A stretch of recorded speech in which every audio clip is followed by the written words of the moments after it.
Good afternoon and welcome back one last time to continuing coverage of the Triton Super High Roller Series here in London at the JW Marriott Grosvenor House on Park Lane. Ali Najad alongside Maria Ho, and one final day of coverage as we have turned the page from long deck over to short deck. No less than 2 short deck titles will be awarded here today as our 60K main event seeks a champion, as well as a 30K one-day event, which we're going to be running as well. But short deck began yesterday. Maria, you were here for a little bit of it, breakneck pace. I mean, it was pretty ridiculous with how quickly, the final table yesterday reached a champion. And then also the start of this tournament of day one, still a lot of action. Yeah, and action is certainly what we like to see when we feast our eyes on streaming poker coverage. So let's flash back then, as we don't have a ton of time, as to how things shook out in that first of 3 short deck events, the 30K.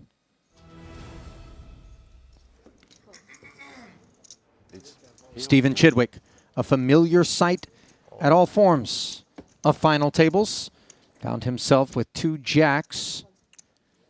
Moving in over Paul Pua, who had 2 overs. And as you can see in short deck, the numbers look a little funky if you're used to long deck.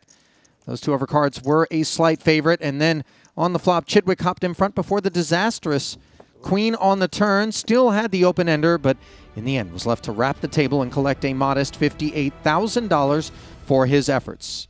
6 players remained, and then Paul Pua right behind Stevie Chidwick, once more with king-queen, this time as the all-in jammer. Was in good shape against a man who isn't afraid to give you a spin in Carl Chappé-Gatien. Ace 10-6, and things felt cozy enough. Suddenly, the better of the 2 spade draws shows up for KCG, and on the river, the gutter ball, which paired Paul, but of course, not enough, as Pua denied a title. $72,000 winner for 6th. Triton co-founder to Triton co-founder's son, as Wai-Kin Yang went up against Ike Haxton here with ace-queen, and you might think that the storyline here would have been a bust for Wai-Kin, but of course you can tell he has Ike covered, and then had him in awful shape as Haxton with the dominant ace-king out-flop by the queen on the flop and running 7s, rendering no aid and rendering Ike out in 5th. 94K winner, more on Ike later. 4 players would remain. Sam Greenwood, king 10 with the antes at 40K. Decided 960. It's time. Ran in to Wai-Kin's 2 queens. King fishing.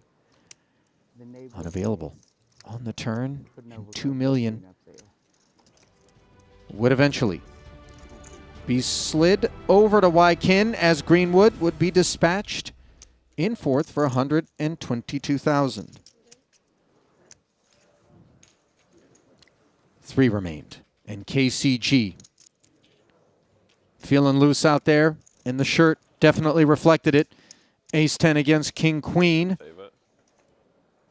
Top pair, backdoor spades, gut shot. Had some promise, as you see. A tremendous number of outs up against bottom 2 pair on the flop. None of them, though, would reveal themselves on the river. And the Frenchman was out in 3rd place, $161,000, as his affinity for short deck continued. So 3 straight pelts collected by Wai-Kin, who then found himself on a heads-up date with Chris Brewer. Queens against jacks. Could be a mistake, but I think I'm supposed to call. He jammed. Brewer wasn't sure whether or not the jack should call, and obviously once you're shown queens, you know it's not a great time to be involved. Still, 25% equity going to the flop. That dropped to 13 and dropped even further after a jackless board stayed that way. And in doing so, Chris Brewer, $252,000 for the 2nd place finish. Wai-Kin, the 3rd player to be given a 4th title here at this London festival, Maria.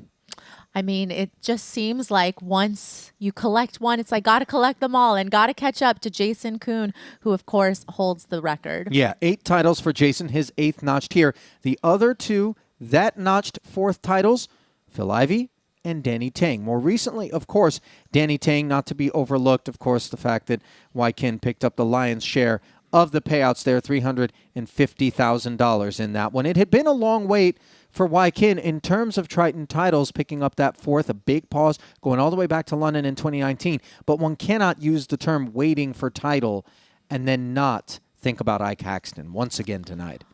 Well, Ike Haxton actually had his first Triton cash in Macau in 2017 and has actually had 3 second-place finishes since then, but still unable to capture his first title. So perhaps running a little below expectation in all-ins deep, which can certainly affect that. Yeah, variance is obviously a very real part of the game, but for the talents of Ike Haxton, all of us would have expected that at this point, given how many events he plays on both sides, in long deck and short deck, that we would have seen him in the winner's circle by now. It's close, but not quite there just yet. Okay, before we move on to the coverage of today's short deck main event, it does feel like the right time to touch on Player of the Festival honors. These points, of course, will go toward the Ivan Liao Player of the Year award, one that was won by the Dark Horse in the very end, this stage of the festival out in Cyprus. We're talking, of course, about Jason Koon. And as we look at the Triton Poker Plus app where those rankings are available, you can see that despite being on top, the Brazilian Bruno Volkmann, Tim Adams in second, and Espen Jorstad in third do not play short deck, Maria, which means that opportunity is ripe for the likes of Brewer, Ivy, Koon, and Tang. Yeah, it looks like, Volkmann decided he's not even just going to fire one short deck event just to maybe pad his lead a little bit. And he's just going to let what happens. But also the onus is on those other players that are still alive in the short deck to come and catch him. Yeah, there's a single day, I said 30K, 25K that's going to be going down also today. So in the event that you bust and registration's still open in that single day, you can get in there and maybe pick up points. And that's exactly what Jason Koon's going to have on his mind. He is the defending champ, by the way, Maria, in the short deck main. So obviously he's a little bit third in the short deck main, won the no limit main. Thank you, producer James, for that correction. My apologies. With that, then, let us turn our attention to, at long last, that which we have the table set for, and that, of course, is the short deck main. Points available for the likes of Koon and company, working our way toward the money. 42 entries have been tallied thus far. 22 take to the felt to start the day, and one level of registration still open, so we could see those numbers grow.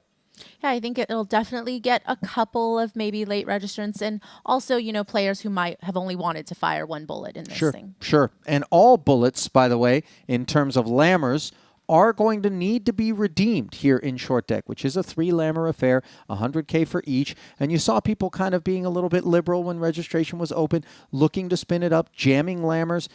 Doesn't always work out for you. Sometimes you get showered and back to the desk you go. As you can see, 42 entries and 22 players. Not everybody was in for just the 60K. So then, blue table and red table are what we're going to have on our hands as per usual as I navigate us to the app once more, where we are going to find a brief glimpse, if I can get it up here, at what we have in store and some interesting storylines perhaps, Maria, as we look out first at the feature. And you can see Boss Palpua along with the other boss, Richard Young, right there, six-handed. It's always a good time when they find each other at the same table, but really tough players, of course, Koon there. And you see Ha, who might have been a little less familiar to some people, but actually won the WSOP $1,500 short deck event this past summer. Yeah, Ha, but no laughing matter. 96 Annies for him, playing under the Vietnamese banner, and of course, cannot sleep on the fact that Jason Koon is a part of these festivities. Such a lion-hearted short deck player. He has made some epic bluffs and spots, gotten some people off some big hands. Maybe we'll see more of that as we get to today's coverage and we get to the secondary featured table. As you glimpse upon these 6 faces, Maria, talk about what stands out. Well, Stephen Chidwick, of course, just someone who is so good at all different variants and certainly short deck, having won a main event before in this format, certainly somebody to watch out for. But Ike Haxton, perhaps maybe we have spoken it into existence for him today, and this will be his first Triton title ever. Yeah, 60 antes for Ike Haxton. You see him there keeping company with Flink and Lee, Lun Lun, Tan Xuan, and of course the almighty Stevie Chidwick. So then, when we get down to the action, the ante will be 6K, and the double ante will be 12. There is the blue and red table, alongside the gold table, outer table coverage there. As Danny Tang comes in, overall chip leader with over $1 million in front of him. Shortest stack in the event at present will be that of Mr. Wu, playing under the Macau banner. Obviously, we know plenty of short deck gets played out that way, sitting with just 100K, currently good for a lowly 17 antes. And the important thing to remember in terms of antes is each hand requires a double ante, so it's more like a stack expressed in terms of small blinds versus big blinds, so not nearly as deep with 17 antes when we're playing short deck as we might feel we are if we had 17 big blinds in long deck.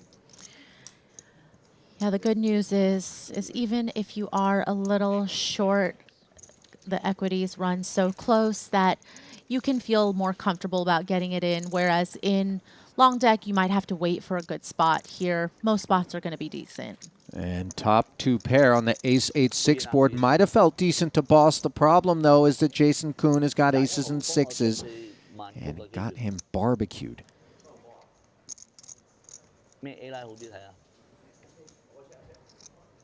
Four-way limped pot. Richard Young, the party starter, with Jack-10. Checking along with Jason, and one can't blame Pua for firing here. 33K. Yeah, of course. He's going to feel pretty good about the strength of his hand, and obviously going to try to fold out gutties. You know, 10-9 is going to be in there very often, and certainly wants some protection against those types of hands. And you see Masashi thinking about it, but folding here. Kuhn coming with just the call. Ooh, very nice turn here for Paul. Very nice is a bit modest and understated, Maria, as it was the only path to a clean W here for Boss.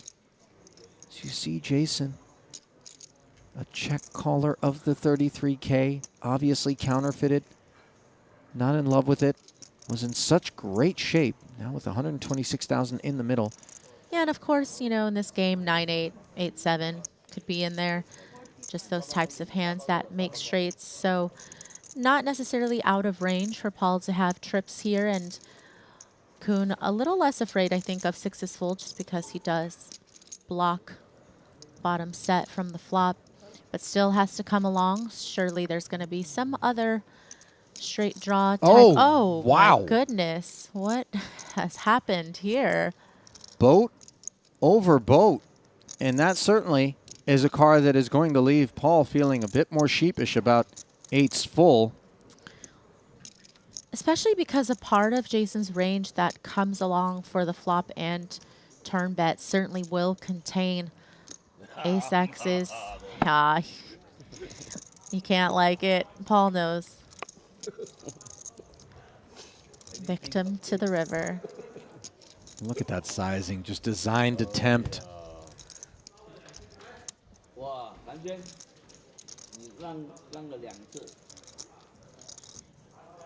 Mamma mia. 50%.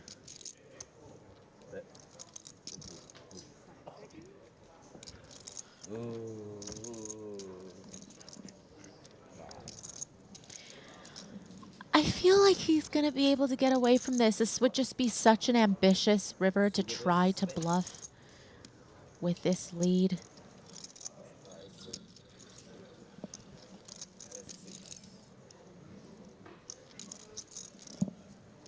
Now I'm going to have ABBA stuck in my head for the rest of the day, though. Because of the Mamma Mia? Yeah. Here we go again. Oh, no.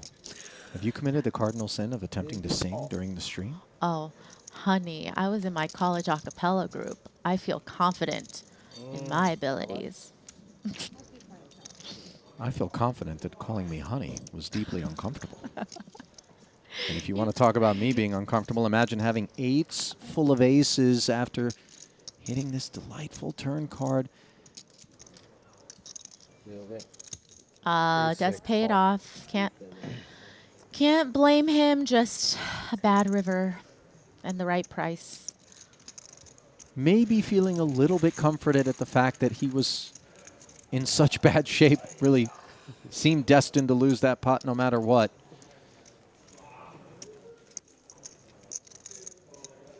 Tried to resist the urge, did Paul there.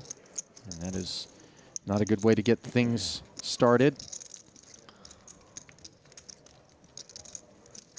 By the way, if you report me to HR on the last day, there's really no repercussions, right? Here's the thing. First off, chances are, if we did have a human relations department, I would have a first name basis sort of relationship with them. Second off, any grievance that I would file against you would come behind so many others that obviously would be in the queue associated with me. So relax. You'll be Right. back home in LA Pick your battles. well before anything like that, honey. Ace-9 for Winfried.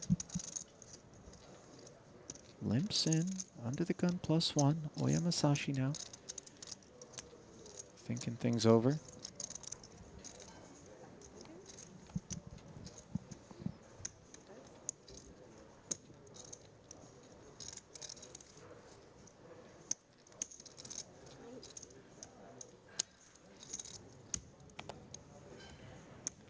Queen-10 offsuit for Paul. Accepts an invitation. Tai Ha says, let's see 3. 3 ways. With 54K in the middle, it comes King, Queen, 8. You guessed it exactly right. Second pair for Second Paul. thing you said was ace 6. The best of what's around. You make a fold if I bet bigger? Okay. 1/3 I fold. All right. Sounds like I did okay.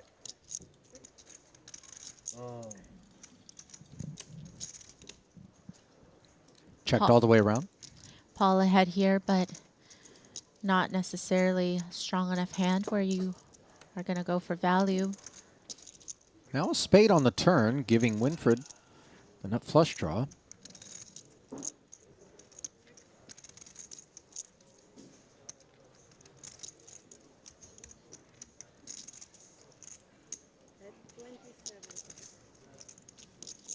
No more checking here for Paul. On the strength of the Queen and a 10 of spades. Apologies that that card has yet to reveal itself. It is the 6 of spades, for the record. And note that that 6 of spades does give Winfried a gut shot as well, as the ace plays as a 5, much like it would as a wheel card in long deck. Yeah, Winfried has to figure if he hits his straight, if it's good with the flush on board, because obviously he will have more equity if that's the case. But if he just has that naked ace of spades, might not be enough to come along. As we know, it's a lot harder to make flushes in short deck. 6 is actually a very delightful card for Paul, as he will check back just to be safe. Not worried about the 6 per se, but maybe some King X combos that elected to proceed cautiously. Jack of spade. All out.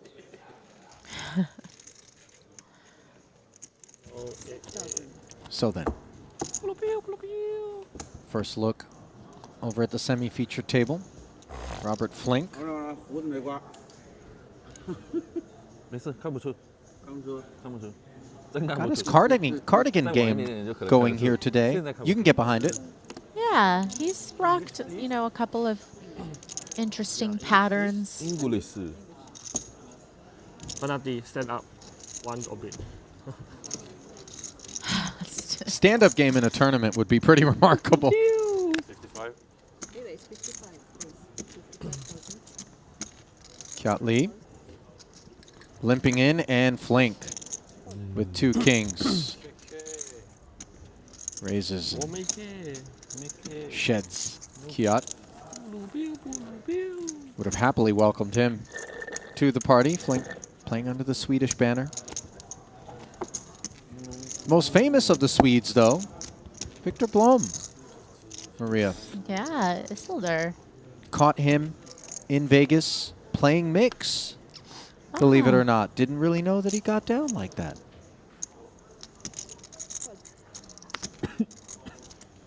Now, Kiat trying to enter a pot once more. This time, Flink will allow it. You see that snowball effect once the under the gun opener does limp. Lun Lun. Oh. 9. Oh, Chidwick, not about to let this one get through so I cheaply. won't call. Won't. Only won't. You want to, but you won't. How much is it? Like 320. so Kiat once again forced to give away an ante. Flink asking for a count. Sorry?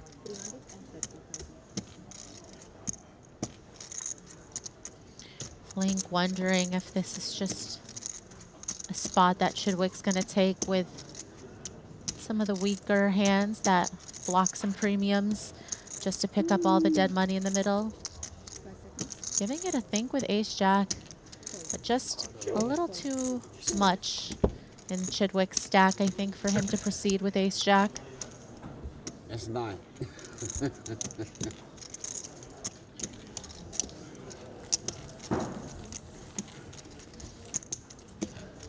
10?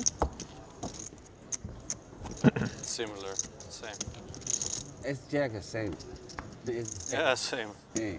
Aggression rewarded. Fold. Everything same. 50, I don't know. 50. 50. 50. Oh, super. Stevie, 50. King Jack suited call. 18.3 million plus in career Triton earnings, 29 cashes, Everything 50. 1 title, and performs so well in the short deck part of the program. His results incredibly consistent across so many festivals. His 1 title, of course, as you mentioned earlier, at the desk, coming in the short deck main. 400. Tan's turn to go all in this hand. He's And speaking English. Kiat Lee behind him. English. Ace King of Diamonds. Hold it. Gonna And at ISO. long last, he's going to be able to play. 42. Coming over the top of Tan Xuan. 418. Now, it might seem like reckless behavior, Maria, to be moving this many chips around. But remember, registration is still open for 1 level. So that might have everything to do with the spin-up attempts. GTO. GTO. GTO. Angel. S8. GTO. Oh. 10? So on their backs, GTO. Jack 10. 我是怕你推10扣，我不敢 call。 in wonderful shape. Oh, no king, no king, no king. Bet? No All king, spades, not an issue. King! King, I win! No king, no king, no king. No 10, no jack, no king. Eh? No 10, no king. 8. Xuan No 10, no king. hunting an 8. 妈了个蛋的。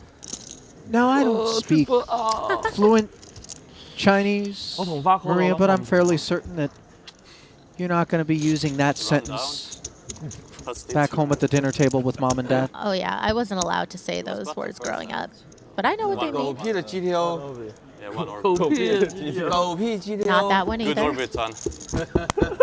Button is on. Yeah, I was button. So Xuan 脏少少 suited relinquishing call. his stack, his Triple up. mic, and perhaps another $60,000 as well if he wants to hop back in. Kiat Lee, the beneficiary there. 脏少少 If you call the board, come ace king. You make trips? Yeah, 10 jack off. Change, Suit. everything change. Suit, The step ING call. change. Yeah. Yeah. If you call the ING change. Ay, ay, ay. Ay, ay, ay. Lun Lun. 赌一把 catch game I call already. Suggesting Step call. Sure. if he had been suited, he would have been right on in. 點解？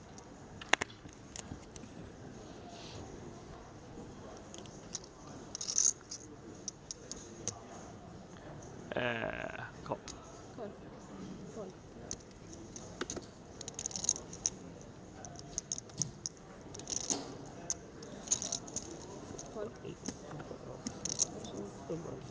Five 4 5 5. These tables are so big. You mean in the stack? Three-way limp pot. Oh, no, And look, now it's the just 10 jack tables. allowed to get involved as Straight. Lewin limped under the gun and flops the joint. Just second pair for Kiat Lee, the only potential patron. 15? 地籃啊！哎呀，聽咗 again。地籃啊！ Is that one also part of the no-fly list at the dinner table with mom and dad? That one's like a little better than it sounds. More acceptable? Yeah. 唔見啊，冇見過佢。俾人綁架咗可能。 I didn't see him. Like, 啊 I didn't see Webster. Where's he been? He's not playing? He MIA since 2 days. Retire. He won the title and retired.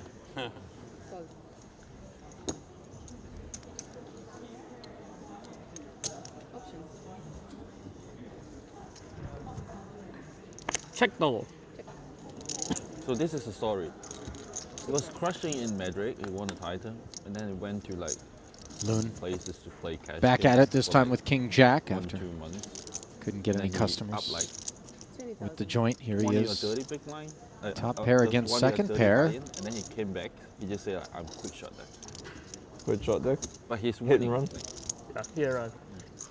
just Calling. say that I'm done with this game. Flink's lead, which now delivers Usually I heard people like gut shot lose and quick. He just like win and One and quit. on the turn. Flink hoping to see a cheap turn now with that additional equity, and he Too does easy. get what he wants. It's not fun. It's too easy, right? Well, Sure. kings and jacks obviously you think this improving Lewin's hand tremendously. betting bank The check in front of him. I'd imagine he's feeling pretty cozy. 50. Hence 50 into 76. Flink with an interesting bluff catcher, you know, does have that 10, which blocks Queen 10.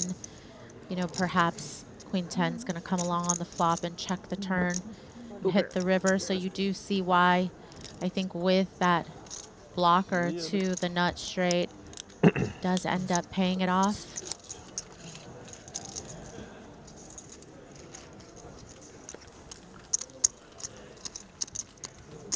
Can you get behind that call on the river, Maria, yourself? It I understand water? it. Why do we play 400 but they're playing 600? Oh, okay. maybe I'm too weak. So we are breaking the table. Mr. Oya? Oh yeah? Mr. Oya? Japanese Looks like guy? Oya Masashi is No, Mr. Paul. Seems like Mr. Paul. going to be joining Oh, Mr. Paul. this group. I can't wait to bluff you. Yep. Thank you. Based I'm on like, my this willingness guy. to fold. This guy is actual player. He is. 10-9. Wait.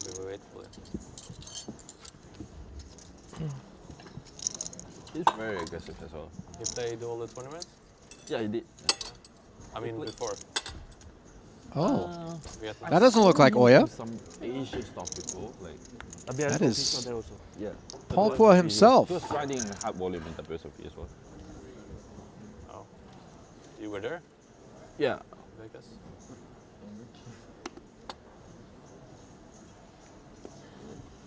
Making things five-handed. Getting dealt in under the gun. No. Oh, sorry. That's a Paul. I just pulled in my hand.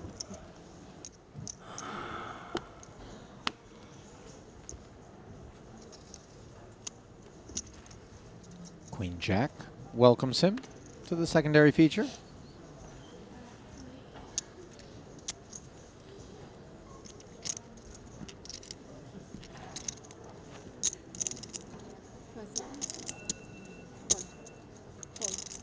Paul getting a little short with 39 antes. Deciding to come with the limp and hoping he will be able to see a cheap flop.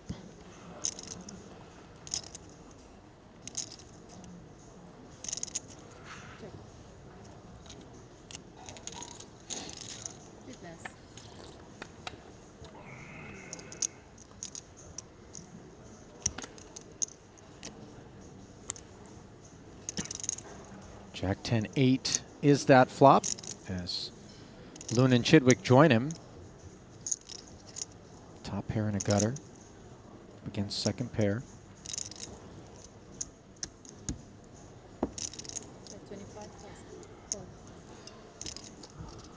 Going about a third pot here. Sorry, half pot on the sizing. 攞個雷上我都見到，我以為係新魚嚟添。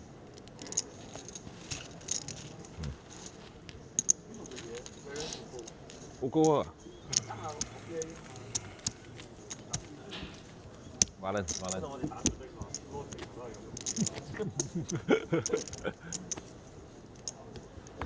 You know, again, some of that lightheartedness that we feel in this game. I mean, granted, every tournament is quite chatty. These players very familiar with each other. But also, you know, at the end of the series, maybe just this type of higher variance game will take the edge off a little bit.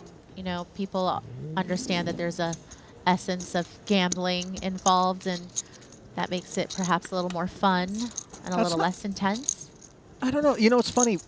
On that last point, I was just about to say that's not to suggest that it makes it less intense, because you do see these guys dig in and fight very, very hard, even though on the surface short deck can seem like it's just a shove fest.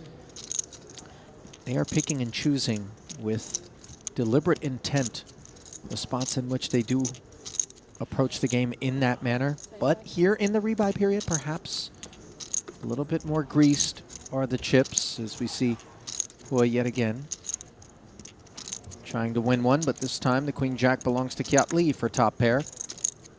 Gut shot turns in to top pair and the gutty.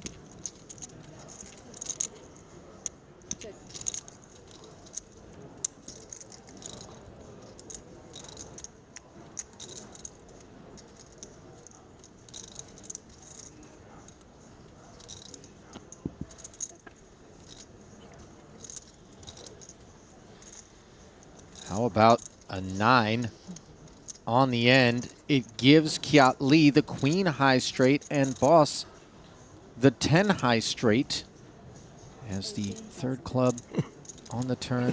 Jura check, check, and you see Maybe 9-10. in a bad spot yet again, being Paul asked for knows. 18. Yeah, very reluctant to put in the chips, even if it's such a small bet. Maybe Queen 9 suited. Gonna look it up though. Yeah, and he's going to be disappointed when he gets shown that which he You feared. and Jason milk me. Milk me 3 times.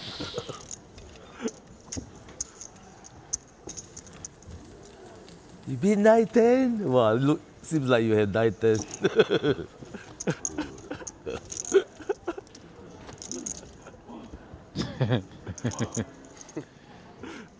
Good friends away from the felt are Kiat and Paul.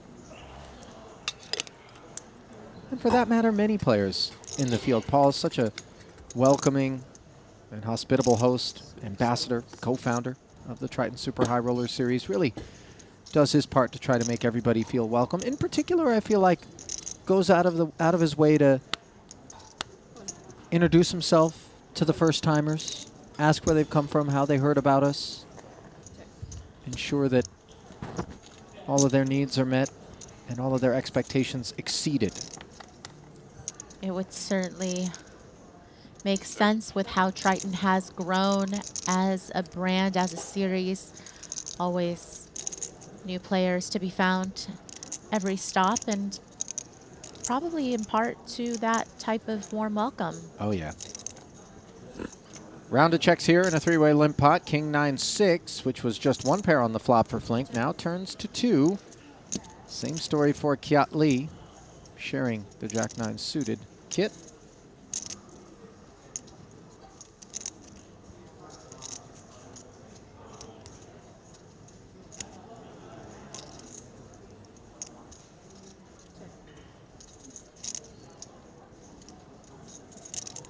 Flink.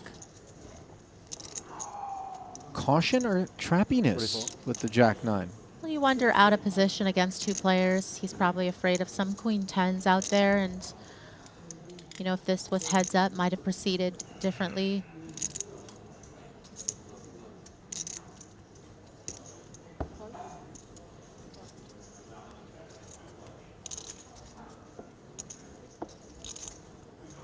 So then the predictable duo will find the river, and they're both thinking gin, 9's full.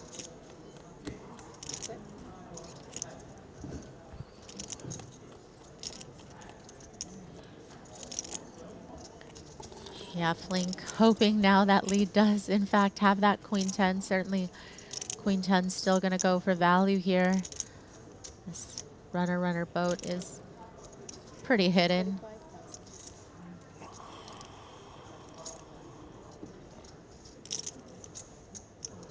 Sizing wise, you know, probably going to go not too big on the check raise again. If you look at how deep stacked they are behind, you know, certainly Flink can't check jam for all of it. Maybe just go 4x. Lee obviously having a massive stack here.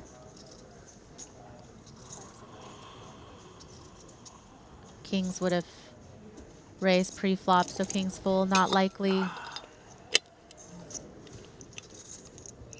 King 9, something to worry about? King 9 sometimes. I do think that, though, it did get checked around on the flop. So Yeah, agreed. it's pretty tough to have top 2 from the flop and check it in position there. So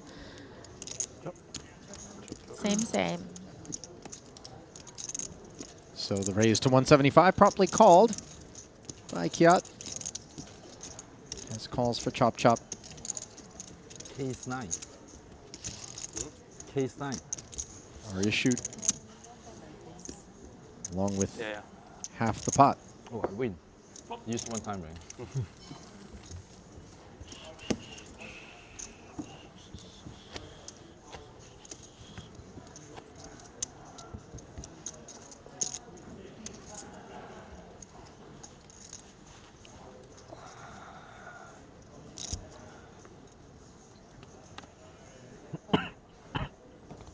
No service?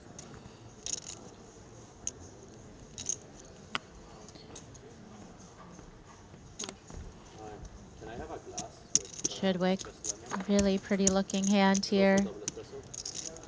Actually, no. 10-9 suited. Just a glass and Limps in. Paul with the king 10 off. Same thoughts.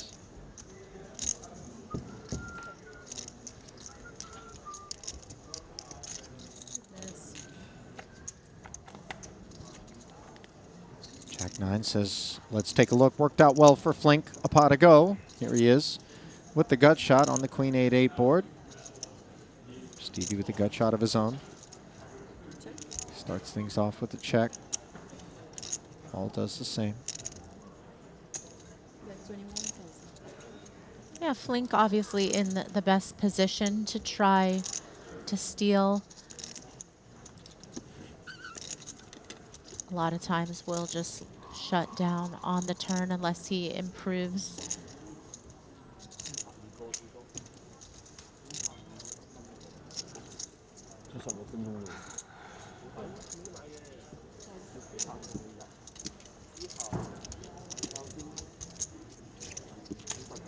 $21K ahead.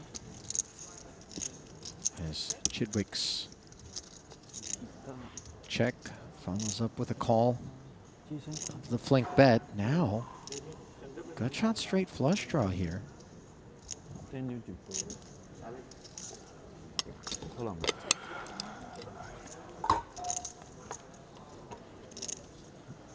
No betting. King on the river. Just 10 high for Stevie. Yeah, and although he does block the backdoor flush, he doesn't block the front door flush, so perhaps wondering if he could get this bluff through.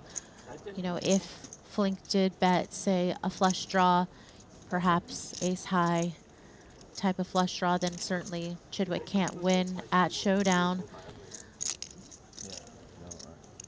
Does feel like a natural bluff spot here, but just wondering how often does Flink have a hand that he can call with, considering Flink will likely have bet the turn with trips, so a lot of times might just show up here with some weak queen X's.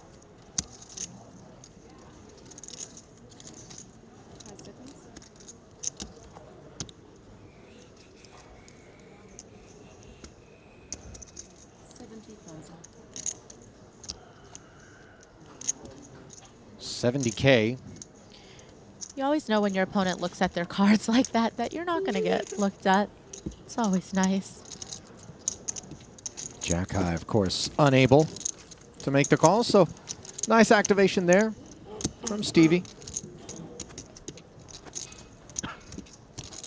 I always imagine that time you ate the cards, that's the way that you looked at them. You did the like lift them up and then maybe shuffle them in between each other a couple times and then put it directly into your mouth.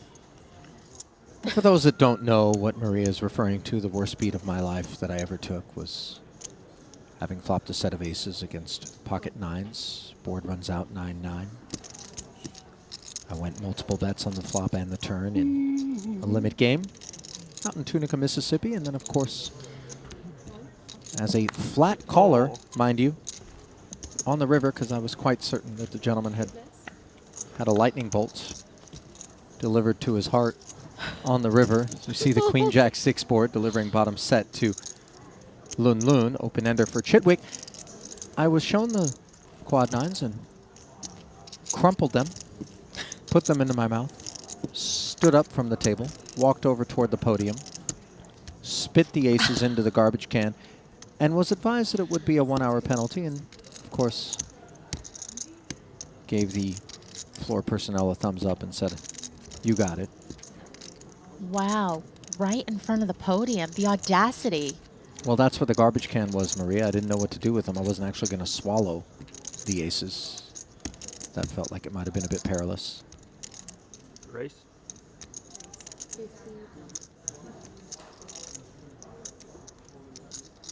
Lun Lun, not going to waste any time with this wet texture. Absolutely. Should be fast playing, especially when you're unblocking, of course, the top two pairs. The nice ace-queen, perhaps, and ace-jack type hands that will most likely continue against this raise, especially with the presence of the flush draw and the straight possibilities.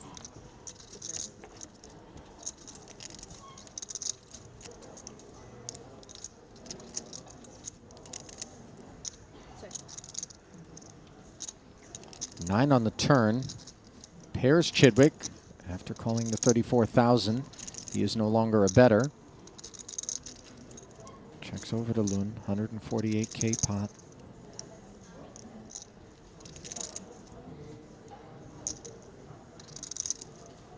Check.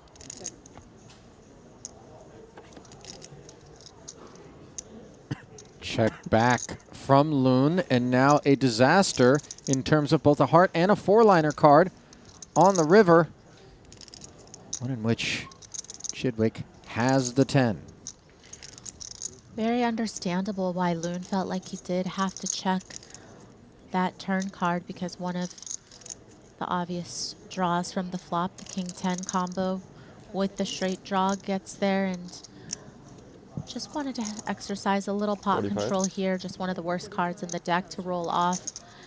But with that board as wet as it was, and the fact that you know a set of sixes doesn't draw dead against a straight, would Lun Lun maybe have not been better served to barrel, and maybe there is a size that Chidwick would have folded to? Instead, the check back allowing Chidwick to get there, barrel 45,000, and take it.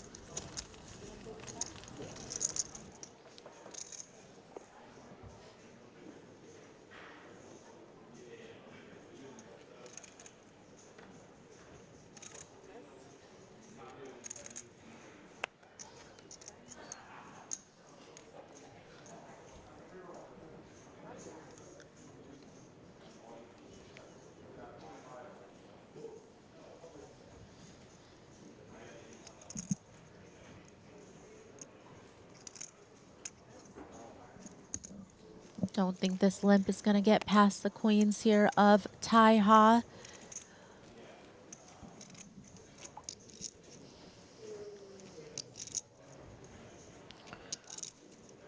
Kuhn with 2x, Ha's stack.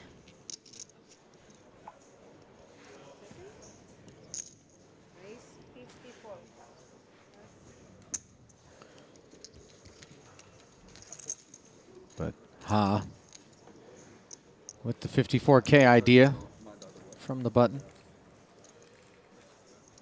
Raising, taking it down. A short deck specialist is Tai Ha. Maria, as we look at his participation thus far here in London, has not cashed. Played the 40K Mystery Bounty and 30K Turbo Bounty events. Also the 30K. Sounds like he just Short likes deck. action. Could be it as well. Those are some action tournaments. But, you know, you wonder if some people, when they first discovered short deck, still, you know, relatively in its infancy compared to other variants, if they chose to specialize in something that, you know, other players are going to be less well-versed in, a game that's less solved, one where somebody who does study can perhaps gain a bigger edge than in a game like Hold'em, where there is so much info out there and so many more resources.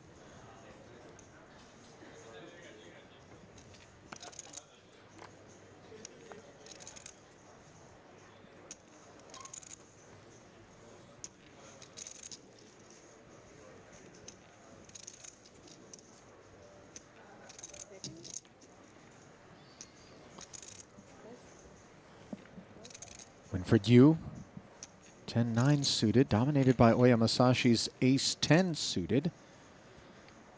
Being asked for another 48,000.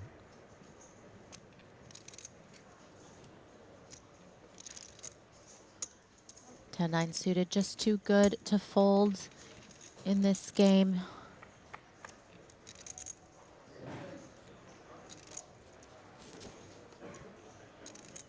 So then, the call leaves us heads up in 144K pot. Winfred with the two-way straight draw. Of course, Oya with the flush draw. Flush is so elusive, though so valuable as they do beat the boats.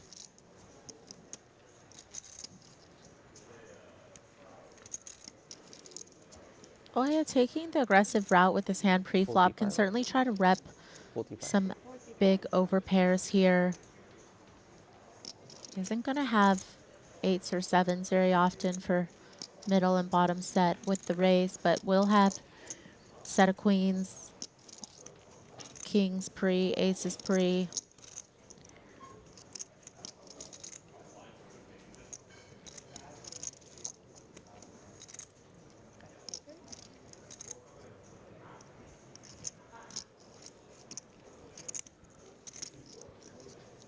Facing the 45K.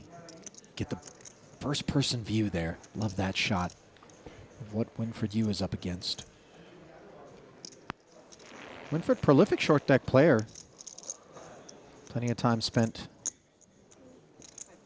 out in Macau in this very variant.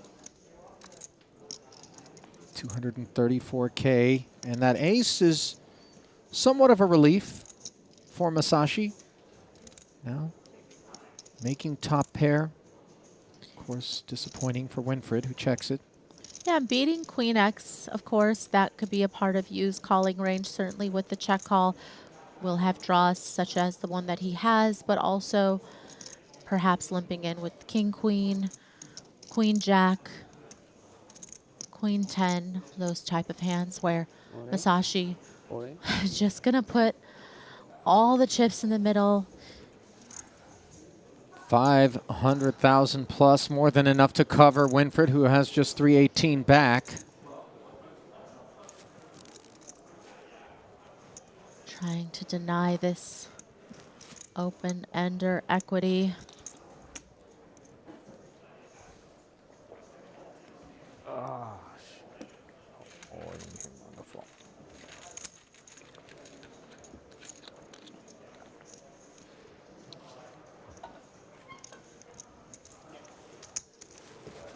Able to get the blast off through is Oya Masashi.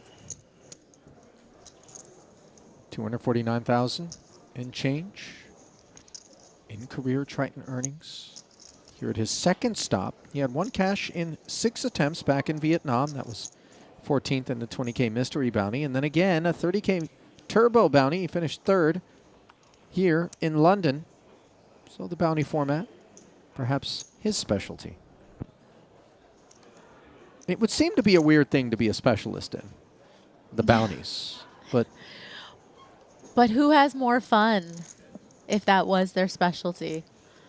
Well, is the specialty collecting bounties, or is the specialty making the most of the bounties you've collected? Or is it neither, and it's just making a deep run and finding the cash? But when the prize pool is cut in half so that envelopes can be stuffed, obviously those efforts feel a little bit less fruitful than just collecting those envelopes. What with the EV? In any case, King Jack 7 here in short deck, a format that doesn't require bounties because people have got targets on their back all the time. Yeah, just a moving target. Every single player's chips up for grabs. Practically every hand could result in an all-in. This one, you with 2 pair Jackson 7s. Might want to start going upstairs. Couple of draws out there, of course. Or you could proceed with a call and decide, you know, on a safer turn if you want to take it up. But here, just going to go ahead and put in the raise. Puts his King 10 in a tough spot. Can certainly turn additional equity with the presence of the 10 of diamonds.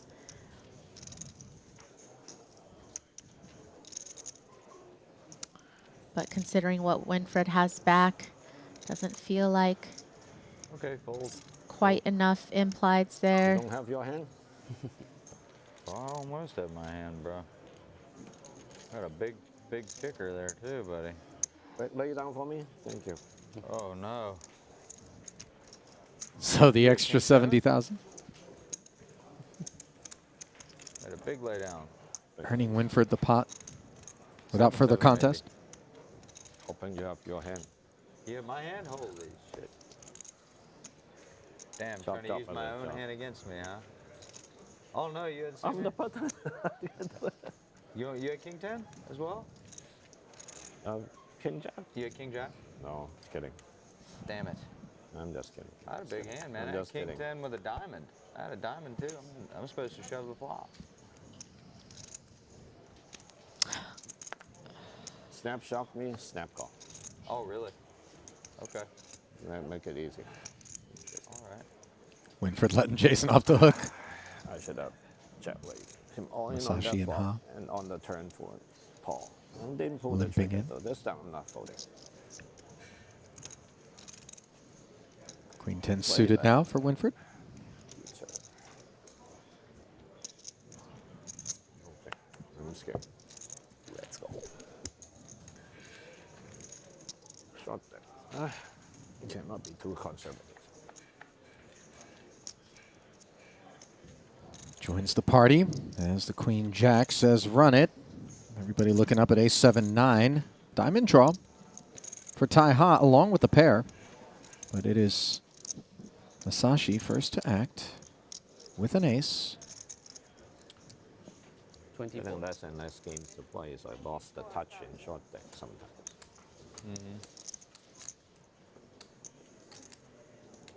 You never play the cash, huh? Only the tournament. The Short pot deck. Short deck. You never play cash game short deck. Just tournament. Oya just going to lead into the field, which can certainly Like in back in get a US, little you can have, dicey. Oh yeah, they don't play back in the U.S., but I Sometimes you like, would yeah, I saw you imagine play the other day with 3 Elton players and- behind that probably played someone's going to have a guess I strong enough played. hand to raise with and perhaps bloat the pot too much out of position, but during the events here. that's a decent turn card for Masashi's Oh, hand. and that, yeah.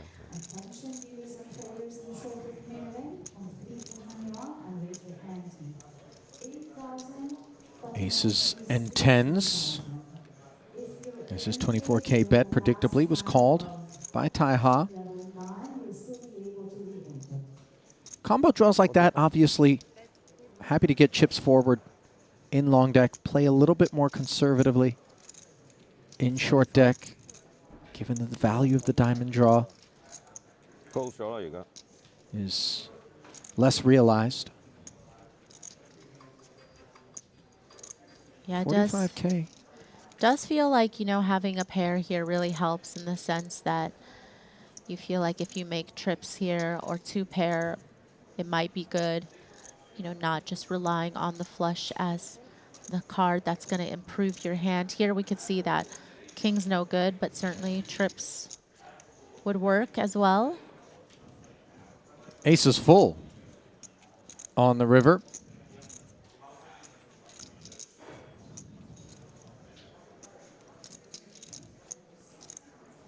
Ten of diamonds feels like it would have been the real spicy card.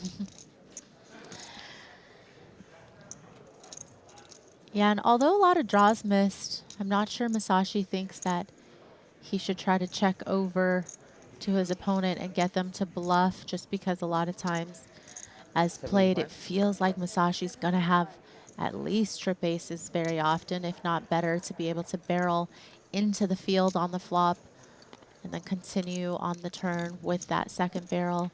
So is just trying to go for value, and I don't think Ha has that great of a bluff catcher when you think about it, you know, blocking the flush draws from the flop. You know, the only hand you're really blocking is nines full, but there can certainly be a lot more value in Masashi's hand. Of course, ace 7, ace 10, sevens full. This was a limped pot pre. So the range up front can be rather wide. 75 into 188.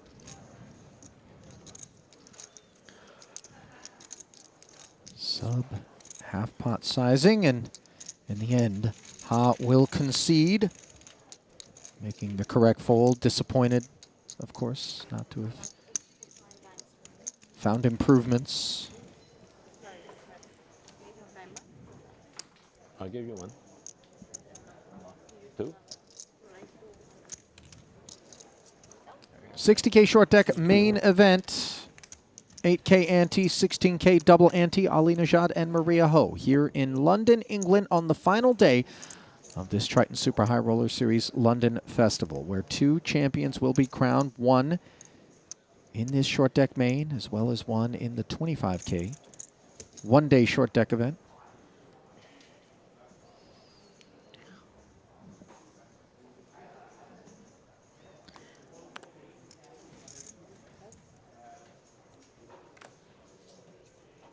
When you go away for long trips, Ollie, what do you think you miss the most about being home?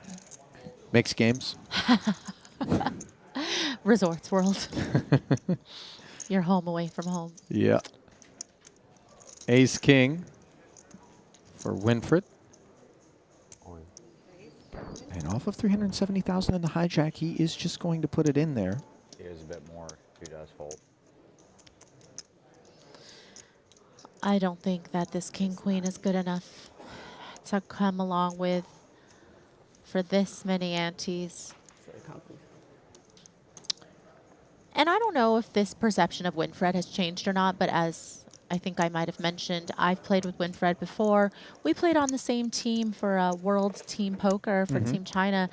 And Winfred, as far as I know, used to be, you know, pretty conservative with his all-ins in terms of pre-flop action. And I don't feel like against somebody who is not willing to shove too wide of a range that this King Queen's going to play well against that type of holding. Too much. Yeah, it is too much. King, queen, king, queen.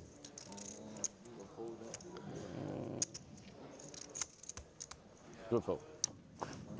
He has 16. Oh, so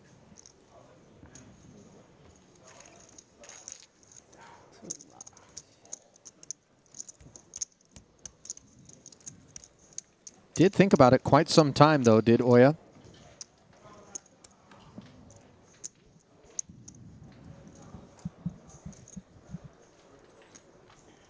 Again? No, like the first time. Again? I hope not again. There's some Flipping kid it back just over. snatched it from his hand. Out of The his hand. secondary feature. Yeah, Here's like Tom bike. Dwan. Oh, yeah. It was like walking, you know. was and London? yeah.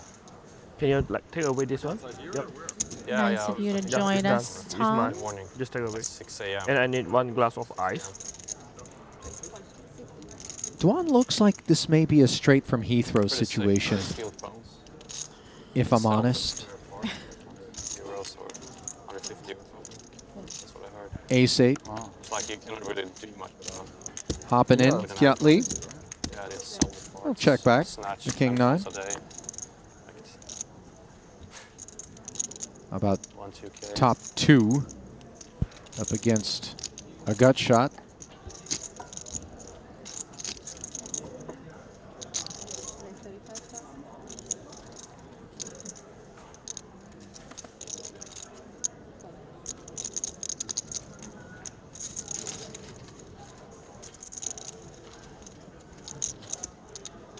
$35K barrel. Ends the entanglement, Economy class. if we can call it that. What did Lun Lun just say about economy class? 啊，所以那个有的都没在打，改次要早早关掉那个 cash game，打到早上睡不醒那个。是吧？全部睡不醒没有了。我们来做比賽的，又不是做 cash game。 7點嘅佢哋。啊？ 7點嘅。係咪應該5點就可以收咗佢咯？連山多都唔打咗，那邊度原本可以試嘅。佢而家留多2個月喺度打，一個星期。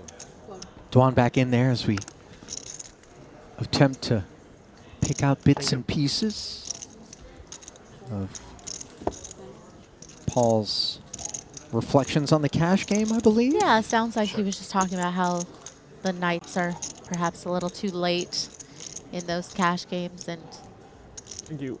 causing people to maybe want to miss tournaments. And perhaps it's a direct from the cash game look that Tom Dwan is rocking. So you see the Ace King 7, his suited connector turning in the bottom pair, backdoor clubs, but Stevie, Ace Jack. Straight from Heathrow to the cash games to this There you tournament. go. I like that parlay. Good read.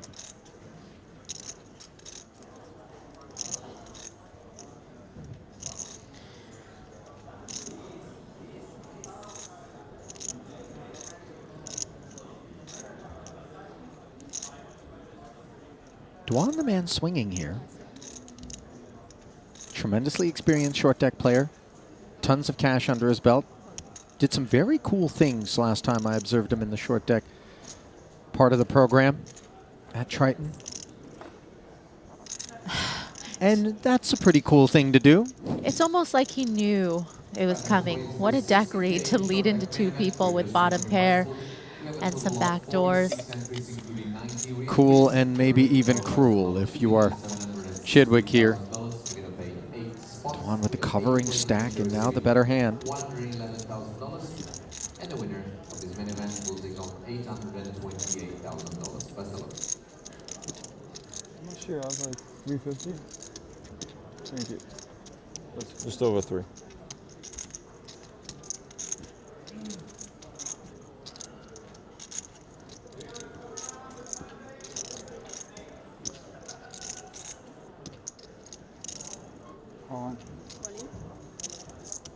About to make it very difficult for this Ace Jack to continue. But Chidwick gonna come along. Yeah, he really didn't feel like the decision was all that difficult.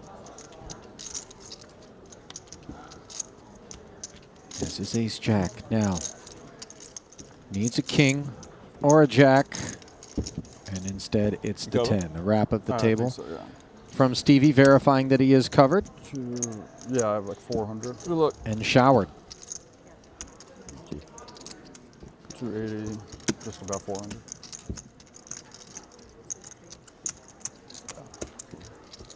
GG's issued.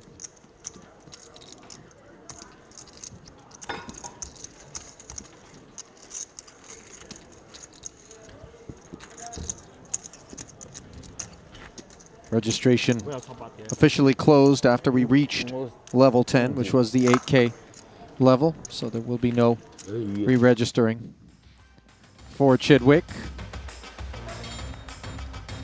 But there will be opportunities to find yourself at a Triton Festival. What am I talking about, you might ask? Well, our partner for official Triton satellites, the only place they can be played is GG Poker.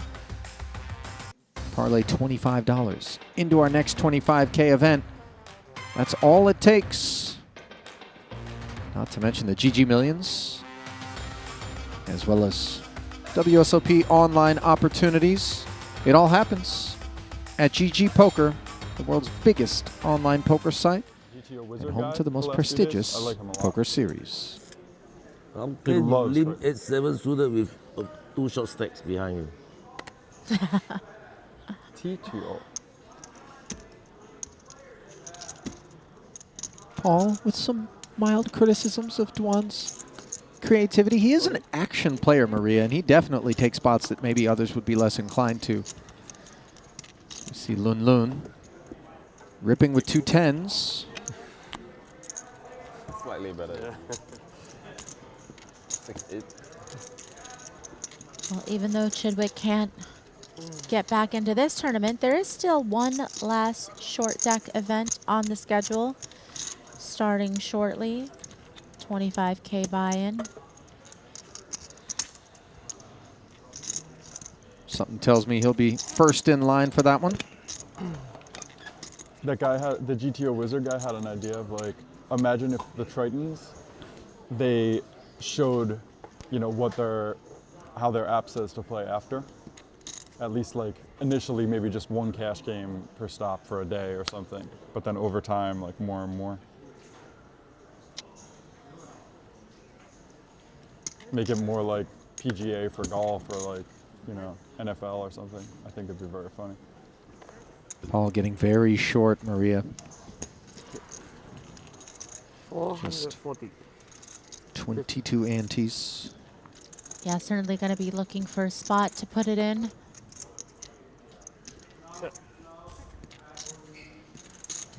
Dwan limping the A6. Go on then.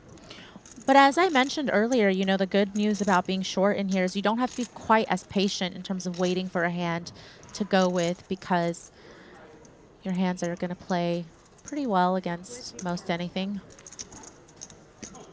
So you won't blind down or ante down quite as much as you would in long deck.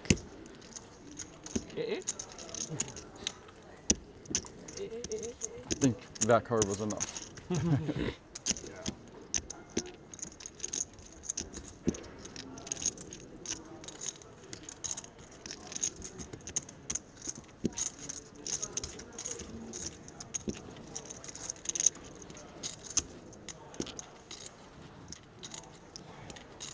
Dwan able to barrel and take it there, as Loon was not interested in the Broadway gutter.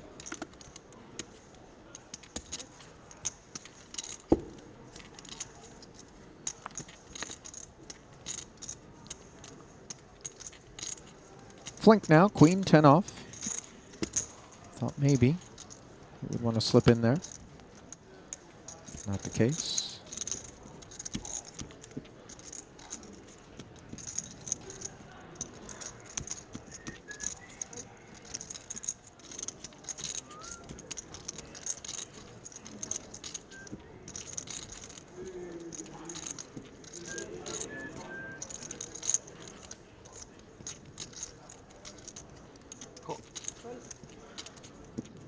Might this be the spot with the limp from the hijack and the call from Loon in the cutoff? I think this is going to go in here with ace-jack suited. Yeah, chips piled into one tower, and one that leans forward. Very cheap. Very, very cheap. 156. 161. Claims of a bargain price. What are you thinking about? You don't shuffle. 1, 2, 3. Has a modest edge. This one should be headed for a chop. Free roll. And that it will. Barring club, of course.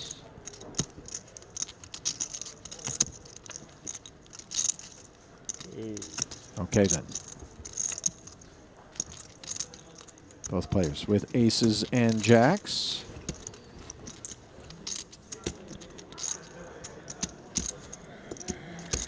Chop it up, boys.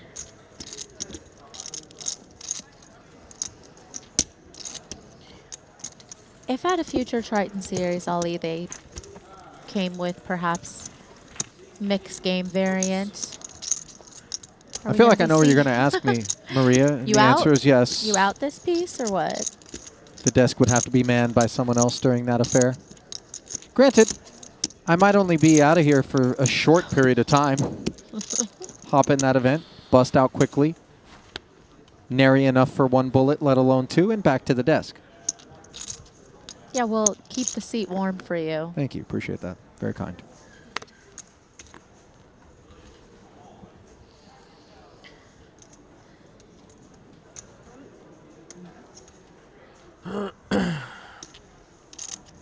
Subcool.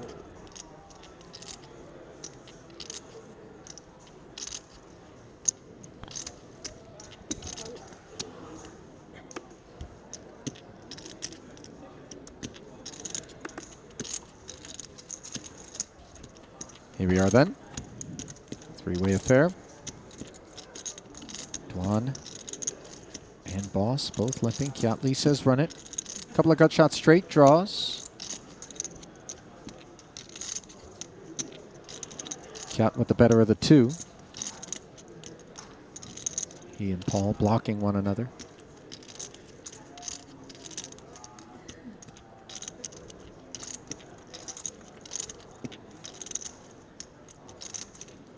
That said, after a round of checks, the jack does manage to show up on the turn here. Spadeless are all three holdings. Kiat with the king high straight.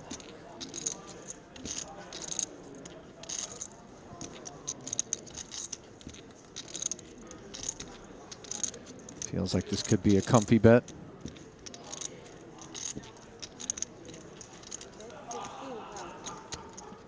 Yeah, coming with a very small sizing. You wonder if Paul would ever be curious, but I think just those three spades out there doesn't make for a good spot to call with the pair and the straight draw. You play much lately? I mean, there are not that many games. Really? That's, Where you been? I live here now, so I've been here just doing nothing. You play PLO much? Yeah, but only most like puts up stuff. There's gonna be a ring PLO the next year or two that should be very good. Yeah. I mean, I don't think you can play every day, but Yeah. especially if you occasionally bring people, occasionally give action, In the you'll probably States. get some players. What? In the States. Here. Oh, here. I've been here like 5 years, I haven't played a single time. No, I wouldn't mention it in the state, especially when you say, but I'm saying there's going to be one here that you could probably be like a first up type thing when people are out of town or whatever and they need someone to fill a seat. So again, Paul Pua jamming forward. Ace 10. Like 160. A click back from the ace jack. He did it with 150 something. Come on. 161. Out.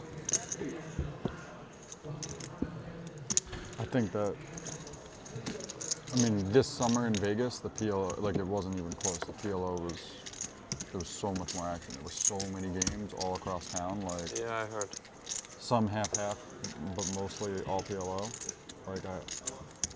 They're really soft too, right? Unbelievably good. I mean, I haven't seen Vegas like that since before Black Friday. Yeah. I don't know if maybe 2006, 2007 kind of How thing. did you do? Summer. Lose every day. Right at the end, I basically got even, but lose every day. In the most unbelievable games you've ever seen. There was a time we played the best game that was in Vegas at the time, maybe one of the best that ran the whole summer. Half short deck, half PLO.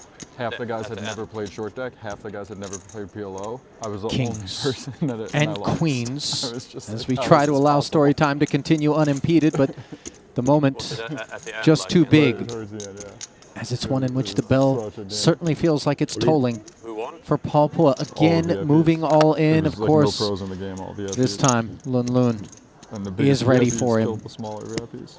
Just an incredible cooler here for 25 antes. God.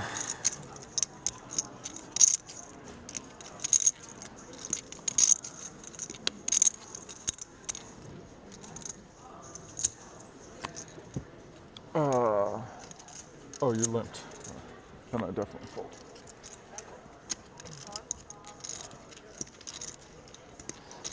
Paul sees the bad news.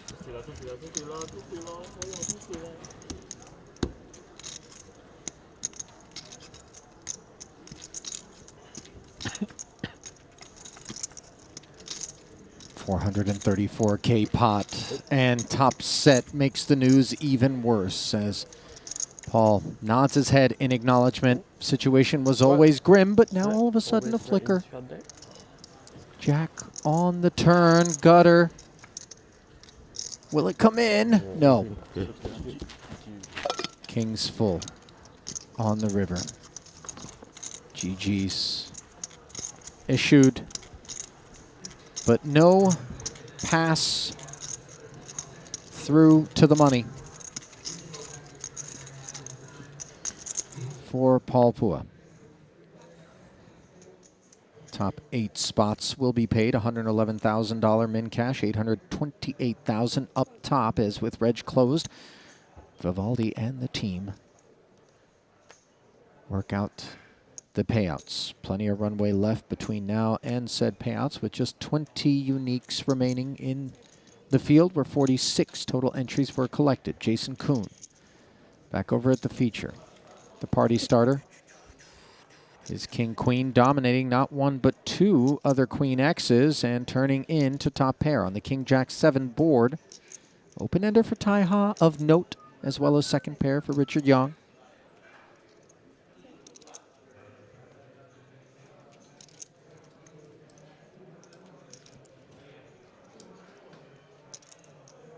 Checked over to Tai, and you wonder, does he want to start betting his equity? And it looks like he does. Puts quite a bit of pressure on second pair with no real redraw.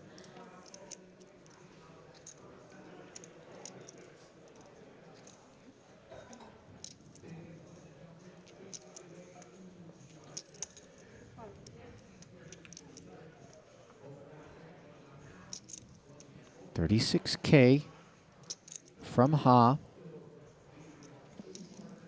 with the two checks in front of him. Can't blame him for taking a stab.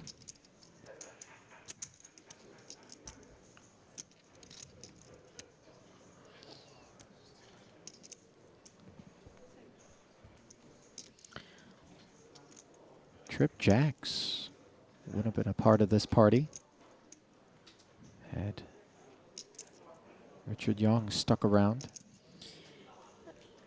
And oftentimes, I think in Ha's shoes, you might want to consider slowing down here. Kuhn can certainly have called the flop with some Jack X's. Certainly some King X is going to be a part of that range, but this is just a spot where Ha is looking to steal. But how often does Kuhn think that Ha is going to be betting a Jack X type hand here on the flop? Four ways. Does this feel credible? You know, sometimes Ha will have sevens full, but not very often will he be betting the Jack on the flop. So you see Kuhn not quite convinced yet. Calls a 78,000, another 156 into the middle, and now the board double pairs, and this is quite uncomplicated. I would imagine Jason doesn't expect 7x combos to be barreling, let alone participating.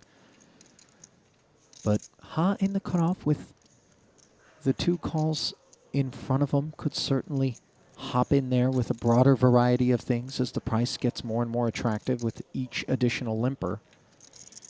Yeah, I think the line that Ha has taken, though, with the bet here, it is hard to credibly rep. Still going to go for it. just don't think 7Xs are going to bet flop or turn very often. And, you know, some Jack X might bet the flop just to deny some equity, but not too often. Certainly not with 100% frequency, probably not even 50% frequency, I would think. And all of that weighing on Kuhn's mind here as he's going to the time banks, Maria, and nervous, anxious moments await Tai Ha when that man starts turning the gears. You see him looking up at Tai, wondering whether or not there's a bluff involved. I can see how Ha has won some short deck events in his time, though. Just very relentless here. Telling me you have quads? Quad sevens?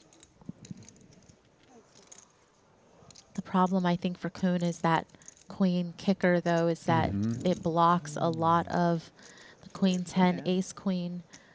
All the stuff we want Tai to have here for bluff catching with king queen. But again, the line doesn't really make that much sense. Doesn't block 10-9, though, you see. Feels more like quad sevens. You notice he never really gives him credit here for having jacks full, though, or sevens full, because, again, he doesn't think those hands are going to be barreling Don't have king jack. flop. Could have jack seven, but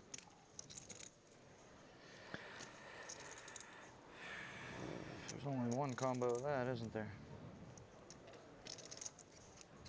Still believe you, but I don't think I'm gonna fold.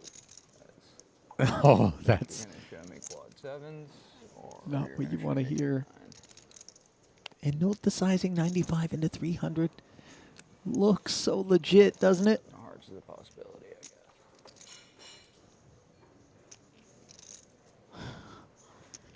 Trying to get a read off of him. What information's going for? I certainly prefer Will you, to do remove me a my favor clothes and myself. hang But in this situation, 5,000 chips for me. Jason Kuhn undressing Tai Ha, handing the dealer the call, somewhat convinced King? that he had to take that price being laid, but that he wasn't going to be good instead. He will haul that one in, and that is exactly what makes that man so great, Maria. 呢個唔偷雞嘅呢，我以為佢唔偷雞嘅呢。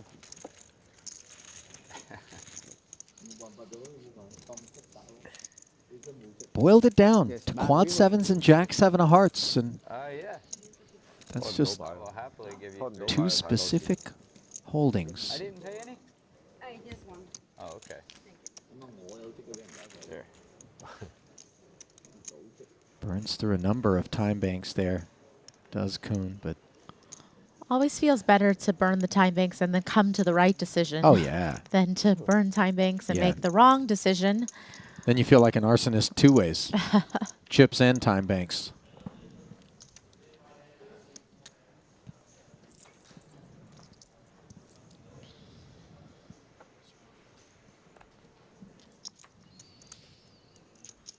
Can you bring me a straw, please?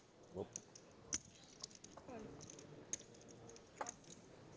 Not even time to stack that pot. Jason back in there, king jack.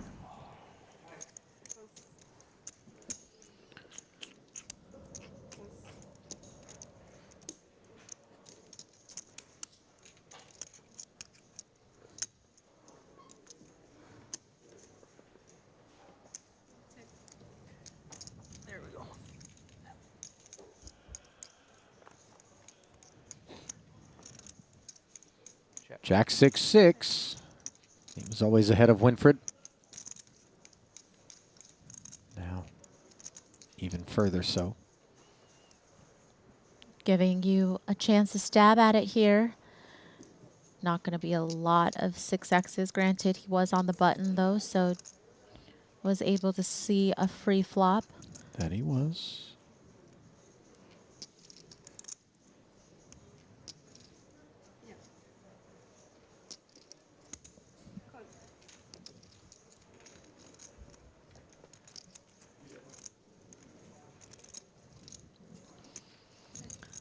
Now all of a sudden a gutter for Winfred, who just Took a little stab for 16,000.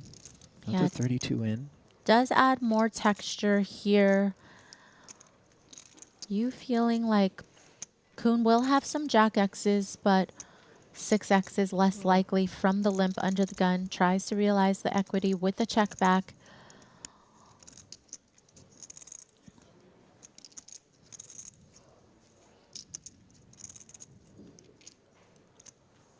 Note, by the way, that on more than one occasion we've observed Jason with top pair, heads up on this occasion, multi-way on the other, and perhaps others overlooked, playing top pair passively.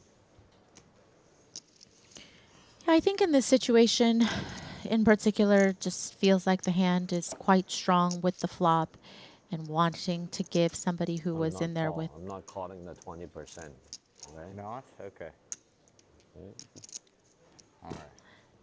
Calling the 20%. Ace Jack is good. You know it is. Yeah, Winford calling it out, too, that once the call was made, there was some sort of Jack X involved. Gave you some rope on that flop and took a stab, but wasn't willing to put any more chips into that pot.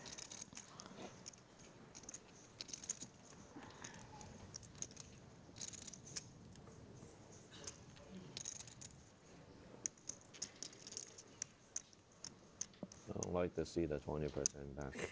The bet. Too milky. Ace Jack. Or even pocket jacks.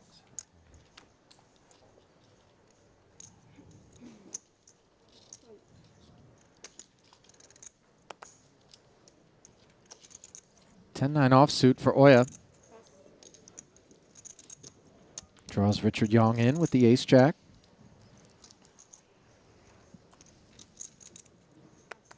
Go, go.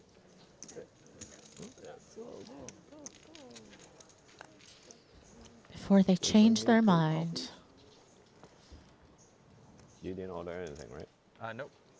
Nope. King 9-7 board. Jason's button turns into a gut shot. Second pair for Masashi.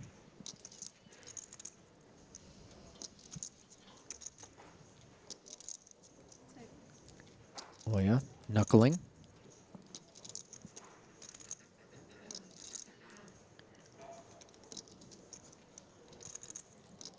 Young might be looking to make something happen with that ace of spades in his hand.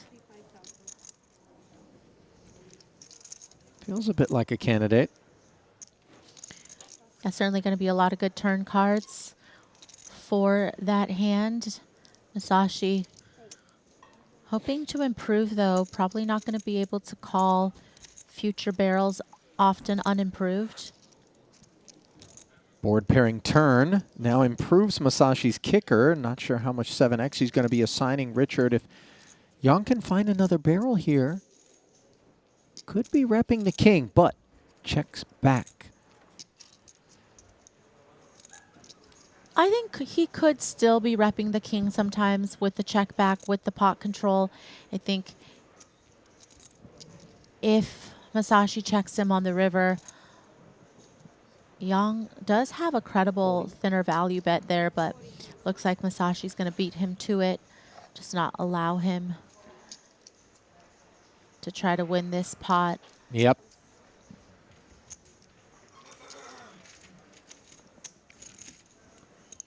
Kind of a wet river with the backdoor clubs. Granted improbable, but not impossible. Suited combos up front. Part of the equation potentially for Masashi. Is sitting reasonably deep. 86 antes.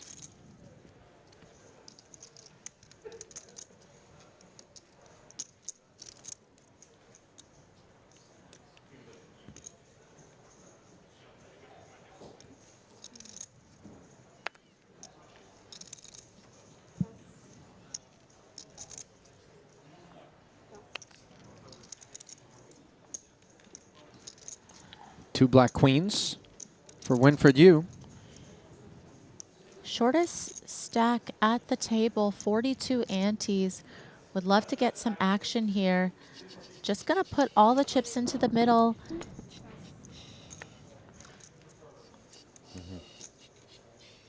So that. So close.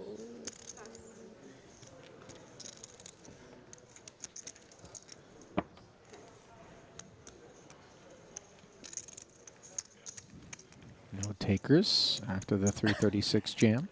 Order a large bowl of berries.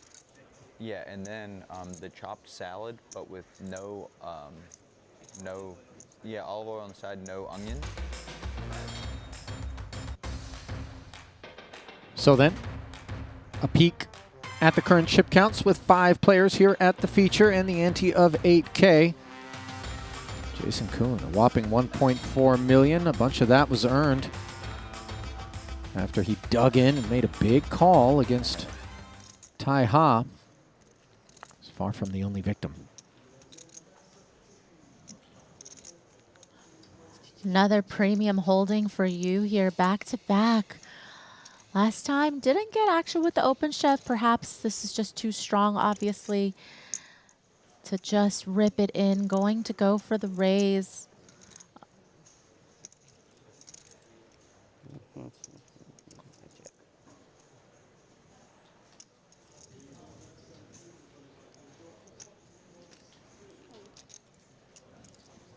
Kuhn not looking to inflate things. Will just call the 56K open. Masashi seems interested with this connected hand, but doesn't like it unsuited for the raise. Probably would have come along had it been suited. Tai folds the button, so heads up again between you and Kuhn. Winfried, the strangle hold, and now even more so on an ace-queen-7 board. He's got top set. 2 overcards, though, staring these jacks down. Not sure how much more interest Jason's going to have in this one. You recognizing that with top set just blocks so many of the strong ace-x holdings that your opponent would want to get involved with, but maybe feels like it's a little too sus to come with the raise and then check here, and Kuhn gonna get away for the minimum. I would have called a shove, Winfried. I would have called a shove.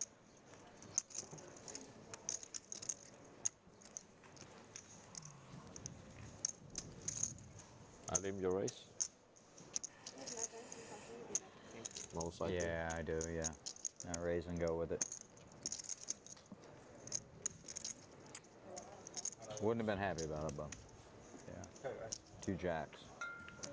Just to let you know, unless we go down to 18 before the break, this table is going to swap with that one during the break. So the 55K flop bet from Winfried. That's my chance then. Well, no, really, I thought you maybe just had like ace-10 or something. Almost shot pre-flop. Yeah. Disappointingly, earns less than perhaps it had the opportunity to, according to Jason, if he's to be believed.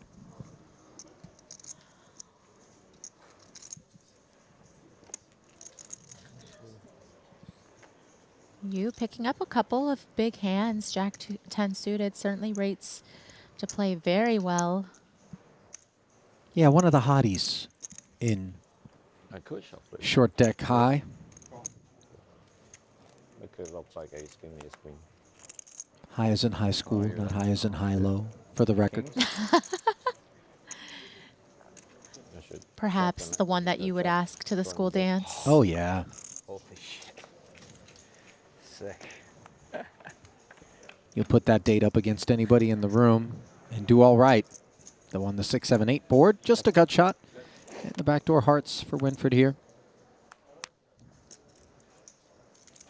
Sashi not in this neighborhood, and Yang with an open ender might have an opportunity.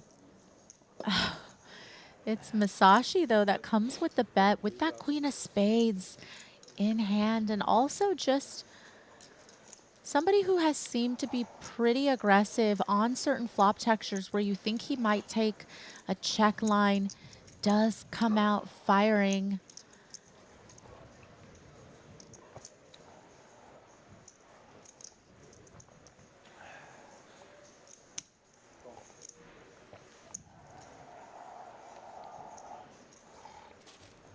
So the 33K call from Richard.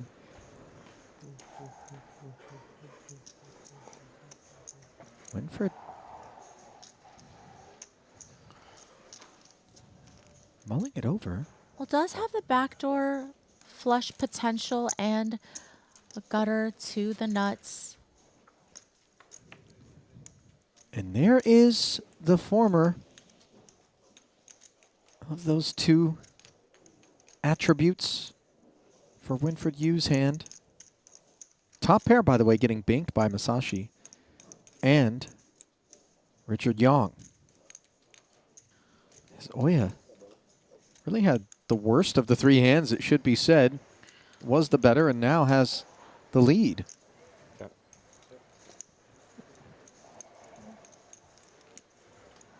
Yu checking over this additional equity on the turn. Does block 10-9, which is the nuts right now. So you wonder if sometimes that can be a potential bluff candidate and not just a bluff catcher.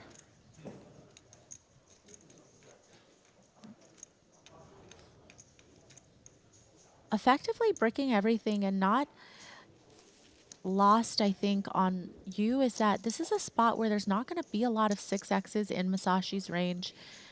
Yang would be the only person on the button who will have a lot of 6X here.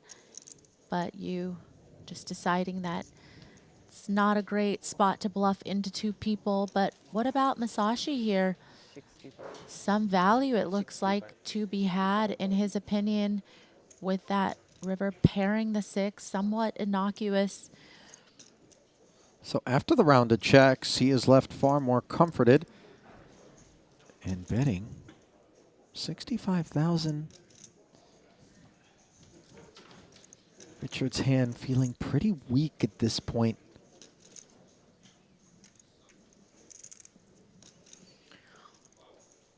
Yang blocks 10-9 as well, but perhaps afraid of some boats here. Although you would think that if Masashi had a set of 8s or a set of 7s on the flop, he would have continued to fire on that turn with the two-tone out there. A lot of hands to protect from, and I think that's why Yang calls here.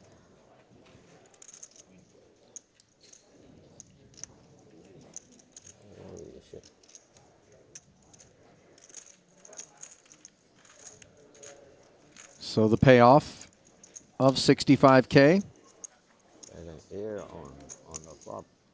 adds to the haul for Oya Masashi. King Queen, you bet the flop first. You hear you in the post-mortem saying, oh, King Queen, he bet the flop. Yeah, perhaps a little OOL. Out of line, that is.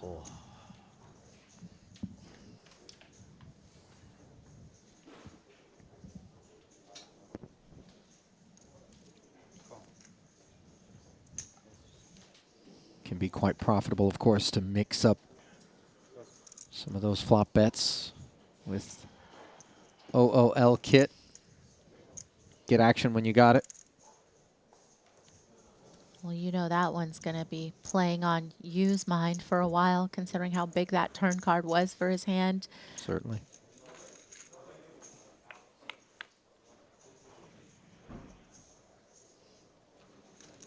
So, three-way pot. Jason flopping second pair and the open ender. This bet should make quick work of the 7s. Let's see how Winford likes Jack 8. Feels like not much at all.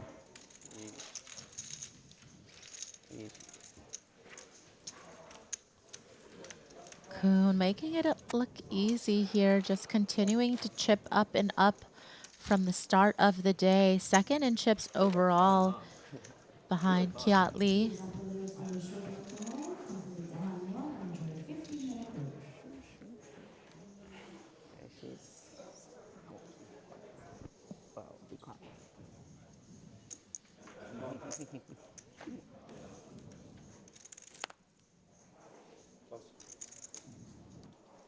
Right?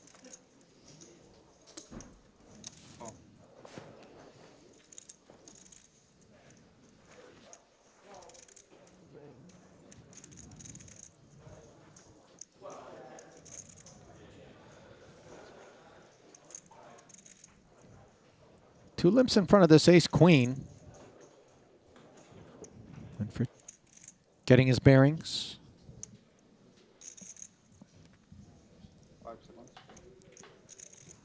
These ace-queens not as bold in short deck.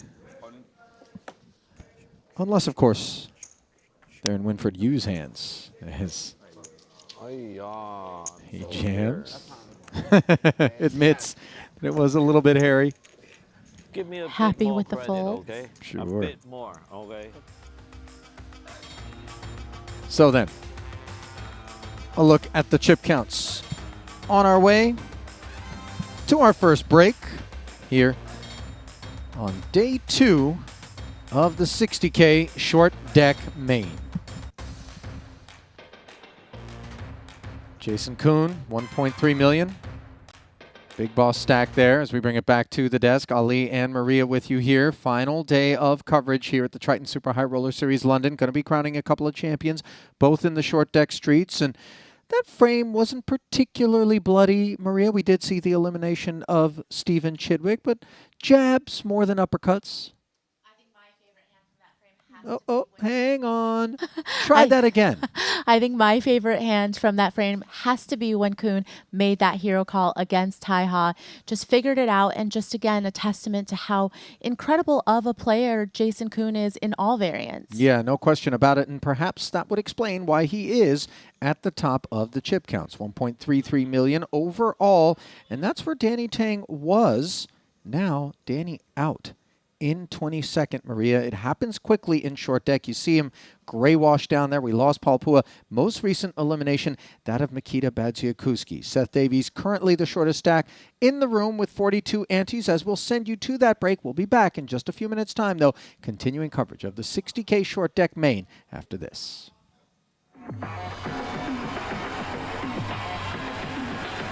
GG Poker. So many players. This is a crazy thing to do. Broke the Guinness World Record. Welcome to the World Series of Poker. The biggest poker site. Larger than all other GTO traffic reaches all-time high. Jump, jump, jump, jump. No way.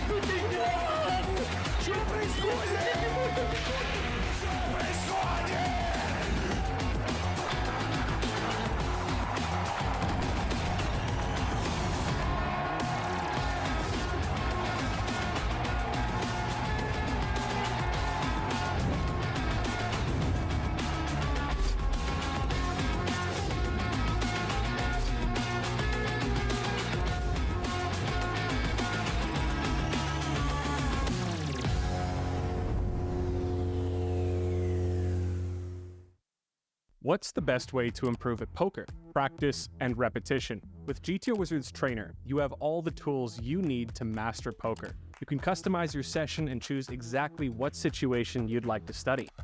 You can practice specific boards or textures, choose what hands you want to play, and customize every aspect of your training experience. At GTO Wizard, we have all the resources you need to learn how to crush the competition for free. GTO Wizard, the #1 app for poker players. Introducing the all-new BetACR.eu, the premier destination for sports enthusiasts. What sets BetACR.eu apart is our exclusive offering of live-action prediction options on the Triton series. Experience the excitement as you predict the action while watching your favorite players live.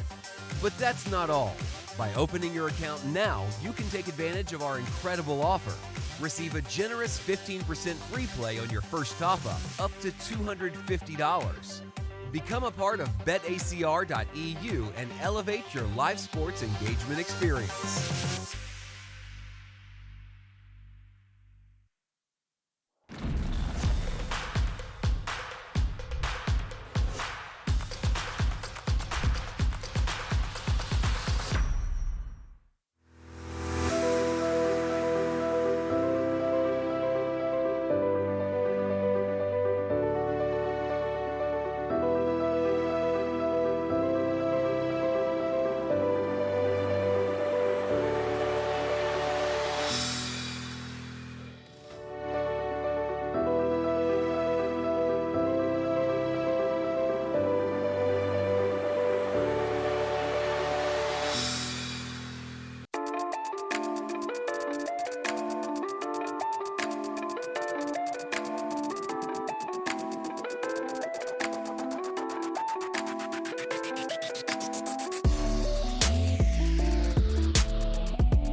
Now I'm going to have ABBA stuck in my head for the rest of the day, though. Because of the Mamma Mia? Yeah. Here we go again. Oh, no. Have you committed the cardinal sin of attempting to sing during the stream? Oh, honey, I was in my college a cappella group. I feel confident in my abilities. I feel confident that calling me honey was deeply uncomfortable. And if you want to talk about me being uncomfortable, imagine having 8s full of aces after hitting this delightful turn card. Does pay it off. Can't blame him. Just a bad river and the right price. Maybe feeling a little bit comforted at the fact that he was in such bad shape, really seemed destined to lose that pot no matter what. A first-name basis sort of relationship with them. Second off, any grievance that I would file against you would come behind so many others that obviously would be in the queue associated with me. So relax. You'll be Right. back home in L.A. Pick your battles. well before anything like that, honey. Ace 9 for Winfried. Limps in, under the gun, +1. Oya Masashi now. Thinking things over.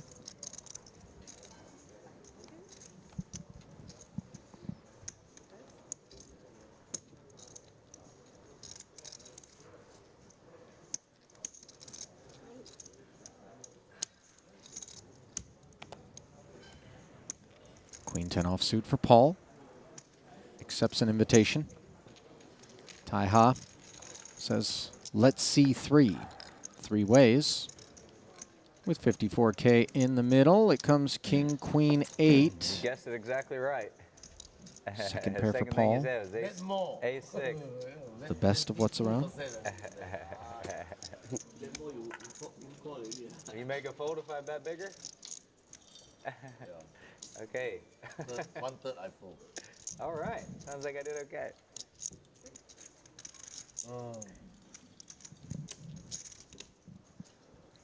Checked all the way around. Paul ahead here, but not necessarily a strong enough hand where you are going to go for value. Now a spade on the turn, giving Winfried the nut flush draw.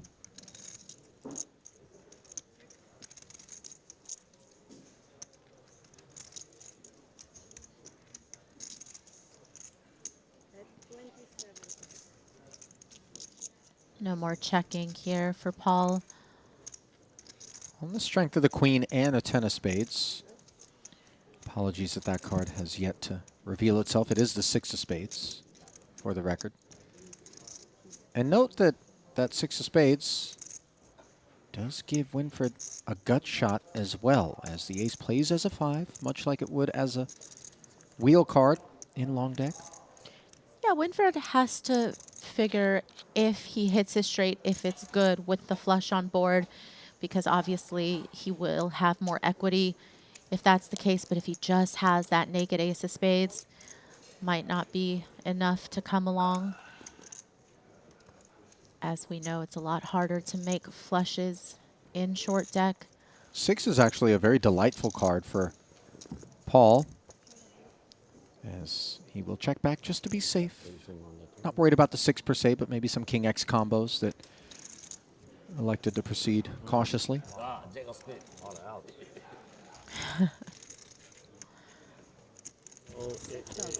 So then. I don't know. 50. 50. Offsuit. Stevie, King Jack suited call. 18.3 million plus in career Triton earnings, 29 cashes, Everything 50. 1 title, and performs so well in the short deck part of the program. His results incredibly consistent across so many festivals. His 1 title, of course, as you mentioned earlier, at the desk, coming in the short deck main. 400. Tan's turn to go all in this hand. He's speaking English. Kiatley This time really behind is him. English. Ace King of diamonds. Gonna And at ISO. long last, he's going to be able to play. 42. Coming over the top of Tan Xuan. 118. Now, it might seem like reckless behavior, Maria, to be moving this many chips around. But remember, registration is still open for one level. So that might have everything to do with the spin-up attempts. GTO. GTO. GTO. GTO. S8. GTO. Oh. Jack 10? So on their backs. GTO. Jack 10. 我是怕你推10口，我不敢 call。 In wonderful shape. Oh, no king, no king, no king. Spade? No All king, spades, no not an issue. King, king, I win. No king, no king, no king. No 10, no jack, no king. No 10, no king. Xuan No 10, no king. hunting an 8. No, I don't speak fluent Chinese. Good friends away from the felt are Kiat and Paul.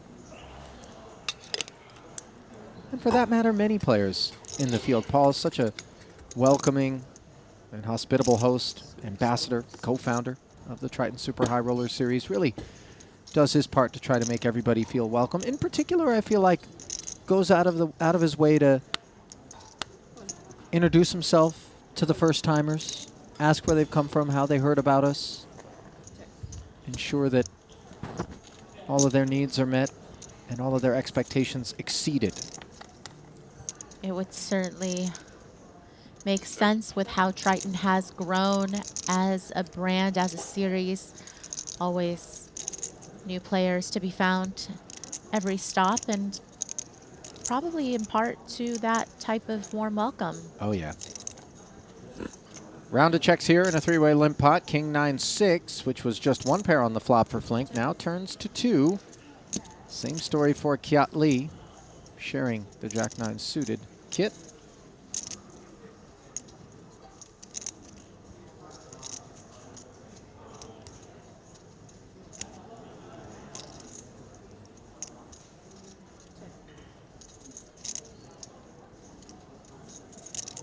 Flink? Caution or trappiness with the Jack?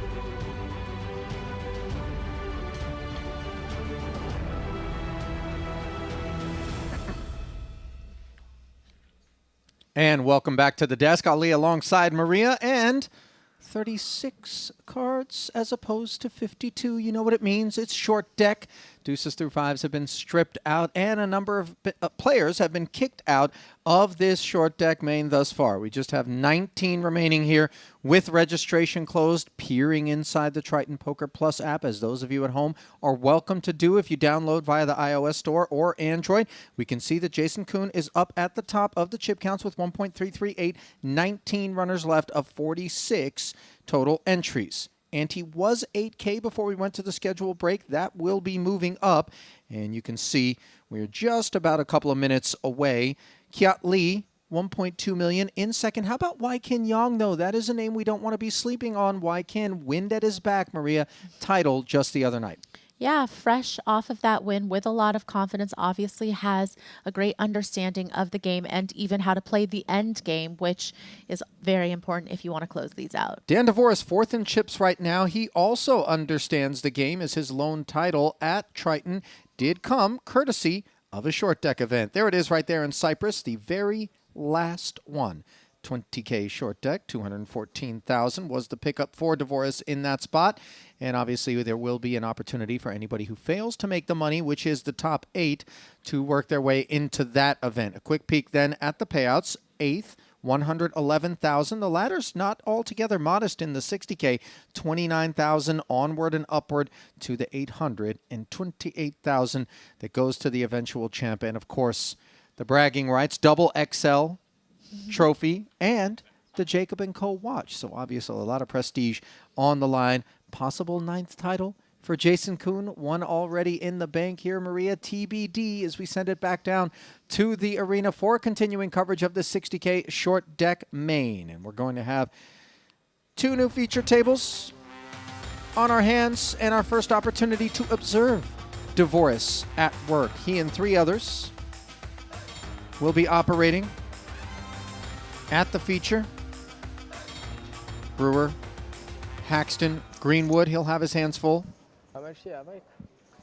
And you see we've moved to 600, the I think. 10K ante. Just under 600, I think.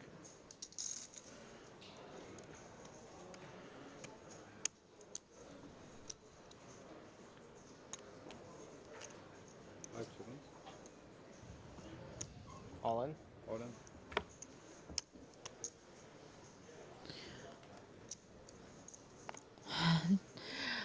With a very sure shake of the head, then oh, that's not going to be good enough to go with. I thought that was getting called. The chip shuffle was like an eye I've given call, up. and then the eyes were definitely like. I've just given up on having any opinion on what Ike's thinking of doing. No, I was just looking at Jack 6 offsuit, shaking my head. I kind of just assumed that you were like unhappy about calling queens. I feel like most people, there's like, I mean, this is actually like a good thing, but like most people on the Vival, if I bet and they do like certain things, I'm like, all right, I'm never getting raised, or like, this action's probably the only one I have to worry about. And like with Ike, I just have no fucking clue.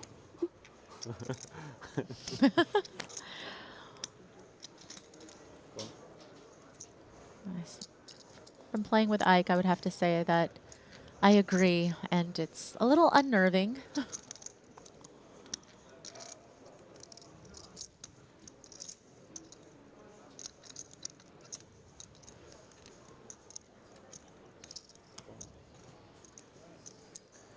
It's good that I'm kind of inscrutable that way, because I cannot, for the life of me, just My like super not be system is like expressive. I don't really know what I'm gonna do in any hand at any point. I think you're being What is there to read? very humble here, Ike. No, like when I play.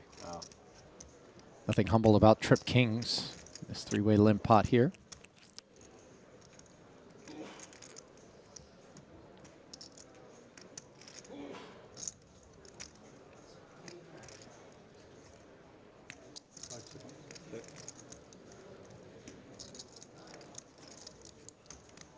Dvoris.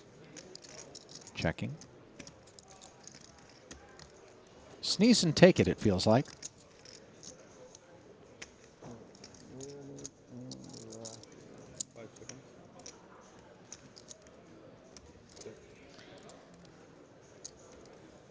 Just covering too much of the board, perhaps tried to give Brewer some rope in position, which he did not take, and now double paired board.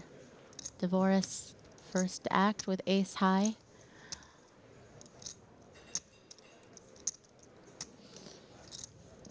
You know, if Haxton sneezed, those germs aren't going anywhere because he is well covered up. In more ways than one.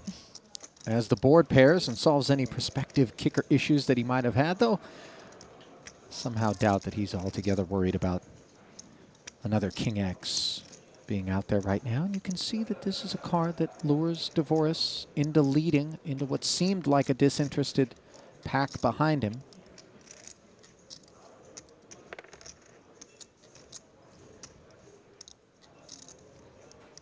This is what Haxton wanted when he checked the flop, and of course, very safe turn now.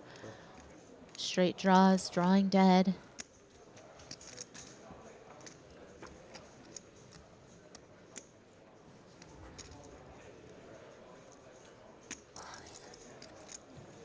Ace on the river.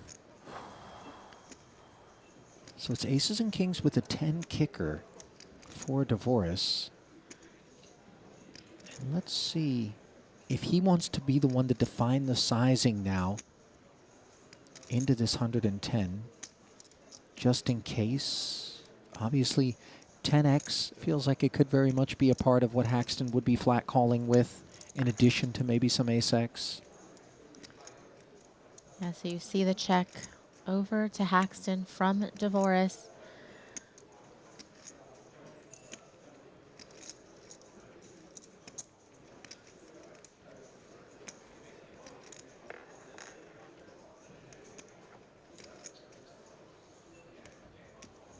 5 seconds.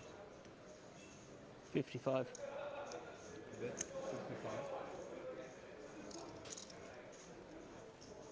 55 into 110 is half pot exactly.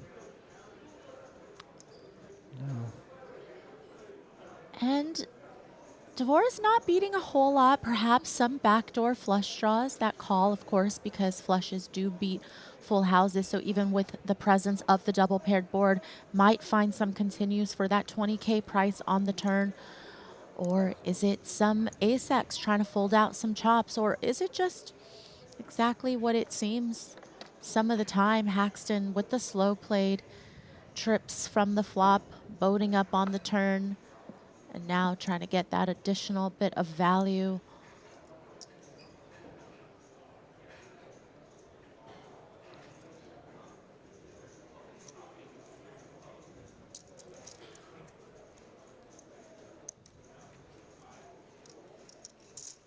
All things on Dvorak's mind. And ultimately, he does settle on the correct decision. Chicken dough. Kiwi took out Ivy. His chips will thank him later. As Isaac unable to get a call. Does feel a nice switch.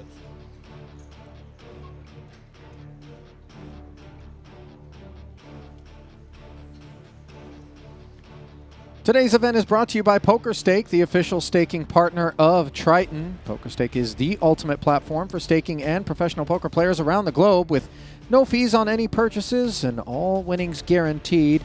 It is the go-to place for anybody looking to support their favorite player's journey and celebrate the rewards of big victories. Check them out at pokerstake.com now and stake your champion.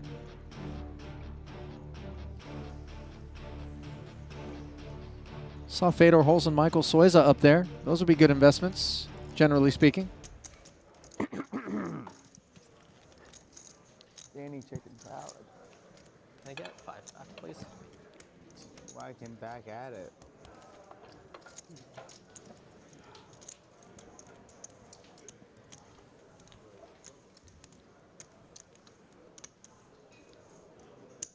Is that a Ralph Lauren bear sweater that Greenwood is rocking there? Maria? I know you're up on these things. Okay, let me take another look at it. Okay, there will be opportunities. The bear is very woven into the British culture situation with Paddington, of course. Randy Lou posting a whole lot of that on his Instagram. Famous British bear. You think Randy was a big Paddington fan before he had a kid? Yeah. Maybe he didn't know as much about it prior to that.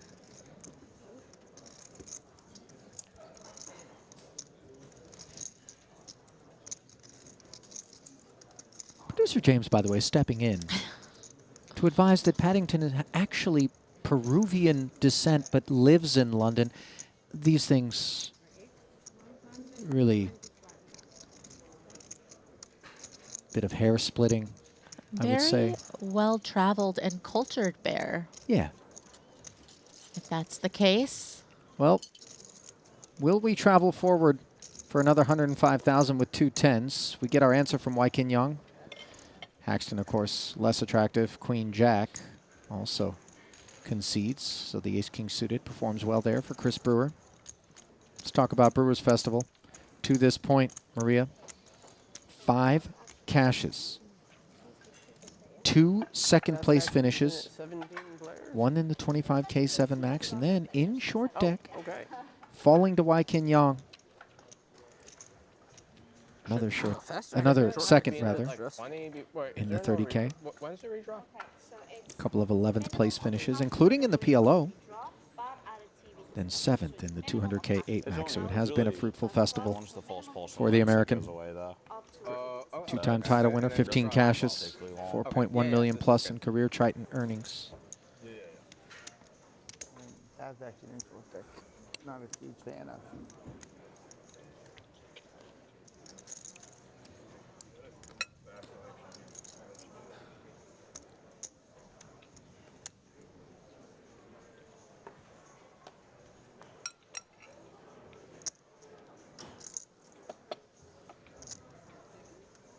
Ace-King offsuit edition as Wykin limps under the gun. A bit of here, kitty, kitty. Come and get it. 1.1 something.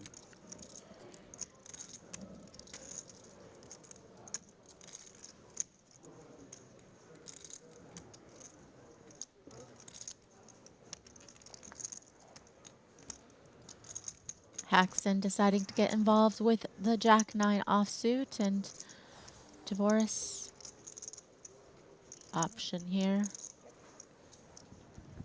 Dominated is his 8-9. Free of charge. A peek at the flop. 90K in the middle. Ace-King 7. Top 2 for Wykin. Gut shot for Dvoris. Before you scratch your temple, the ace plays as a 5.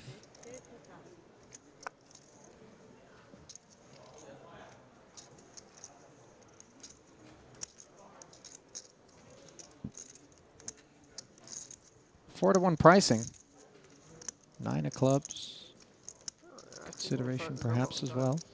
Especially nice in position. Oh yeah. So Dvoris does come along. Oh. Against that third pot bet, he turns a pair of 9s. Kate just sent a text out trying to get people to join. As Maria waited until the very last day of the festival to find the strength to open her own water bottle. Congratulations. I just wanted to try. I didn't actually expect to open it. I fully expected to hand it back to you, but I wasn't going to at least attempt to do it for myself. Thought you were going to sprain your wrist. You really left it all on the field.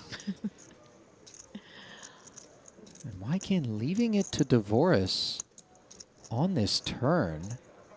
6-8, really the only hand that this Ace-King, I think, is concerned about being up against. Very sneaky here of Yang. And perhaps just a good way to shut Dvoris out if Yang goes for the check raise.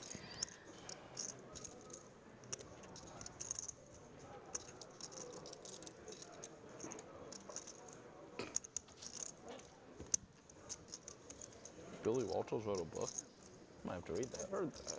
Billy Walters wrote a book? Yeah, called Gambles. And he says that in the last 3 years, Phil Mickelson, he said in a 3-year stretch, Phil Mickelson bet over $1 billion with Wykin him. check calling the 120,000, Maria. Yeah, I wanna read A plan maybe to lay some rope on 2 streets, as the Ace-King does rate to be performing quite well. Granted, 10-Jack has come in, 6-8 looms, but this was button range for Dvoris to check back pre. It seems, it just says win. Right, it feels like what that means. Dvoris could certainly have the 8-6 being on the button here. You know, you wonder. Jack 10 offsuit probably just lets it go as well, but Jack 10 suited might put in a raise, and Dvoris just feels like It's actually not like there's not a lot of hands that come along on the turn that's going to fold on that river, and perhaps afraid sometimes that Yang could have the Jack 10 himself. like 2 million a year without actually betting like crazy numbers. Yeah. I guess like So it does get but shut down. If you're betting like As Dvoris abandons the plan. bet every day, you'd easily couple 2 to 3 million in a year. Not sure it was ever a plan, unimproved on the river to barrel. I mean, 130 million a year. Let's say he's losing like 3% per bet, so he's losing like 900K a year on sports. That's not even that bad for like how much money he has. As well as I mean, it was probably, there might have been a point where it was bad for him, but now it's not. Yeah. Not in the last couple of years. I'm still mulling over what Wykin's intentions were after check calling turn. If it was, he's been rich for a while. I mean, I would imagine it's in part cautious procedure, but then also inductive. His gambling's less of an issue than. Yeah, I think on a very clean river, perhaps depending on the sizing, he could have found a check raise, but of course, that particular river, very coordinated. This is like a San Diego casino. He's just getting shredded by his wife playing high stakes slots. aren't slots like minus 30% too? Like, is she just I think it's hugely variable. Yeah, I think they'll regulate it. I think a bunch of them are like minus 7 to 10, but it's still. The thing is, she might still be losing like $3 million a year. Well, because you do them so you get money in so fucking fast. Yeah. I think slots on average like 12%. 12? Okay. Yeah. Slot talk interrupted by the flop of ace queen 10, which gives Haxton second pair and the gutty aces and tens for Chris Brewer. Way the best of it. I'm thinking they were just cranking them up. They were just cranking them up and not telling people, and that's why one of the reasons they got so. So is that whole casino shut down or just the poker thing? No, I think the Crown is like can't run in Australia now, right? Oh, seriously? I could be wrong. I think they like temporarily got like. Divorce with just a gutter. They were bought by We'll check along with the field. Mykin snap checks. Now pairs his 7. No, it's the Crown. Talking about the other like 8 Australian casino company. Yeah, the Stars is not. I don't know. Something like that. So we had a poker stop. Brewer pretty comfortable that he has the best hand. You know, even King Jack Right before COVID. with some flush possibilities on that flop would have likely just fast played and not tried to slow play against 4 opponents. I remember.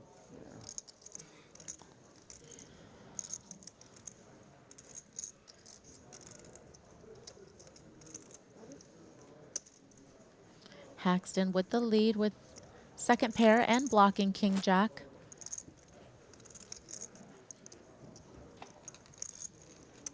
Do you ever go there? Do you ever go to Australia? Used to. Aussie millions, many times. Now a king on the end as Haxton rewarded They were like the first huge for that question asked Yeah, 250K. on the turn. Yeah, as huge. 10 years ago, 250K. Brewer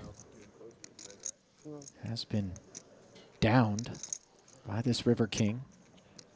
Third heart as well. And Ike doesn't block some of the decent 2 pairs, you know, ace 10, ace 7 here. Great. Yeah, so it says the unfit for a game. They've declared the Crown unfit for a gambling license in Western Australia, but stopped short of revoking it. Classic. So they just, Doesn't mean anything, so they're just fine. It's like Western Australia doesn't matter, right? Unexpected the check on the river, but Ike maybe mindful Perth is of the pressure that could be applied. in the country, I think, and like. You know, and then that's not good. It must have. Maybe it is on my iPhone. And Brewer with a knuckle back, and now far from that sort of action here is Tan Xuan. Because Owen. Jamming the king queen, runs into Kerry Katz's ace king. And this is going to be a bad spot, especially with Chop it up. other kings Chop it up. No, you lose. I lose. out there. Sounds like Jack 10. You lose. Oh, king queen. No, it's like AK. Roll up.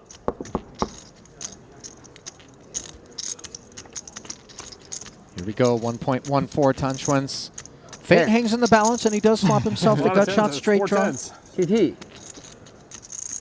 16 runners remaining. Will it be 15? We are 1 card away from exactly that, unless that card is a 10. What? Which it is. I know. You're the must. Oh, it's Kerry. What a gut punch. And I got to tell you, it feels like Katz has been on the receiving end of more than one of these sorts of spots, Maria, so far here at this festival. You could see the look on his face. Obviously so frustrating.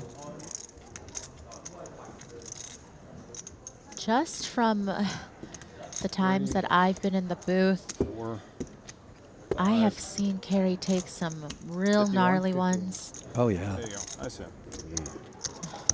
Nice hand.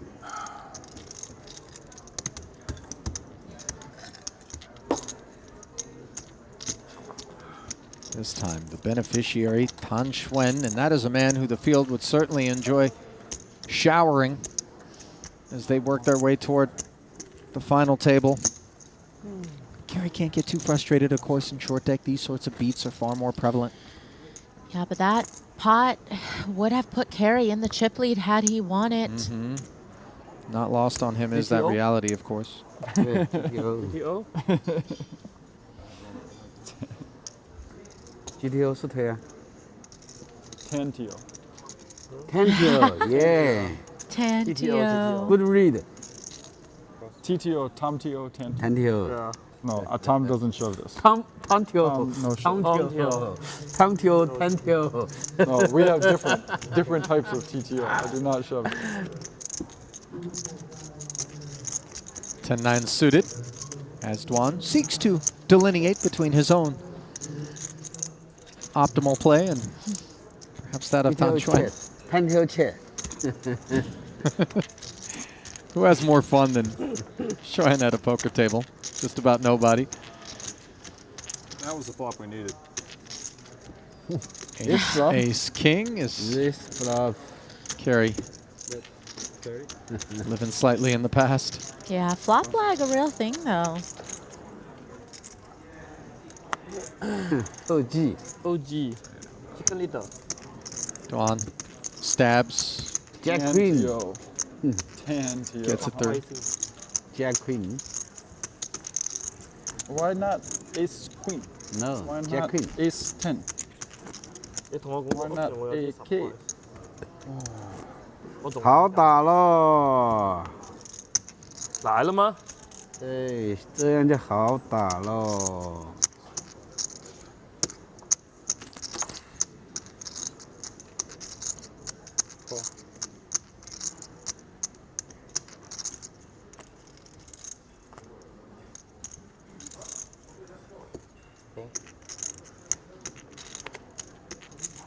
Duan, content to limp after Lee's limp. Happy to play. Couple of hands. Oh, wait, never mind. I forgot I was on the button. 7-8 offsuit. 3+6. Xuan ace-9 suited. Lee with the king-jack flops himself top pair. Gutter for Duan. 3 checks in front of Kerry's bottom pair. He will close the action, and on the turn, he will pick up an open-ender. 2-way straight draw for Xuan, and of course, Kiat with the king of his own. Decides it's worthy of a bet.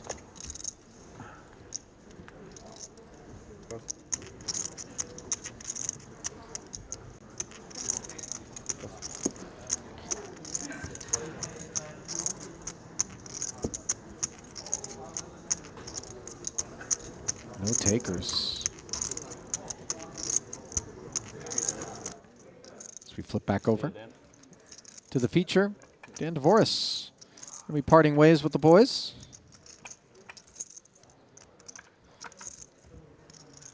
Currently 9th in chips out of 15 players. 77 annies roughly.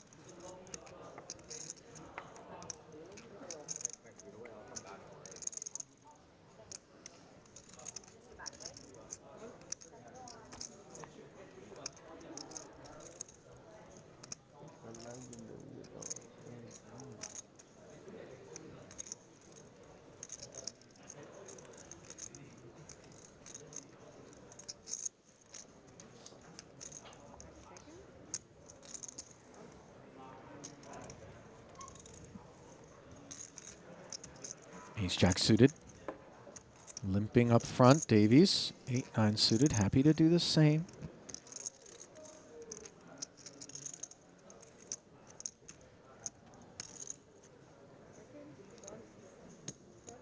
It's interesting, Maria, because obviously we know how strong flushes are, and as such, the suited combos are appealing. But at the same time, the ability to make a flush So much more difficult. And I wonder how those two ideas offset one another in terms of the desirability of suited combos versus their offsuit counterparts, as we see Greenwood mashing right on cue, ace-9 suited, the equivalent of the ace-5 suited in long deck, the solver bait as I like to call it, and able to jam and get it through there. Well, I think to your question, Ollie, when you're in a game that allows for a lot of limps, you could see flops pretty cheaply, then I think it's obviously a nice proposition for these flush draws, just because you know that even though it's hard to make, it's hard to beat if you make them. So in terms of that, the value does go up. The implied odds of you know, allowing straight draws to come in and whatnot and two pair hands to stick around. Certainly much better. Lost all of his money. I accidentally loaned him $1 million more than I was supposed to. Richard was mad at me. That's funny. That's so funny. I got this text from Richard saying, you can lend Chairman $1 million. And then after I did it, I realized he sent the text to me and Andrew Roble, and Andrew Roble had already lent him $1 million. So you loaned him too. Yeah. Now, I don't necessarily want to put what seems like it could be sensitive financial information out there, but now that Haxton has openly talked about it, the idea that he doubled the loan amount that was approved by the underwriting department of Richard Young Richard was actually most angry about, though, was that I called with him an and extra woke him up million. to tell him I'd done it.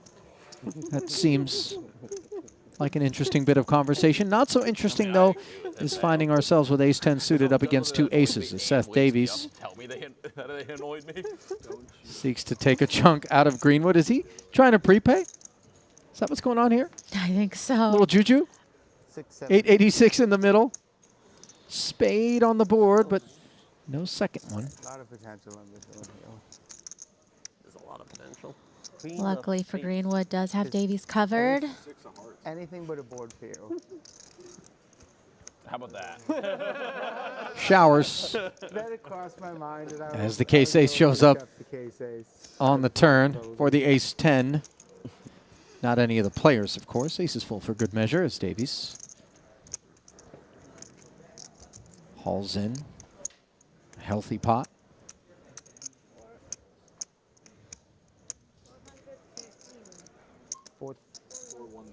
Oh, wow, discount.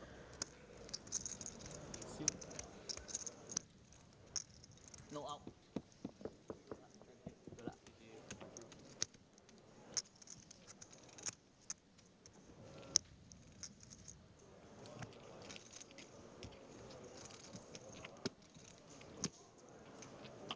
Monaco, I guess?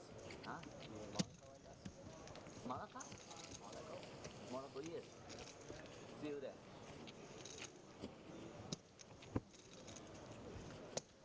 Robert Flink has been eliminated in 16th. Is that Richard Young on his feet? Yeah, looks like just recently eliminated. It would appear that DeVoris has some more chips in front of him, so possibly at the hands of Dan. Well, it was a limp on the button, or forgive me, under the gun from DeVoris, then the jam from Young right behind him, efforting the actual way in which the hand played out. Things certainly speeding up, Ollie, here Mhm. in this level. Pace picking up a bit. No denying that.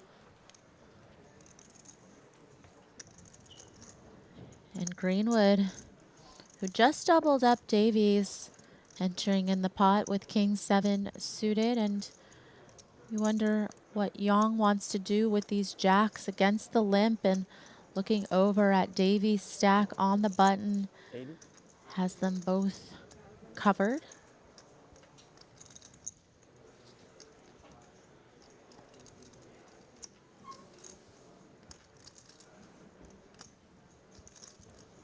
So with the jacks making it 80K, Davies is already in there for 20. But 60 more, too much. Greenwood feels the same way about it. Wykin hauls it in.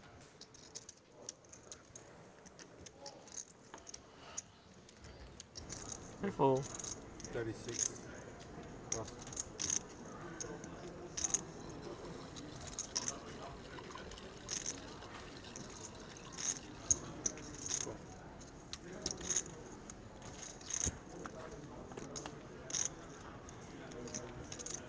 Back over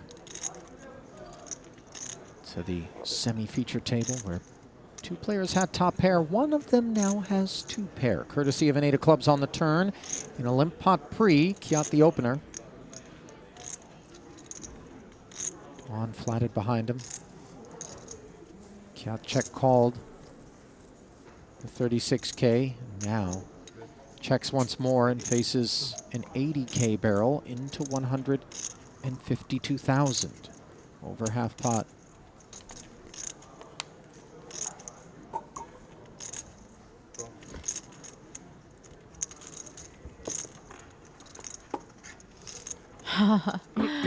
And that is a rough river for Lee. Now Dwan rivering top 2.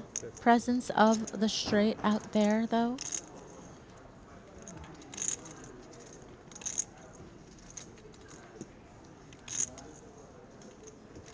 Wonder, does Dwan find a value bet here? A size where he will get called by worse. Couple of straights possible with that 10 on the river.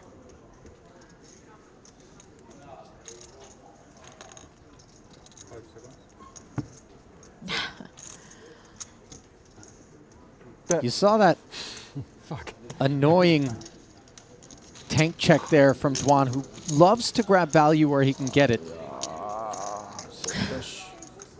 Tom thinks he's frustrated. Consider the Kiat Right. got rivered. Granted, he turned. Dwan.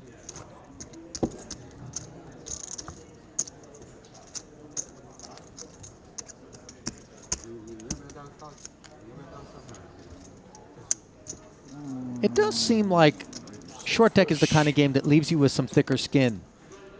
Maria, you just don't have the same level of expectation with respect to hauling in a pot that you would in long deck. Yeah, things don't hold as much. Yeah, similar to how, you know, people viewed PLO when that game first started becoming more popular, of course. Another game that is quite high variance, equities run close, and one of those where I think players will play big pots in and not necessarily expecting to get their chips back every time they go in the middle. Brief bout of tuberculosis for Dwan. Seems to have cleared. I think they have something for that these days, luckily. It's treatable. Well, he coughs up 32,000 toward the middle. Into the 90. It's a little over 1/3 pot. Tan Xuan, open-ended. Paired flops, obviously not the most attractive variety for the straight draws. But it was limped pre.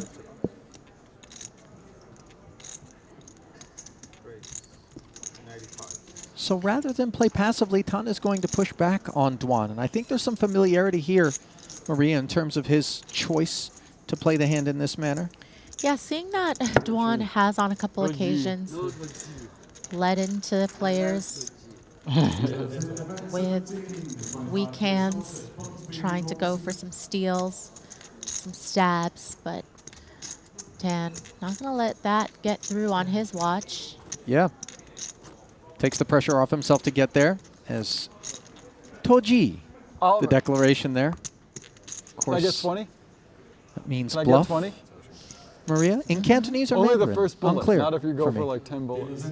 I think it's Cantonese. I'm only in the first bullet.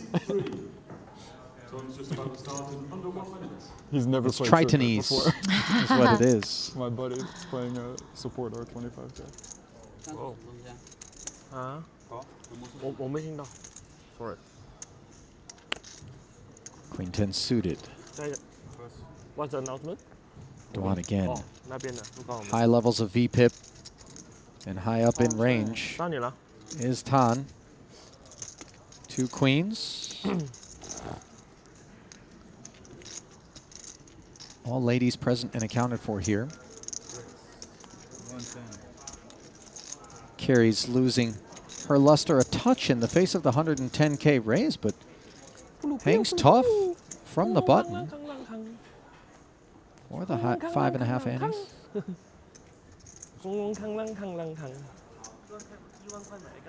买不到啦 ，Osiris 那天都5万，阿德买得上 ，Osiris 都5万，一定有人的。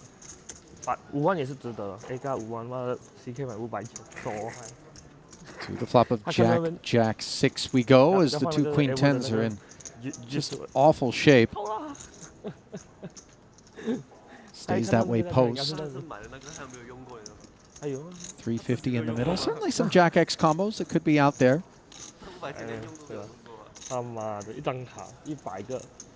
You know, we've seen 是吗？100拍。 Duan try to stab with less. 4万块。 So not all that surprising, I think, to see him bet into a pre-flop raiser here with some of this backdoor potential. I gotta say that it does feel also like an opportune time for Tom to leverage the fact that he did lead and then fold a bluff 1 hand to go. Would he do it 2 times in a row? It certainly feels a bit less likely. Tom is going to call, though, as Carrie will release. Now this call just keeps all of Duan's bluffs in, of course, and also a little cautious to the Jack X. Now that is a heck of a turn card Look for at it. Duan. All of a sudden from queen high and no hope whatsoever to a flush draw and a gutter. Do you have any other white chips other than that first stat? That's not exactly what you want to hear when you got these 2 queens. If you're looking at SPR, Xuan just has a little over pot back. Yet they're playing 726 effective, and does Dur jam? He does. And this is very, very disconcerting for the queens, blocking some of the flush draws as well with the queen of clubs. And Duan pretty easily able to represent a lot of Jack 10s with that under the gun +1 limp. And call of the raise. And this is a spoonful of the medicine that more often we see Dr. Schwann serving up his patients. Yeah, so now he has to think, how would he play against himself? What would Tan do against Tan in this spot? WWTD. Not happy about it. Really just a bluff catcher against this sizing, of course, too very polarizing. 5 seconds. So many offsuit and suited combos of Jack 10 here in Duan's range. And as you mentioned, Duan, who usually stabs a little light, can definitely switch things up now and have it, hoping to get paid off based on his image thus far.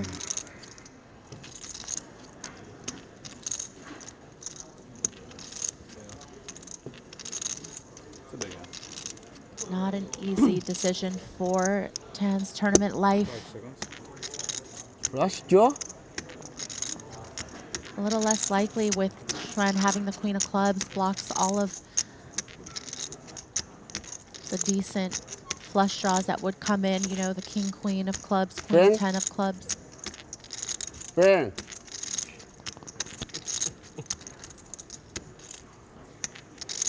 Lun getting a kick out of the exchange. Okay, friend. Wow. It is a draw. Yeah. It is a draw. Oh, friend. Xuan finds the call. We're going to play for over 2 million, Maria. But I thought he had a big draw. Why else would he bet so much? This pot is going to be good for the chip lead. Yeah. On friend, the river. Friend, it's my friend. How you call? Devon breaks out, gets an earful of elation from across the felt. Yes, How you call? Because you are my friend. The best friend. Because you are Toji too much, maybe. 722. Well, you can't say that Dwan didn't put him to the test, but Tan answered the call. Indeed he did. Yeah, Toji. Yes, I am. Street poker, Maria, between those two guys who definitely know a thing or two about getting into the mud. The weeds, if you will. Obviously, Dwan very annoyed because that's a line that I think gets through against the vast majority of people in Tan's seat with the 2 Same queens. hand as you. Just 10 queen of hearts. I wouldn't have bet that. 他再打小一点 I have a back ，river back all in diamond, 以前都不动了。 so I can shove all the diamond turns. 不好讲。 Two diamonds down. 两个摊白。 So just get a look at that. Over 200 antes and 2 million in chips for Tan Xuan as he leads the pair of Malaysians and Americans at his 5-handed secondary featured table. That peak brought to you by Poker Stake.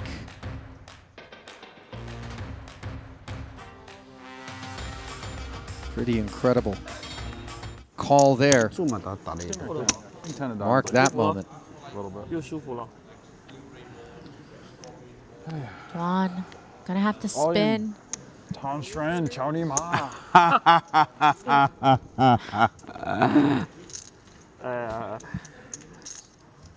need a count. I think it's 148. 148. It might be slightly different, but very close to that.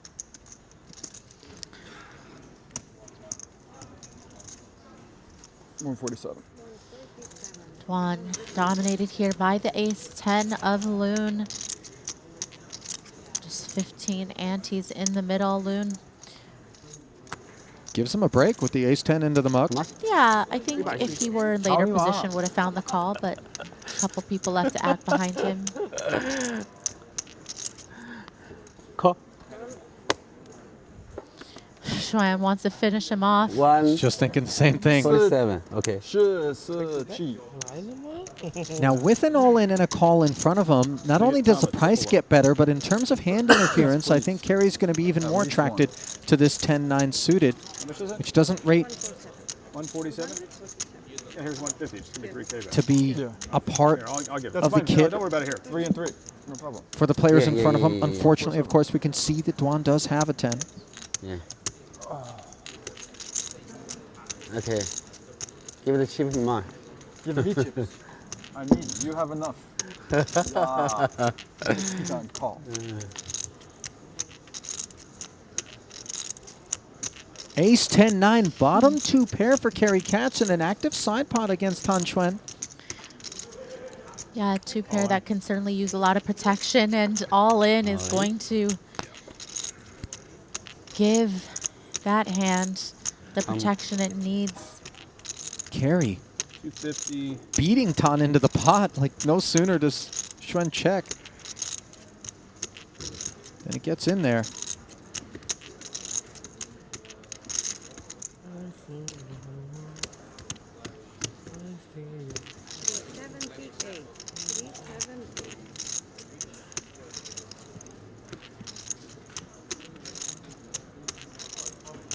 Be a very ambitious call.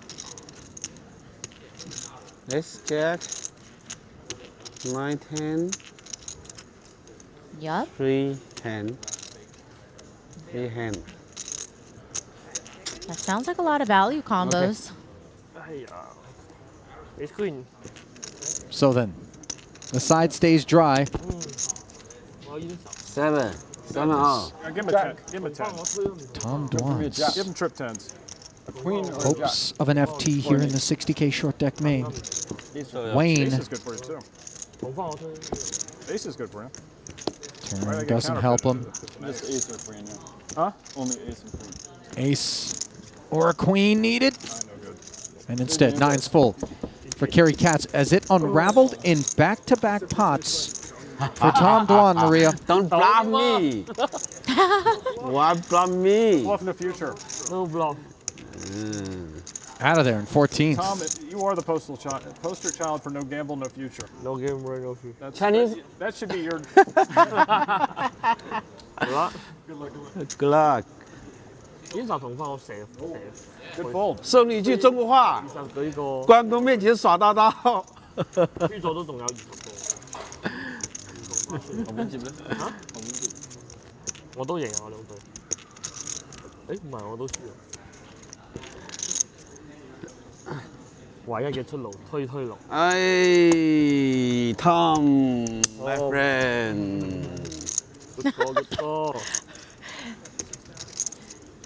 Tom might want to take Dwan out to a nice dinner later. 这个牌应该 shove 的，妈的，哦 shove 也输了，也输给 Tom 了。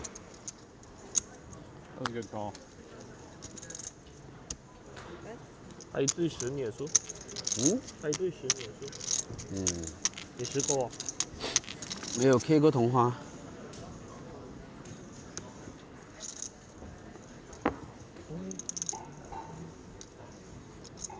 Is that full carry? Oh, sorry, no. I'm not a call. 这个客厅挺舒服的。check。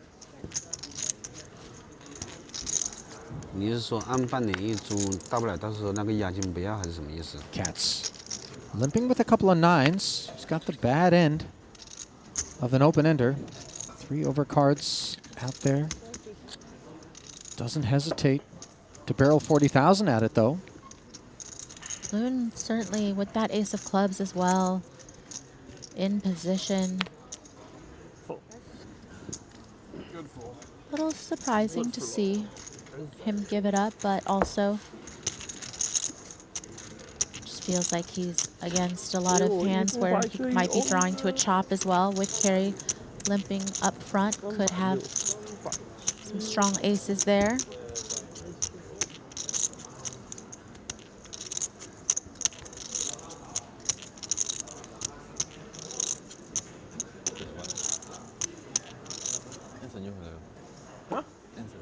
Anson？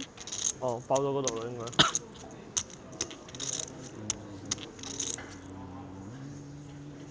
來了嗎？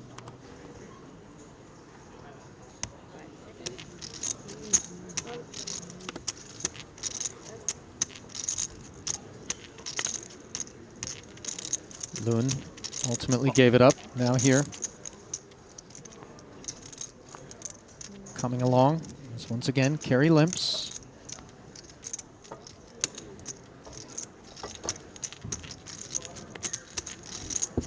Time checking back the queen 10 suited. And flopping top pair. Gut shot for Loon Loon. 入咗 day 2啊你？入咗 day 2嗰邊？入咗。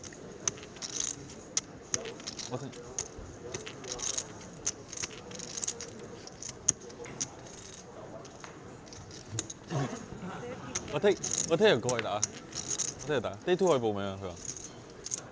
Schwen betting with 2 checks in front of him. Best hand. Continuing now to ascend. Top set 嚟喎。 He's the kind of player, Maria, that you give him a big stack and he's not going to sit back on it. He's going to put it to use. Granted, he had a hand there, but I would imagine we're going to see him putting a lot of players to the test, especially as only 8 get paid. Yeah, someone who's incredibly tough with or without chips, but I have a feeling that he's not going to shy away from those spots. 巴女一定好過 marking 喎。係應該都唔好。巴女一定好過 marking。做乜？應該唔係，因為傾積97啊，97唔同嘅。積97啫。你呢個有冇可能有啲80底嘅？instant out 嘅喎。 Limp versus the button. Triton flops aces and tens up against the joint for carry. Lying in wait is Cats. As he calls the 35,000 and then aces full on the turn, and it's real run good for Tan Xuan. Carey might be expecting ace X to be raising.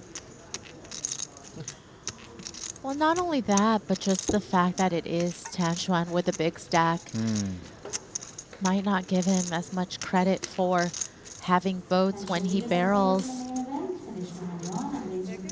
But also not necessarily a hand that I think we're going to see Carey raise very often, just not going to expect to get calls from worse very often, and wants to keep all of Tan's bluffs in there as well.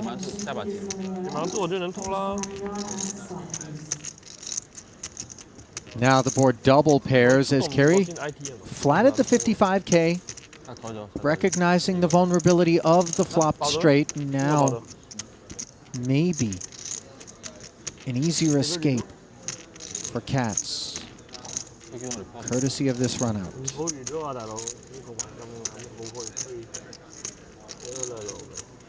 Xuan wondering what he could get his opponents a call with now that the board just keeps getting worse and worse. How much? 150.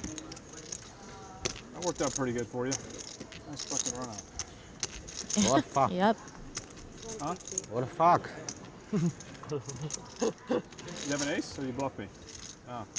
Ace 10? Wow. Oh wow, bad river. Bad luck. Just like I lucky. Bad 10 for you, bad river for me. 451. Huh? 451. 1 is 1,000, like 10,000. 哦，这个不掉10，他输大了。不掉10，我肯定是中注的。150K river bet does not get paid. 那颗很重了，我都不是打15了。Discipline escape there for Carey, as the bad news is ante has gone up to 12K, diluting his stack. Are we good to go? I thought they said pause. Yeah, she told me to keep going.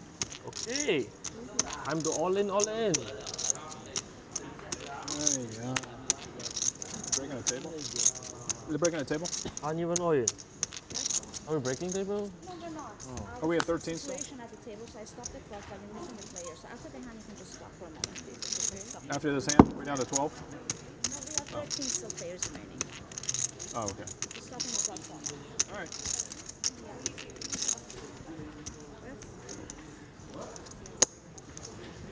Sir.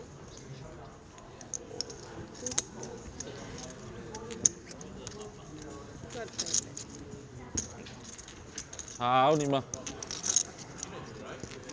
差一點，90我就推㗎啦，啱80唔推。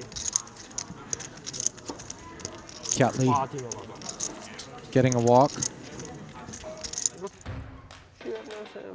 75, 95, 107, 110, 122.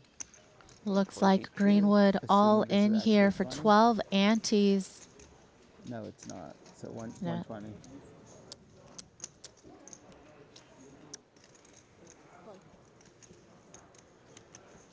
Okay, maybe that was the hand before.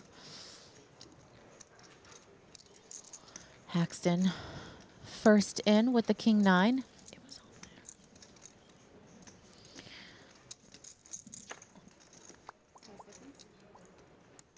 there. His limp going to be greeted by a couple of jacks, which will limp in turn.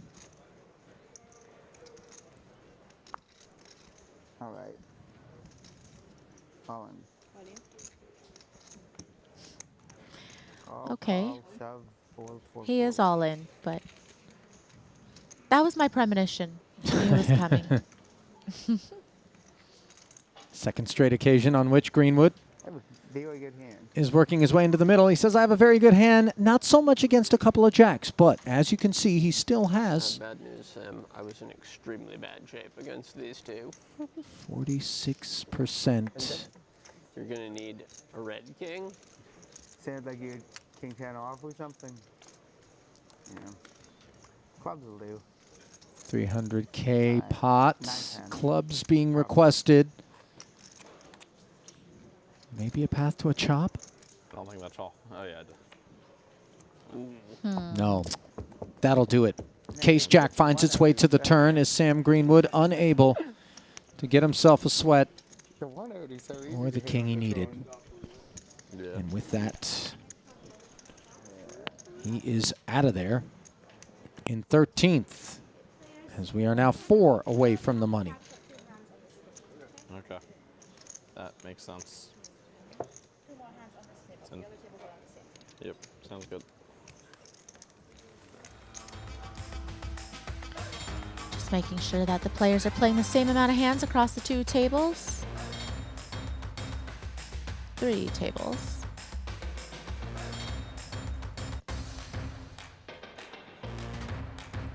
Just 3-handed action over at that red table at present. Look to rebalance that. I didn't scan it. Okay. Should be 4 players per table with 12 in the field. 8 that will be paid. Wai Kin Young certainly hoping to be among them. He took down the first short deck title, obviously on form here.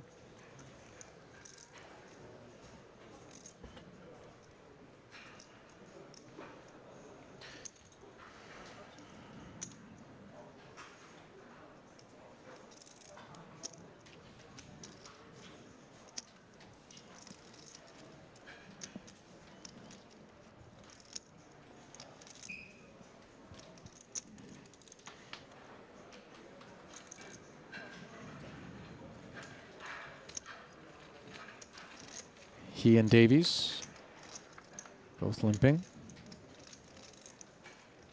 Paxton says run it, flops himself a pair of 6s. Wai Kin top pair, way the best of it. A gutter for Davies.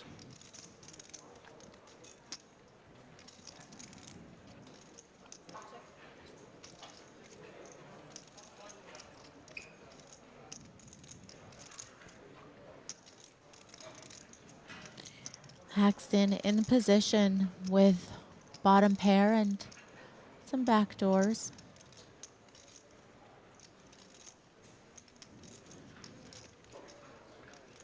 $33. Looks like he sees some value in trying to get some folds, perhaps from 9Xs. And some ace Xs as well, just deny equity.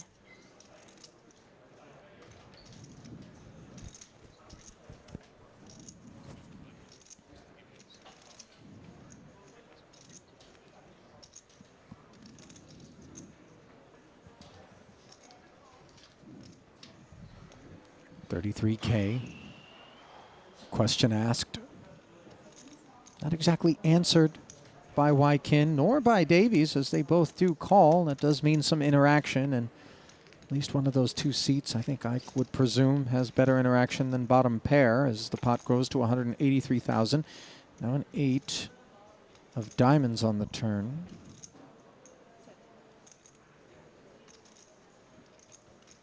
Double gutter for Seth.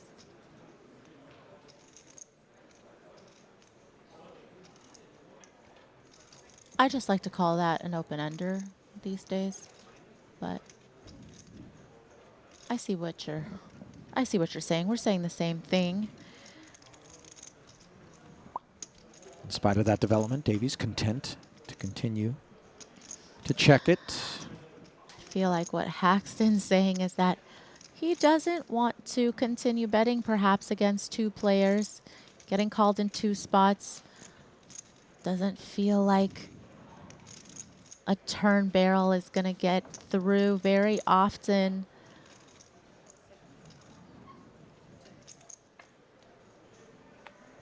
So the check back and on the river. Davies gets there as Wai Kin makes top 2 and checks a 3rd time. Had the best hand on both prior occasions, not so on this one. A lot of Jack 10's going to be in there. Just the hand of this game. So you never want to count Jack 10 out. When Jack 10 can make the nuts, then you want to play a lot of your strong hands as bluff catchers, especially multi-way. With Ike checking back on the turn, you'd imagine Davies feels like he's just going to have to bet this himself. Haxton doesn't rate to have a very strong hand that if check to, he would bet for value. And again, tough spot to bluff into 2 players. So I think this is where Davies just hopes that he can get called by worse with the sizing that he's choosing.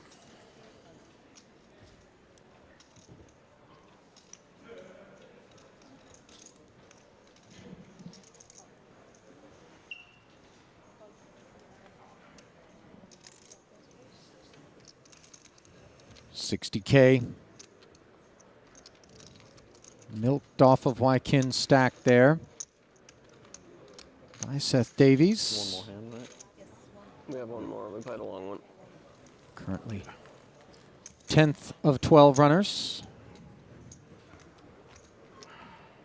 Take a look at Davies Festival. Thus far here in London, Maria has himself 3 cashes, and they're all in the big ones. 9th in the 200K 8 max for 400K. 19th in the 250K Lux Ampay Invitational for 371. And then a 10th place finish in the 125K No Limit Main, good for $360,000. And each of these festivals can get very expensive if we fail to at least make a few min cashes here and there. But we want the big stuff to keep our heads above water and in the black on the visit. Yeah, sometimes poker is going to be a little bit of that break even until you have a big score. It's always nice to not be in the red. It's always nice to just be able to break even in tournament poker, that's for sure, until you have the score that you talk about. And here's a score for both of these holdings, as the King-Queen was in such delightful shape. And now it retakes that shape, courtesy of Broadway, as we see more passive lines from Wykin Yang here. You begin to wonder if some of this strategy that Yang has developed, is this bluff catching, is perhaps what got him the W. Just inducing, maybe? Yeah, inducing, getting a big stack by allowing other players to bluff into him. Well, the remaining players, who were spread out across 3 tables of 4 apiece, will now be consolidated into 2 tables of 6. But of course, we're going to need an opportunity to make that happen as a redraw break is upon us. A quick peek over at that boss stack of Wykin Yang at this table, which will be disbanded, courtesy of betacr.eu.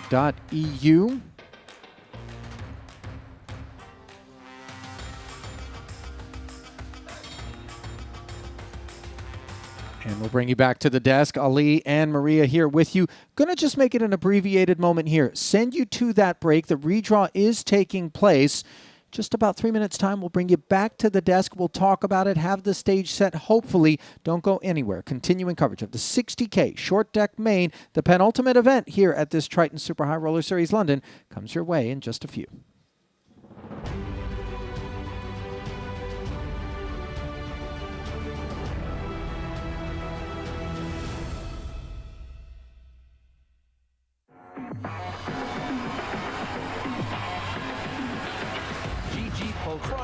Why so many players? This is a crazy thing to do.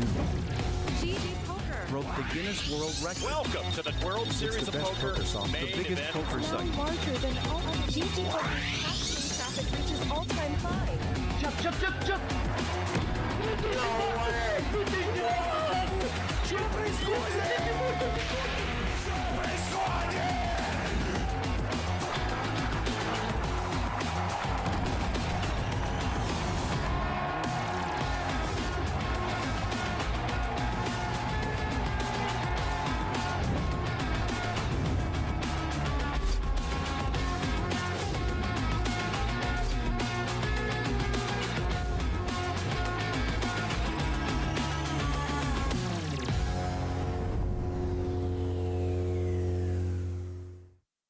One of my favorite ways to understand GTO strategies is to look at the expected value of different plays. Whenever you see a spot to GTO Wizard, you can hit this dropdown and select Strategy plus EV. For example, opening Ace-10 offsuit from under the gun is worth about 9 big blinds per 100, but opening Ace-9 offsuit loses about 5 big blinds per 100. Ace-8 loses about 14, and this is why it's important to understand the bottom of your range and think about which plays actually make money and which plays are pretty close to break even. GTO Wizard, the #1 app for poker players. Introducing the all-new BetACR.eu, the premier destination for sports enthusiasts. What sets BetACR.eu apart is our exclusive offering of live-action prediction options on the Triton series. Experience the excitement as you predict the action while watching your favorite players live. But that's not all. By opening your account now, you can take advantage of our incredible offer. Receive a generous 15% free play on your first top-up, up to $250. Become a part of BetACR.eu and elevate your live sports engagement experience.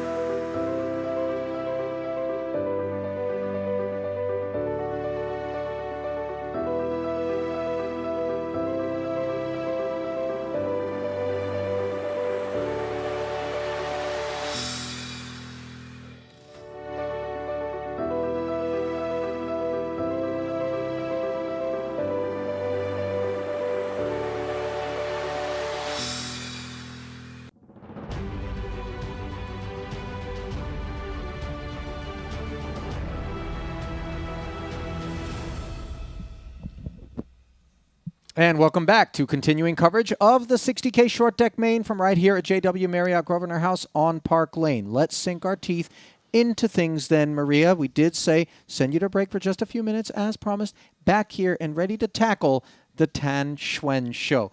That big call against Tom Dwan, I think sort of a declaration of war in terms of what Tan is going to be tried to be doing out here in these short deck streets. A man who is scary enough when we're playing long deck and just absolutely fearsome. Well, you heard Dwan say, how did you make that call against me? And Xuan, somebody who, of course, that was for his tournament life, so unafraid of making big calls in that spot. So you can only imagine what he's going to do now with a big stack, going to be trying to punish near the money. Yeah. Let's call it a modest drop-off to Oya Masashi, who is in second, $1.9 million for him. And then Jason Kuhn lurking, looming, as he always does, looking to nose into that FT, which, of course, will be upon us once we get down to 7 players. So then, let us get back out to the arena right now, where we're going to have a shuffled deck, and this is what it looks like. Feature table, Xuan drawing Masashi. And Oya is not going to love having to be at Tan's table here as the soft bubble. Currently 4 away. Jason Kuhn relieved not to have to be amongst those two. That's actually a nice setup for him, Maria, to be at that secondary feature. Yeah, for Kuhn, just always somebody that you have to be careful, knows how to play this game, and always going to be a really big threat here. Already won a title this series.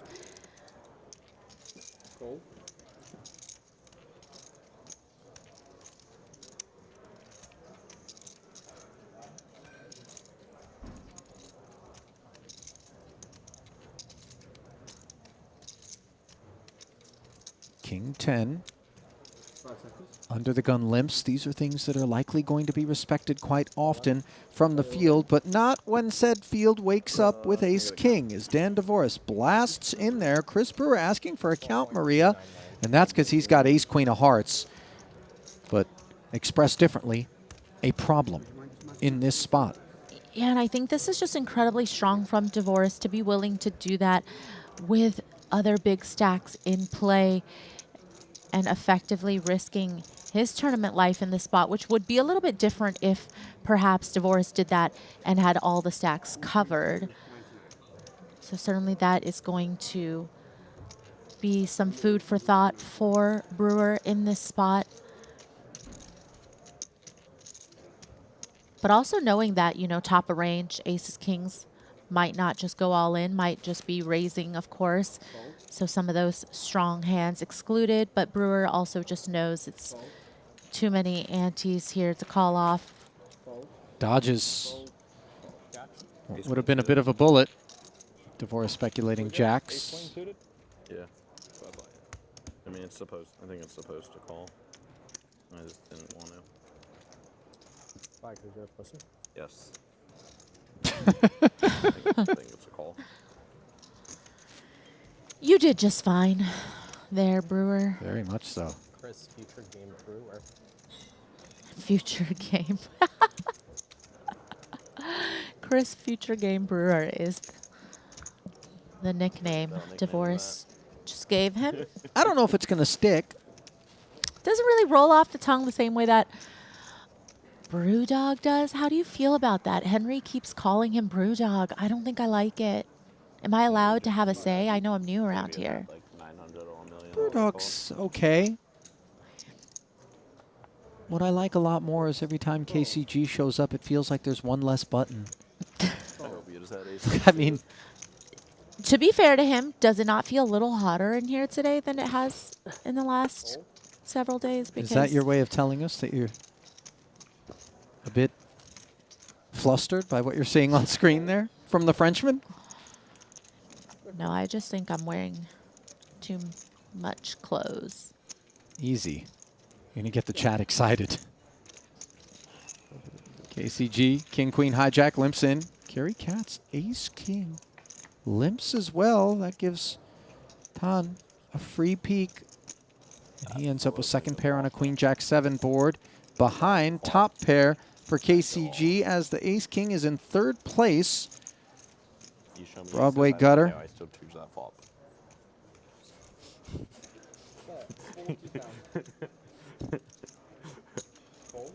Why?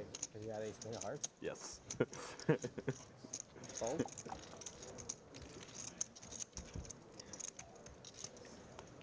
Oh no.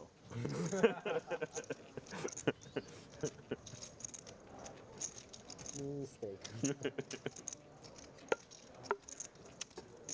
KCG's 40K bet called by Carey. Chips that maybe he feels like he could have committed to a pre-flop raise, instead invested in a peak at the turn, which doesn't yield the 10 or the ace that he needed. And will send the pot over to KCG.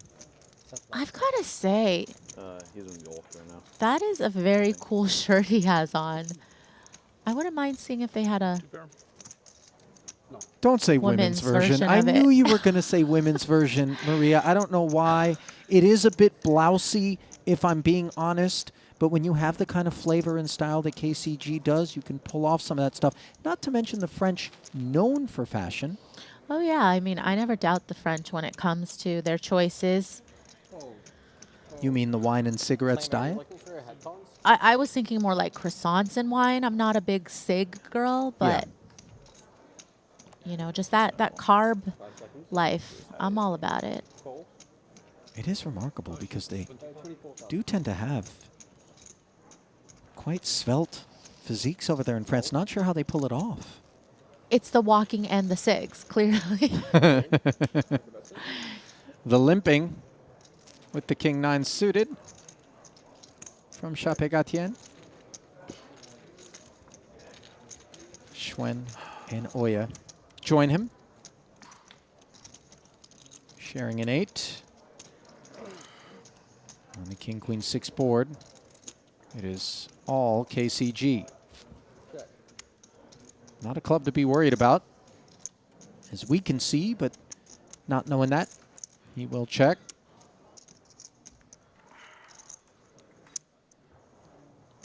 Bet 35,000.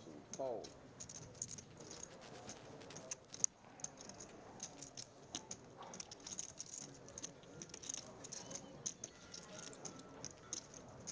Now, KCG is somebody who seems to have really fallen in love with short deck. you know, certainly allows him to play a style that is more fun for him. Not so fun, of course. The fact that Tan Xuan just stabbed with ace-8 of diamonds, and then suddenly the ace rolled right on off for him after KCG called the 35. He checks once more. Certainly not surprising to see Tan fighting for every pot right now with the boss stack in the entire tournament. Wonder if he turns some showdown value. Yeah, looks like he is going to check back. Afraid of some traps here by KCG, of course. Some of those jack tens, perhaps some flushes in there as well, even though we know flushes are very hard to make in this game. Four-liner. Yeah. Showing up now. I wonder if- KCG feels like turning it into a bluff, Maria? Yeah, I definitely think that it's a consideration. Looks like he is going to check, though, and Xuan just a little bit of showdown value. Not going to beat a whole lot of hands here, but does beat the one-pair combos. Okay. Yeah. Yeah. Like maybe it just happened to error. Yeah. I love it up there. It's amazing. And that look on KCG's face is one that is attached to the revelation that Tan fired into the 3-club king high board with the ace-8 of diamonds and somehow beat us. The Calgary, New York is really difficult. Was that a triple scoop of chocolate ice cream in a carafe? I mean, I feel like that's a man after your own heart, Holly. I'd like to know what the destination of said That's your order. dessert was. No, the triple chocolate, not my order, but No, just nevertheless, like a sweet triple tooth scoop. action. Just triple scoop of whatever flavor your heart so desires. Obviously, New York, Toronto, New York, Montreal.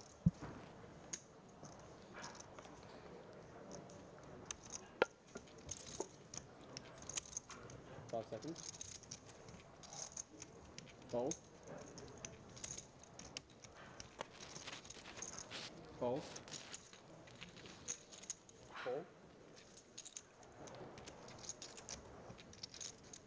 Queen 10 limping in front of Oya, the two big stacks in the tournament.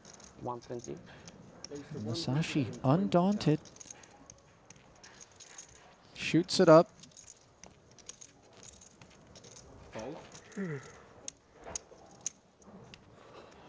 Second in chips here, and nice to be to the left of Tan Xuan.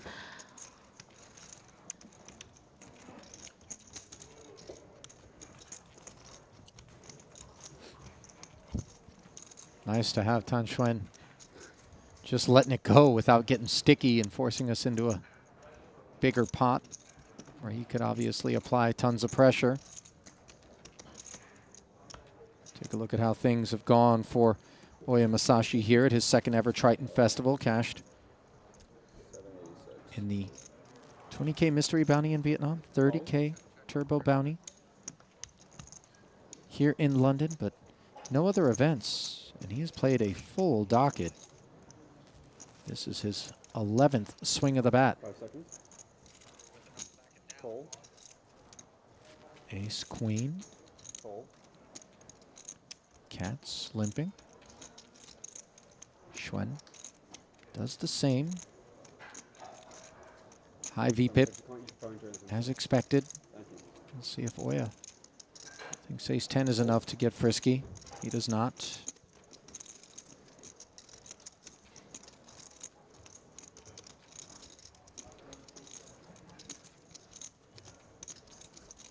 Dolores checking out all the stacks that limped in before him with the ace jack.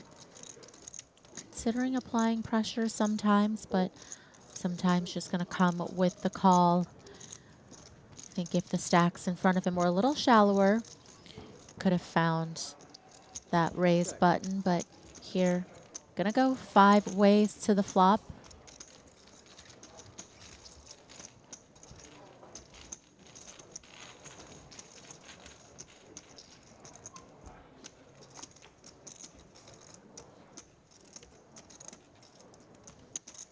So that 5-way flop is Jack 9-6. Top pair, top kicker for Divorce, the best of what's around.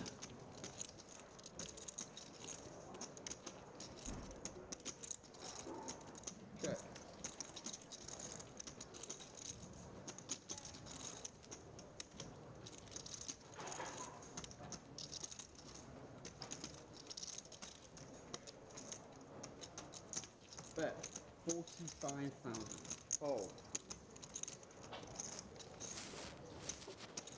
45K bet should clear the field. Yeah, even Schwan can't find much reason to call there.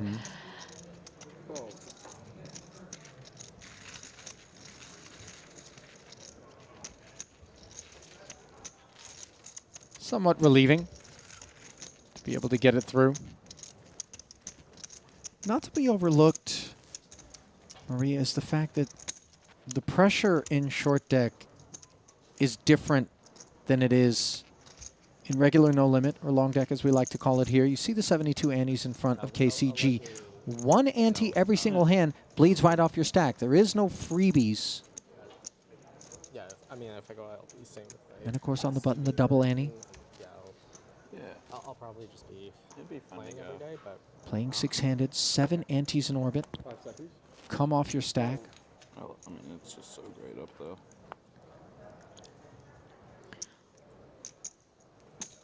At this point, average stack 96 antes, so you see just about half the table has an above average stack.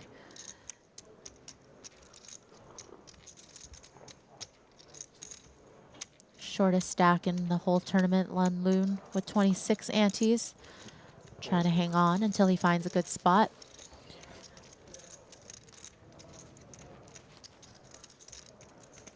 Schwen continues to partake with high frequency. Dvoris has him dominated, but the aces have both of those boys in a way. Chris makes it 105.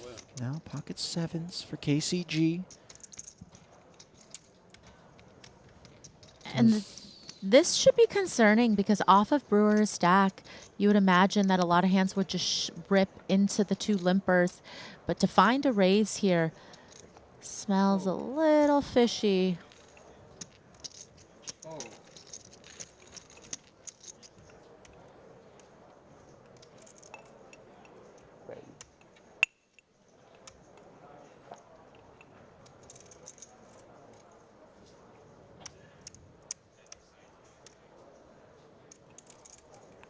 Seconds. Let's see if Dvoris felt the same way. Mindful, but into the bin he goes. Pocket rockets. Hey. No?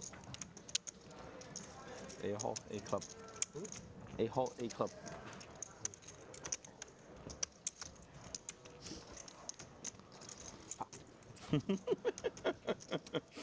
Why do I feel like everyone's alter Far Eastern ego comes forward when we're playing short deck? Game steeped in that part of the world. You knew at aces you would call? Yeah. 5 seconds. Call. You might get stuck calling the next street. Again, Tan limping.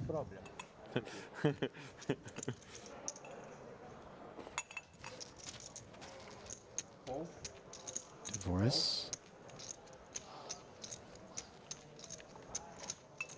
Pocket eights, limping. KCG doing the same. Cats incentivized.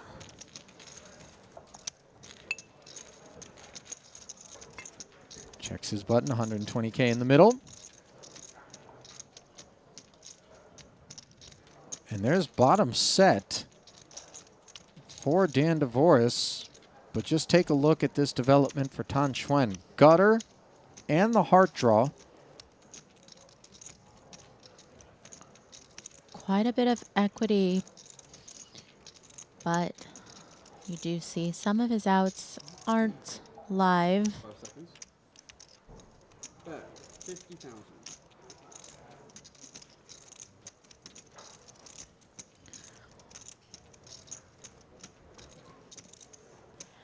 And Schwan limped up front, so of course sometimes will have some big ace-X's, perhaps trying to trap a lot of limpers.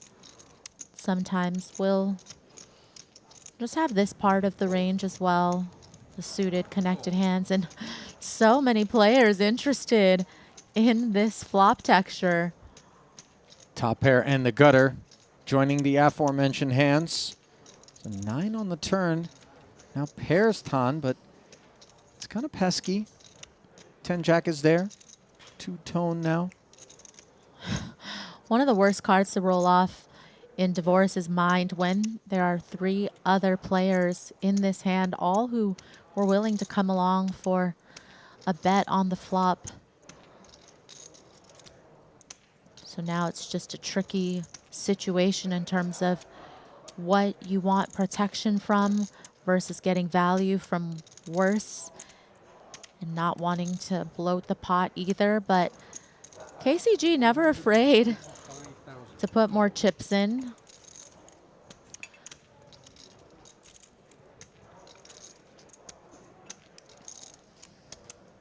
$125,000 with the aces and 9s. Troublesome. This bet comes courtesy of the fact that Dvorak treaded lightly on such a sopping wet texture. Unclear to me whether or not this is designed to induce KCG to bet or whether or not it's true caution.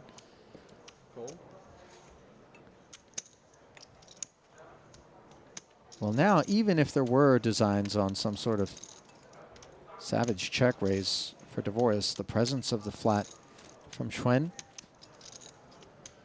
could play as attractive, but I feel as though it's more dissuasive. Or do we think the 10 jack or better would have spoken up? Not if the person with 10 jack is obviously KCG can easily just have it there, and Schwen could have a hand just like this, a hand that has equity against straights, of course, and even against sets. As we know, if the board were to pair on the end, say the 9 of hearts rolled off, well, it can't because Tan has it, but the Queen of Hearts rolls off, then, you know, Schwen's still not afraid necessarily. But I think this is just in the category of feeling like if you're up against these 2 specific players, perhaps you find the call on the turn and hope for a favorable river.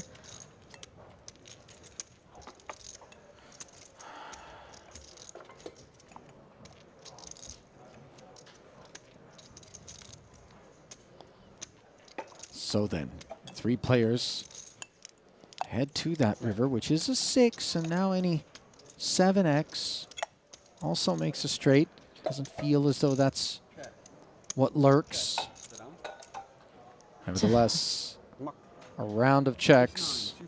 As Tan fails to connect, and the set of 8s do hold. Set of 8s. Giving Dvorak this 695K pot. Think of shove? Do you consider shove? Oh, you can in. Lun Lun serving up all his chips after being served ace-ace. Haxton with ace-jack suited. Count requested. 282, I think. Shortest stack in the tournament, all in, but finds emergency aces. Wouldn't blame Haxton for looking it up. If he was closing the action, would definitely be in there, I think, here. Worthy of consideration.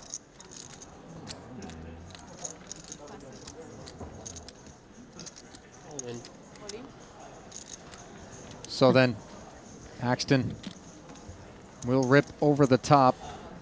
Jesus. And that's not what he wanted to hear. Kidding. It does have aces. I wait for aces. Only aces. That's the one to wait for. Yep. Lun claiming that his pre-flop jamming range is incredibly narrow, but we know there's some other kid in there that he'd be willing to push forward. Has the Queen 8 board. Hang on a second. Was going to say leaves the ace-jack in a way. But then the 9 on the turn provided a gut shot, which doesn't come in. Queen's full on the end for Lun Lun. 来了吗？我 Edgar 卡點啊？ You win? King 9. I know what it sounds like, guys. It's just a big stretch. Everybody relax. 我 double 嚟喎。哦，咁樣。 King 9嚟喎。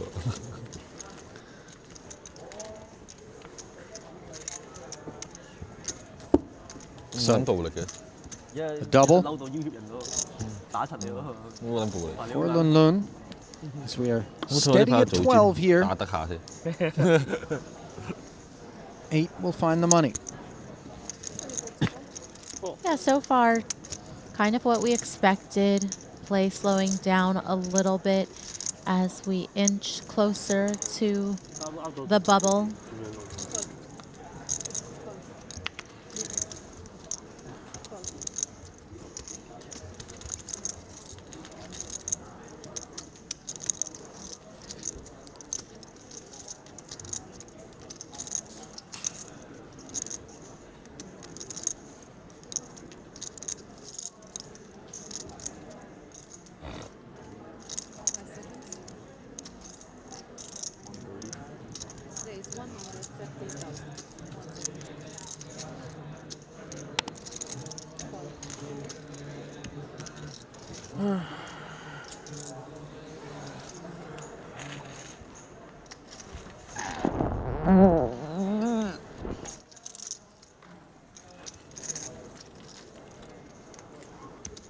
Raise and take it for Davies, wagging a finger at Wykin.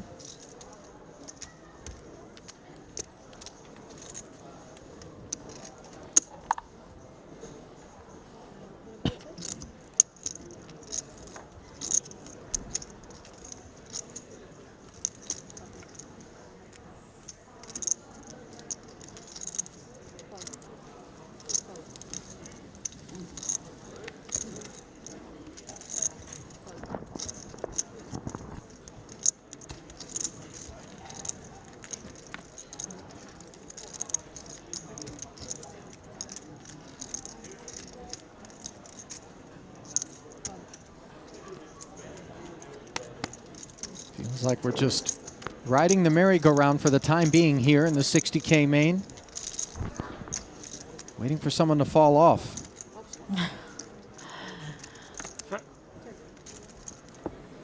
Well, Moon said, not me, with those two aces, although that double still has him as the short stack. Here he is with ace-10. Kings and sevens, top two for Kiat Lee. In control. Limp the cutoff. Moon Barrels says and takes. take it Do I have in 600? Chinese. But I know he can ask any English, please. English no good. Your English is great. What are you talking about, dude? No English thing. Espanol.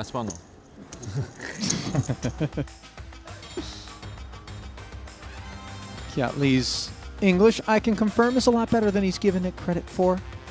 As Tan Chuan's stack is not a lot better than Dan Dvoris's. Just one ante separating the two of them. And look at Oya Masashi right there in the hunt. Rather unfortunate table draw. Yeah, nice to have position on Tan, though, as Masashi is to his direct left, and then Dvoris to the left of Masashi.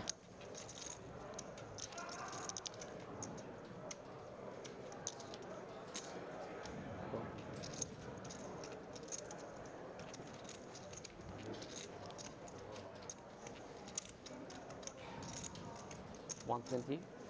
120. Great. 120.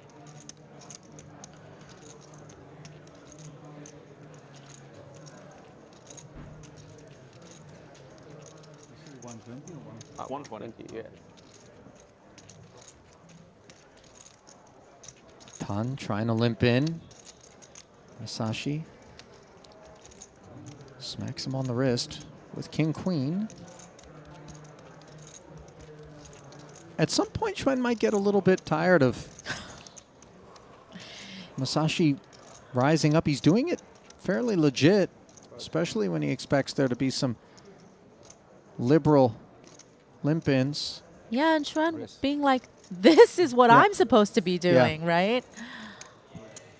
It felt like he'd had enough of this. 3-bet all the way up to 624, and you know Oya doesn't want to tussle with the only stack that has him covered, albeit by a hair, but covered nonetheless.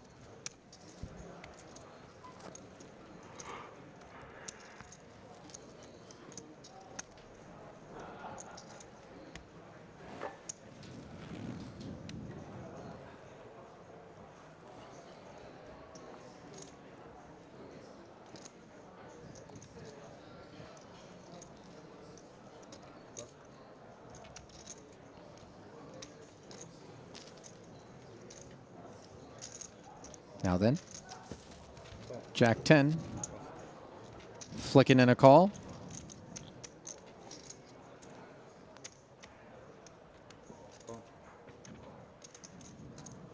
Queen Jack has it dominated, flicks in as well. Now the ace-9 suited. Feels as though this could be troublesome as maybe Devoris looks to put the raise in. Blocking aces, but of course we know they're home, and the jam from Devoris here. Music to Chris Brewer's ears. Sitting with 786K. 2.1. 2.2. Just taking his time here, hoping to maybe attract another customer. What do you have? Ace Jack. You? No, I have King Queen. Bigger than you. 1 point. It's kind of nice when Devoris knows that the other two players with the big stacks don't seem interested in the pot anymore, just discussing the hand before. Yeah, actually, So it's like not 1-8. kosher So it's like for them to be doing that, Maria. I don't think there's any ill will, but if you're Devoris, you would like a little bit of protection in the form of them just keeping tight-lipped. Absolutely. Here we can see that it doesn't affect Brewer's decision, though. No, not at all. Call. Wow, wow. Of course, once the call gets made, Aces. things become very easy for the rest of the field. They become very annoying for Dan Devoris. So play for 1.68. No good. No. Maybe it's the pair. No. Ace is full as the case ace finds the flop. And Dan Devoris. Hey, hey, hey, hey. This would not feel Hold the phone. Wait a minute. Flushes beat full houses. There are 5 spades. Oh. They could really deliver pain. Instead, it's a club on the end. And Devoris 6. falls from the ranks of the big stacks. 740. 8. 810. 810. Yeah. Yep. These I can count one down. Yep.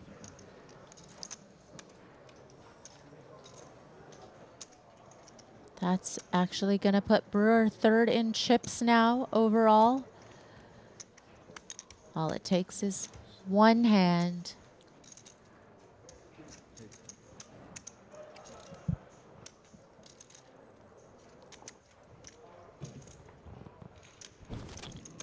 So then a reversal of fortune as Chris Brewer will vault up into third, joining the ranks of Xuan and Masashi.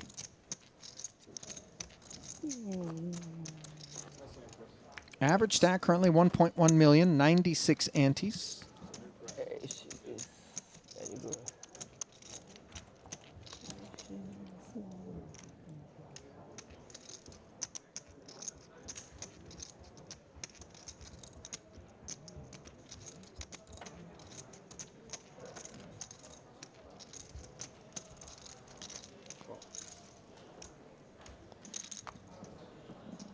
Cats would love to see a flop with this type of hand, but knowing that there's all the big stacks behind him and in the hands of very aggressive players, Hoping he's going to get there cheaply, and Masashi with jacks. Yeah, mulling over the 2 limps in front of him here. 150. 150. I continue to keep an eye on this VPIP frequency of Tan Xuan, and I think Masashi does as well. Oh my gosh. Back to back with the needles for Chris Brewer, and now sitting far deeper than he was moments ago, covering Oya Masashi. They're never going to see it coming, right? Aces back to back. I mean, how hard is that to pull off? 5 seconds.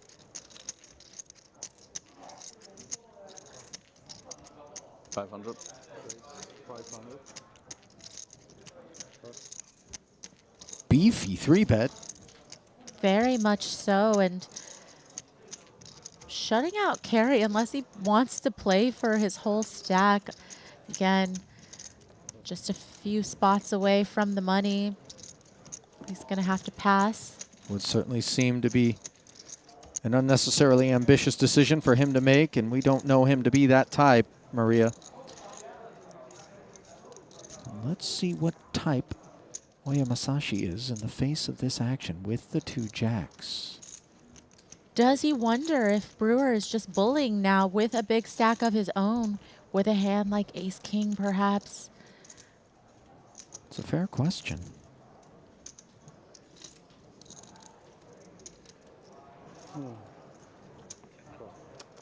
Bins it. Don't blame him. Yeah, Yes. perhaps if we were already in the money or in a different spot where he wouldn't have to play for so many of his chips. Wants to preserve his stack size going into the bubble.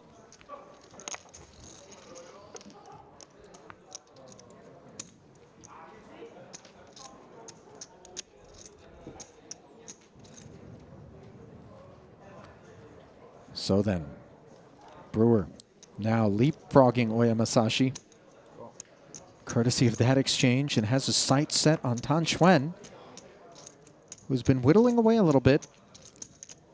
They run 1-2. Again, a Xuan limp. This time with 2 10s. Masashi not going to raise it up as he flats, and let's see how Divorce feels about 2 9s. Bit wounded.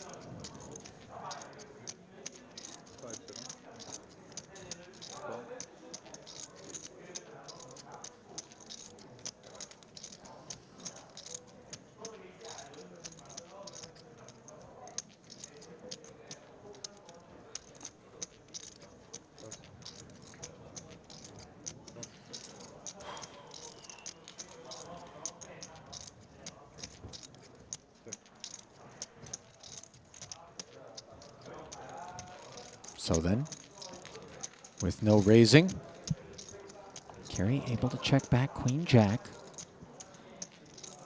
which turns in to the best hand on this Ace Jack flop.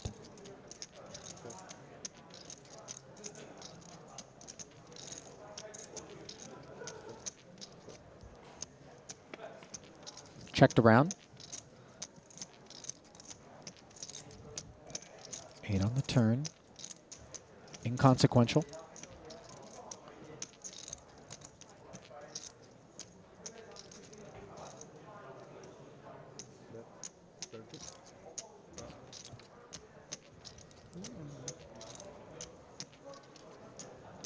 Question being asked ever so faintly at the quarter pot decibel level by Tan Xuan. Yeah, and even though Xuan is obviously a player that is very willing to fire, I think into 3 people, got a lot more respect there, even though Carey did have the best hand. Didn't really want to face another barrel from a man he knows is very capable of firing them, so respecting the prospects of an under-the-gun ace-X limp from Tan. Carey fires it into the muck.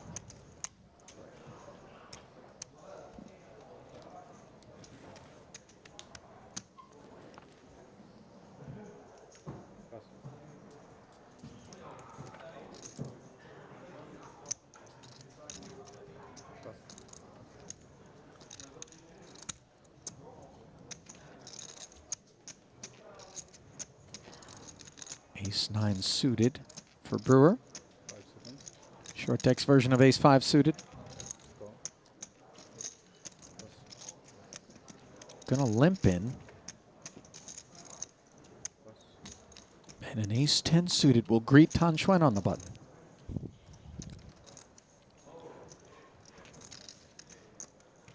Certainly closing the action. You can go two ways. You can just check your option if you're afraid of some traps here from Brewer, or you could raise and try to pick up the dead money. I mean, was it even really a question which route somebody like Tan would take? Likes to be on the aggressive side. Putting Brewer under pressure. Wow. Wow, indeed. Brewer not afraid. Tangling with the big stack, 1 and 2 in chips in the entire tournament. And I don't think he expected that, let alone any of us or anyone out there at the table. And you know what else? I think that might be the last time for a little bit that we see Tan trying to raise a limp from Brewer. Punished. Well,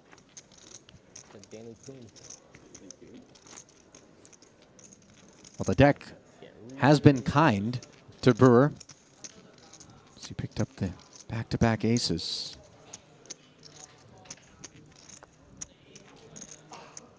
Not with this, though. Not with that one. Some general.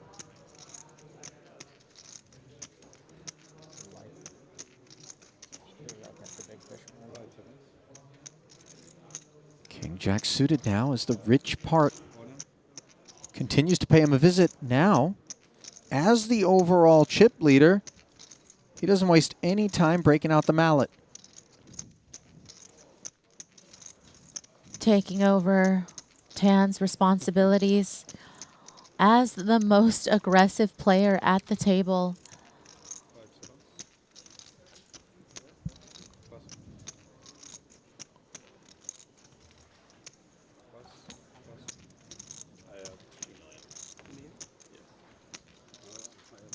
What does Masashi make of this? It's a lot on request here. Oya currently 4th. We are still 4 away from the money. But knows that the premiums are not going to just rip it here. So he's thinking this actually could be weaker? Because why so much if we've got the premiums, Maria? Definitely, and also just understanding how the big stack is going to play as we're nearing the money. But, you know, it takes a lot to call off all these chips with ace-queen. You ain't wrong. On a hunch. A hunch that could get very expensive if it doesn't hold. Cost him a seat here in this tournament.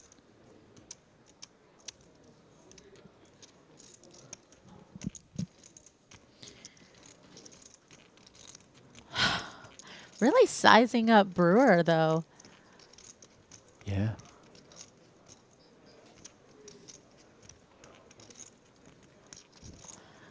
Well, despite a sense that maybe Brewer's rip was out of line, he will step away and seek to lock horns in a better spot.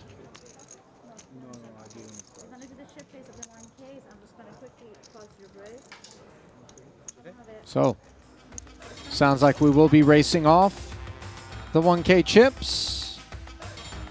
And that means the players will be sent off to a scheduled break, as that is the last of the 12K ante-level one, in which Chris Brewer was truly the story. Northbound, picking up the back-to-back aces, working his way all the way up to 2.1 million and change in front of Tan Xuan, who had been the story to that point, and obviously it can happen and happen fast in the short deck streets. Right, and Brewer did have the help of aces back to back. Sure. But also now you can see shifting into a completely different gear with that limp all in against Tan Xuan and then just the open rip with the King Jack suited. And I think that we are seeing that Brewer understands ICM implications, of course, and the tournament format, perhaps not as experienced in short deck, but understanding that the lay of the land now calls for this type of play. Let's not overlook the fact that Wai Kin Young's title in the prior short deck event came after he had to take on Chris Brewer heads up. Brewer finishing second in that one and also notching a second in the 25K short deck at his last visit in Cyprus. So clearly, he's got some short deck chops on him that maybe we need to be paying a little bit more attention to. All right, then. We're going to pay our bills, head to a commercial break. When we return, continuing coverage of the 60K short deck main from right here in London. Stay close.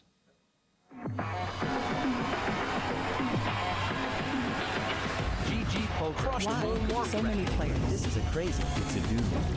GG Poker Broke the Guinness World Record. Welcome to the World Series of Poker site, the biggest poker site. larger than all other GG Poker. Casting traffic reaches all-time high. Jump, jump, jump, jump! No way!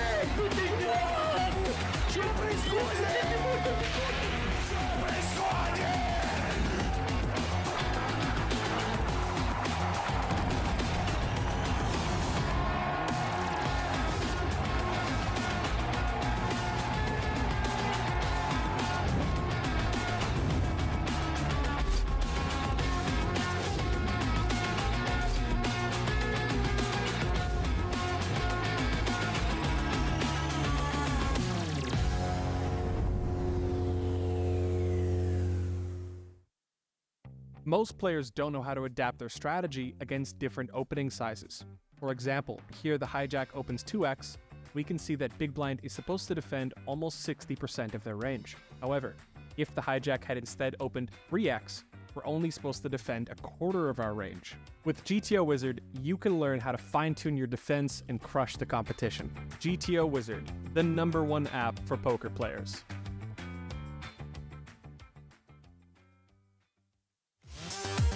Introducing the all-new BetACR.eu, the premier destination for sports enthusiasts. What sets BetACR.eu apart is our exclusive offering of live-action prediction options on the Triton series. Experience the excitement as you predict the action while watching your favorite players live. But that's not all. By opening your account now, you can take advantage of our incredible offer. Receive a generous 15% free play on your first top-up, up to $250. Become a part of BetACR.eu and elevate your live sports engagement experience.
Paul's reflections on the cash game, I believe. Yeah, it sounds like he was just talking about how the Knights are perhaps a little too late in those cash games and Thank you.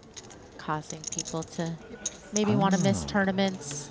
And perhaps it's a direct from the cash game look that Tom Dwan is rocking. So you see the ace, king, 7, his suited connector turning in the bottom pair, backdoor clubs, but Stevie, ace, jack. Straight from Heathrow to the cash games to this There you tournament. go. I like that parlay. Good read.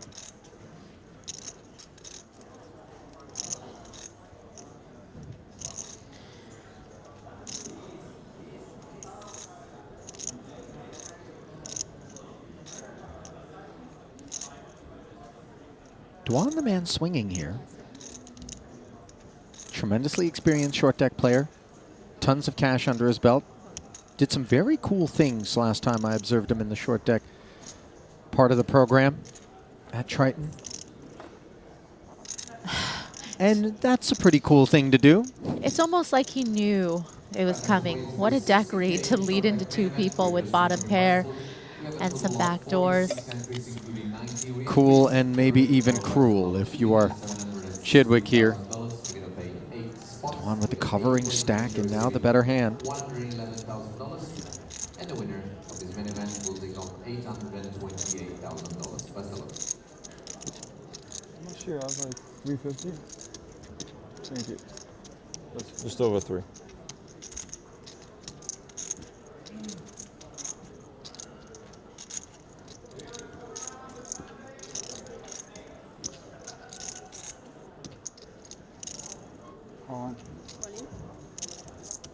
About to make it very difficult for this ace-jack to continue. But Chidwick gonna come along. Yeah, he really didn't feel like the decision was all that difficult. This is ace-jack now. Needs a king or a jack. And instead, it's the 10, the wrap of the table. So, yeah. From Stevie verifying that he is covered. Yeah, I have like 400. Good luck. And showered. 280, just about 400.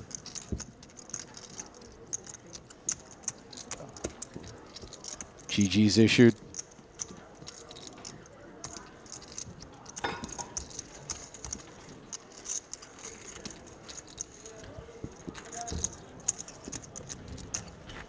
Registration officially closed after we reached level 10, which was the 8K level. So there will be no re-registering.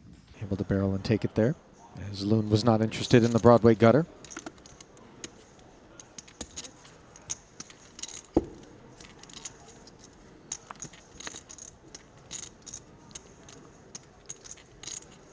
Flink now, queen, 10 off. Thought maybe he would want to slip in there. Not the case.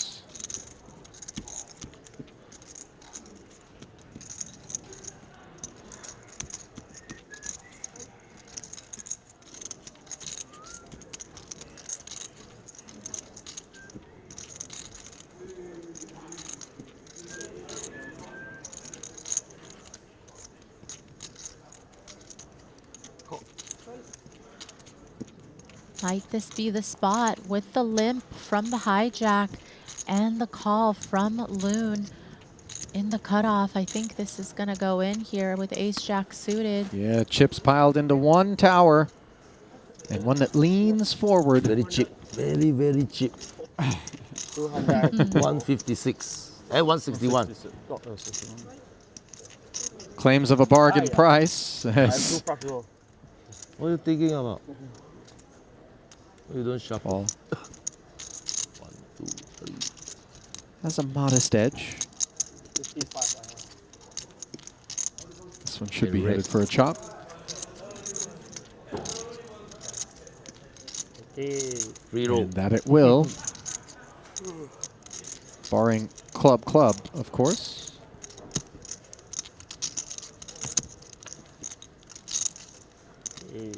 Okay then. Both players with aces and jacks.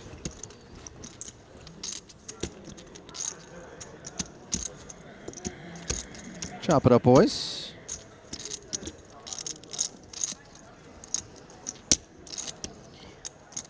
If at a future Triton series, Ollie, they came with perhaps mixed game variant.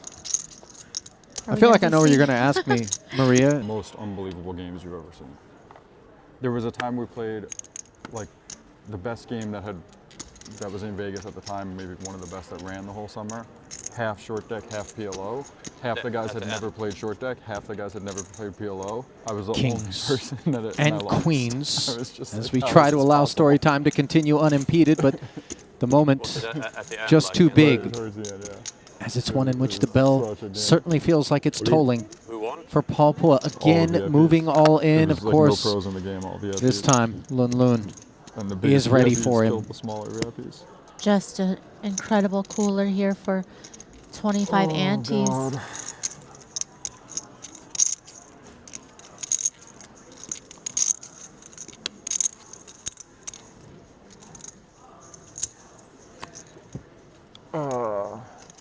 Oh, you limped. Then I definitely fold.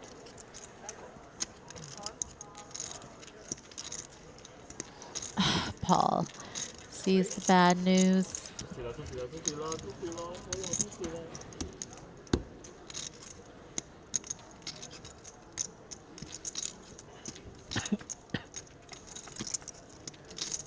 $434K pot, and top set makes the news even worse as Paul nods his head in acknowledgement. Situation was always grim, but now all of a sudden a flicker. Jack on the turn, gutter. Will it come in? No. King's full on the river.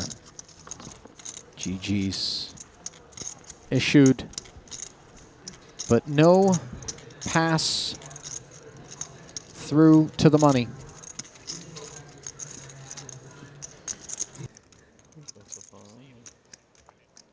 I got this text from Richard saying you can lend Chairman 1 million. And then after I did it, I realized he sent the text to me and Andrew Roble, and Andrew Roble had already lent him 1 million. Now, I don't necessarily want to put what seems like it could be sensitive financial information out there, but now that Haxton has openly talked about it, the idea that he doubled the loan amount that was approved by the underwriting department of Richard Young Richard was actually most angry about though was that I called with him an at extra $1 million. to tell him I'd done it. That seems like an interesting bit of conversation. Not so interesting, though, is finding ourselves with ace-10 suited up against two aces as Seth Davies Tell me they annoyed me. seeks to take a chunk out of Greenwood. Is he trying to prepay? Is that what's going on here? I think so. Little juju? 6-7. 886 in the middle. Spade on the board, but no second one. A lot of potential on this one. There's a lot of potential. Luckily for Greenwood, does have Davies covered. Anything but a board field. How about that? Showers That had crossed my mind. And I as was- the case ace shows up.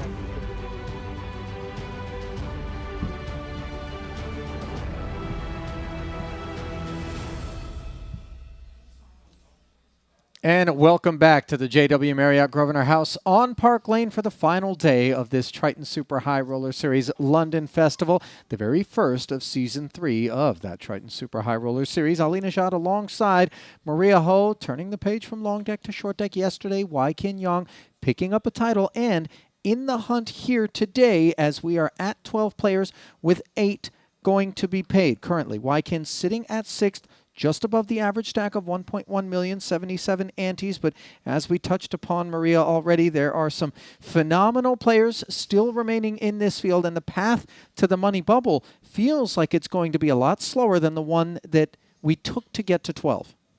Right. I feel like now when we look at the people at the bottom half of the chip counts, certainly players that know how to hang in there with the short stack. You see Carey there, and Ike not going to be so quick to get it in bad.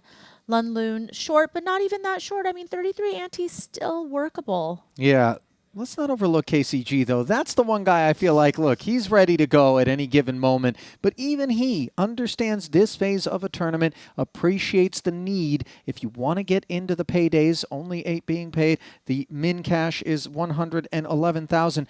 To be a bit disciplined, to not be a victim of maybe the lure of short deck sometimes. You just think, okay, well, let me go on and get it in part because you got the Lammer situations. Maybe you've got that open registration period, but now very different affair. No more Lammers, no more re-registrations, and no more than 4 places until we get to the money. $828,000. Up top, Jason Kuhn in the hunt. Might there be a 9th title in his future?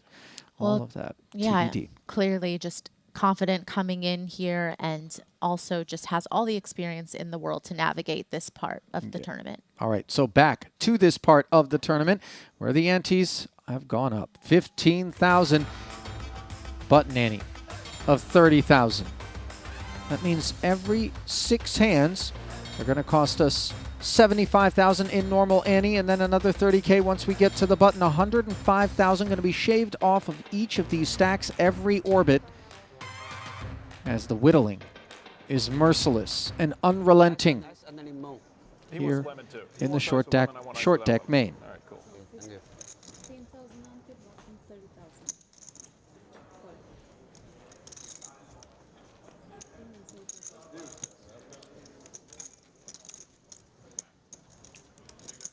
Good luck.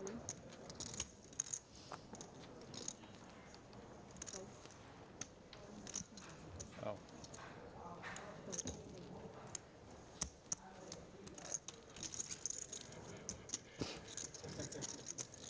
KCG, as mentioned, ready to go. Proved it here with the ace-6 suited. Yes.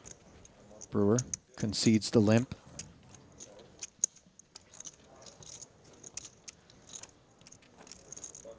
Taking a look at the festival for Chapecoense thus far, this is just the 5th event that he has played.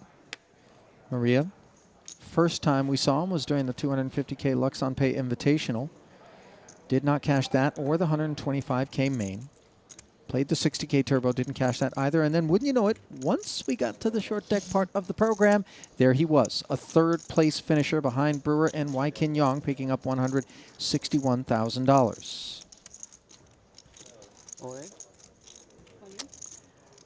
Masashi jamming over the Tanchuan limp.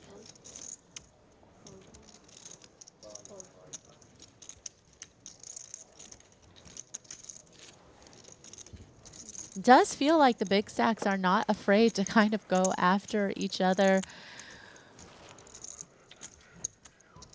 So far, there has been some of that I know, you know, I know sort of stuff going on. Yeah, take those. In particular, that pot Ratan limped in. Masashi got after him, and then he played back with an ace-7 off suit, was it, on that occasion, if I'm not mistaken? Not a bad 4-bet bluff candidate for sure with that ace blocker. And Masashi, after jamming ace-king, finds kings.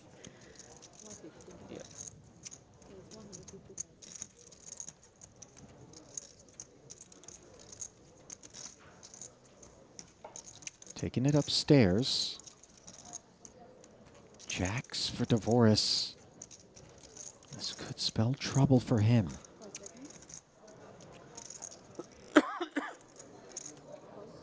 But just manages to put it in the bin and get away from it, Maria.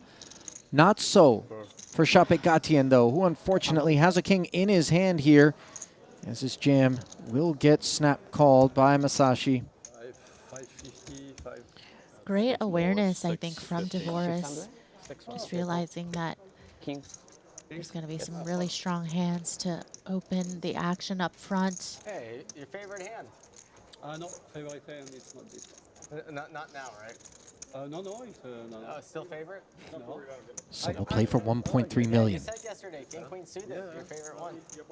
And the man who we suspected would be most willing to work his way into a confrontation with 12 left has done just that on a king high board. He's got issues. No club out there either. Running 10 jack. It's going to be what it takes. And unavailable on the turn. GG's.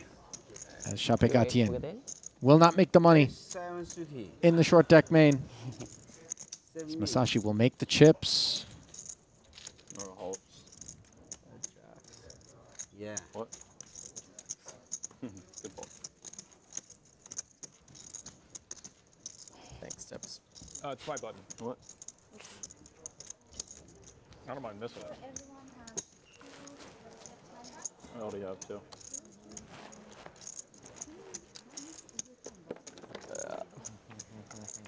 You want the red ones?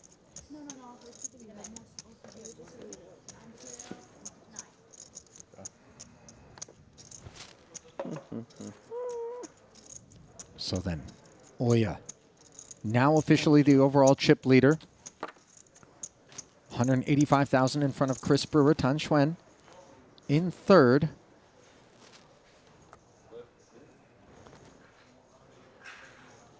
All three of those stacks find themselves here at this feature table. Newly minted, Queen 10 suited. Alright. And Masashi-san jams it. Getting very aggressive now, picking up the pace, even though he does have Brewer behind him to act.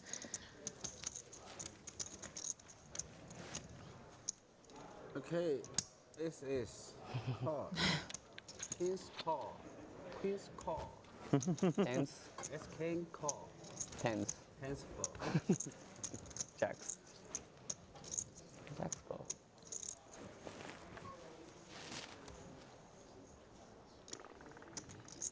Xuan verbalizing one of those blackjack cheat sheets. Letting everyone know this is what you do in this situation, or at least publicizing his procedures.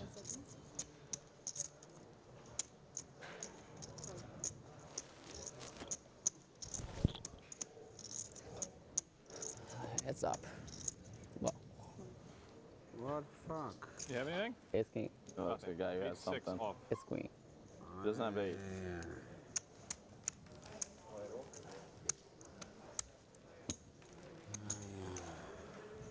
Respect.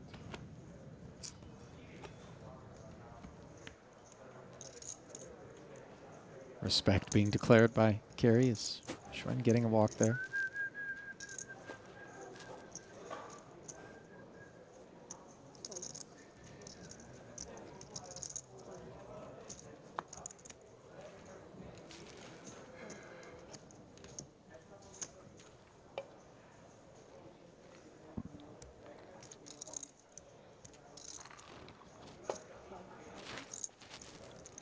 How much of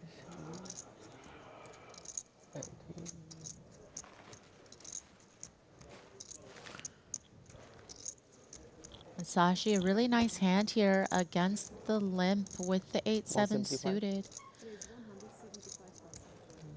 Like to play for more.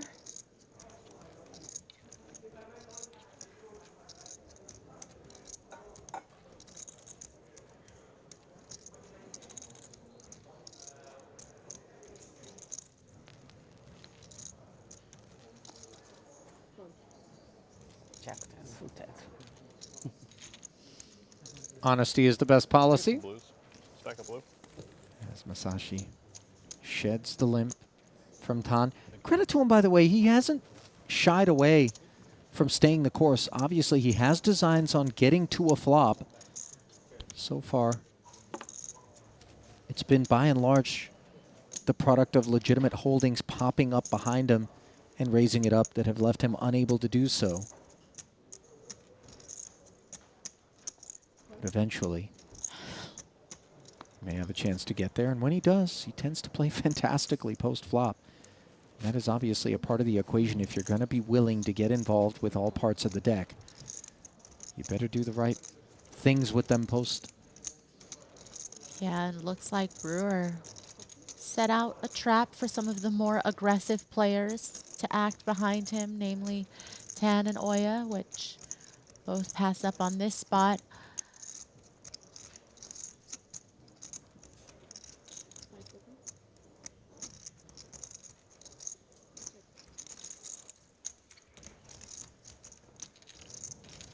Divorce with the check back.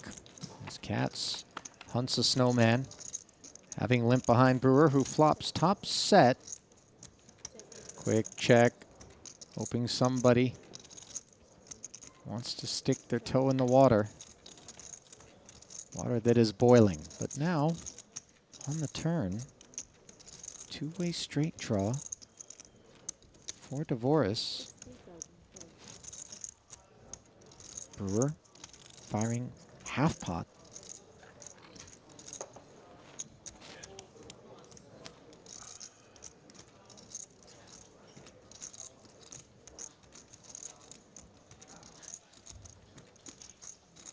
Brewer could have found some limps from under the gun as traps with ace-king, and also these types of holdings with sets here. So certainly Divorce maybe a little unsure as to how live his outs might be in this situation, but also gets to play in position to this potential call and see what comes on the river.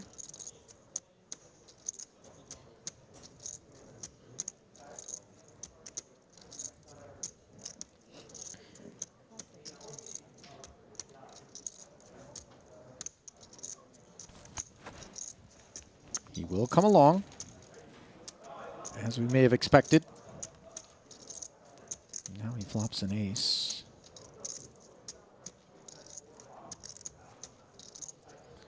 A little uncomfortable here with the flush coming in and of course king high making a straight, but it looks like Brewer going for a small sizing quarter pot here on the end.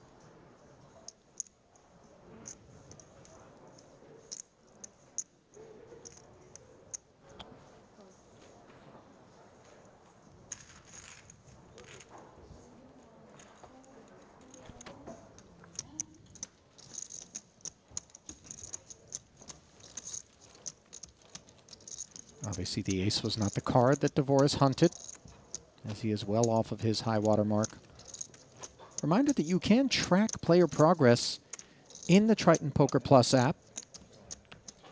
Hand-by-hand histories are available.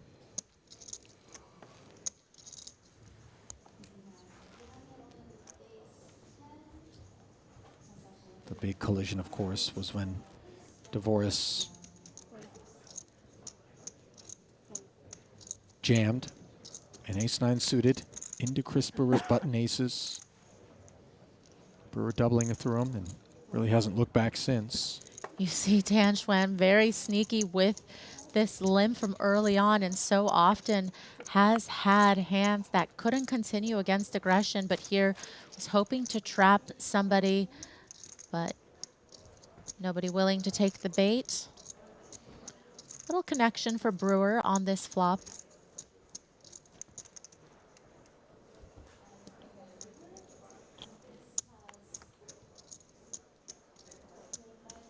Yeah.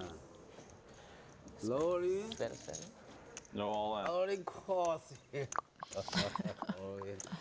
That holds. Snap call. I believe.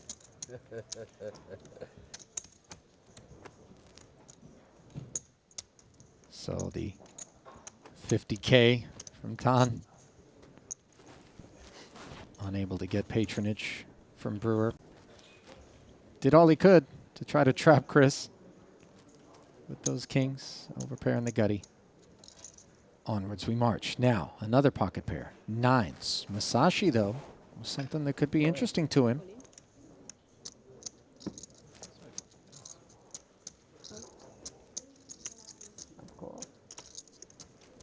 All in. The announcement. All out is Tan.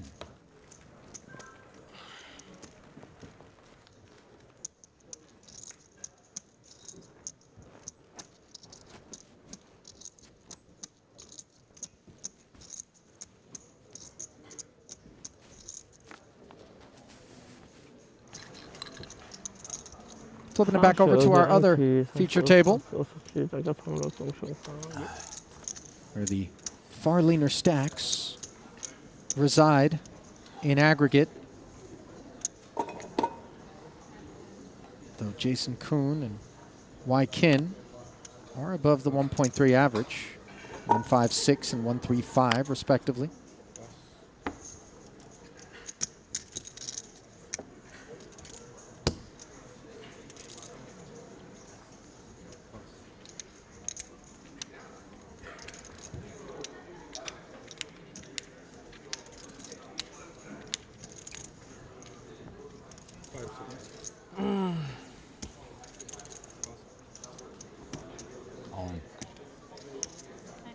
And Kuhn having Davies covered, just really putting this ace-jack suited in a tough spot. 63 antes for the effective stack of Davies here. Just had to get through one player. Not an easy call to make. Seth, 7 of 11 left.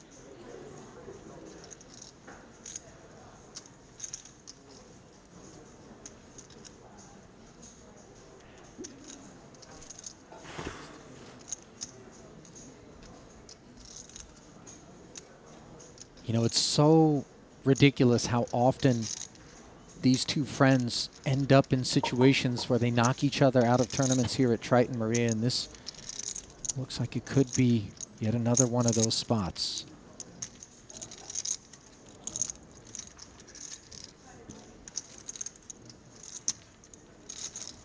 And sometimes in these situations, if it's close, but you're near the bubble, some might choose the path of less exposure and variance here. Davies has a stack that could survive into the money as long as the short stacks don't find doubles.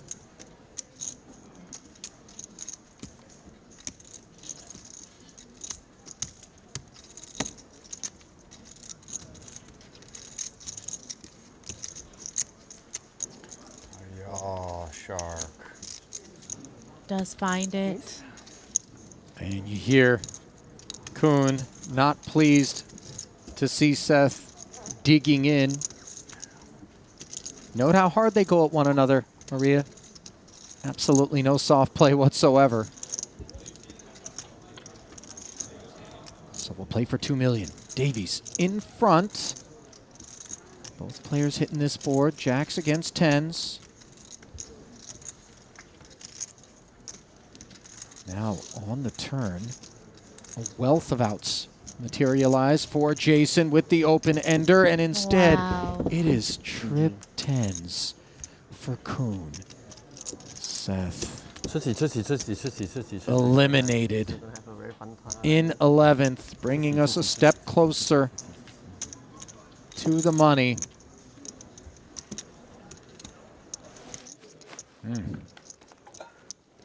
Dirtiness elsewhere.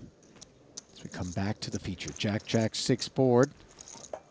Sorry, sir. 2 players have hit the 6. Advantage Chris Brewer with the kicker.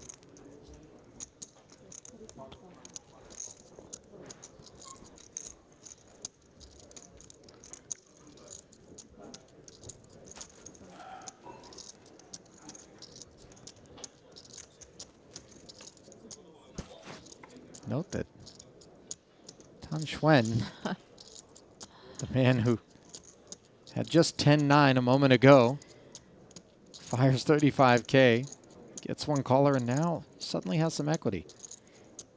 Not surprised to see, again, just absolute pressure being put on Tan, and, you know, a hand that Certainly was looking for some of these backdoor possibilities to come in, and happy to find one in the form of an open-ended straight draw now. 65K, the second barrel from Tan, and note that Brewer has picked up that spade draw. Doesn't come in on the end, and what does come in is a 9 of diamonds, which actually now gives Tan the best hand. Uncertain whether or not he's got a third barrel in mind here.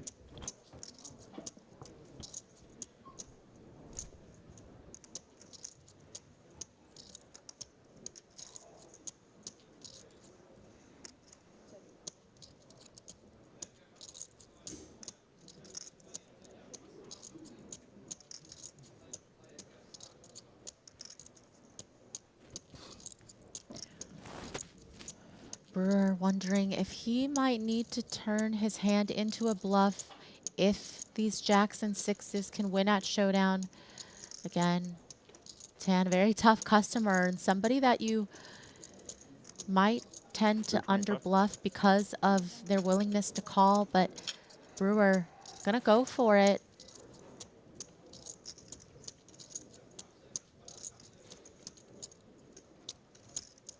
You know, Brewer's range quite wide here because he was on the button.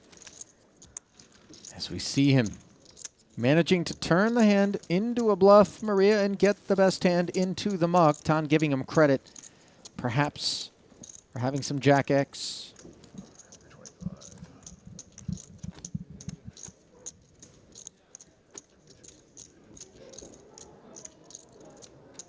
Chris has been playing quite well. Granted, back-to-back aces. Didn't take rocket science to earn chips in those spots, but nevertheless, very solid.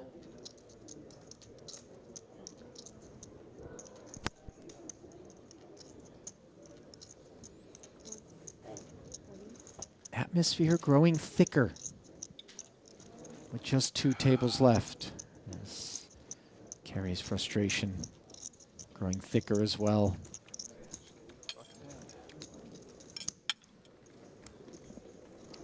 Yeah, again, waiting for a hand, which, you know, in this variant certainly can materialize a lot quicker than in long deck, and therefore you can understand the frustration because it does feel like you're going to pick up some more playable hands more often. Could you beat 10-6 suited? Could you dominate it? No. You alive. But I had a pretty strong hand. 85? 85. Oh, yeah. Opens to 85,000 with the ace-jack suited. Carry not interested in the 9s. Let's see if Tan Xuan wants to dance. Get our answer.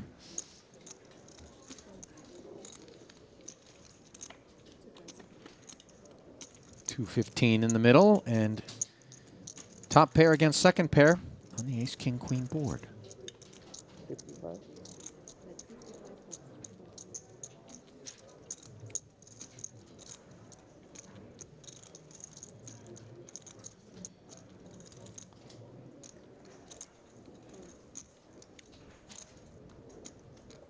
I'm willing to give up there, just not a lot of favorable turns and rivers for that particular holding.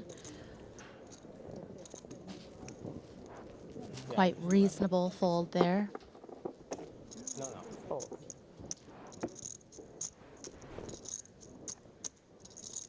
So many chips he couldn't even find his pre-flop time bank. Buried beneath that mountain. A mountain whose peak falls short of Jason Kuhn, who after showering Seth Davies in 11th, emerged the chip leader.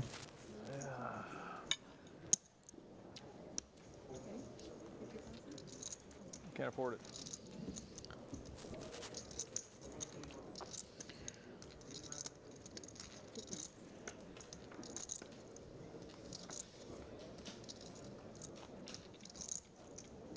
Schwen and Masashi. Tangling again, cutoff button. 50K from Tan with the gut shot on the Queen 9-8 board. Just bottom pair for Oya.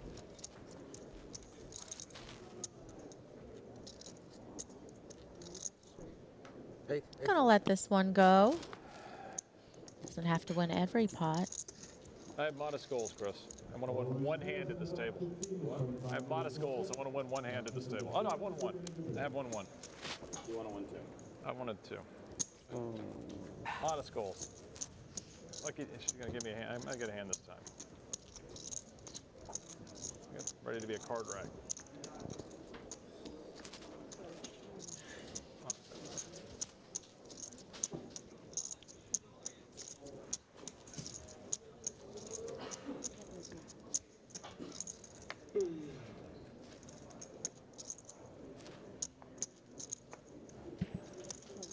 All right, is this the hand? It is, all in. Well, this is the time. Yep. 1,000. Big miles. Pocket tens in the hijacking carry. Actually shouldn't be reacting to the jam from Schwen. No, but it's just like first all in, I get immediately looked up by Ace King. Well, he's Ace not King? in bad shape here. Queens. You got Ace King. I think he's got. You have Ace King. Nah. Oh, okay. Fair fight. Wow. Ends. Yeah. Optimist. Good luck. True coin flip. Slight edge to the tens here. And no longer is that the case. On the ace high board. Oh my God. What is the savagery? Oh, you hit 2 pair on the river. Carry boiling.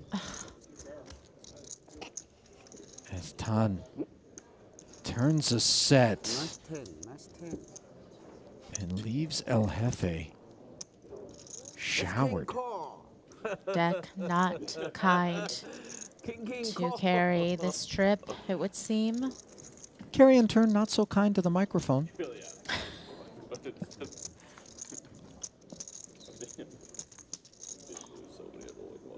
Flip. Perhaps now would be the appropriate time to come with our typical war cry in moments like that. Short deck la. Nature of the beast. You're going to play the game. You got to get used to things like that. No, we're not. Yeah, I just got eliminated. Oh. Oh, wait a minute. Spoiler alert. Yeah. No sooner does Cats get showered in 10th than Ike Haxton. Ike's still at the table, so. Yeah. Ike shoved everyone forward and they eliminated him from the tournament. This table. It's not in hand. Hang on. The same chief.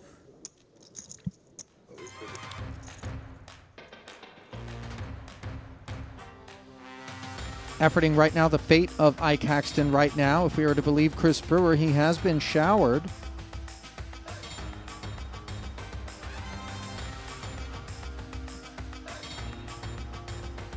Peek at the counts here. As Schwen inheriting the remains of Kerry Katz's stack, moving up and over 2 million in the process as Dvoris really finds himself in a way here against these 3 dominant stacks.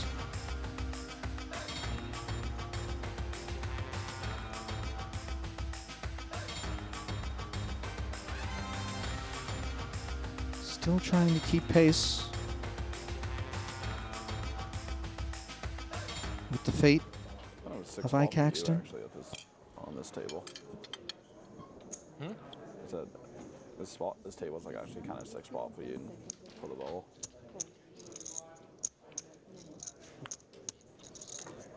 It's not really.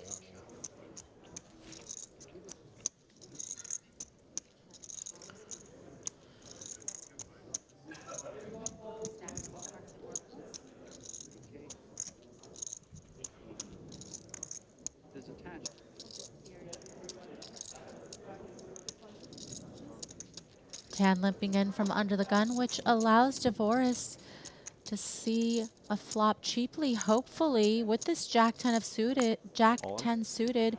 Oh no, I guess we should have guessed it. Brewer coming with the hammer. So unfortunate for Dvoris' hand. Scaly, I don't like. Yeah, it's a 6 spot because I get tricked into losing an extra ante every hand. Exactly.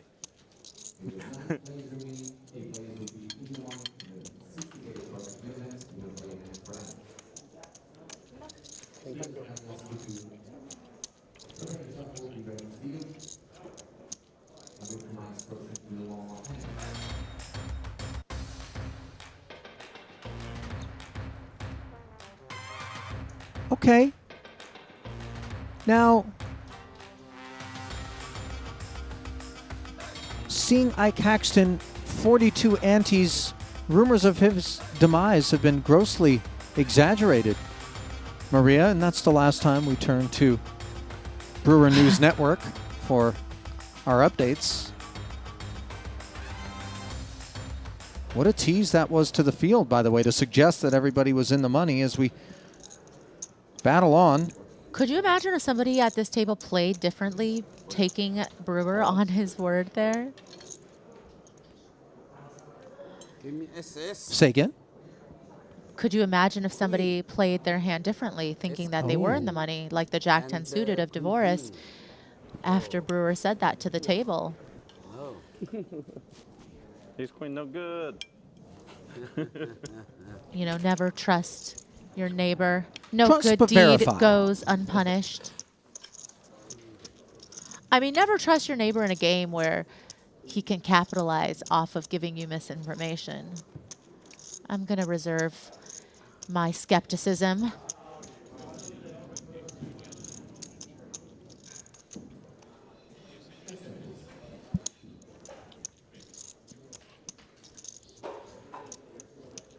Me, big hand, big hand. Uh-oh, Dvoris. How pretty these hands are, and how you wish that this wasn't on the bubble where you can see a flop. Well, we saw the Jack 10 suited forced into the muck on more than one occasion so far here. It's the stone bubble implications. See it volunteered into the muck.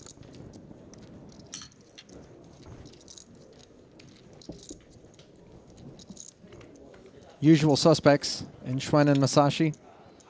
Ace King 7, gutter for Masashi.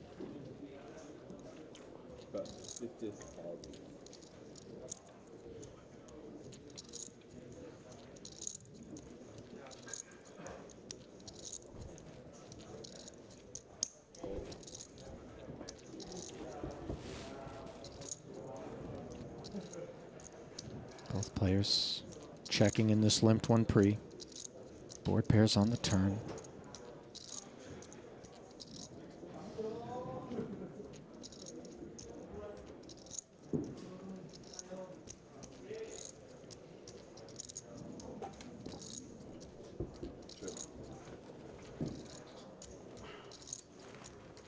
Now a pair of eights for Masashi on the end. That's going to be the best of what's around. You saw Tan with that trademark effort to try to take the pot on the flop with that 50K. Okay, can we get this taken away? Now let's check 2 straight streets.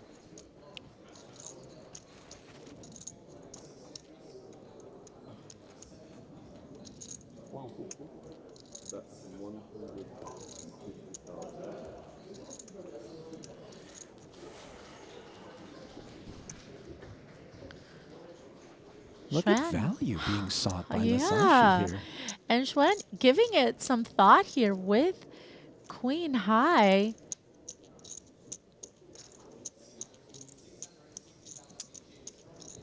Cuts out the calling chips, shuffling them in hand.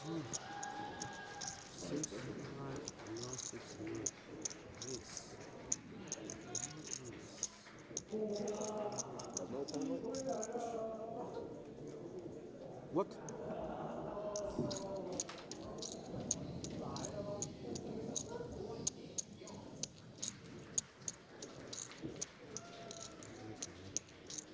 Queen high for Tan Maria. Don't adjust your screen. Nothing more.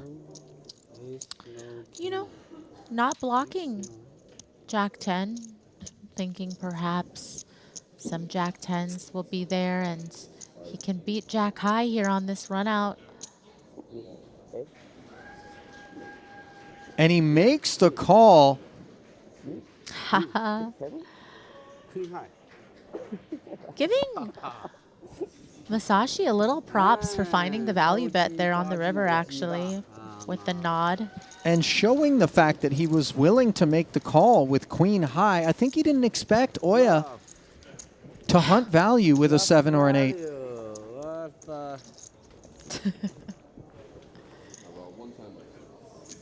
Schwann's a guy that knows a thing or two about value. He's had his hands full with Oya.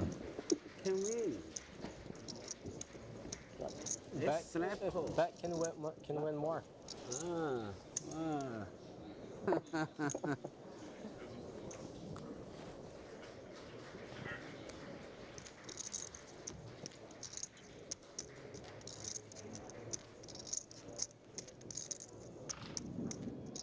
Now suited connector under the gun. Brewer just puts it into the muck as we're starting to see a very different vibe. Courtesy of the stone bubble. $111,000 thick. He's king suited though. Worry free. Jam and take it, sir.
Masashi limps the hijack with the queen 10 off.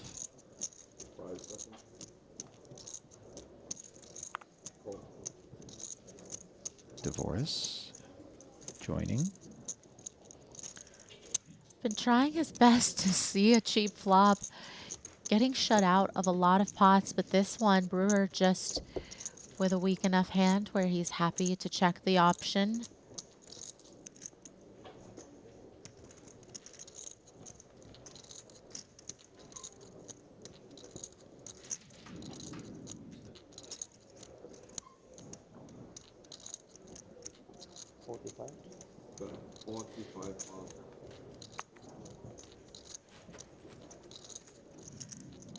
So then, ace 10-7 board. Masashi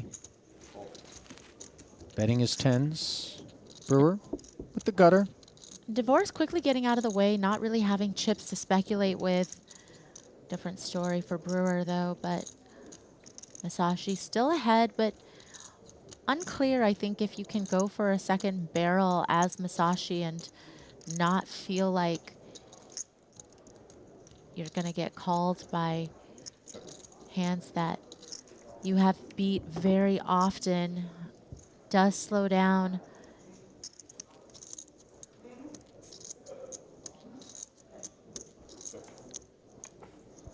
Brewer with the check back and gets to hit a straight on the river.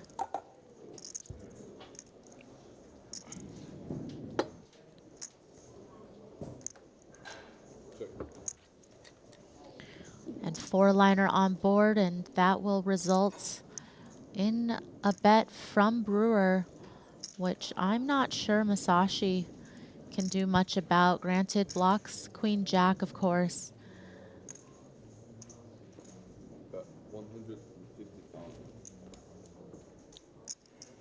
Now Oya barreled 45,000 on the flop. Check turn. Now checks river and faces the 150K, recognizes that the 10s don't perform well in that spot. As Brewer takes down Hoya.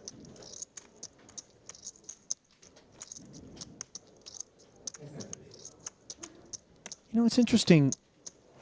Short deck oftentimes presents situations more frequently than no limit where hands just seem to play themselves.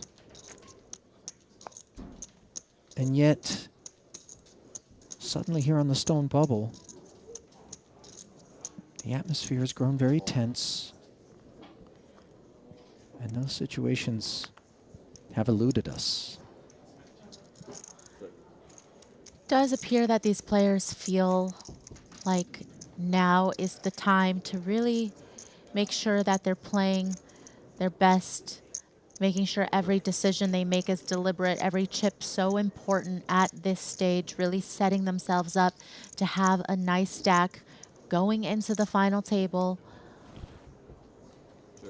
A lot more thought and consideration going into the decisions because they matter so much more in terms of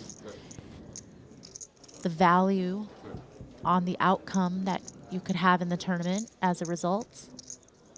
Well, how about these results? Running 9-8, leaving Tan Chuan's outkicked 9 on the turn in front with the 10 high straight on this river.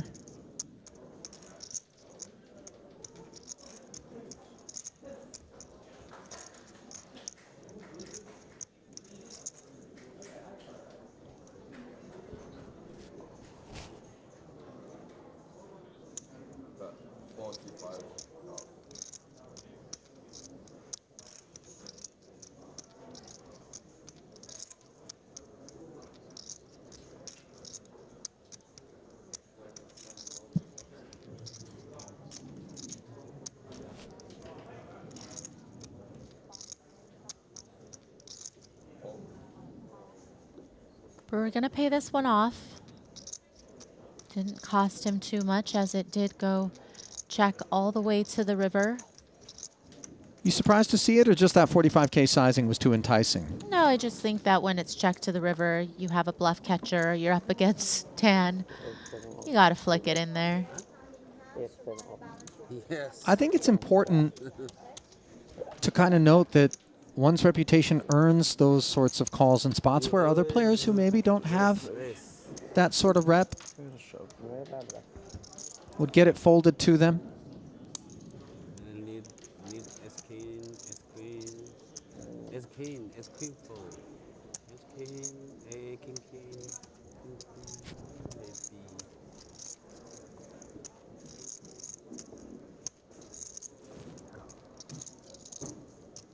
Carry, you, jack. Fine, basic. I fold. No.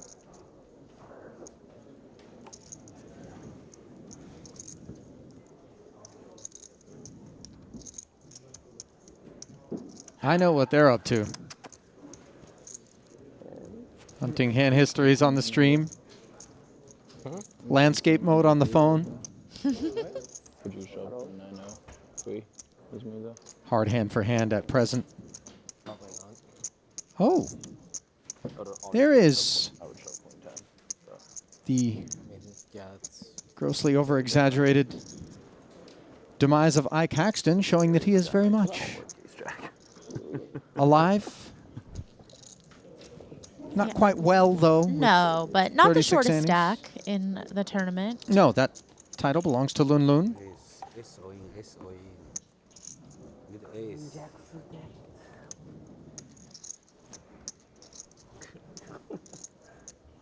I mean, you're flipping. It's not. You wouldn't have been happy to call. You'd be losing a lot of money to call if you saw my hand.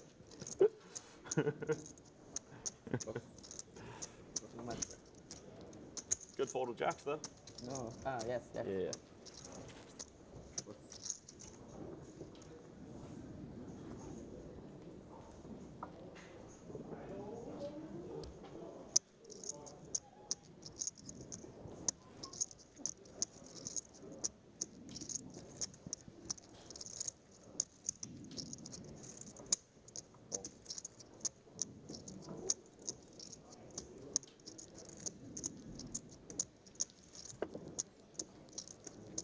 Ace King suited for Masashi, somewhat predictable. We go upstairs to 180 after the Schwen limp. And we saw Schwen take this type of hand as, you know, a, Oh, yeah. ooh, No sooner it did you comes mention it in. than Masashi double checks. Indeed, it is Ace King suited. Having Schwen covered here, I don't think you can fold against such an aggressive player, even though it is a lot of chips. That, of course, is the key, though. Even if it all goes wrong for Oya Masashi, he'll still have 750,000 in chips. Schwen a little victim to maybe his success earlier with being aggressive with this hand, blocking, of course, aces and ace king. But it goes in. Yeah. Massive pot. No.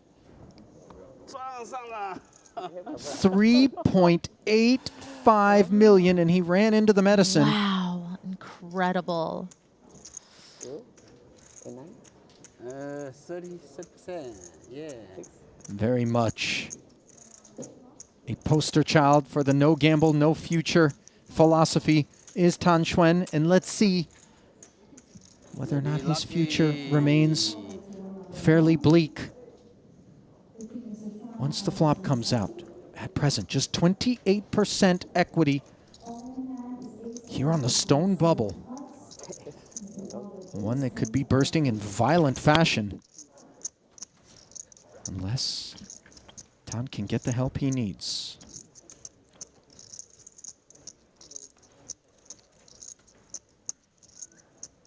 Ace, 8-9, and a gut shot for Tan Schwen. 6-7 would do the trick. Yikes. Do you feel it coming, Ollie? Kind of. Not so far.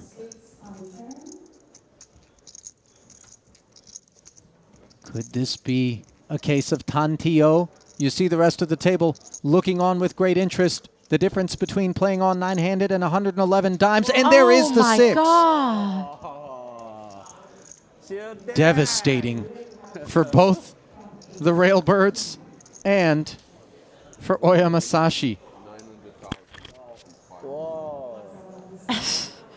So lucky. That's an understatement. Look at Ike shaking his head. He and Lun Lun, incredulous. I hadn't counted him out. Maria, had you? Oh, no, never.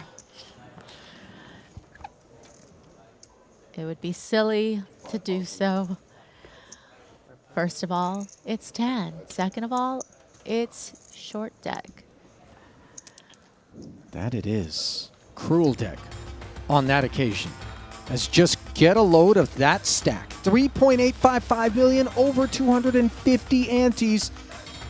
And I don't think we need a crystal ball to predict what's going to be going on at the blue table, Maria. As a pumped up Tan Schwen and a heavily depleted Oya Masashi collide in spectacular fashion here at the 15K ante level of our 60K short deck main.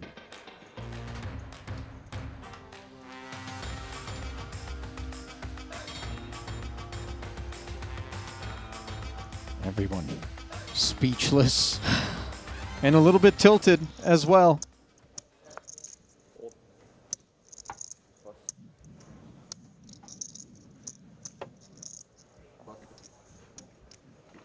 One, two, three.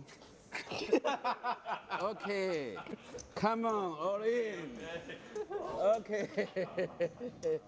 All in. Okay, every hand all in. Oh, no. I'm button, I think. I folded under the gun.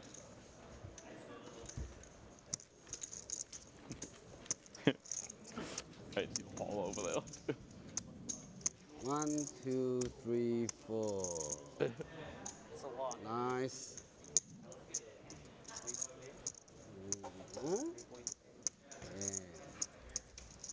4. Near 4. Near 4. I guess the app right. About what?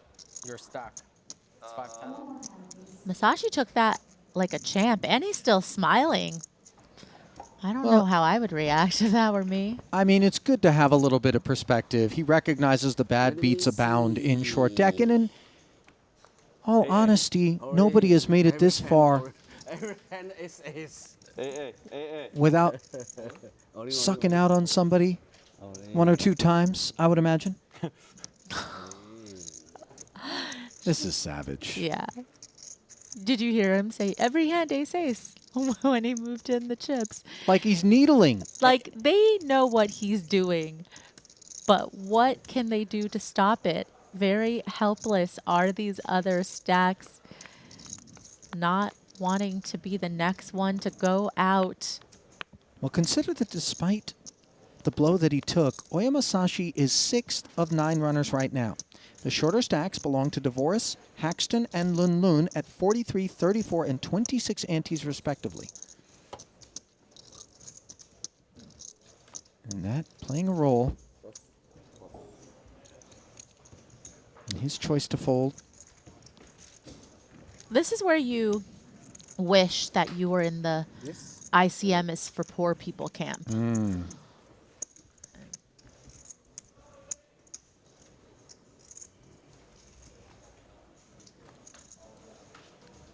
$4 million plus now for Tan.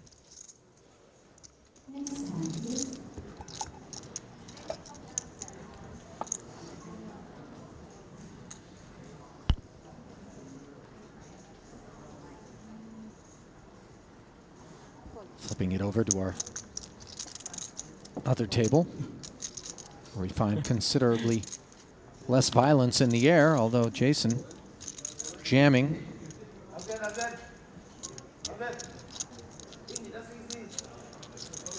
Lee with the ace-queen suited.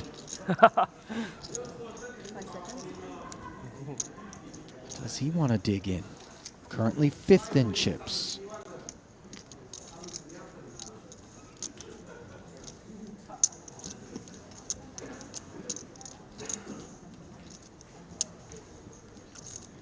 Mulling it over, keeping an eye on Lun Lun behind him. Okay. Folds it. 1 more 7. You would have been sick, Kiat. Even if you had, I was fucking gonna win. I had a sick hand. Do you? I did, yeah. Not the one you want to see. Jack 6? No, against what he calls me with, he doesn't want to see that. What is that? Naturally nice. Spades were covered, but Nuts in Baccarat. What is that against Ace King? 46 or something? Oh yeah, sure. I think so. Like It's like crazy, yeah.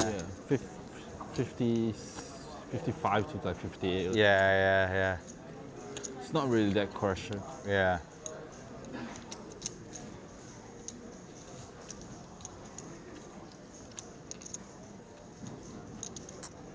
So sick. Limb shaft. So sick. That is crazy. I mean, that's a torch. Super crazy. Against chiplet. Yeah, against a dude who doesn't raise very often either. Sick. And he gets it.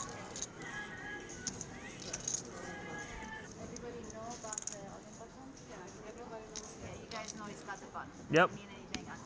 They gave it to me. They told me. He missed the oil now. Told me I needed it. Oil or phone.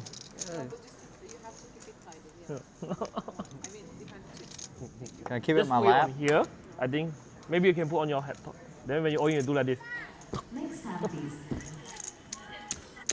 Let's go. all right. Cards back in the air.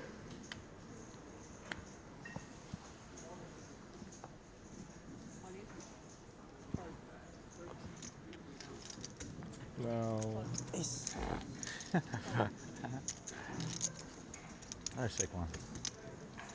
Another flip.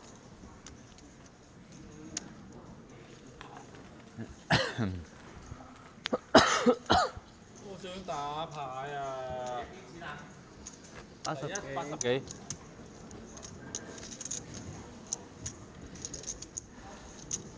Another jam and take it from Jason. Such a beautiful spot for him to be in. Able to just claw in chips.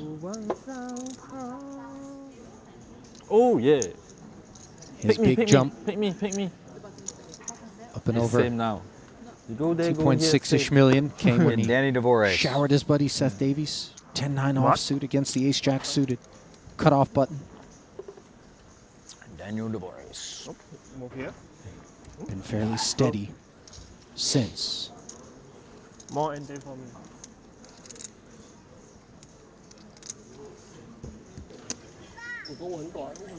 不过你要退的哦。你有拍奖水啊？没有，我是这样讲而已。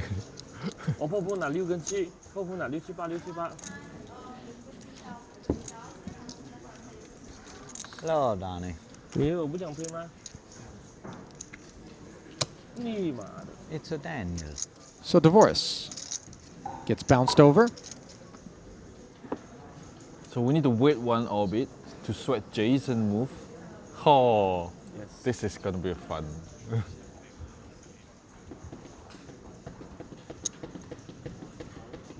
Jason will be so tilted if he moved there. Ain't that the truth? Yeah. Table draw is so important. That would be really unfortunate for Jason Viking getting a kick out of that prospect. As the next player to move will come from this table.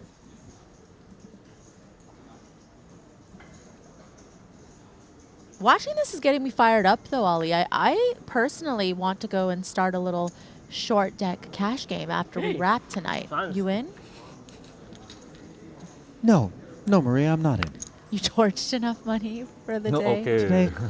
Today I feel like I'm just going to go have a nice meal, lick my wounds. So for someone that doesn't drink, how do you lick your wounds? Just food? Just straight up eating your feelings? I like to eat my feelings. Okay, all right. Sugar, my weapon of choice. Rise up. Bro, just, hey man, just, it's a final table, just give us some space. So I understand, but just, you guys got to give us some space. Thank you.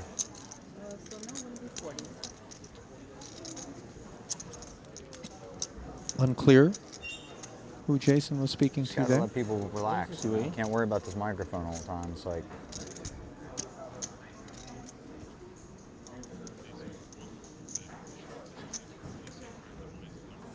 I'm still sitting here. I can still hear you perfectly. I mean, just, we're playing for $1 million, you know, like, let the guy take his time to put on his microphone. And I'd appreciate you not talking.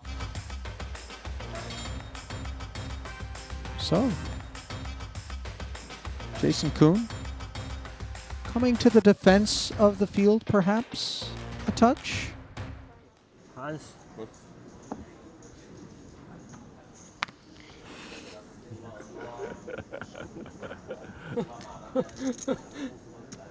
No chance. It's folded to me, yeah?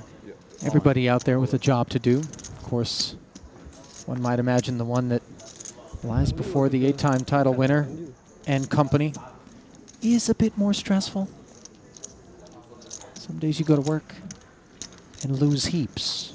That isn't how things rate to take shape for Jason Kuhn here as we see him continuing to bludgeon, and now Daniel DeVoris with that unpleasant, I'm not the shortest stack, but I've got so much hand, and I know that Jason's going to be out here dancing dilemma that has faced others. Yeah. It was digging in. 3 times before post. With this sort of landscape, sitting on the ace-jack suited that led to Seth Davies' demise. Yeah, Seth willing to make the call, but that was on the soft bubble. This is on the direct bubble. Dvoris, 7th of 9. If the shorter stacks don't double up, could fold his way into the money, but of course will lose fold equity and the ability to perhaps build a stack to continue on in the tournament.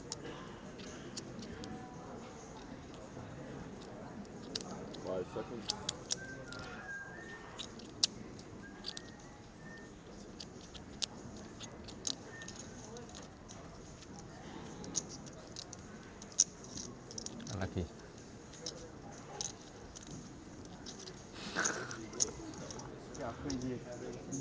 Is Dvoris able to find the call? But again, just equities run so close in short deck.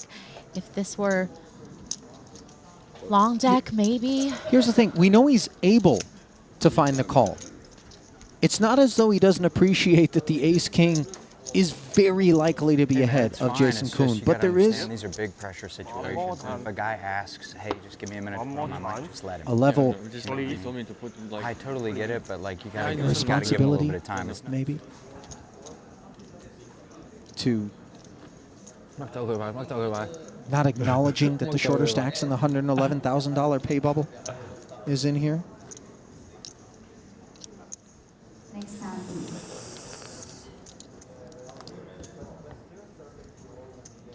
How close? This close? Sounds like you had 2 ladies. One touch. Maybe 2 ladies you had. Only? 2 cowboys. Maybe 2 cowboys you had. So, Lun Lun, a far easier proposition being on the direct short stack here on the money bubble. Under the gun. Jamming. Note the hands that find the muck behind him. 9s that Kuhn pitched. And remember, Jason can well afford to make that kind of call. The trouble, of course, is that the 9s don't rate to be great against whatever it is that Lun Lun would be willing to jam with. Granted, getting as short as he is. 290? Jamming under the gun as opposed to posting the double blind on the button. Kiali decision because he is closing the action. About 35% of his stack. Should he commit?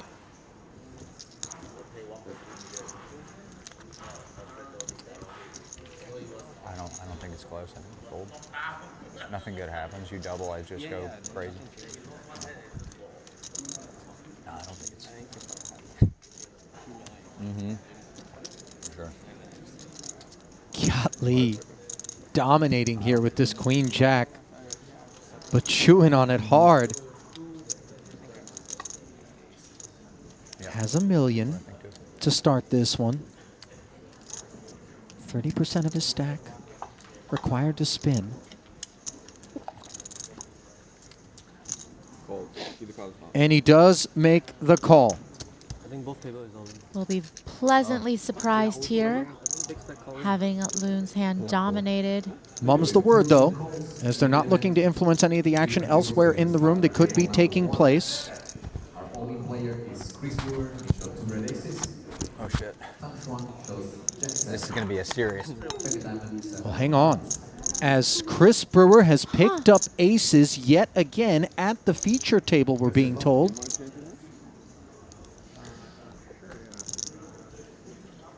This Han Xuan, quite the development. Jack 7 offsuit. Jammed into the field, and this is the kind of kit that's required to be willing to dig in and play a 4.79 million chip pot. Now, suddenly, on the turn, vulnerability for the aces. Gotta fade the 10. And unlike Oya Masashi, Chris Brewer is able to take a big bite out of Tan Xuan, who was speeding.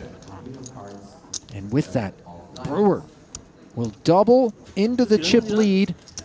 But the more important development is an intact stone money bubble where Lun Lun needs help, and he is giving it. Jack 9-8 Jin. I mean, you give my For Kiatli, for the time being, little more than tonic.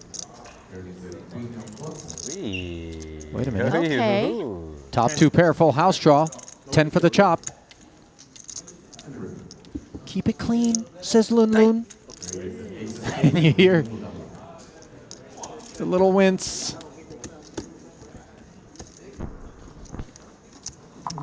Kiatli not amused, nor is the rest of the field, as this bubble is thick.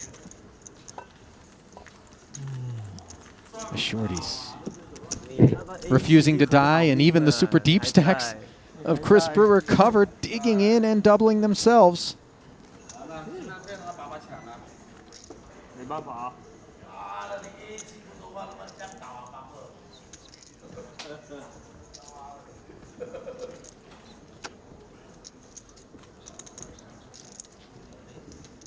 好撚想抌啊！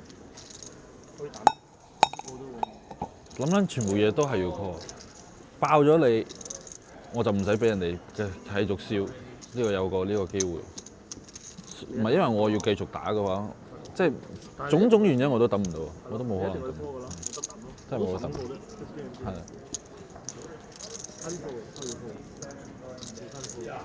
Pause button hit here. 係我輸咗啊！我都仲唔係最短，因為佢哋兩個都仲短過我。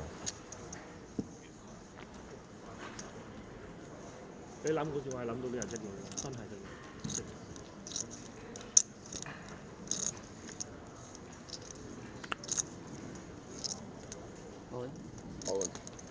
Now Wai Kin Yang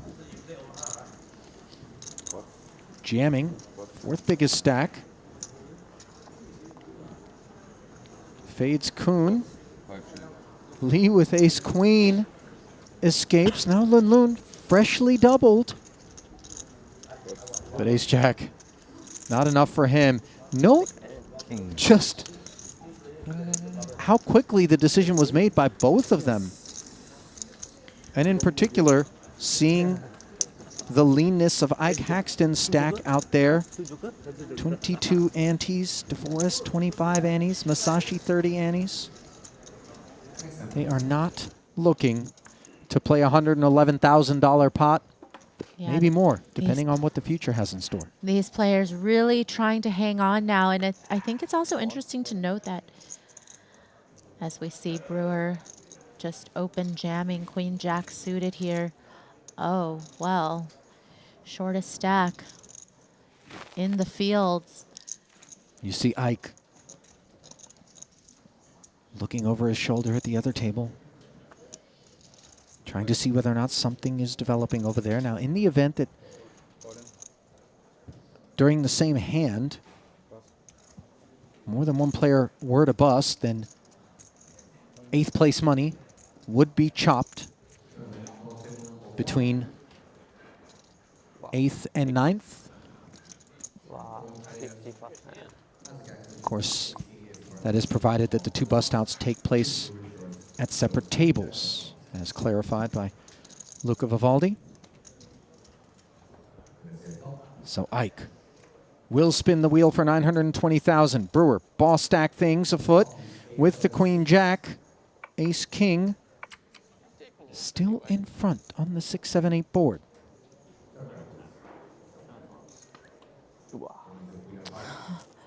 No sooner do I say it than the deck showers that notion. Brewer hitting the queen and leaving Ike Haxton in need of an ace king or a 9 instead. The 10 on the river bursts the bubble.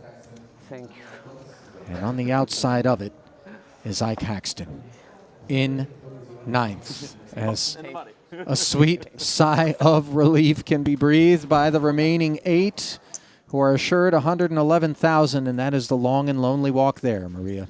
It's never fun to be the bubble person, but it is going to happen from time to time, and Ike, being the shortest stack there, had to make a move, couldn't really fold to the money, being the shortest, couldn't expect to outlast even the second shortest stack. slight favorite there against the Queen Jack suited, but wasn't able to hold. And you hear that thank you from Masashi. So there's a look at the payouts. 111,000 secured now. The matter at hand is a $29,700 jump. Shortest stack. Dan Dvoris. Thankful to slide in off of just 24 antes. Masashi, 28 antes, as we'll play 4 and 4 and continue to play hand for hand here in the 60K short deck main. A belated thanks, by the way, to those of you who are streaming us live on the Triton Poker YouTube channel. The faithful have gathered daily over the course of the last 2 weeks to soak up the finest in streaming entertainment. All that we ask in return, of course, is a quick click of the like button and the subscribe button. Do yourselves a favor. Make sure you don't miss any of what we have on offer, as there will be one more festival between now and the end of the year, I'm told. Tight-lipped about dates and location for the time being. Official announcements will be made. Cool. Order. How much do you guys both have? I get a count of his too. I think I'm folding. I just want to check. Now then, it doesn't take long on the inside of the bubble for some freewheeling things to develop, as Dvoris, looking for a spin with ace-10, running into Masashi's 2 queens. He too is ready to go, slightly covering Dvoris. Yeah, both players fairly short. Brewer wondering how this hand is going to play up against 2 opponents, and does make the call. Jack-9 suited. No. Jack-9 of clubs. Has 27% equity. As slight discomfort for those two, both of whom could find the exit if Sheriff Brewer has his way. Truly a spin of the wheel. Who's going to win this one? Nobody a huge favorite. 3 ways.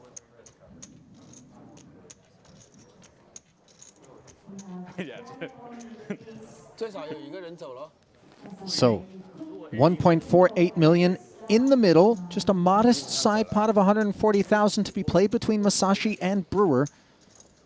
Oh yeah, 42%. Flop will bring us into focus. King 9-8. The queens still best, but Brewer has connected with the 9. Equity fairly steady. Alright, not too cool with that one. Turn. Delightful. For the 2 queens. And the river keeps things that way as the 3rd king rolls off. Masashi says yes, as not only does he manage to effectively triple up, but secure a pay jump courtesy of the elimination of Dan Dvoris. And with that elimination, Maria, we are down to 7, which means it's time to consolidate.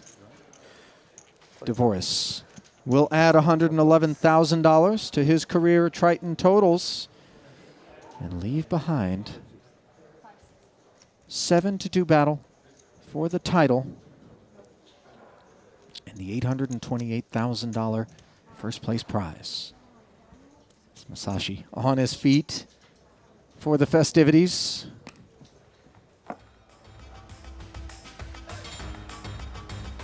And there is a quick peek at Brewer, 4.8 million.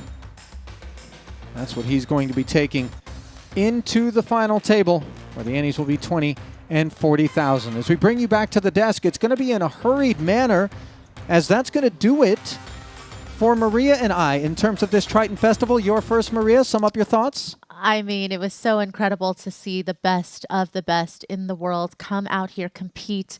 So many different players from all walks of life joining in together, playing for these high stakes. What could be more exciting than Yeah, that? and 2 titles still hang in the balance tonight as we've got that one-day 25K going to happen as well. We will step aside. Certainly thank you for giving us the opportunity to deliver this Triton Festival to you. Randy and Henry stepping into the booth. They're going to take you through the home stretch. Keep it close. The delay is going to be clipped, and we're going to be back in just a few minutes.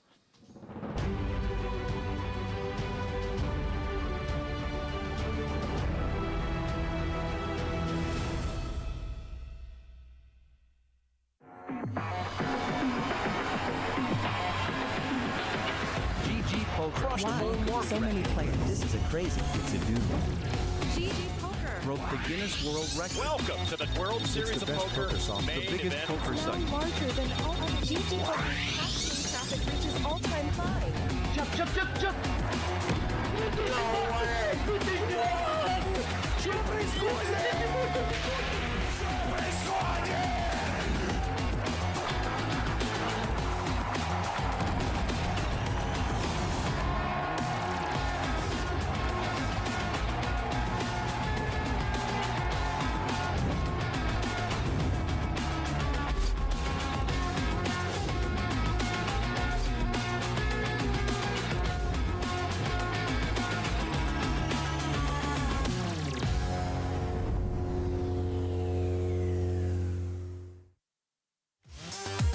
Introducing the all-new BetACR.eu, the premier destination for sports enthusiasts. What sets BetACR.eu apart is our exclusive offering of live-action prediction options on the Triton series. Experience the excitement as you predict the action while watching your favorite players live. But that's not all. By opening your account now, you can take advantage of our incredible offer. Receive a generous 15% free play on your first top-up, up to $250. Become a part of BetACR.eu and elevate your live sports engagement experience.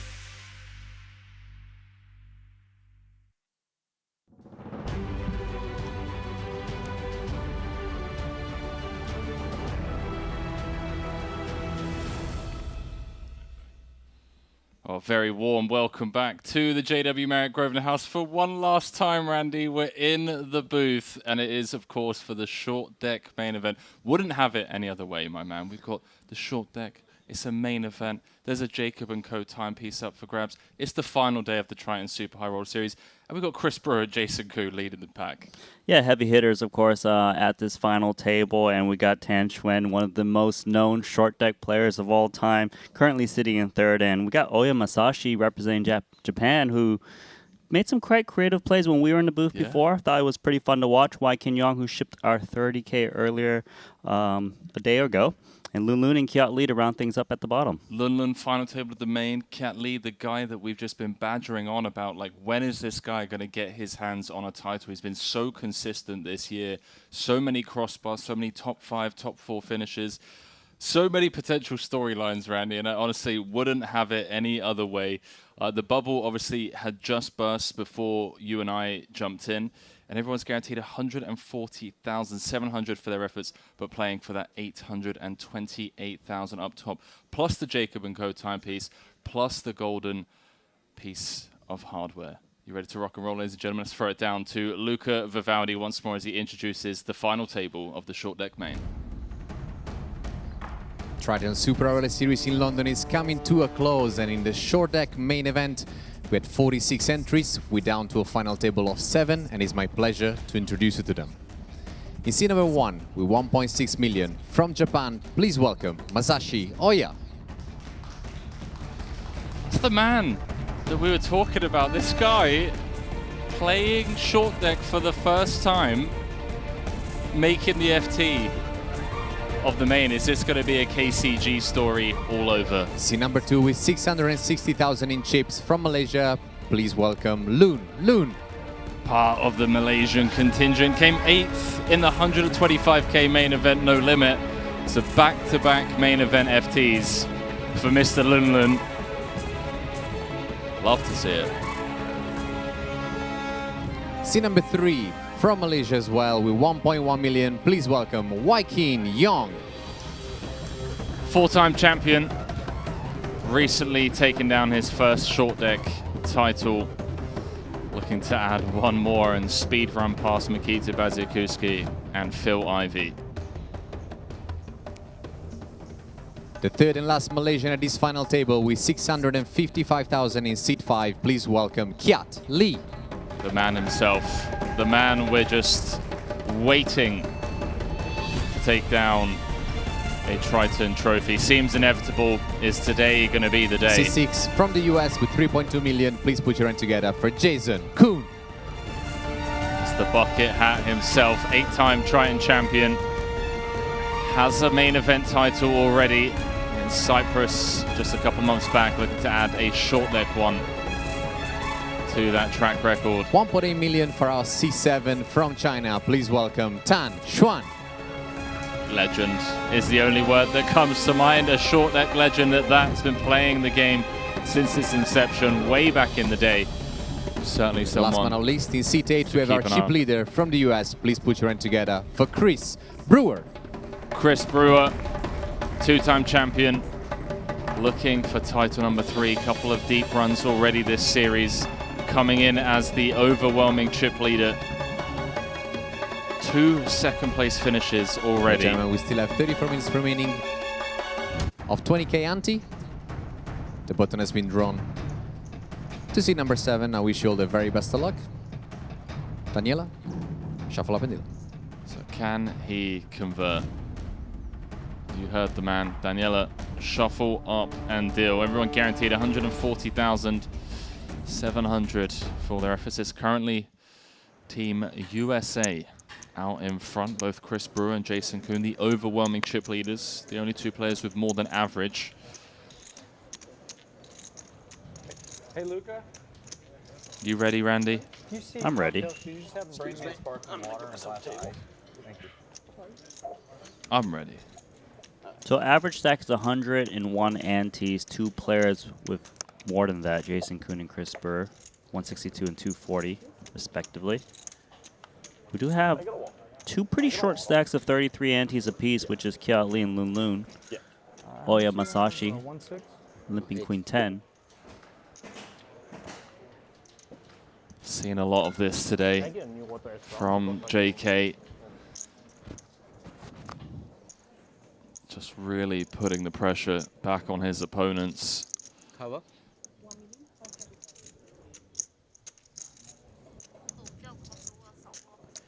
Same hand, but the thing is, you kind of want it to be the one pushing all in rather than calling off Right. if you can.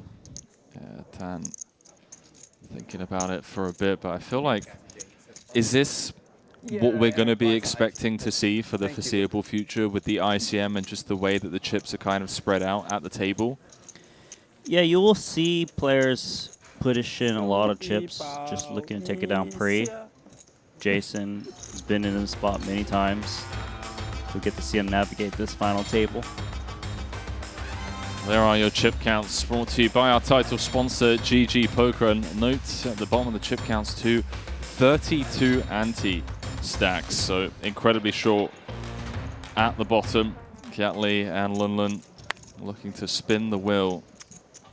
Everyone else, Wai-Kin Yong, Oya Masashi, Tan, kind of a bit of a cage for the time being until Masashi's couple of limping the eliminations. queens. And Lun Lun with ace-jack clubs. He's just so short, he has to make a stance, and oh, here we go. he's going to get looked up by the 2 queens. It will indeed. Spin the wheel, early doors of this FT. What's Tan thinking here? Just getting a count, but I don't think he can ever continue here with 10-9 of clubs, especially with the limper having 1.5 UTG. Oh, yeah. Sorry. Yeah, I think so. I was looking. I'm pretty sure whichever one lasts longer. Do you get any money or anything for one place? You just get the 100 extra points. 600. 1, 2, 3, 4, 5, 600. Well, here's the call. Ace-jack suited not doing too bad in this game, given his short deck, 43%. Feels like a ace-king against queens situation in No Limit Hold'em. Flipping for 1.5 million. 1.4 rather.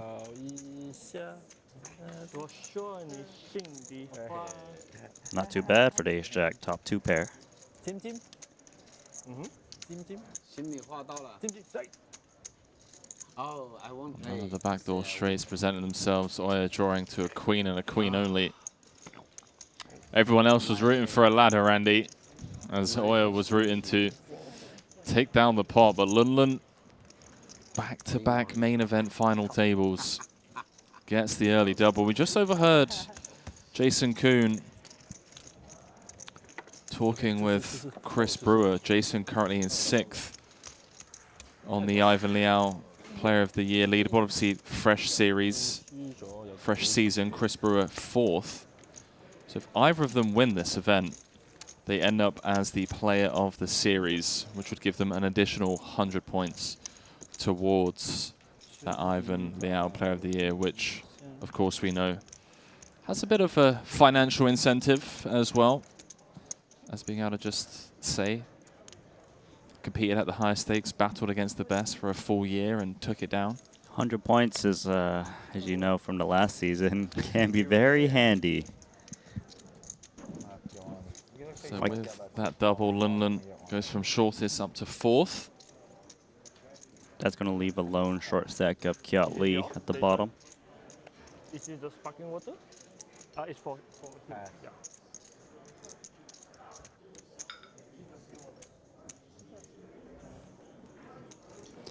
Tan Xuan going to limp the king 10 offsuit in the hijack.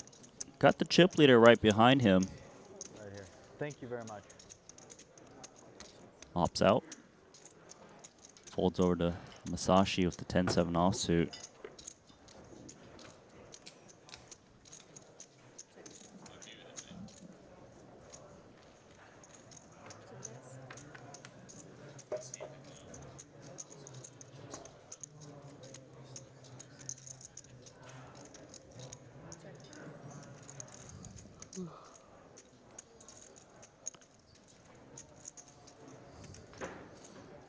Masashi making bottom 2 pair.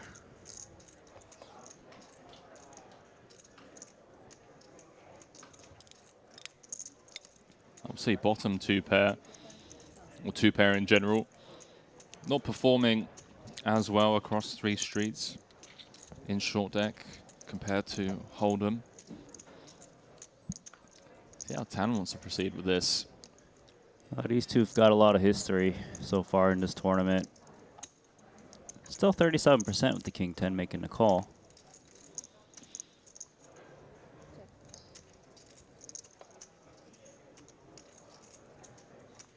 Some chop outs now.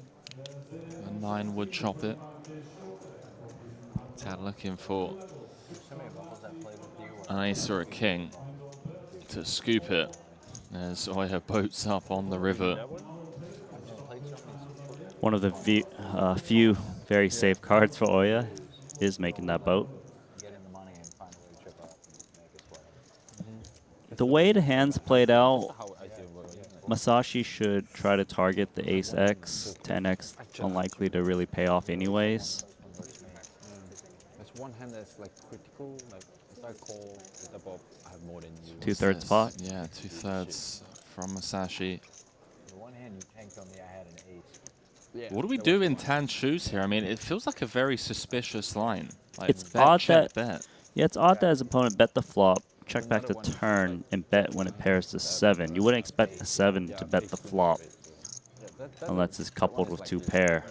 It's like even though I win, we still And some 2 pairs bet the turn as well. I think it was the before that one. It was like the critical one. Like Doesn't help that he's got the club blocker in hand in case he was up against a flush draw. but I'm going to just Such a peculiar line, and this really is one of the only hands that makes sense in my mind that would bet flop, check turn, bet river. Perhaps a ace-7 as well. But yeah, good fold there from Tan. Not easy.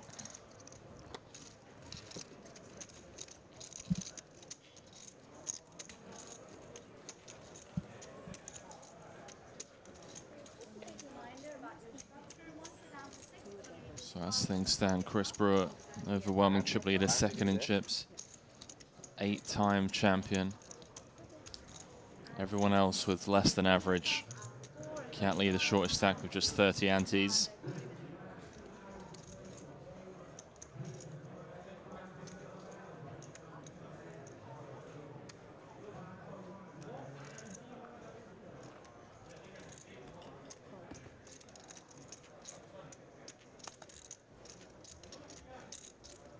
King Jack suited here for Cat Lee, who's rather short, needs to make a move.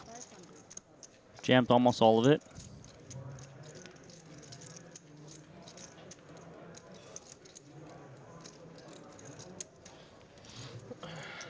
I know we're meant to remain impartial, Randy. But? Would love nothing more than to see Lee get at least heads up, give us a sweat for his first title. You got to keep in mind, he's sitting on 30 antes in. Oh, it's tough. I know. Chip leader's got 236. Jason's got 168. It's a big uphill battle. It is, but it's short deck. English. English.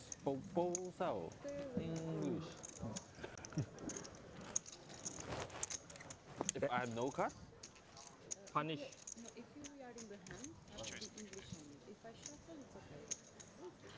Punish. One orbit. Stand up.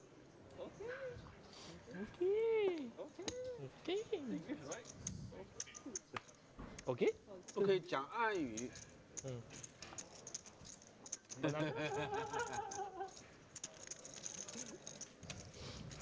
JK with King 10.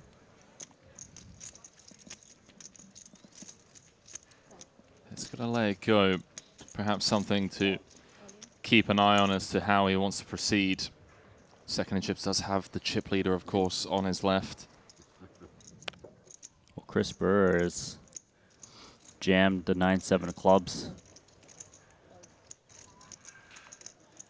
Looks like he'll be picking this one up. But Chris Brewer, as the chip leader, can just relentlessly jam, and even if they call like 2 overs, still has very good equity.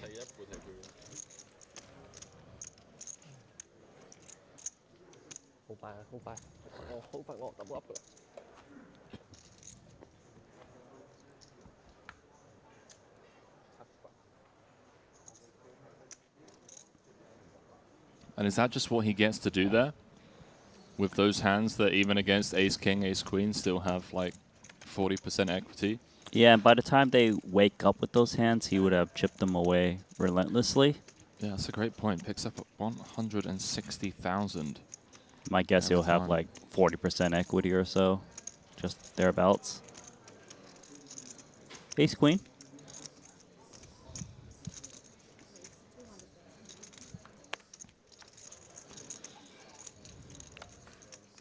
Doesn't want to give someone a free flop. Going to outright raise himself. 10 antes. Gets Whitekin to lay down to King Queen. And it's interesting as sometimes had he limped, maybe Whitekin would take a shot of the King Queen. Then again, you're not really looking to force all ins.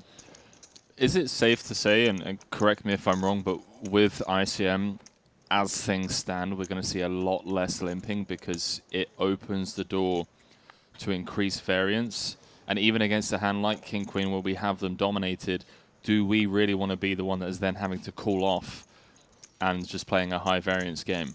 Yeah, and I believe so. We've seen a lot of these pros kind of just take more of a all-in stance, even with like ace kings and stuff, just to kind of take it down. But we do kind of have a good mix of characters here, whereas Tan Xuan is the type who still wants to get involved in, you know, limp queen jacks under the UTG, because he feels that his biggest edge is probably post-flop in this game. Right. Well, look at this. Got ourselves a bit of a limped pot. Once someone starts to limp train, you know, everyone else feels a little bit safer as they come along. The limp train. Just because there's more traps in there, I suppose.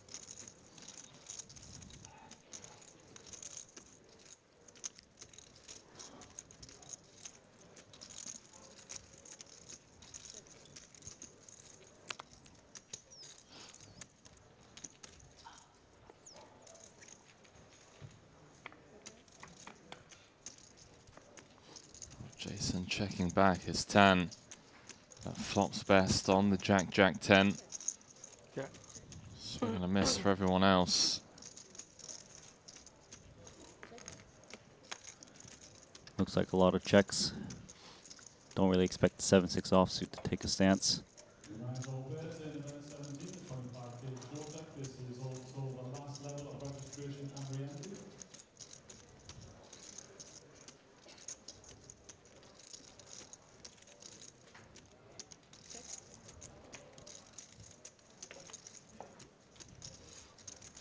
Oh, hello, ace high straight for Lun Lun.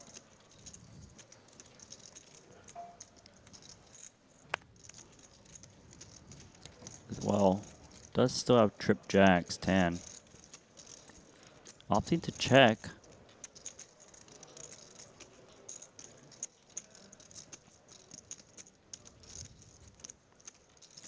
Would be pretty surprised if Lun Lun doesn't fire now. There's just a lot of hands to extract from. But puts in a really small bet. Just Really small. 2 antes. 20% pot. Very interesting.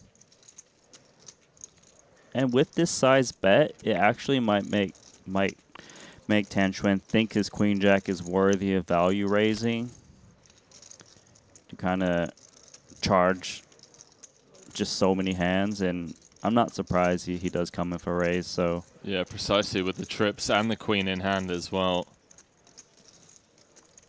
See how Lun Lun responds here. Tan looking for a king, 10, jack, queen. Wow, did he just lay down ace queen? Wow. He just feels like he's up against a full house every single time. Not blocking any of the pairs. Power poker sick. from Tan. And that kind of goes back to the point that you made about his perceived post-flop edge, right? Where he feels like he can just outmaneuver people. That's a sick fold right there. If they're going to be making folds like that, then limping is pimping. As Mr. Daniel Negreanu likes to say. Did not know that was a thing. Wow, that was quite tight. That, especially for the price he was being laid.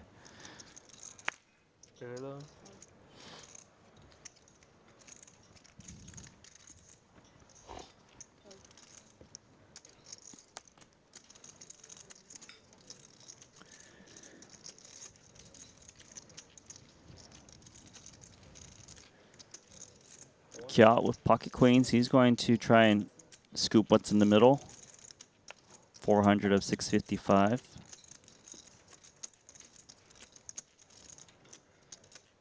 He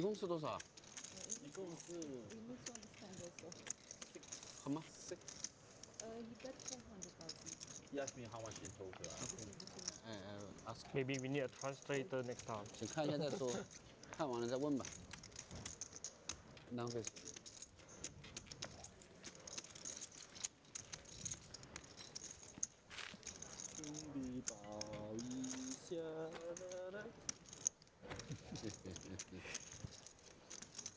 Kya singing.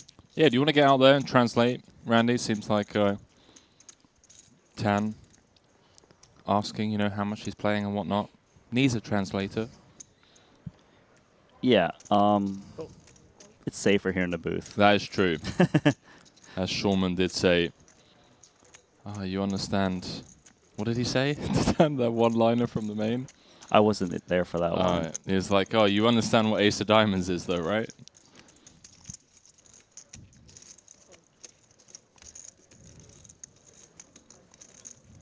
Tan's fearless, bro.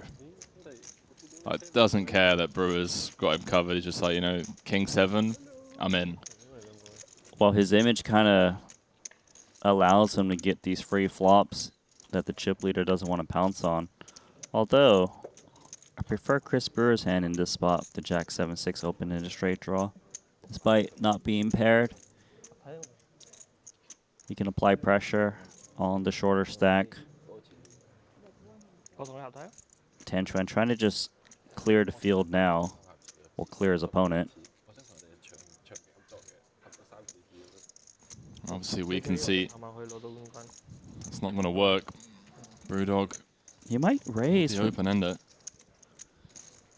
This type of flop hits him more than the cutoff limp. He's kind of has all the 2 pairs plus. But he's going to call here. Try to realize the equity, but it's going to be pretty tough for Tan Chuan to win this hand, I feel. Do you think this is a randomized spot for Brewer? Because it really did give us that kind of feeling that perhaps he was contemplating raising there and just pushing some equity. Yeah, it could be. Could also be the Tan Chuan factor, who is still willing to kind of splash even with many players remaining. And Tan is actually going to... Wow, that's a sizable turn bet. Turn his hand into a bluff with near pot-sized bet. Brewer quickly lays it down, and I thought Brewer was going to easily scoop that pot. Tan Chuan with the lines. He's got me. Wow.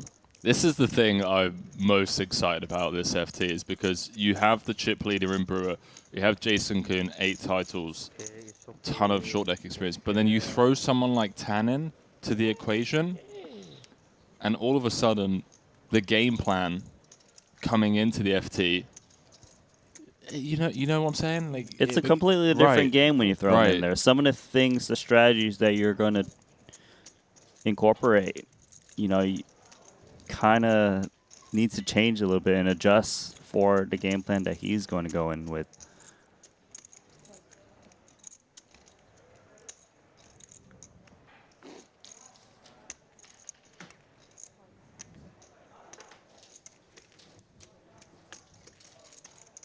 $50 antes for Masashi. So big. And Brewer still going to attack with the 10-6 of clubs. It kind of seems like Brewer is willing to attack the shorter stacks just over and over again, and maybe against the larger ones like Tan Chuan kind of proceed with a little bit more caution. Oh, yeah. Thank you. Because he really wouldn't want to just double up his opponent. Yeah, 50.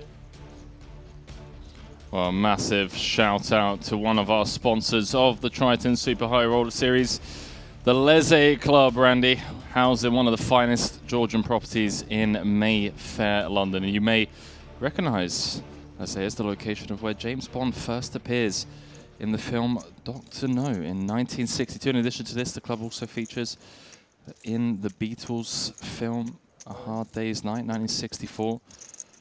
A place where you can experience fine dining at its best in the recently refurbished Leze's restaurant, 6 Hamilton Place, as Wykin, second shortest. This is under the gun, Randy. Well, and against that's why +1. Kiot's probably taking a little bit of time here, but he knows that Wykin is also very desperate to get his chips in there. Ace King for Jason Kuhn.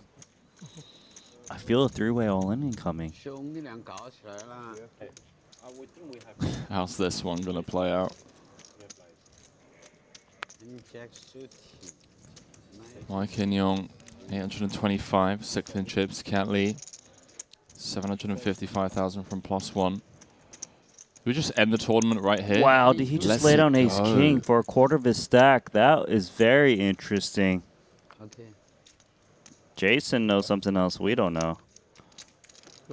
10's hitting the mark. Thank you. Did not expect that. Good for Kiat Lee, though. Well, guess I'm the worst. Look at this. Flipping 50-50. Have Ace King? Yeah. Ace King offsuit, yeah. Oh. They don't believe it. Well, good fold, because both of those players would be in better shape than the Ace King. Just dead on flop, world class. Big fold. Yeah, just dead on the flop. Yeah, very strong player. Why? Because he's going to hit an 8 on the river. I know the deck.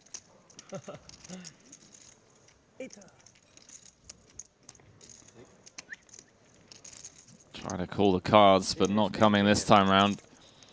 Wykin down to just 70k. Time champion fold. That's right. This. Cat with a huge double up to 1.6 million. That fold there, Randy, reminds me of the Danny Tang fold with the ace-5, where perhaps we have the option to roll the dice, embrace the variance in a spot where, you know, we're probably sharing equities evenly, three ways, perhaps even dominated slightly, or we save ourselves the chips, we preserve our stacks, and push the edge that we believe we have post-flop, rather than increasing the variance in an all-in situation with players behind.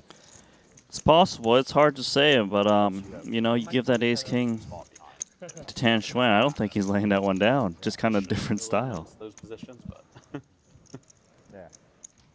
Big fold there from Jason. it should actually be almost impossible. 而且真是扣完之后 mark 嘛，那么听 big up 是吗？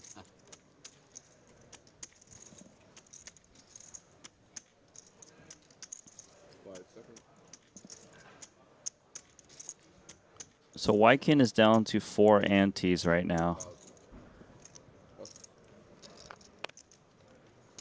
I'm holding. Kiao pushes up to 200K. Trying to get Wykin Yong in there. Jack 8 of clubs, of course.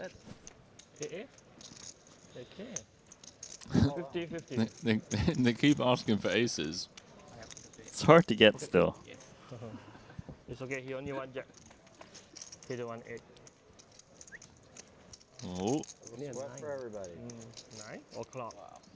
9 o'clock on the turn. Ace 10-7, so far so good for Lee, but note the equities, 2 cards to come as Hello, 9. Okay. dead on the turn.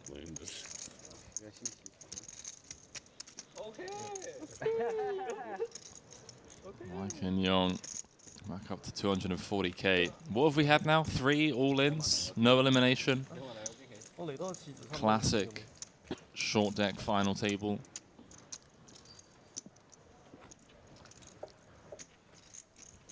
Lucky chips.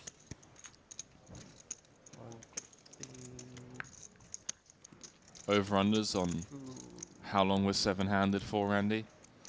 It could take a while. Although, to be fair, Wykin Yong's only got 12 antes, so it could be quick.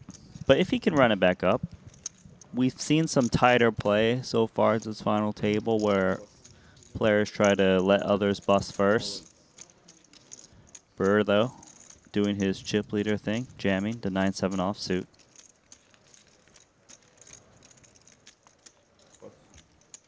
Man, how about that? 9-7, especially when Wykin's on 12 antes, knows that everyone else is incredibly handcuffed. So 12 antes is extremely short in this game. So the other players against that jam would have to tighten their calling range by a couple pips for sure, knowing that the 11 antes will be in very quickly.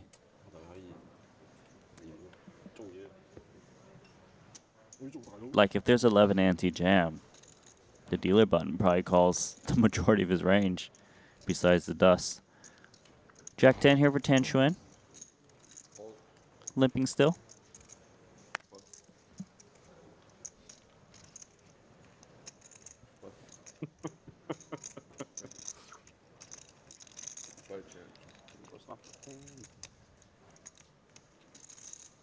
Could easily see Wykin Yong actually jam this to isolate it heads up against Tan Xuan and try to kick out the cutoff in button. I want to hear you say it, Randy. Say what? Limpin' is pimpin'. I have no reason to at the moment.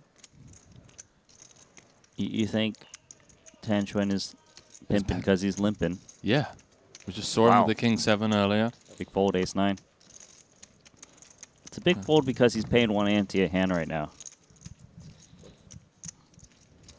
There's a discipline lay down there from Wykin.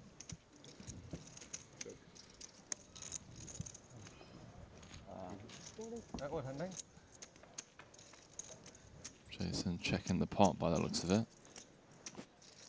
Well, world-class fold now. Wykin Yong. Tan flopping trips.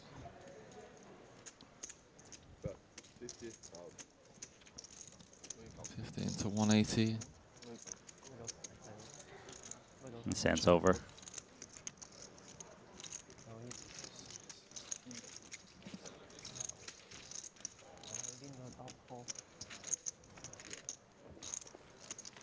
Hank, can I have a stack of blue? Okay. Or you can just give me 50 even. Whatever you want. Imagine if Dan just turns around, he's like, no. Get it from someone else. Sure. Thank you. Jason asked for 50 and 100. He gave him in between. Oh, man. Wow. Apparently it's that stage of the tournament, or at least the current chip setup is allowing this for Brewer. Oh, the Loon Ace King. The funny thing here is that Wai Qinyong's got 10 antes. Does he really want to force an all-in? This is not a slow roll by any means. He may even lay this one down. And he just saw and heard that Jason Kuhn laid down the Ace King just a few hands ago. Yeah, he might and be Lunlun thinking. even said that is an 8-time champion fold. Still going to go for it. The slam. Perhaps he'll fold when he has 8 titles. Oh, Wai Qinyong's got ace queen. This is... He's so short. He really wants to lay this down. He could get a page up. But Lunlun's range definitely stronger than Chris Brewer's range, just given that he's still willing to commit with the Wai Kin short stack out there. It's UTG and +2. These are early positions. Still 3 players to act.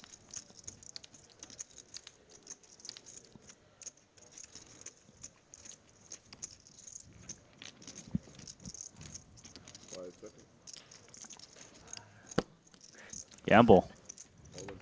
Well, Brewer dominated by Wykin, but a very small side pot. Oh, we see another Queen Jack. Oh, and a Queen 10.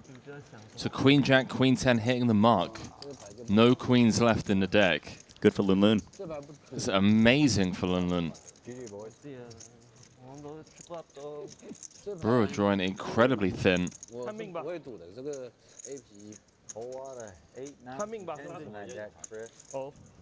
Based on everyone to be like, oh.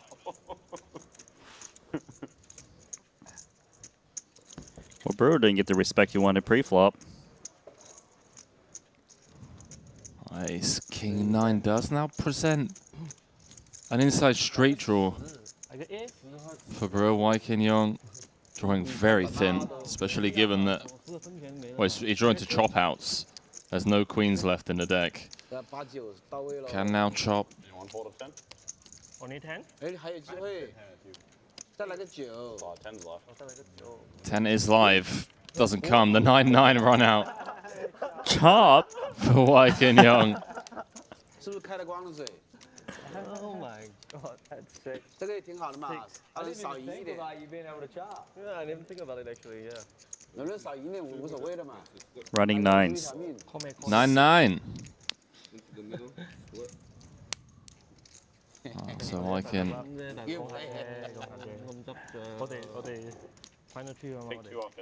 Pretty much doubling up because of the antes in there. No, I know that. But if you're splitting, I win Chris. You get what I mean? If you're splitting the pot this way, you have to take 2 off his stack also. Yeah, this is mine. 100%. Yeah. Too many people. You just put 2 in from our. Yes, correct. Yeah. So you put two in from his stack also, then top the pot. We've paid at this 200 already. So you just count here. This is 1 Christian. There we go. Dealer didn't Chris. expect Wai Qinyong to be in either. Chris knows what he's doing. Still chip leader, but a big dent to his stack is suddenly, Randy. We've got some other deep stacks in the mix. Cat Lee, Lunlun finding some early doubles. 104 antes now for Loon. Fresh off that main event final table in the No Limit Hold'em part of the series. 125k main, followed up with a final table run here. 140,700 locked up for these final 7 players.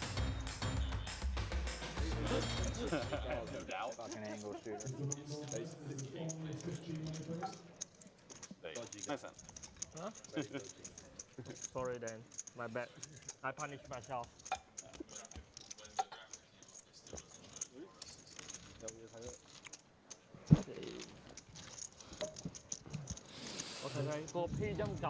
What does that mean for us, Randy? Brewer not able to just jam as freely as he was now, given that there are several.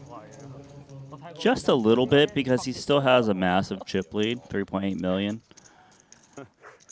What's more important is that the short stack has got a little bit more breathing room of 18 antes, and Kia Lee and Masashi not too happy to see the double up. How somehow no one busted in a 3-way all-in.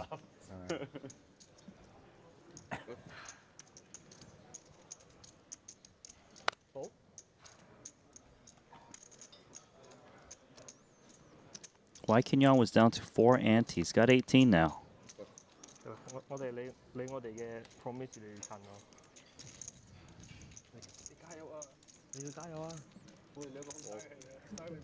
Not the greatest seat draw actually for Jason Kuhn with Tan Chuan direct position and the chip leader right behind him. It's kind of weird because he's in second place, but he's still kind of in a pre-flop handcuff situation. 3-way limp here. All numbers. 8-9 looking good. Flopping the joint.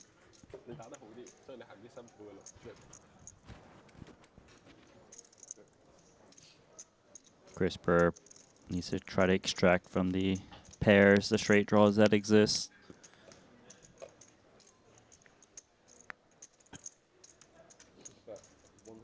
It's over.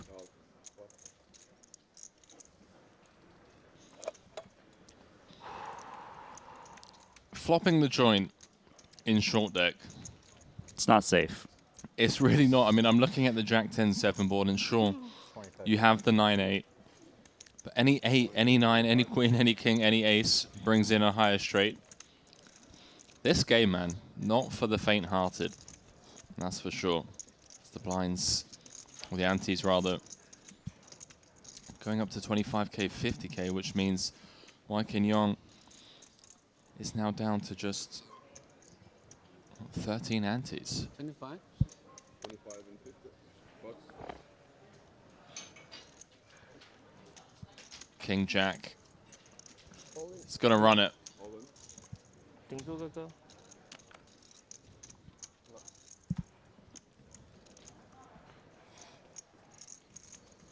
So with the blind increase, he's down to 17 antes. He could get looked up a lot lighter because of that. Masashi Queen 10 suited might be close. 46%. There we go. Yeah, They're not doing that it. much of a stack. Great position.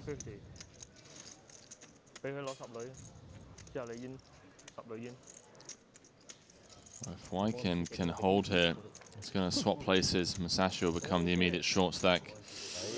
This is never easy. Yeah, Scary. 7-6 board, 2 spades. Equities flip.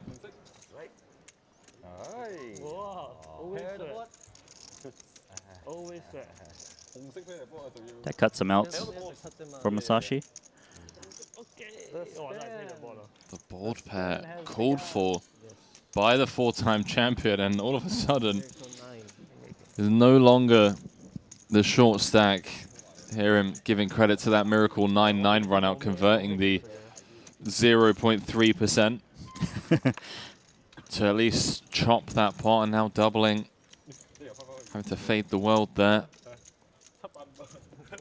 It's not the shortest stack anymore, Andy. Nope. Is that how you win 4 titles, is it? I mean, he went from, he's 10x the stack, 4 to 39 antes. He can fight back.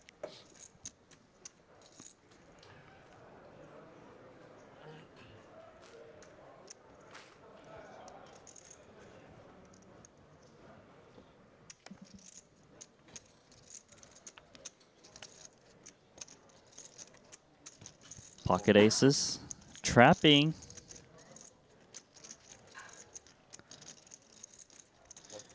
Look at Jason Kuhn laying down to ace 10. Tan not getting greedy. With the 2 jacks playing cautious. Would have ran straight into those aces. Check.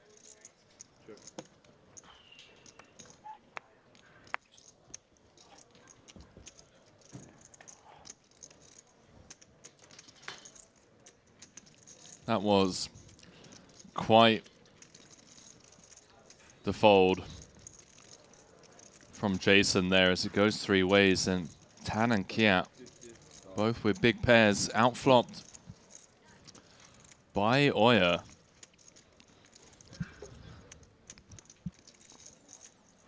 Can't love the 1 overcard to his 2 jacks in this spot. Especially with Kiat Lee, who's got a medium stack betting out. Doesn't want to lay down yet. And Lee has the most traps, right? Like pre-flop, he's got all the aces, kings, queens. Yes, I would say so. Case in point, obviously, a couple of red aces here. What does Masashi do in the cutoff?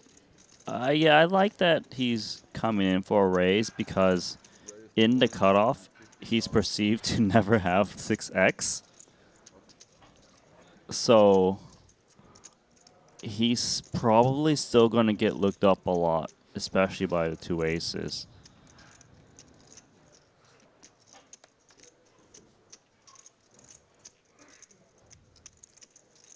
Like, the only 6x's is usually the button.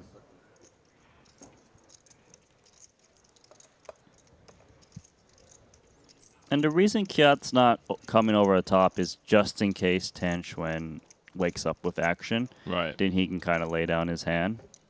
Oh, look at this. Hasn't folded yet. Wow. Continue Okay. with 2 jacks. Okay, this is... I mean, there are a few turn cards, Randy, where Oya just gets showered. Oh, and is that one of them? Deck reads. Oh my god. How do he... Just turns the second nut boat, only losing to queens and quad 6s. 7-2-5 in the middle, all of a sudden.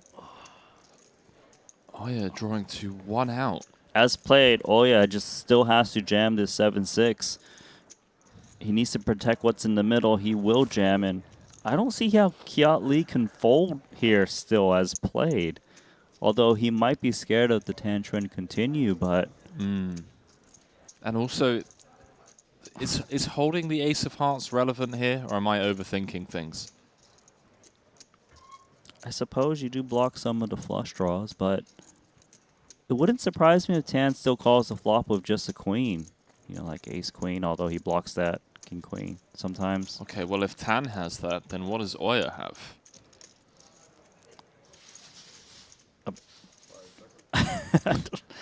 Queen Jack, I suppose? I'm not sure. Would Queen Jack really raise the flop? I don't think so. Right. But 6x is so unlikely, and yet he's got it in the cutoff. Most players muck the 7-6 offsuit pre-flop. Well, we saw the ace-10 offsuit fold from Jason pre. Didn't even think of limping. See if Kiat can get away from this. It would be a pretty insane fold, especially with the price.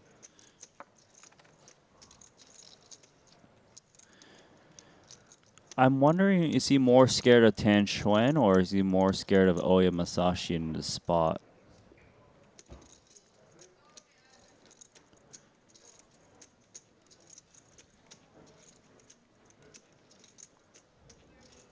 Yeah, I don't blame him for calling here. And now what does Tan do here?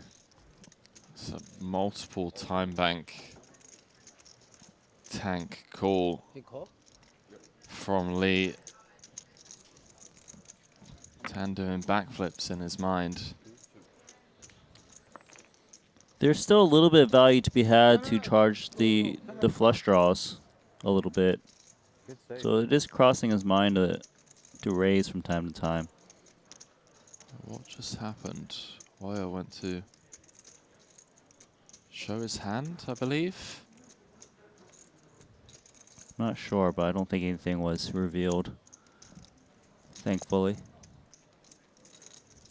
See what Tan does here. I mean, there's already 1.4 in the middle. Price being asked of him is 355. Lee has 880 back. It looks like he's going to put in a raise. Because he doesn't want to give hearts a chance or, you know, Queen X to kind of boat up and immediate laydown from the 2 aces. Yeah. Yeah, and Oya just knows when Tan comes in for the 3-bet, right? That he's drawing very thin. You can see here, drawing to just 1 out. We've seen quads before. Not this time.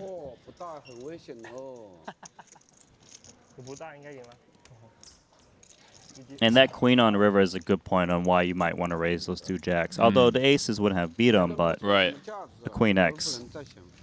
With that, Oya Masashi, first short deck event. Sorry, second short deck event. Joined us back in Vietnam earlier this year. Didn't play any short decks out there, but decided to spin the wheel here. And the real question, of course, is has he caught the bug now, Randy, after final tabling the short deck main? And with that, we have our first elimination of the FT. Daniel Dvoris bowing out in the money. It was Ike Haxton that bubbled. Wyken Young getting a ladder. I mean, let's go. Yeah, I feel pretty bad for Masashi in that spot where he didn't get the pay jump from Wyken, was down to 4 antes who survived multiple all-ins. And then flops trip 6s. In a spot where the jacks could easily lay down on the flop, and he gets 2 outed by that hand. Hopefully he does enjoy the game. We'll see him back for future short deck stops. The tournament must continue, though.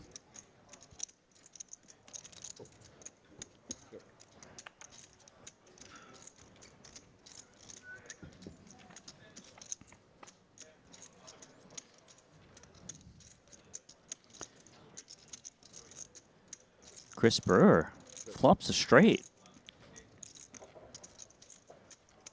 Ace counts as a wheel card. 9, 8, 7, 6, 5 or ace.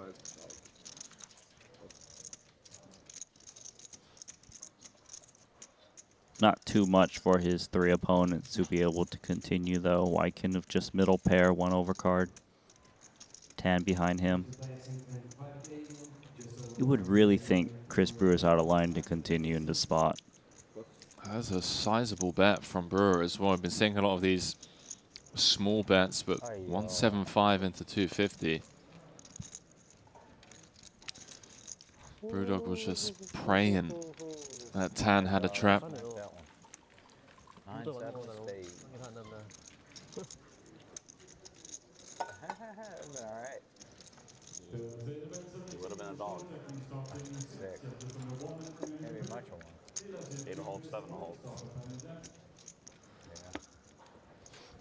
Not saying you're a big one, but ain't the one you want. Ain't the one you're looking to see. You'd much rather me just have a set. That's not true.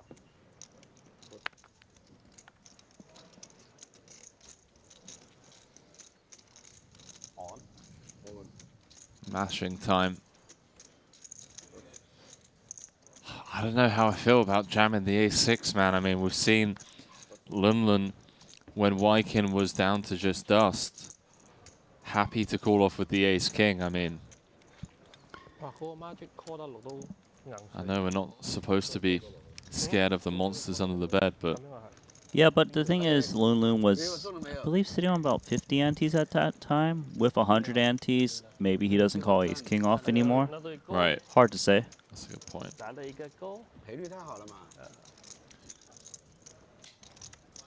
But he can jam those hands as long as the other players play how he expects them to play. The second they kind of get a little out of line, and then it could be quite detrimental, of course, if they call off.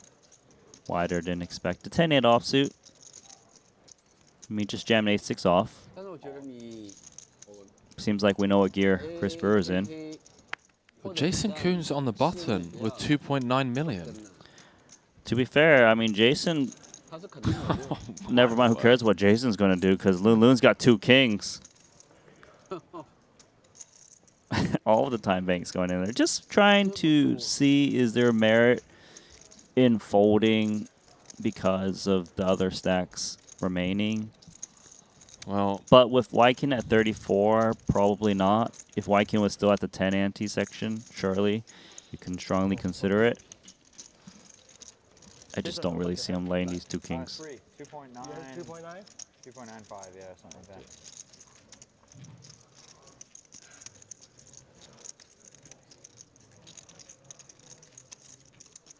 Brewer can't hold, or can't convert rather.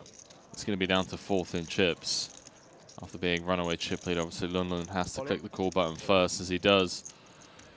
Precisely that. Alright. See if anyone behind. Couple of aces. Thank you. Nope. Queen 6. Okay, Randy. 67-32. Pretty good in short deck. And the fact that he sees the 10 and offsuit makes the kings even better. If your opponent's only jamming the ace-X's and folding these kind of middling stuff, and then it's not as ideal as ace-X has more equity. Oh, 10 in the window. Ace-Jack 10. That's a good flop, but some stuff can happen here, of course. It is short deck. That is a sweaty turn card. 7, 8, or a 10 needed for Brewer to eliminate Lundlund. Doesn't find it. 6 on the river, and Lundlund finds the hold. And just like that, Brewer down to 4th in chips now. Lundlund is your new chip leader. And you can see the kind of disappointment Chris Brewer is just, is he pushing it a little bit too hard right now and leaving it up to variance? Because in this position, he can't really be reckless anymore in the middle of the pack. I don't know. Huh? Call art. 如果你 fold 嘅話，佢鋪鋪可以退咗，佢唔使諗咯。你又話，咁我哋冠軍送俾佢算咯。I don't know what to do. Sorry. Take your time banks back. 他这个推的范围。我是 AK 都冇得 fold。啊 ？AK 都 Buttons good, brother. AK fold？ 没有。肯定不 fold 啊，圈圈可以要想一想。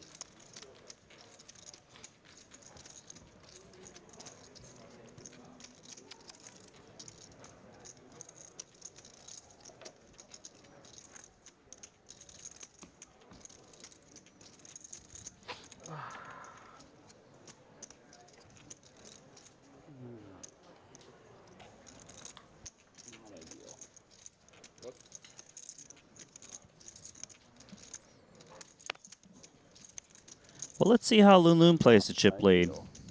We saw Chris Brewer jamming ace-6 offsuit. Does Lundlund take in a similar stance of ace-8 off? No, just a very different style.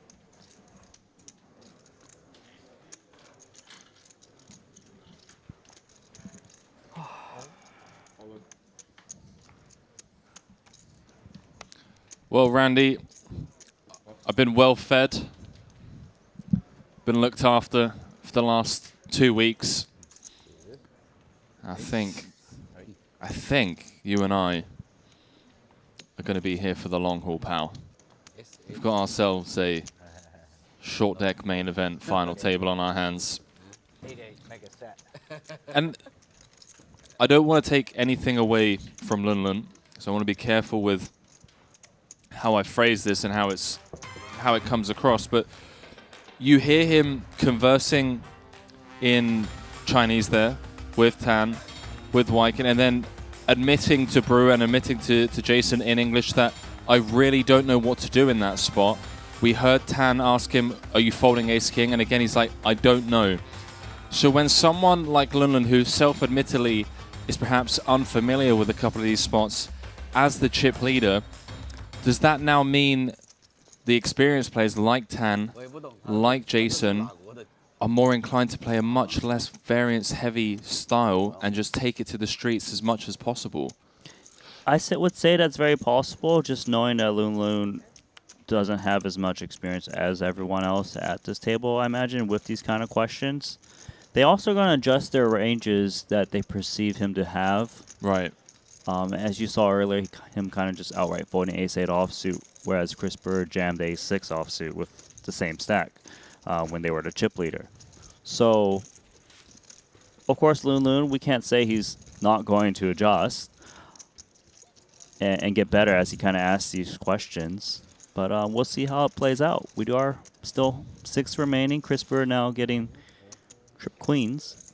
Yeah, it doesn't feel like Lun Lun is going to look down at the 10-8 offsuit and be like, okay, my turn to jam, right? Do you know what I mean? I'm thinking that he's going to push, not push the small edges so much. Still, you know, be aggressive with the proper high equity hands, but in like some of those dusty things like 10-8 offsuit, 9-7, ace-6, ace-7, ace-8, just kind of let it away. And Tan just hasn't folded yet. Hang He's on a minute. floated.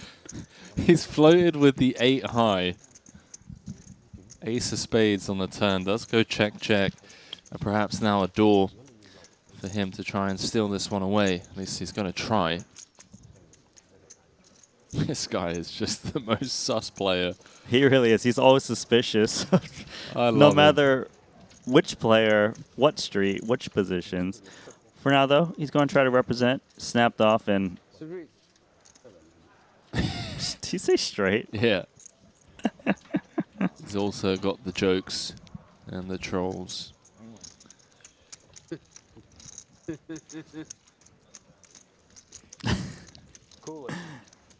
10.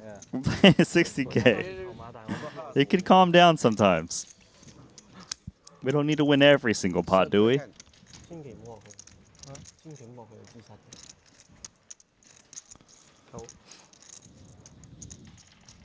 Two people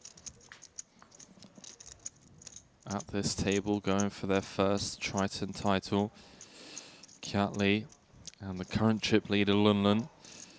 Wai Kin Yong recently took down his 4th. Chris Brewer with 2 titles, but hate to say it, multiple second place finishes, 2 of them coming this series. Wai Kin's in there, ace queen offsuit. Asking for a count is not good news. It's 2 kings. Safe to say JK is not laying this one down? Yeah, now that the chips have kind of been redistributed around the table, doesn't feel like Jason's going to pass up on this spot. 2 kings is just so strong, especially if you're up against a smaller pair. Or like some queen jack suited that need to be desperate with 30 some odd antes. There we go. See if any of the bigger stacks behind wake up with something. The answer is no. Action on Lun Lun. Oh, ace first card. Good luck announced. One of the aces dead. Sorry. You still can hit.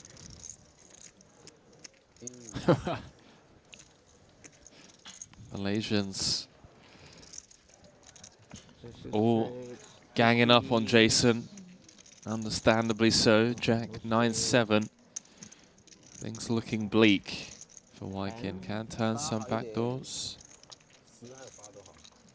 That's not one of them. He's one of the 2 remaining aces in the deck. From space? Nope. Not this time. Jason boating up on the river. And with that, the 4-time champion goes home in 6th. No back-to-back for Wai Kin Yong. But still, going to be a memorable trip. 16 cashes. His Triton track record, 4 titles now, courtesy of taking down the 30K short deck Ante-Only.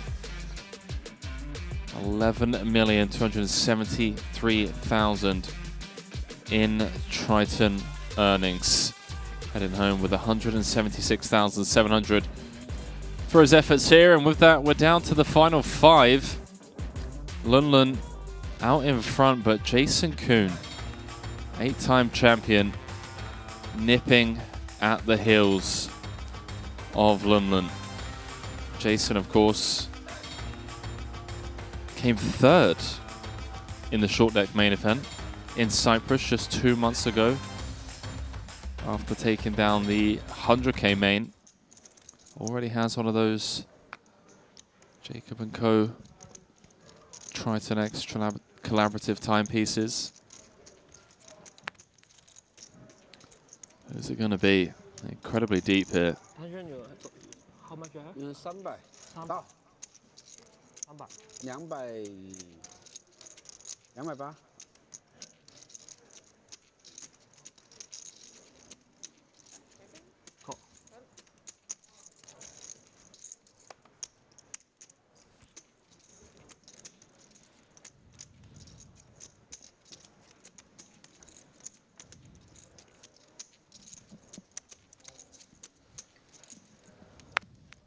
I note that Kiali actually isn't jamming the King Queen. Feels like he's getting trapped by the early position limp. Does flop top pair. Balloon Ace 9, bottom pair. Does have the chip lead. Curious to see if he wants to try to rep the king.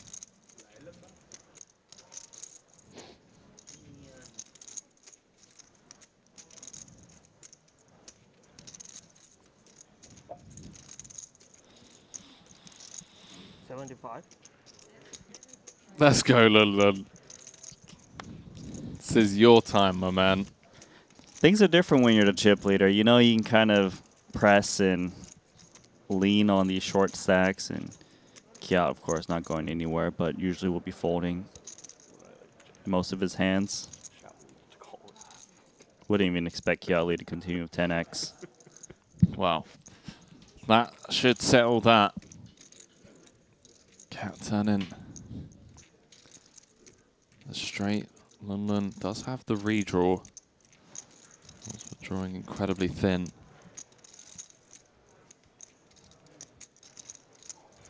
Well, Lunlun is thinking, and maybe he feels, since he's got that little added equity, only what queen would continue if he bets once more. Even 2 pairs would have to lay it down. He's going to try. We know king queen's going nowhere. You got to applaud the effort.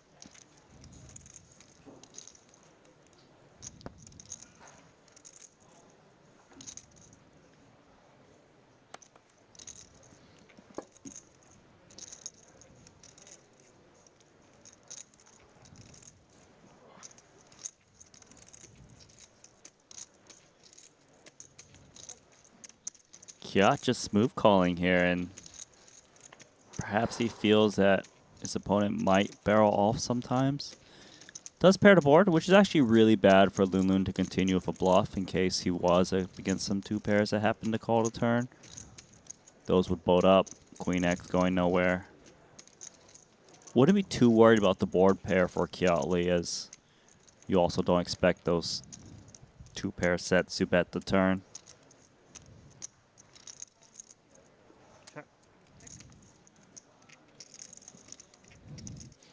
He might still check, though, just in case it's up against, like, ace-queen. And never really get called by worse. The only reason you jam here is if you think you can get the same hand to fold, so. Yeah. No, 100% lead. Sneaky, sneaky. Up to 1.1 million now. I think so, yeah. 偷鸡 I assume so too. Yeah. 我 call all in 他也 call 他拿着 K 他 block 了我的符号。 I'm really weak. 他没拿 K call 你啊？来个 Q all in。那 Q 他不要。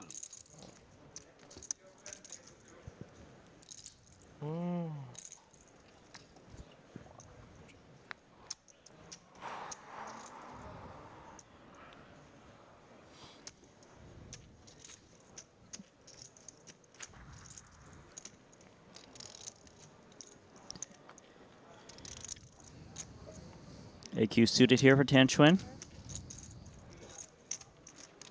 Getting limpy. He's taking a book, a page out of D-Neg's book. I told you. Perhaps that's why. The two aces. A dream scenario. Couple limps up front for extra chips in there for you to take down.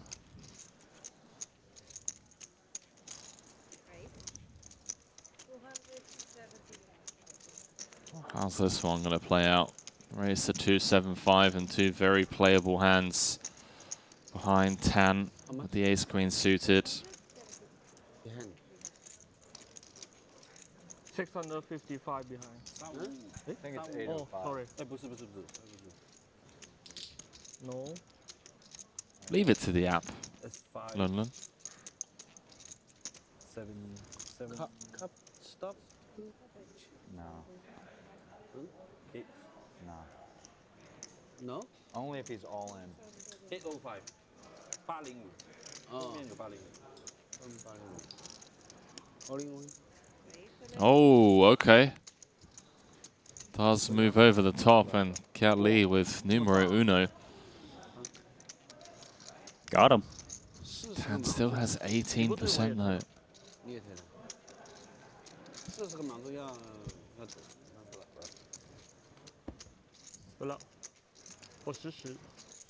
So if Cat can hold here, it'll be Tan that drops down to 5th. That's looking pretty safe on that board, although every turn card feels like a sweat out bar a board pair. It is. Jack. Jack is good. 6 Jack. 6 to Jack. Doesn't find it, and with that, Cat Lee from one of the shortest stacks coming into this final table.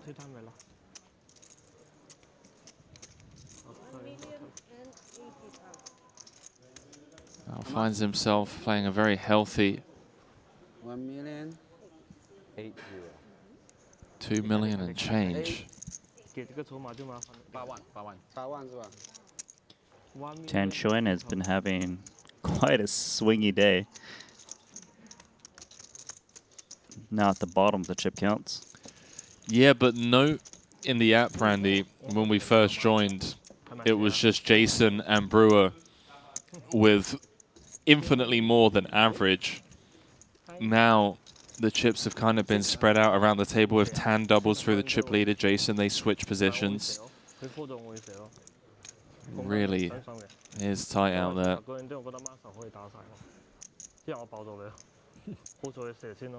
Feels like anyone's game.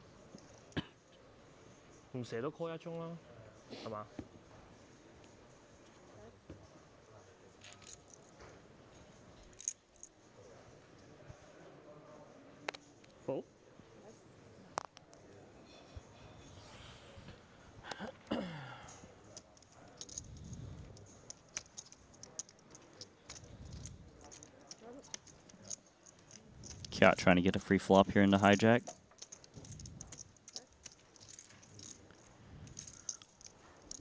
Folds over to our short stack, who's sitting on 70 antes, Tan Chuan, and immediately grabbing calling chips and throws them in. Thought he was grabbing raising chips. Top two, not too bad here.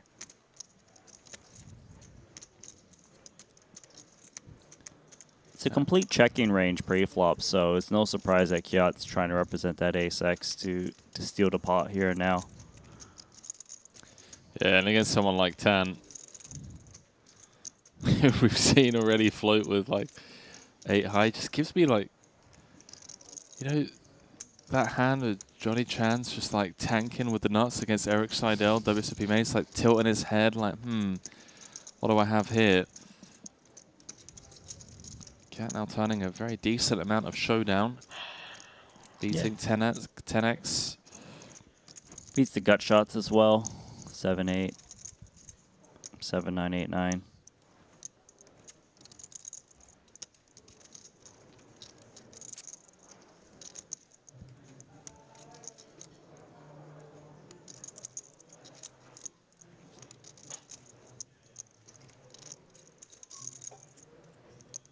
This is a value bet designed to attack the one pair gutters.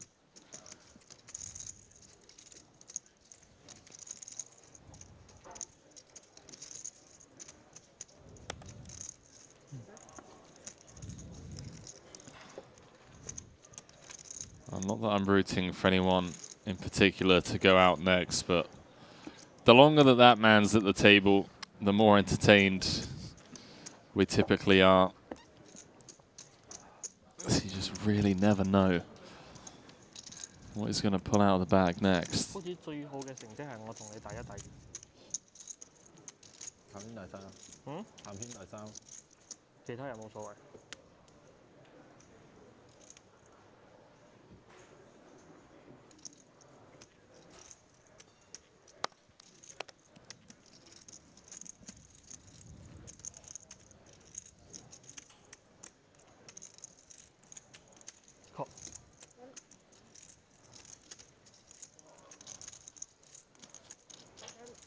Kiali of Ace Queen.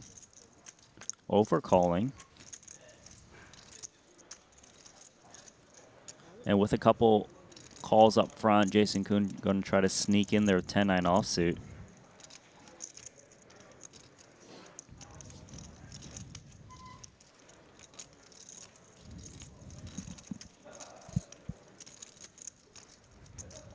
Why do I feel like he might be thinking about raising?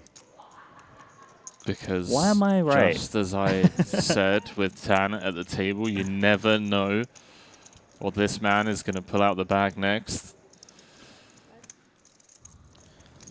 I don't think Kiat's going to just lay down to Ace Queen, though. And what about the 10-9? Multi-way? Oh. Knows his opponent.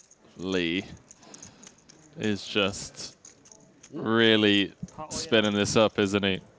Is this it? Is this the one, Randy? After knocking on the door oh so many times over the last year. So many final tables. Really top 5, top 4 finishes. Himself with a very healthy stack here. Now third in chips with 5 left in the short deck main. 这个 A 圈跑不掉嘛，40个。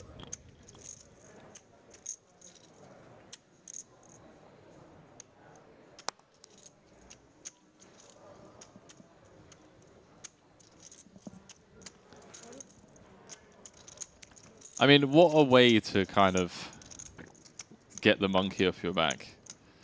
If he does go on to win this after so many crossbars. Your first title coming in the main. It would be sweet. Do have a ISO raise Ace Queen offsuit. Burr of Ace 8 suited. Uh-oh. What's Brewdog thinking? Wow, all in. He's just thinking that Tan Chuen is just way out of line. He was last hand. It's for his tournament life. A tough call to make. 70 antes at the start of the hand. He's put 10 in.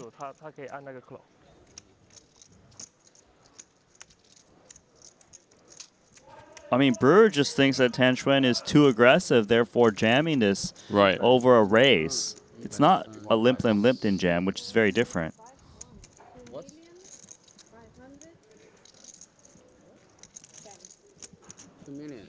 Do you mind I tell in Chinese? Do you mind me telling? Yeah, totally fine. 2.251. It's 9. You like it's 9. Wow. It's got the read. He didn't say Ace Jack or Ace 10, he said Ace 9. 剩多少啊？100、120、130、140。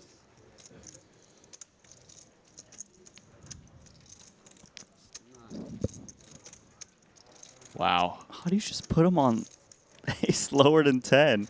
That is a strong read. I mean, I think it's because like the Ace-7, Ace-8 hands perform so well.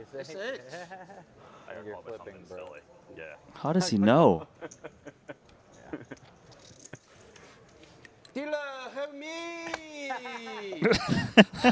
Queen! 3.4 million chip pot for the chip lead. As it comes, king, queen, 8. Okay. 2 8s working for Brewer. Dead on the turn. Very good. GG, bro. Not GG. 10 knows English. One.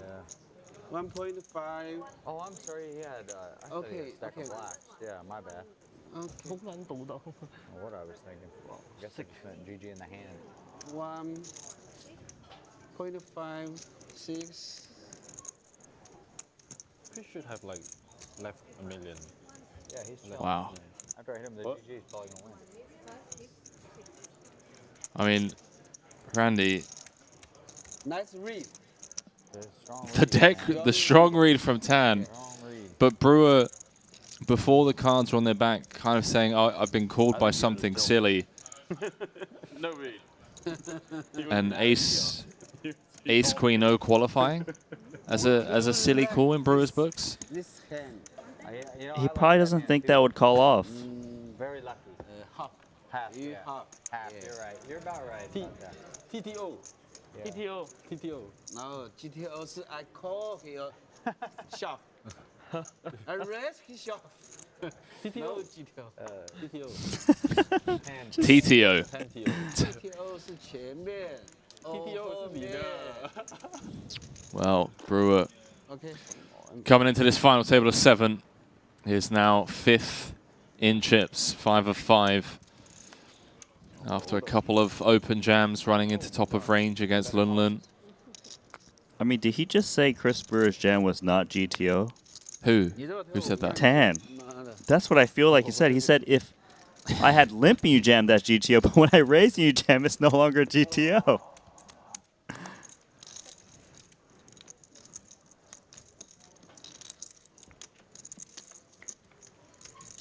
Very swingy day thus far. 4-10.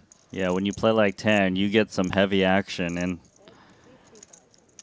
he knows how to drive a big stack. Yeah, Lunlun drawing to a non-nutted straight. Yeah, important to note, but still got to continue. But if he does hit the jack, would probably be a little bit cautious, as the ace-queen would kind of get there. Oh, 2 pair now. Oh man, hey bro. 4-10. You give me a bowl of berries, and then I'll have the.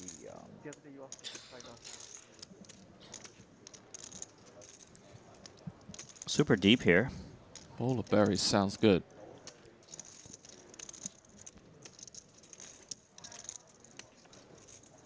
We should have a break, like. We've been playing like 2 hours already, right?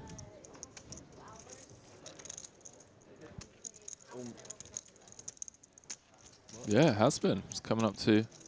No, it hasn't been 2 hours. What's he talking about? That's not. But bad texture here. 4 spades on board. Better 2 pairs arrive.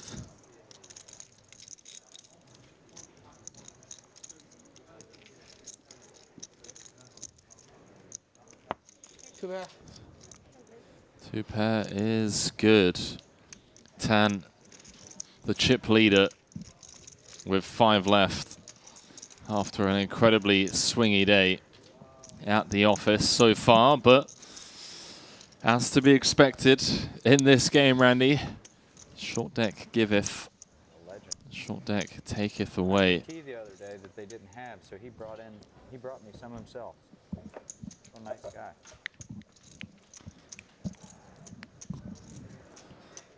That sounds like impeccable service to me. Well, someone brought it. It wasn't... I felt like it was one of the players, maybe. He was implying. No, Oh, he's was talking it? about the waiter. Oh. He asked them for a certain type of tea.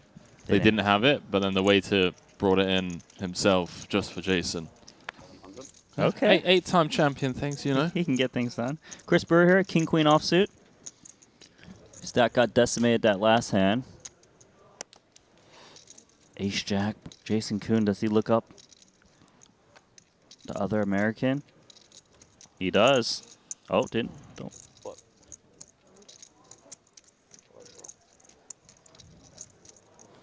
Brewer flipping for his tournament life now, would you believe?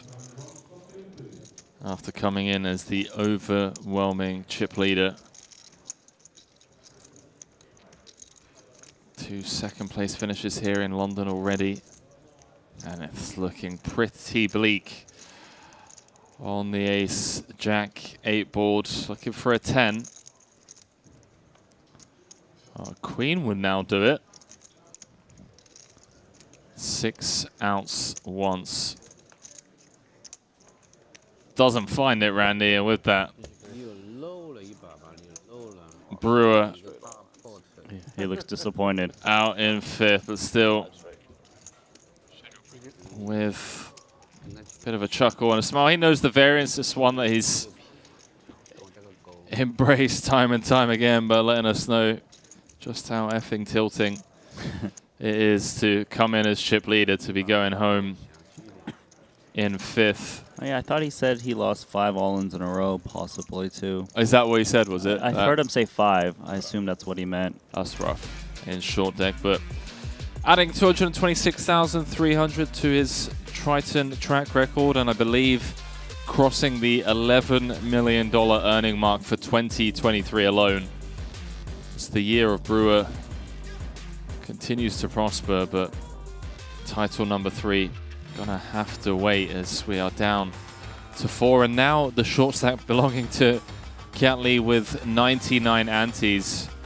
Randy, are we gonna be at a bit of a stalemate here, four-handed? I mean, it feels like we're incredibly deep, and unless we get some form of aces, kings, queens kind of setups, chip's just not as likely to go flying in the middle. We're supposed to be in a stalemate, but then when you look at the remaining 4 and then you see who's in second, Tan Xuan with 145 antes, I think he might try to win the tournament outright as quick as possible.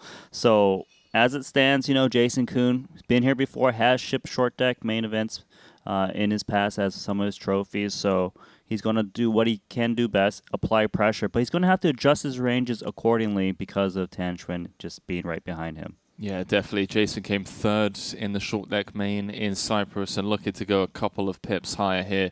And adding another Jacob and Co. is going to have to wear it on the other wrist. I mean, why not? 2 main events perhaps for Jason, but has some tough competition, obviously in Kiat Lee, Lunlun and Tan. When we return from this scheduled break, we'll be playing down to a champion. Don't go too far.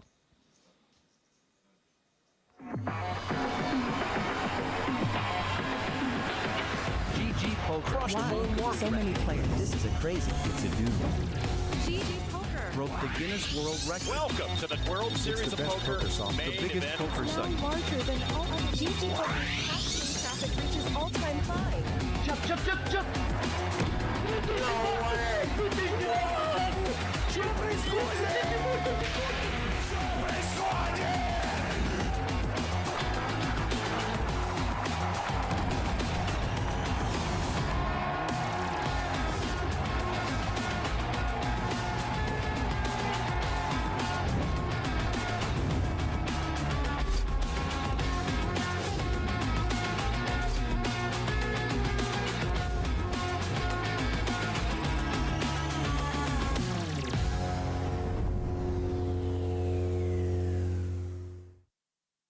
Most players don't know how to adapt their strategy against different opening sizes. For example, here the hijack opens 2x, we can see that big blind is supposed to defend almost 60% of their range. However, if the hijack had instead opened 3x, we're only supposed to defend a quarter of our range. With GTO Wizard, you can learn how to fine-tune your defense and crush the competition. GTO Wizard, the #1 app for poker players.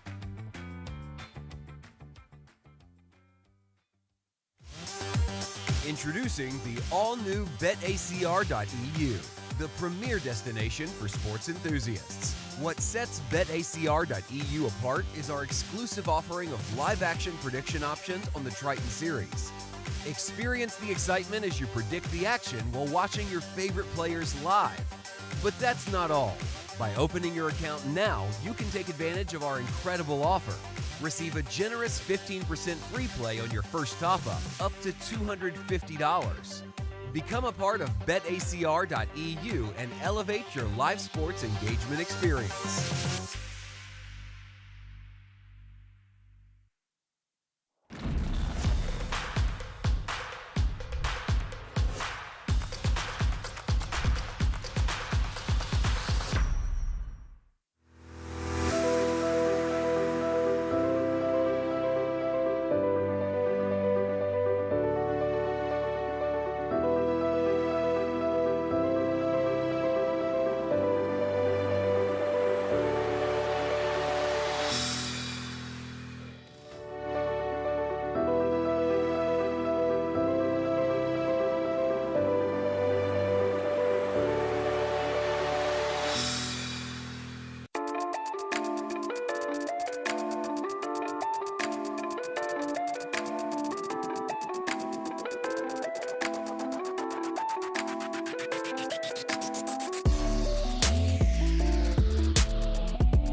背靠背是吗？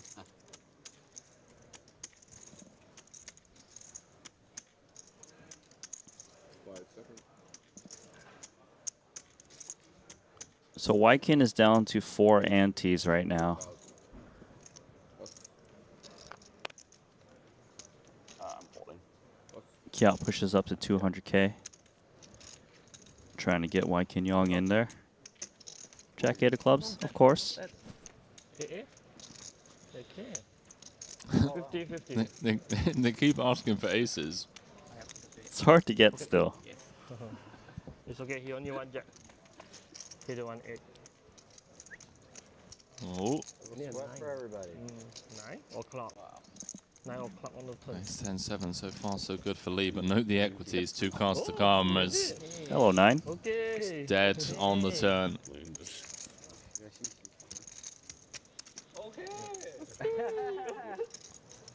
Wykin Yong back up to 240K. What have we had now? 3 all-ins? No elimination?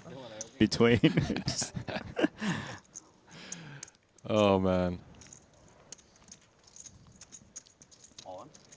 Wow, apparently it's that stage of the tournament, or at least the current chip setup is allowing this for Brewer. Oh, the Loon Ace King. The funny thing here is that Wykin Yong's got 10 antes. Does he really want to force an all-in? This is not a slow roll by any means. He may even lay this one down. And he just saw and heard that Jason Kuhn laid down the Ace King just a few hands ago. Yeah, he might and be Lunlund thinking. even said that is an 8-time champion fold. Still going to go for it. The slam. Perhaps he'll fold when he has 8 titles. Oh, Wykin Yong's got ace queen. This is... He's so short. He really wants to lay this down. He could get a page up. But Lunlund's range definitely stronger than Chris Brewer's range, just given that he's still willing to commit with the Wykin short stack out there. It's UTG and +2. These are early positions. Still 3 players to act.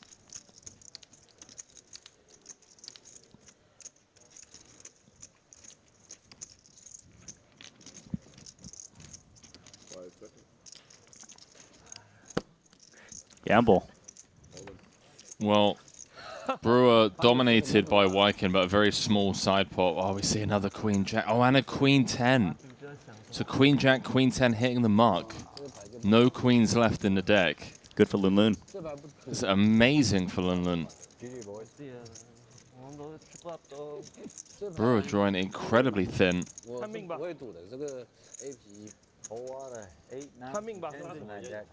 哦。They want everyone to be like, oh.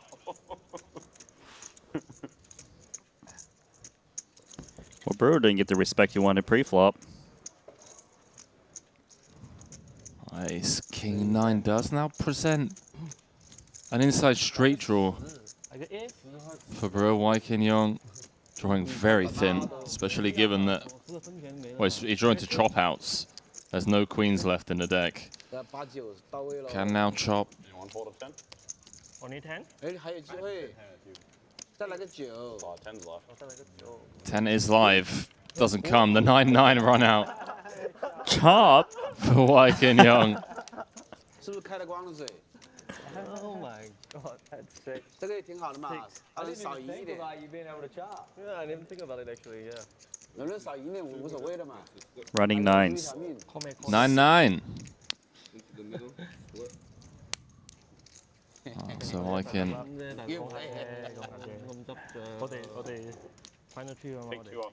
Pretty much doubling up because of the antes in there. Yeah, so I know that. But if you're splitting, I win Chris. 13 antes. 25? 25 and 50. What? King Jack. It's gonna run it.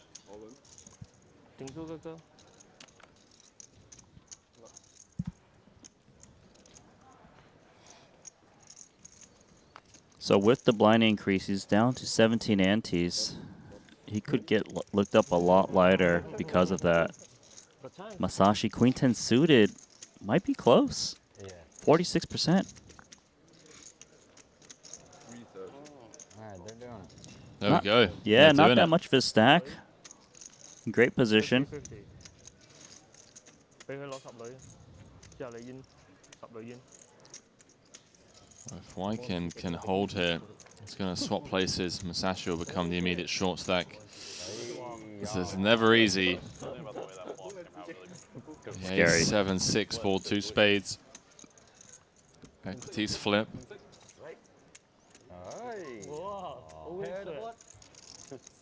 Always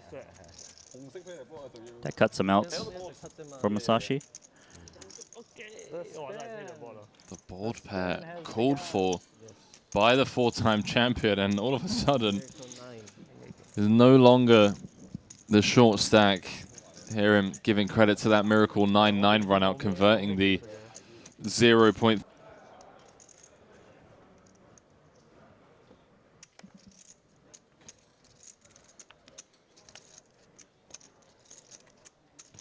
Pocket aces. Trapping.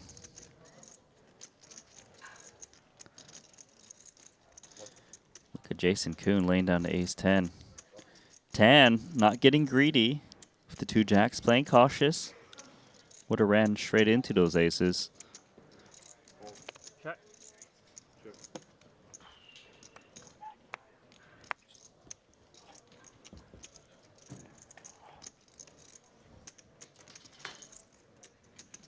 That was quite the fold from Jason there as it goes 3 ways, and Tan and Kiat both with big pairs outflopped by Oya.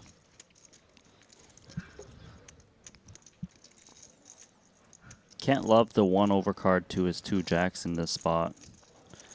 Especially with Kiat Lee, who's got a medium stack betting out. Doesn't want to lay down yet. And Lee has the most traps, right? Like pre-flop, he's got all the aces, kings, queens. Yes, I would say so. Case in point, obviously, a couple of red aces here. What does Masashi do in the cutoff? Yeah, I like that he's coming in for a raise because in the cutoff, he's perceived to never have 6x. So he's probably still going to get looked up a lot, especially by the 2 aces.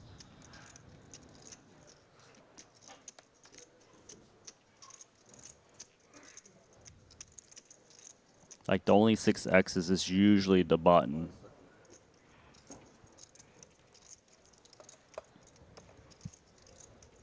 And the reason Kiat's not coming over the top is just in case Tan Xuan wakes up with action. Right. Then he can kind of lay down his hand. Oh, look at this. Hasn't folded yet. Wow. Continue Okay. with 2 jacks. Okay, this is... I mean, there are a few turn cards, Randy.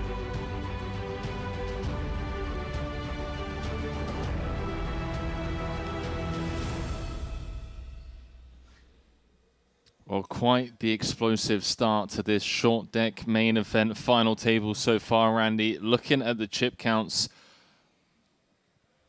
Brewer, chip leader coming in out in 5th, had an overwhelming chip lead coming into the FT. In fact, at the time, it was just Brewer and Jason Kuhn with more than average, with several short stacks, and the chips have now been redistributed, and it's none other than the 8-time champion, Jason Kuhn, leading the pack. Jason, with a lot of short deck experience, right? From the Westerners out there, he is one of the guys that we normally put into the ring as he's the guy that's leading the field. Quite possibly one of the best short deck tournament players of all time. You know, he's got multiple short deck titles under his belt. He's been playing short deck from the beginning, won the short deck main way back, I believe, Jeju or Montenegro, can't remember exactly. But so much experience. He knows what to do to get it done. His game has developed. He's always trying to find ways to chip up as easily as possible. But he's got tough competition. Tan Xuan in 2nd place, 121 antes, and we know he likes to kind of make you sweat a bit. Yeah, it really does. I mean, every hand that he's involved in, we've seen already so far today, you just never know what to expect when Tan is in the mix. 4 players left, 292,500 guaranteed for these final four. And obviously, the ladders are getting incredibly steep here in this 60K. 90K ladder to third, then a 200K ladder between third and second, all the way up to the champion that's going to be going home with 828,000 for their efforts. Jason going to be looking to lean into Lunlun, perhaps. He is in position on Lunlun. Lunlun admitting that he's not as experienced as the rest of the field in this. Yeah, but they can't lean too hard just because of how deep they are right now. Because of how close the equities run in short deck, right? It's like a bit too much risk for the amount you will win in the pot. Well, chip leader with 148 antes. Kiat Lee, bottom of the counts with 83. Still anyone's game as we throw it down to the main stage. Once more, chip counts brought to you by GG Poker. Ante 30K, button ante 60K. Lego. London, the only player without a title. 6 cashes, 1.3 million in Triton earnings. Can I have one fried noodles? Seems to do well in the bigger buy-in stuff, or at least has been recently. Came 10th in the No Limit Hold'em 100K main in Vietnam. Didn't join us in Cyprus, then final tabled the 125K main here in London for 510,000. Cool. Okay.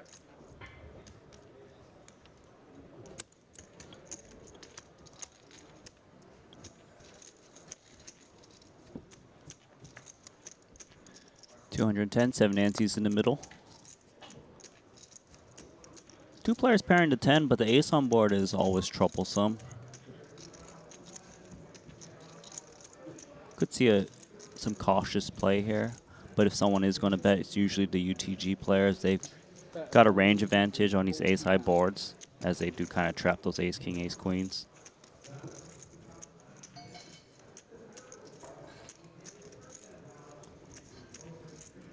This man just makes me sweat every spot, even with 6s. Just considering all of the options. You feel like he's always looking for an opportunity to steal the Always. pot, and if he deems it's not the case, then he lays it down, but...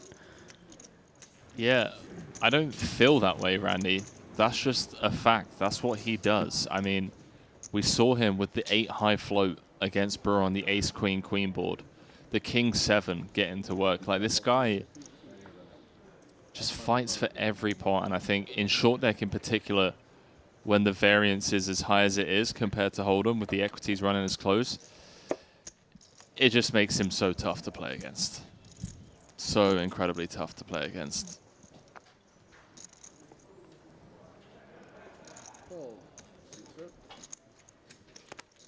You win.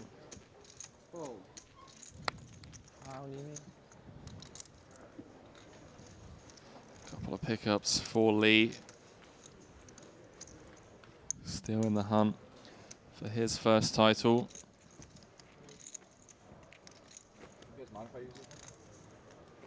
Joined us for the first time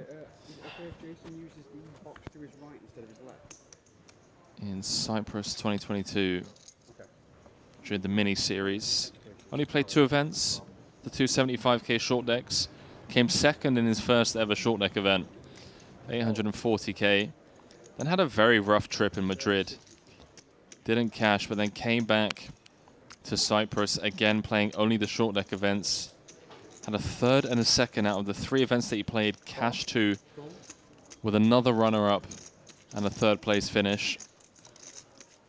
And then in Vietnam, had 5 top 4 place finishes.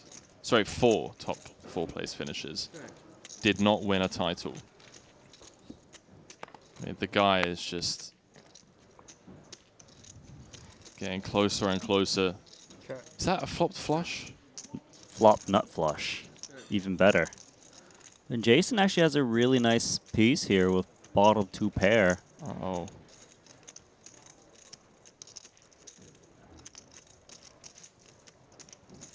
Bet 65,000.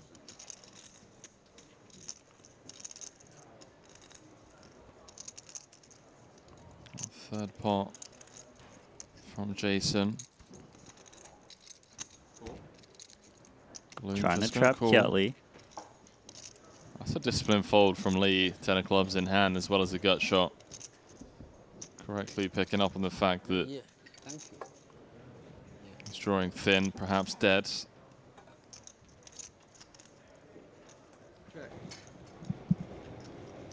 340 in the middle. Nice check back there. And that river card's going to save Jason Kuhn as it does bring the 4-liner. Just an ace or 10 could take him out. Of course, all of the better 2 pairs. It seems that for Loon Loon, the best way to extract value is against 10x specifically. He might size in a way to get paid off the max against that. If he wants to kind of expand the calling range, then we start to look at the ace-x to target. And the 175 actually tries to get both the ace-x and the tech-x to call. As play, 9-6 is not looking too good here.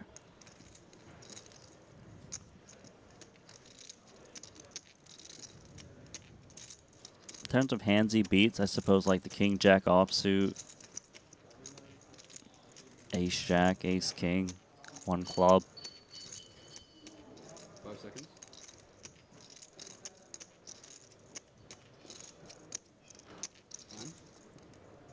Jason deploying the time bank chip. Really mulling this one over.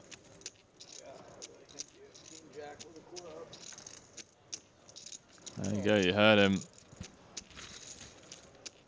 Putting Lun Lun on a hand like King Jack with a club, really the only hand that he beats.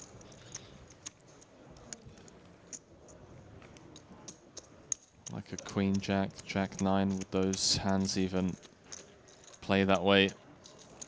Small pickup there for Lun Lun, but still, one he'll take.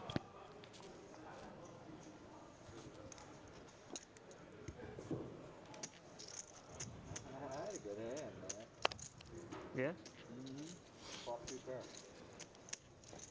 Fold.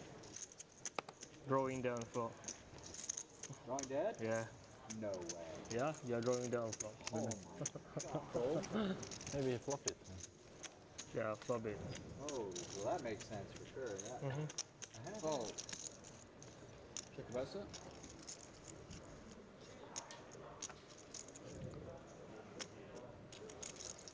Tan's lone Triton title, Randy, came in the 100k GBP short deck Ante-Only Leze edition.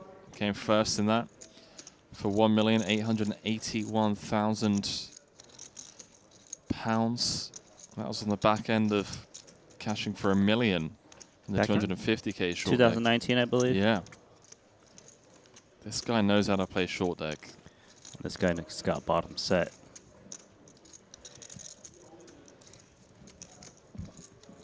Not much extraction to be had against these 2 holdings. 9-8 is a little troublesome. But doesn't see the light, it's out.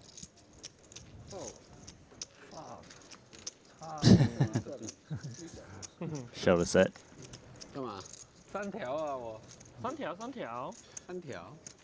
姐3条啊，小子。这么大。3条敲一下嘛。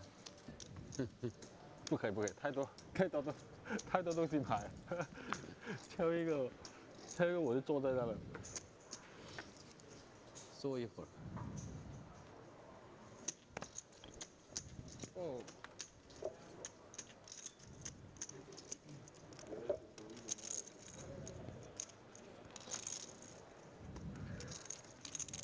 Jason's going to try and see 3. Tan's going to oblige. Overcall with the jacks. Thank you. So we see Tan take a passive line pre. Yeah, jacks is actually one of those hands where you don't really want to raise to induce, so it's kind of like all in or play passively because it doesn't really play that well post flop. but the raw equity hand is quite nice pre. As play does have the best hand, but Jason Koon with little gutter ball actually has more equity of 40% three ways. Let's see if he tries to chase it. Backdoor diamonds. 我同款咗。但係你自己同 Albert 佢哋。我同 Albert 對啦，對。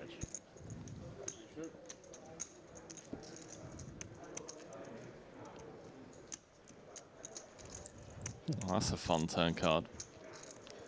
Jason now picking up a flush draw, 3-10 in the middle.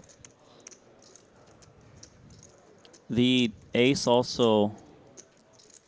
Well, actually, he's reaching out for chips himself. 唔知女朋友得唔得？睇下先啦。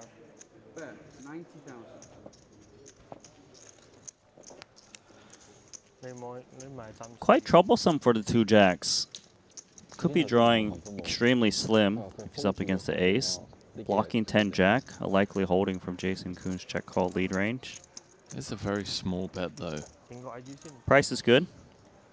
Call and see what happens. Tan is such an impressive short deck player. Really understands the game, understands the pain thresholds of his opponents. Seen him make some amazing hero calls so far this series, as well as finding some incredibly creative lines.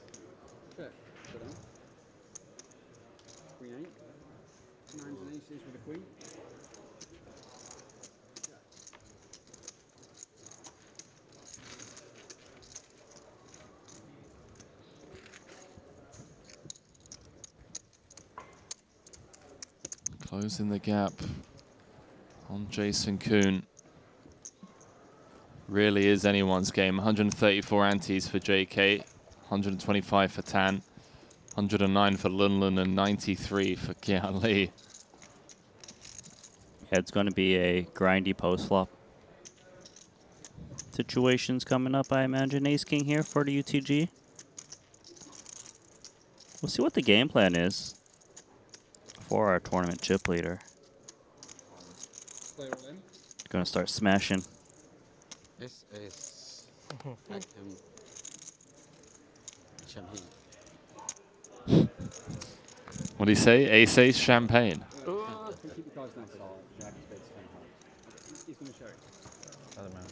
You win. I'm not sure if he said champagne or jump in, but same difference. 不能秀啊，最后一个才能秀。没有秀啊。你不能，他已经 all in 了。不是，是这样子做，真的。The last can show, yeah. The first cannot. Tan's used to playing cash games.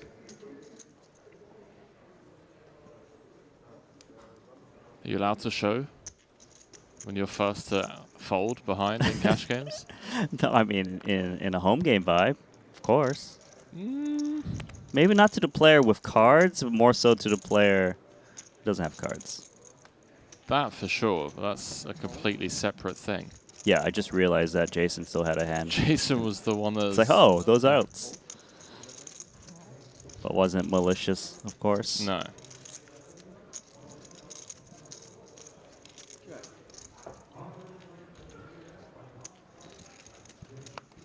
Going to be seeing a lot of this, one would assume, for the foreseeable time being in the future, until someone gets showered. Tan making top and bottom here. Early position. Kiat with the gut shot. Could give him some action. Looking for that jack. A foreseeable time being, hey, Henry Kilbane. It's been a long couple of weeks. Thanks for not correcting me there, Randy. Appreciate it. Which part? Foreseeable time being. It's like, do you even English? So Kiat is going to go jack hunting as he calls on the flop. He also knows that Tan kind of barrels away quite a bit. Does make the boat. Extremely good card, though. because not only does it have the boat, but if its opponent has an ace, they certainly wouldn't fold to a 2-barrel. You can just remove everything here. It's no mind. Yeah, I think you can just remove everything.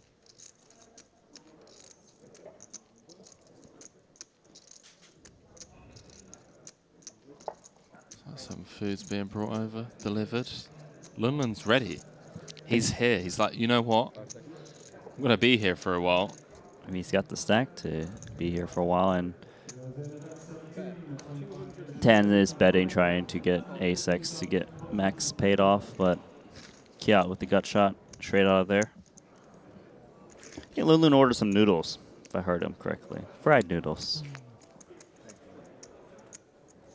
姐想卡我，想卡我。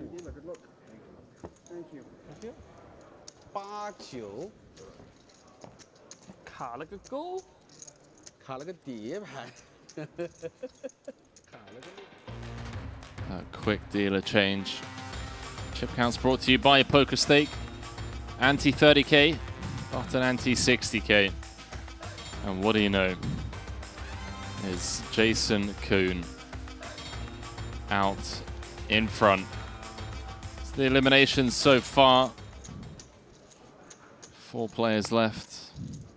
All guaranteed 292,000 for their efforts. Top prize of 828,000.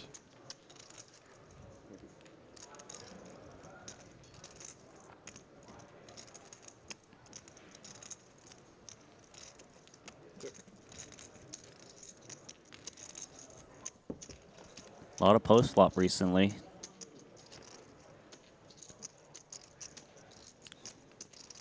Flopping the joint, Lunlun, once again. Yeah, collision does feel inevitable. He got pretty trappy there on the flop with the check. Trying to bait the aggressive Tianquan, who doesn't take it. Terrible card for Lunlun, does kind of kill his action.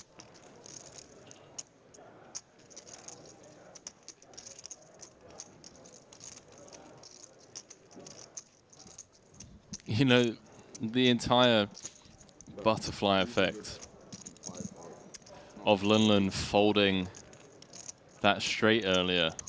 The ace queen. Yeah, that's right. on the Against, Jack 10, against King 10. on the turn.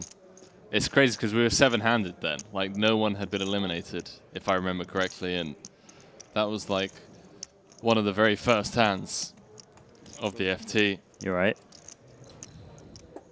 Bottom 2 looking him up on the turn. Looking to boat up. Hello. Boat up we do. Clubs do come in as well. Cat Lee with the backdoor Bangkok.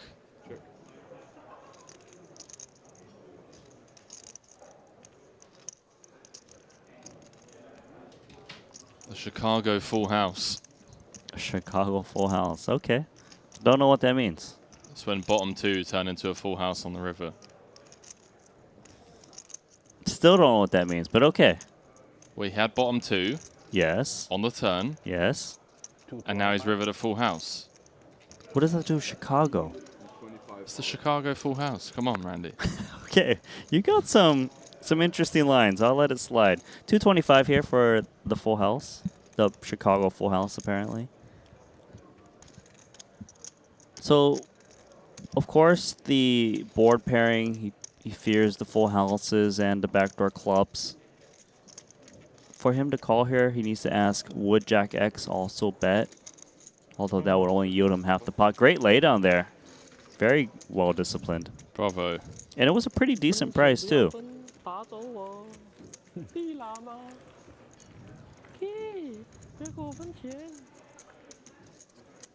Someone in the chat saying it would be nice if Randy did some translating once in a while. I've been asking that. I did. Okay, I can translate. He said 8-9.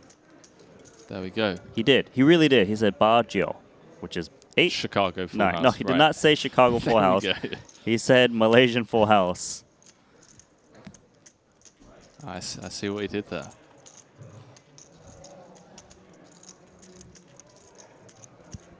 So whoever asked that question can now be banned. You're banned. You're banned. The last day of the trip. Ban him. Triton Super High Roller Series London. How many days has it been, Randy? Henry, you answered that question. I really have no idea. You've lost track of time. I think it's been 16. It's quite a long series. A fun one. Lots of great final tables.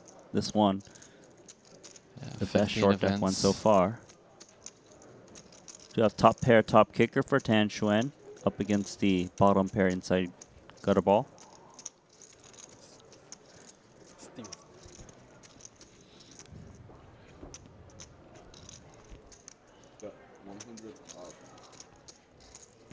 And these kind of gut shots are more live in the dealer button range with this kind of bottom end of it.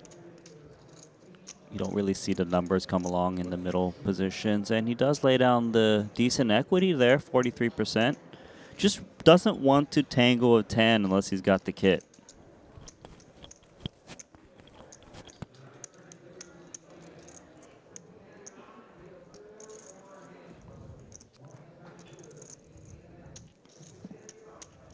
Tan has now taken the chip lead off of Jason Kuhn.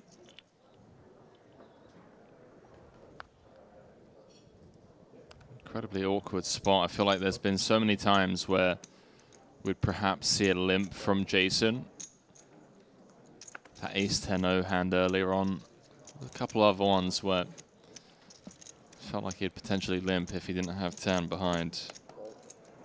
Yeah, and Tan is limping the Jack-6 suited here in the hijack. That is rather loose. But he's got chip advantage. Top pair here for Kiat. Middle pair for Lun Lun and Tan. Technically does have the range advantage, and it's actually stabbing away with a hand that's supposed to get a bounty, but not in tournaments. You think he's just going to empty the clip now, yeah? Yeah, it's just the 0 chip bounty. Kiat got the top pair. Up against the most aggressive player in short deck history. Of course, he's not going to fold. 360 we go. Well, good luck cooling down now, Mr. Lee. Queen of Hearts on the turn. Not the ideal card for Tan Xuan, although he does pick up equity. He's got Jack high on the flop, bro.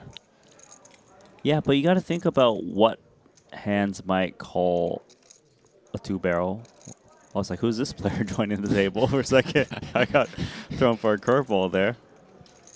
Late reg. Triton newcomer comes in at the final table, makes it 5-handed, but a check. Well, now you've got a 6 and a Jack blocking both straights. Wouldn't worry about the Jack-10 straight, given it did check through.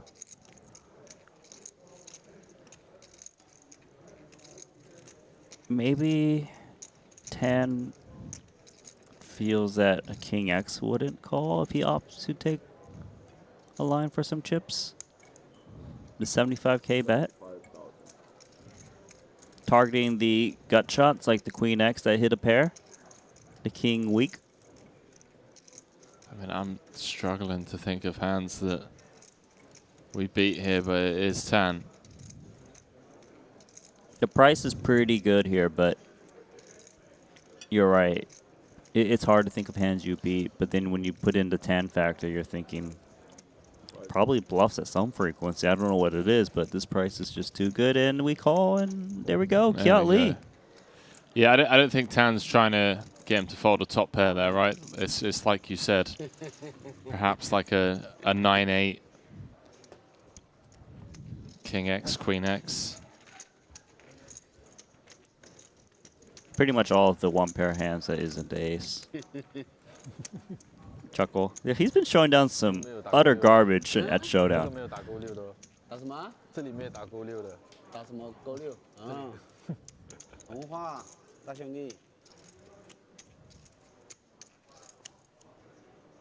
He said Jack-6 in case you want me to translate. Thanks.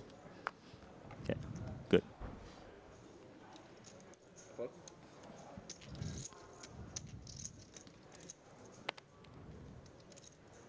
lot of admiration from the viewers around the world, just recognizing how impressive Jason's track record in. Well, Track Jason's got record's the Queen Jack insane. clubs.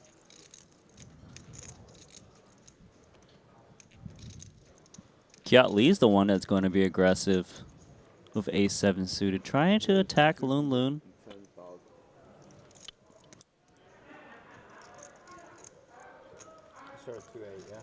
Pretty looking hand here for Jason Kuhn, but we haven't seen too many raises pre-flop. See how he interprets it. Got the position.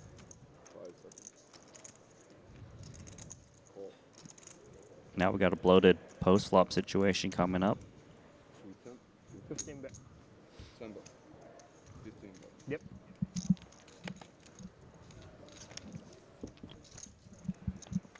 Jason with the power position. But the ace, queen, 9, 2 hearts is all Kiat Lee. 5-10 out there.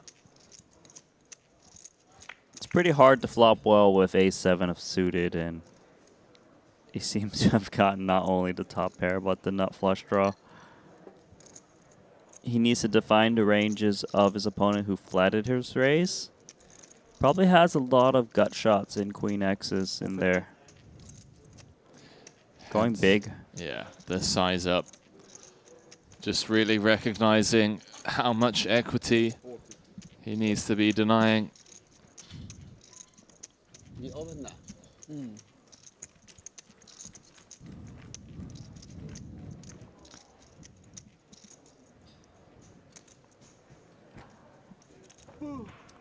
So as things stand, Randy, Tan, chip leader, 3.89 million.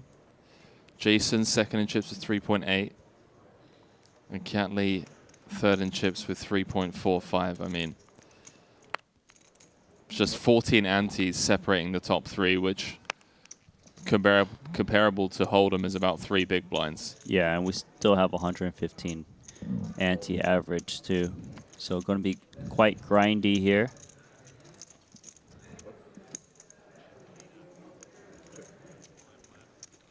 Sometimes you see people do that motion, they mean all in.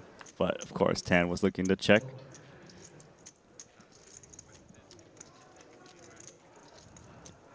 I can hear our voices in the background, perhaps Lun Lun. Watching the stream in between hands. Hi, Lulun.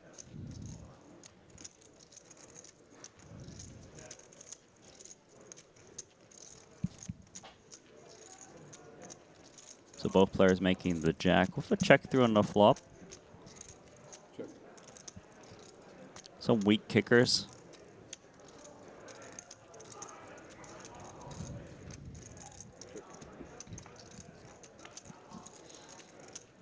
A nice 2-pair here. Given the line, he could easily get paid off by the jack 10. Just seeing the check through on the flop in turn. Let's see if he does go for value and how much for. Check, check, flop, check, check, turn. Not being checked to for a third time. Keep in mind, they just, well, Kiat specifically just saw Tan Chuan bluff off with jack 6 and he picked them off with the ace 8. So it might be tough for him to lay down a jack 10, depending on the sizing, of course. No bets on flops and turns, so you kind of discount king 10 at a high frequency.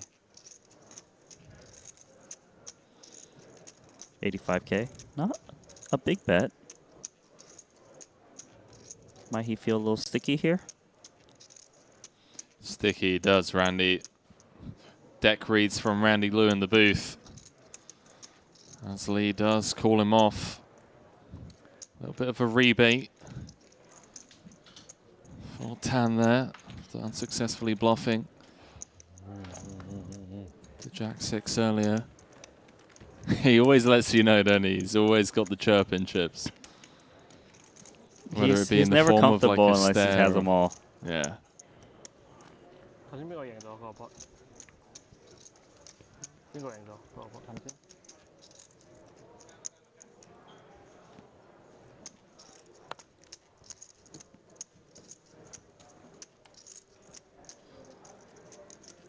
Couple nines looking to set mine here. Hello, two kings. Okay. They're deep. They are indeed. First and second in chips. 136 antes for Tan, 125 for Jason. Since we are rather deep, you got to size up quite a bit. What's that? 11 antes pre. Gets London out of there. See if Jason with the red nines wants to see 3. Given who he's up against, he knows that if his opponent has a big hand, he can get paid off if he makes a cent. But also, sometimes his opponent doesn't need to make a big hand. Just knowing that he's the type to barrel off, Right. so still going to try to hit that 9. Yeah, it makes so much sense for Jason to see 3 here. And like you said, up against Tan, who's shown time and time again how willing he is to just play massive pots. As it comes King, Queen, 9. We got ourselves a set v set situation, Randy. This is first and second in chips, and more importantly for Jason Koon, this is Tan that he's up against. Yeah, this is 10. Dynamite. Wow, we could lose Jason Koon depending on how this sizes out and what action they opt to take. Tan, of course, going to bet his set. 3-3. You know, Jason, of course, there's the obvious straight there, Jack 10, but he might discount that a little bit. Just given that not too many players will raise up Jack 10 pre-flop with the stack situation.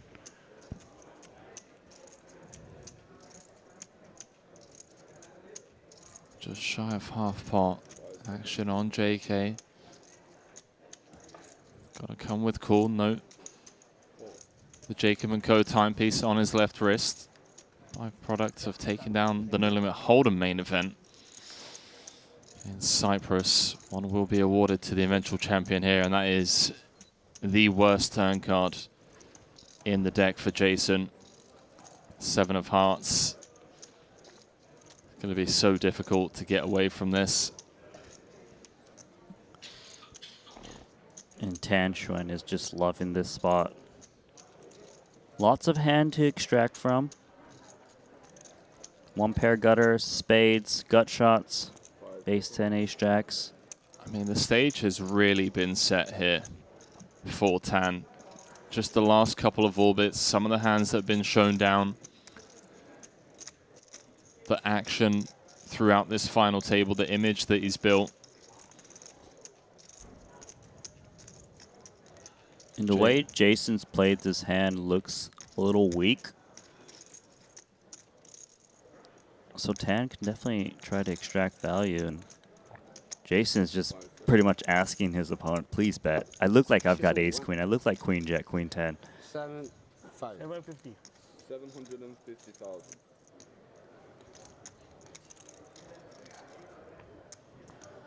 $750,000. Setting up a very natural river jam. Does Jason want to ask for it all now? There's so much in the middle with this 750K bet in this raised pot. I mean, why ask for it all now when you're up against Tan? Oh my word. Snapped off. It Jason all goes in the middle once or twice. Oh, he's so sick. 7.6 million chip pot. Tan does cover. Wow. And the 8-time champion is drawing to the case 9. 9. God. No way that just happened. Oh. Wow.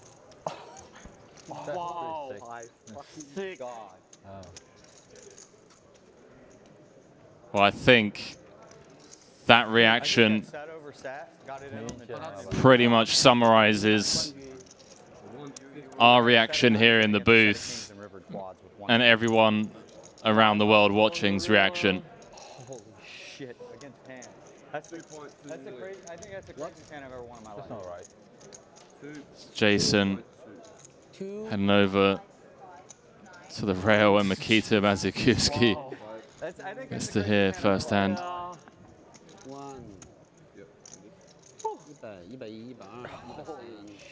Shit. This is 1.5, right? 1.5, 2.5, 2.9, 3. 160, 200. 3.1. Yes, 3.1 is fine. 310. 310. 这个150 250 290 300 310 4% equity. Was that? Bink. I saw Devin one out a guy once, but I think it was all in on the flop at one of these final tables. But I think that's the craziest hand I've ever seen in a tournament and ever won. I mean, it's short deck, but still, that's bonkers. What am I, like 5% or something? 3.2. Holy shit. 3.2%. More than that.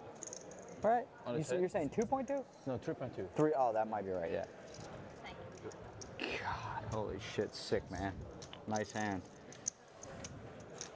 Oh my God.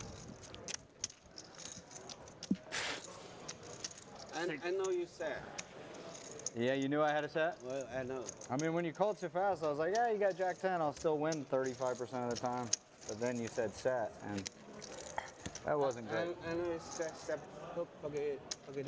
You knew it, huh? I did not know you had a set of kings, or I would have folded. That's Danny. I just got it in with 1 out. Set over set. 1 out, 1 to come, and I river quad. Yeah, river quad. I mean, I was due, you know. I was due. So sick. Well, we know that hand's going to go viral and do the rounds on socials. Was that? That was the craziest hand I've Jason. ever won in my life. Ever. Finding the one outer. Tan has. I guess I'm just gonna shove because these guys can only call aces. So I'm all in. All in? All in? But no. Yeah, I bet all in. Yes. He's all in? Yes, he's asking.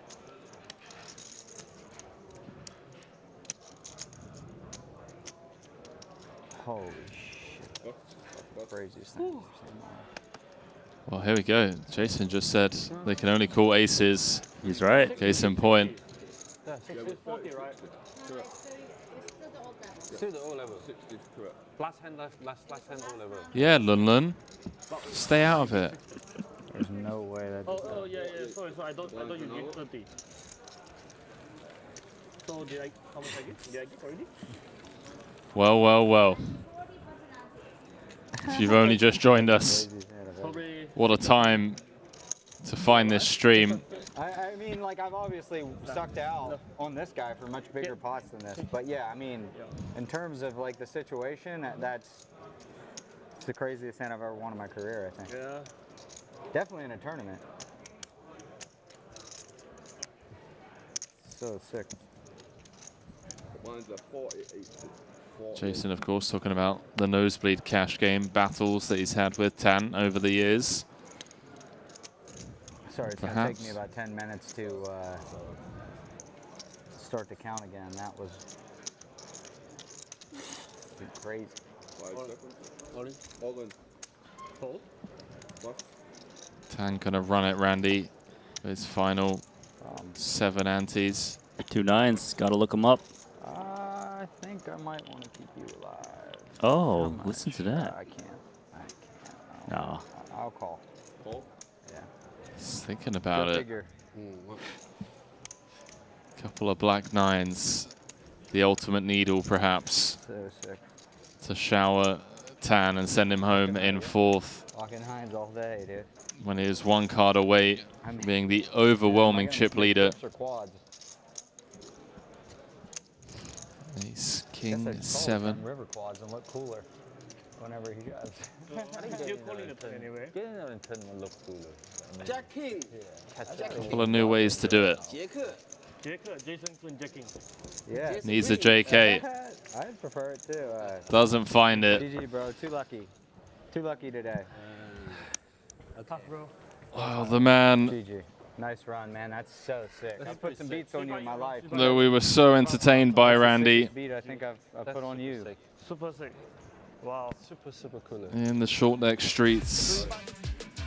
Out in 4th of 292,500. But another final table in a short deck event for Tan, who, as Randy pointed out, he's widely regarded as one of the best short deck players out there, and really just showing us why he's so tough to play against. And with that, we're now down to 3. Jason Kuhn with 270 antes, Catley with 106, Lunlun with 85. So sick. Is this going to be title number 9? It's set up for him, given the chip situation. You know, that name Jason Kuhn could easily be Tan Xuan if he just held. You have 2 5, I have 3. So much on the line. Guaranteed 386. 828 up top. Jacob & Co. watch. Extra large trophy. Oh yeah, maybe it's from the episode. He's going to have no wrists left. No wrists left. If he closes this one out. I mean, he still has the 2 wrists, but I know what you're saying. Lunlun, Jack 10 suited. I like the recognition here that I have 2.9. Jason limping is weak. 9 and this. Okay. This. There's a 200 and This under 3 million. 220K pay ladder. All right. Just reminding everyone, All right, let's do some 220K math. pay later.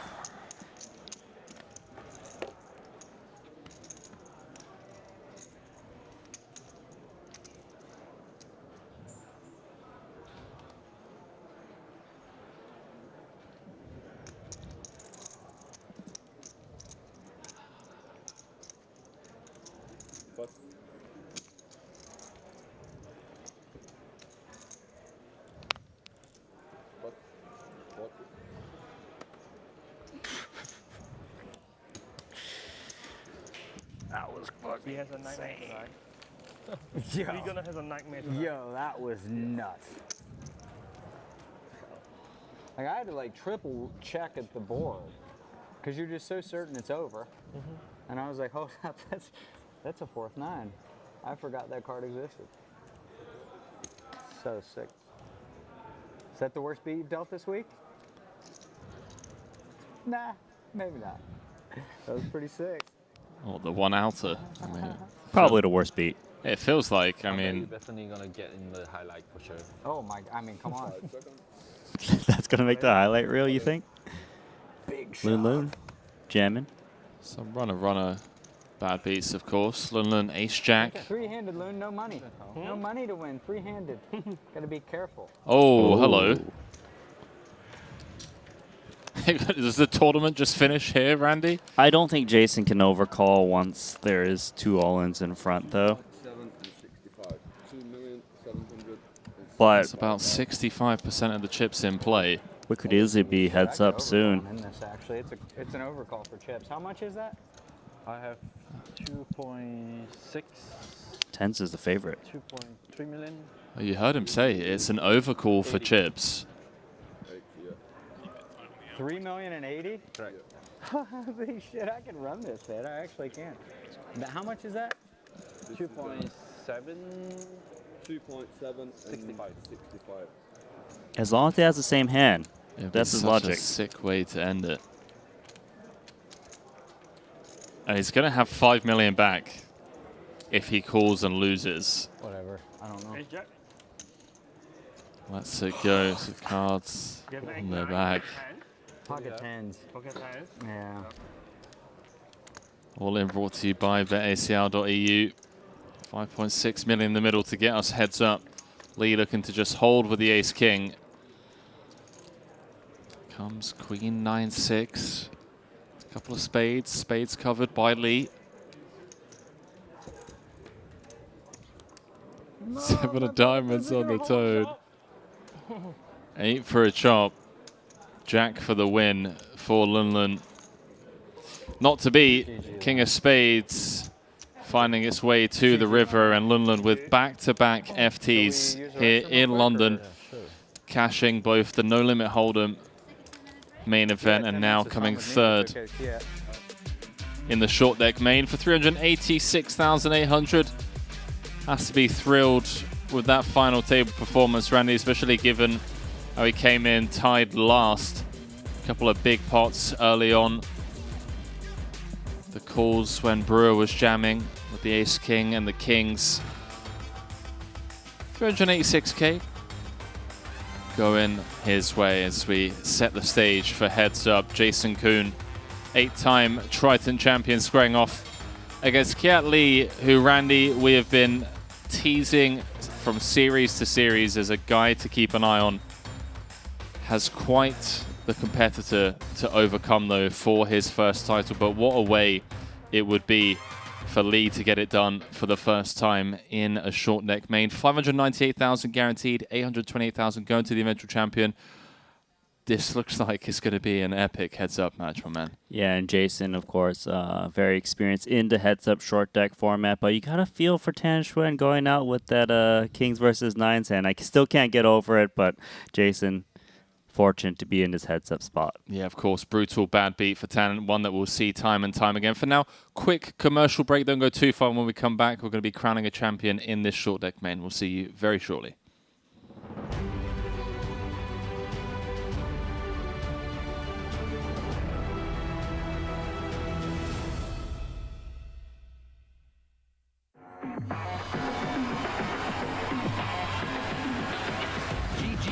Why so many players? This is a crazy thing to do.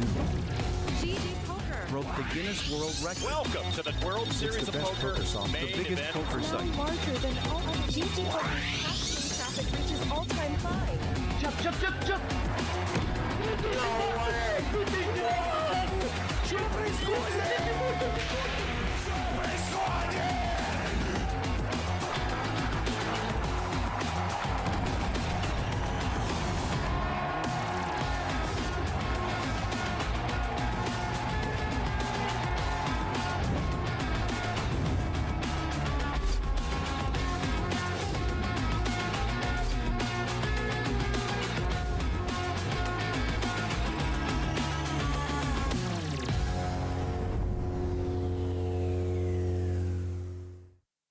What's the best way to improve at poker? Practice and repetition. With GTO Wizard's trainer, you have all the tools you need to master poker. You can customize your session and choose exactly what situation you'd like to study. You can practice specific boards or textures, choose what hands you want to play, and customize every aspect of your training experience. At GTO Wizard, we have all the resources you need to learn how to crush the competition for free. GTO Wizard, the #1 app for poker players. Introducing the all-new BetACR.eu, the premier destination for sports enthusiasts. What sets BetACR.eu apart is our exclusive offering of live-action prediction options on the Triton series. Experience the excitement as you predict the action while watching your favorite players live. But that's not all.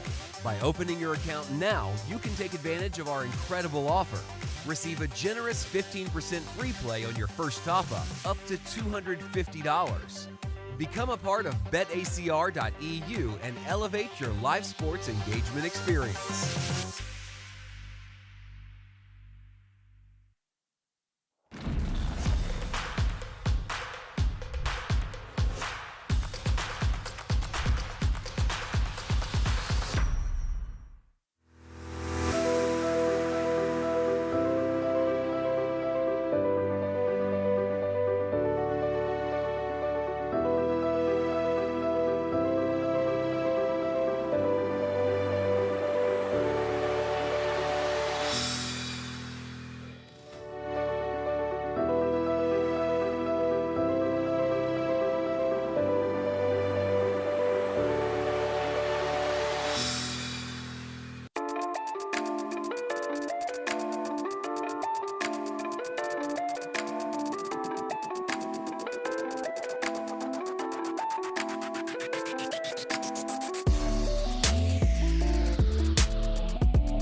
Well, the stage has been set for the short deck main event. Heads up battle is Jason Kuhn squaring off against Kiat Lee, the 8-time champion, squaring off against someone who has come also close on many occasions, Randy. Kiat Lee, is this going to be it? I mean, this would be the event that you'd want to close out as your first victory. I mean, you did mention that when he had, what, 30 antes. It would be cool to see Kiat Lee get to at least heads up. Somehow he's gotten 2 heads up. He's got 0 titles. Jason's got 8. Who's going to get the next one?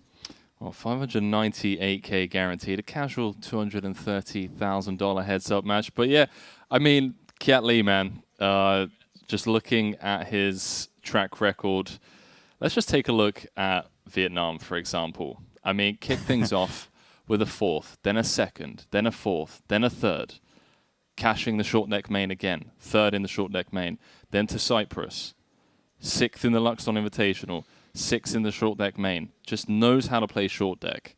This guy has come close on so many occasions this year already.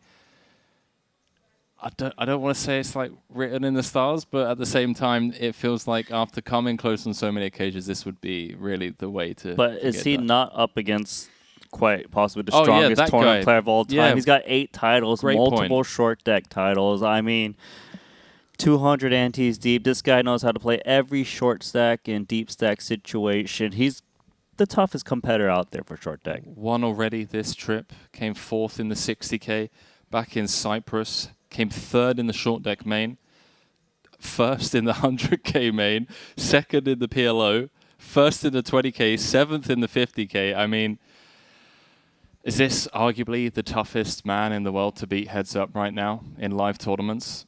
I would say so. And his track record is saying just that, looking for number 9. He is looking for number 9, although here, this is not going to be down to just the flip of a coin, at least for now. 230 antes deep. What can we expect? I mean, what is the strategy? It's a super deep structure here, 230 antes. The first player has to act out of position pre-flop in post, so you will see a bit of slow play as they grind things out until the blinds go up. So this is just a case of just grinding it out until the level increases and the average stack drops? It should be. Well, the stage has been set. Jason Kuhn, 8-time champion, squaring off against Kiat Lee, heads up in the short deck main as we look to throw it down to the main stage. Once more, the Jacob & Co. timepiece being brought out, along with the trophy, as these two lock horns in London. 2023 Triton Poker Series Grand Finale. And of course, we'll be keeping an eye on 25K short deck. Danny Tang currently leading that one. 6 places paid. Ivy's over there, Chidwick as well, Makita, Kerry Katz. What's the level for heads up? Like, what's the, how many? No, I mean like for the new one, like how many? How long? 30 minutes. 30? Oh, yeah. Yeah. Sure. I wish you best of luck. Thank you. And we can start. Good luck, Jason. Good luck, my man.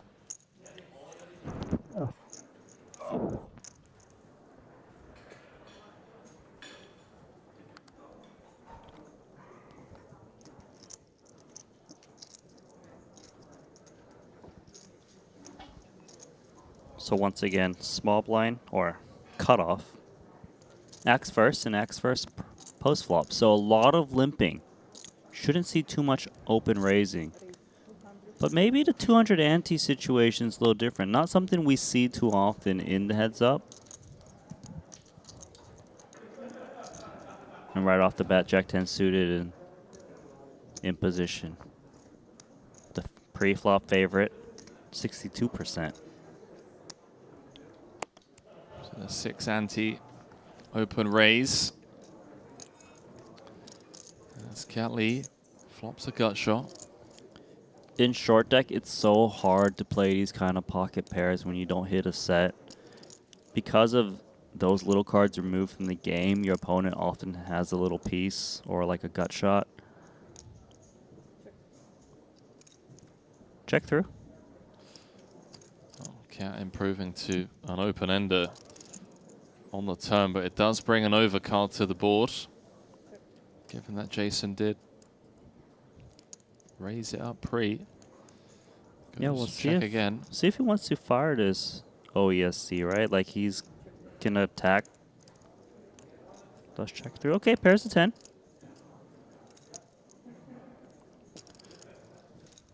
You're a sicko, Randy. Did you just use the abbreviation OESD? Well, it's true. I mean, I get it. Just thinking about, you know, some of the newcomers. Okay, to the open stream. ended straight draw. You just said it. I thought I said it in a different way. Never mind. I like it. Mix it up in the booth. Jason Kuhn getting the best hand to fold. That's one way to win the hand without flopping a set. Randy's out here saying limping is pimping. No, you're Chicago saying. full houses. You are saying that. OESDs. Like, let's go. Nanonoko 2.0. Did not software say, I did not upgrade. say limping is pimping. You just did. No.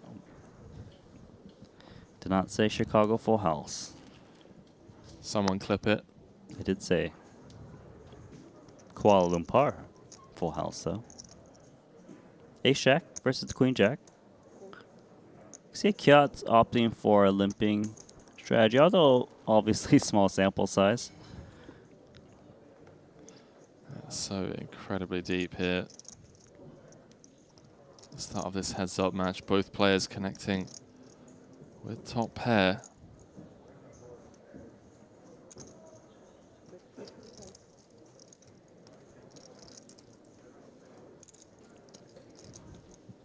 Curious to see if Jason actually raises this ace jack right now. I do notice he kind of likes to take one off to kind of reduce the equity of his opponent. Does make top 2 pair. Straight does get there as well. 8-7, you mean? Do indeed. It's an annoying one for Lee. There's still going to be some gut shots, some straight draws. 10-8, 10-7.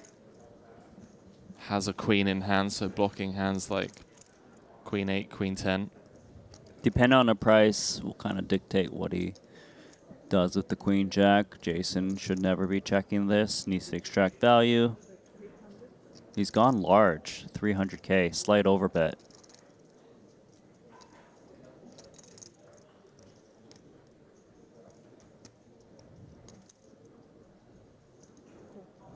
Trying to pick off the bluffs, drawing dead.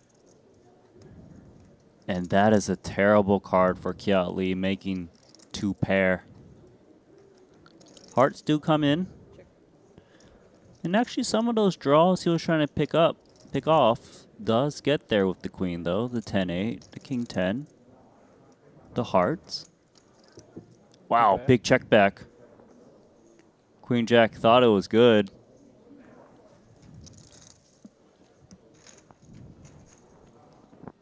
I'm going to guess that the reason Jason checked back ace jack was he felt a worse hand would never pay off for the 3rd barrel.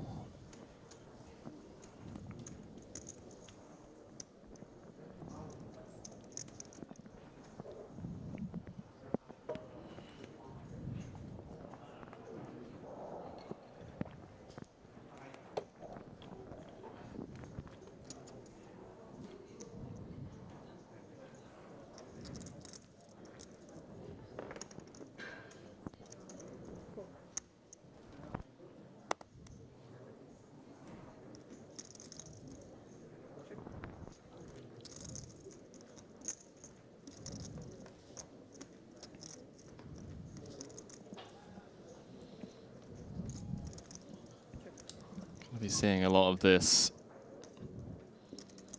Could be here for a while. See a lot of passiveness. It's really going to take big hand v big hand, and even then, doesn't necessarily mean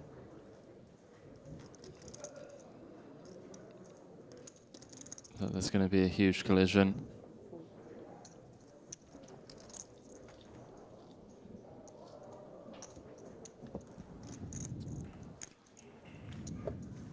Yeah, it would take a pretty crazy cooler to kind of get all the chips in one hand, but so for now, the game plan is to just play each hand as well as you can to kind of chip your opponent down a bit from when the inevitable all-in does come. Do you think Jason's wife, Bianca, after he came home in Cyprus with that timepiece, like really liked it? And she's like, oh, is that for me? He's like, no, babe, this is what I got for winning the No Limit Hold'em main. He's like, but don't worry, next trip, I'll get you one. I'm going to go and get you one. They're going to be rocking around with matching Jacob and Coase. And then, so if he happens to win this one, he's going to try to win a couple more for his sons. There we go. Yeah. Or 18th birthday family, present. The family photo is just everyone with their Triton watches, with one trophy in each hand, each of their hands, right? Yeah. Yeah. So I don't know who's going to hold a 9th one, but interesting. It's like doing like a juggling act, balance one on one foot. A fun one. The 9 of Hearts does give Kiat-Lee the open-ended straight flush draw. The OES, the OESFD. You don't do even know it. The OESFD. The KL flush. I know what you mean. As played, both players with that little pair can't really ever get worse to call, so we check. No bueno.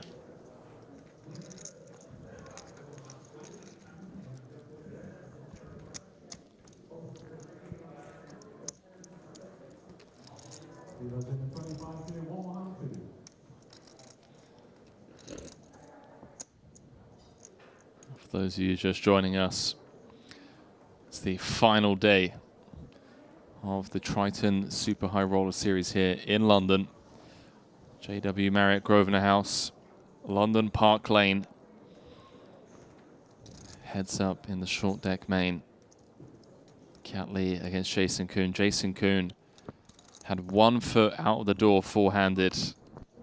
Got it in with 1 card to come and 1 out left in the deck to save his tournament life. He found it. 9 of clubs, corner pocket against Tan. Now, we do have one more event running right now, correct, Henry? We do. That is correct. Do we know who's in it? We do. Danny Tang, chip leader Nice. of event number 17, 25K short deck. With Kerry Katz in the mix. Boss Paul with a very healthy stack. Stephen Chidwick, Ivy, Dvoris, Makita. Ivy. Anson Yu. And Tai Ha also in the mix in that one. Yeah, I know this is the last day of our tournaments, though, but we do still have that $1 million cash game that's going to be airing. Is that tomorrow? I believe it is set to be released on the 11th, which would be tomorrow. So it doesn't end. Doesn't end yet. Finally. You did it. You want a pot, Kiat?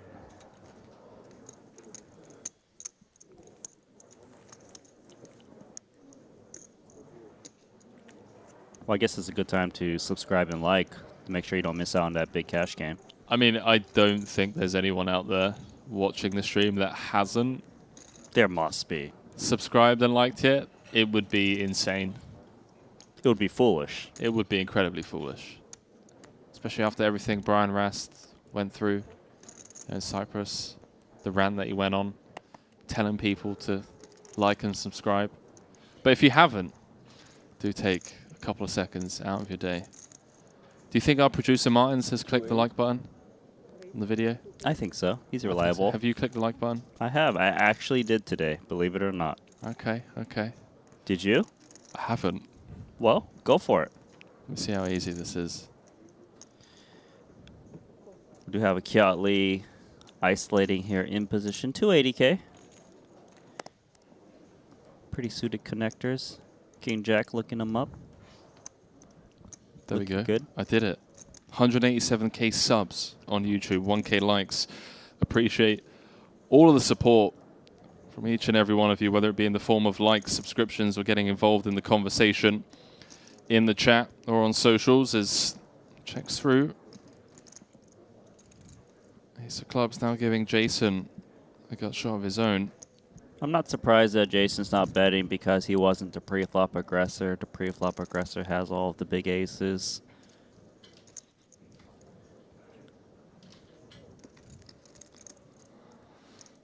improvement. Yeah, perhaps Lee going to kick himself a bit for not stabbing. What do you mean? He doesn't need to stab. He hits trip 8s. Yeah, on flop or turn, building the pot, so there's more money in there when he rivers trips. Okay, gotcha. Oh, that's not the bottom pair draw. Trip draw, never mind. BPTD? Bottom pair trip draw. Okay, got it. And the 350k trying to attack the ace-X's that might pay off. Does not. A bit of a bounce back. That's event number 17, by the way. 6 places paid in that one. 280,000 going to the eventual champion. Dude, there's 3 people left in that field of 9 with 4 titles each. Makita, Ivy, and Danny Tang, all looking to be the first to reach title number 5. It's getting pretty ridiculous this trip. Here, Kiat Lee's just trying to get number 1, and Jason Koon trying to get number 9. Jason does have ace-jack here. ISO raise in position.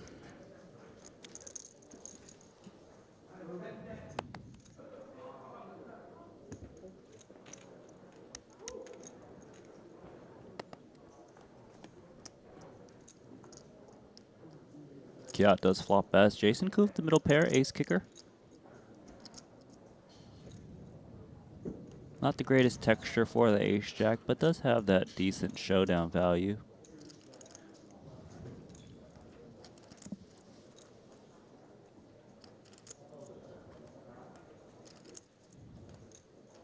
Well, best turn card in the deck for Jason Koon.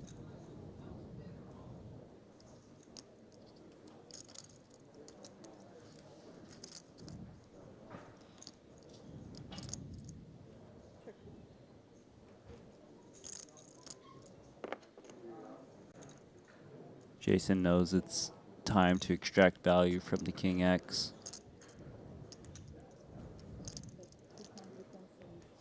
Not betting too big to kind of scare his opponent away. And sometimes your opponent's drawing to like a Queen 10, which you want to continue because if the ace drops off, you got a full house, they make a straight.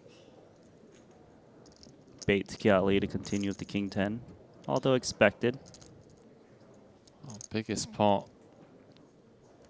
of this heads-up match so far.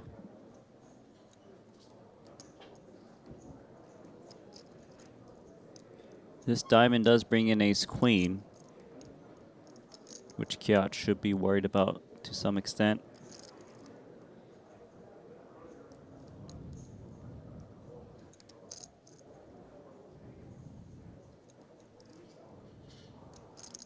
And all the straights get there. I don't think Jason should worry about the straight that much besides ace-queen, just given the passive line of check call turn from Kiat Lee.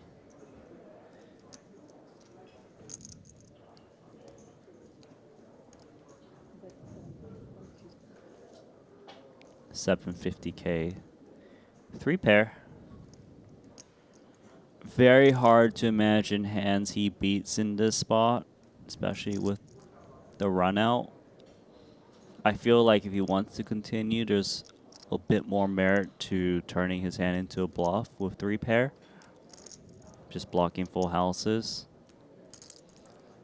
Does feel like the hand to do it with. But a lot of check folding just as played.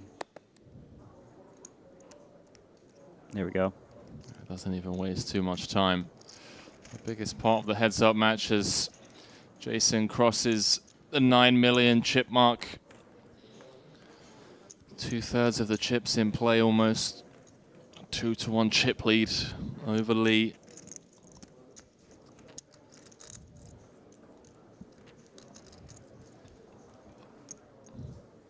Be pretty insane to take down 2 events in Cyprus, 2 events here.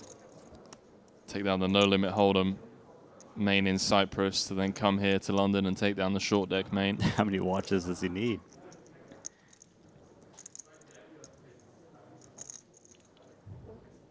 He might need to hang this trophy off of his chain.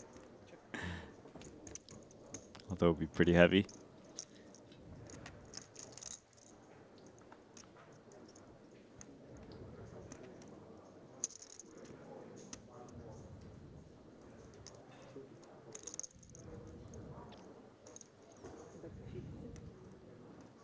So Kiat just ace high. I wonder if he'll defend against this 50k bet.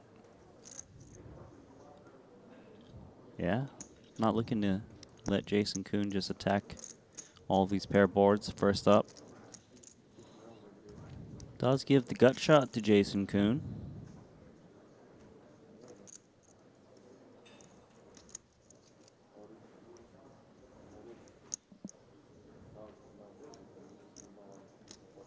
Looks like he still wants to sell the story that he's got the 10x. And this actually allows him to apply max pressure against 6x, gut shots, these ace highs. Playing perfect so far.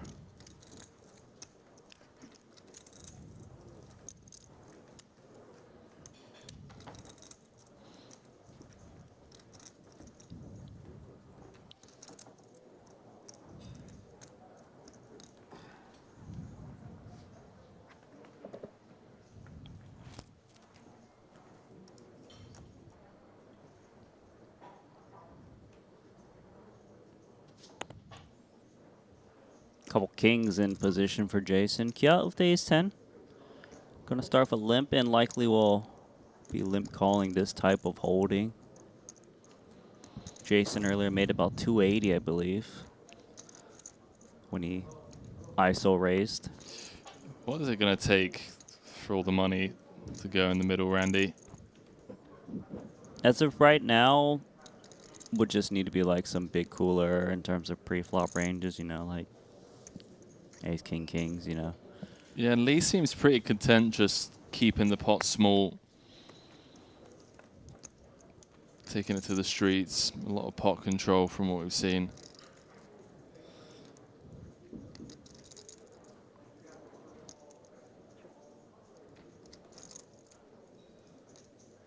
Good texture here for Jason Koon. Little cards. 8x is not a heavy part of your opponent's range in raised pots. Go to down bet here, which you tend to see on these paired boards. Kiat not afraid. He's in. 23%. Oh, hello, ace.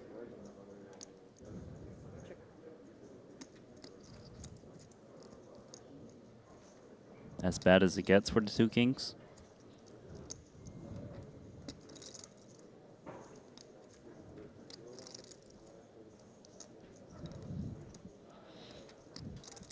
Oh, Lee. Gets better. Does indeed. 800k in the middle, Jason checking back. The 10's really important here for Kiat because he could easily be up against a better ace given it was raised pre-flop and he limp called.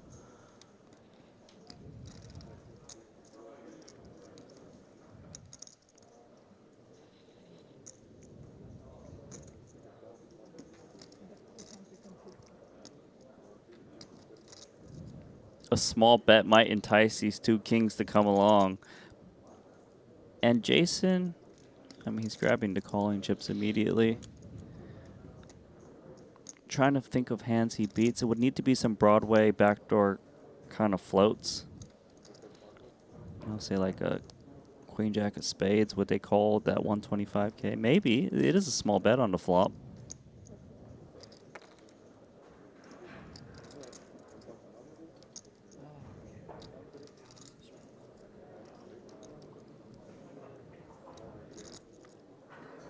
Shouldn't expect 10x to be turning into a bluff as played with this sizing.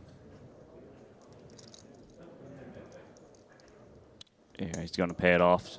Going to see the bad news. Expecting to lose. Motioning the muck immediately.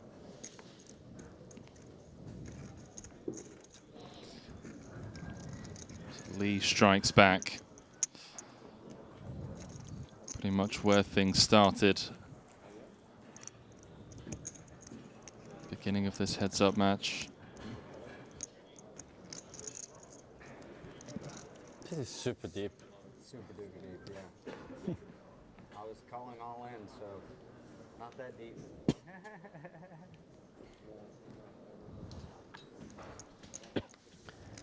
Pre-flop.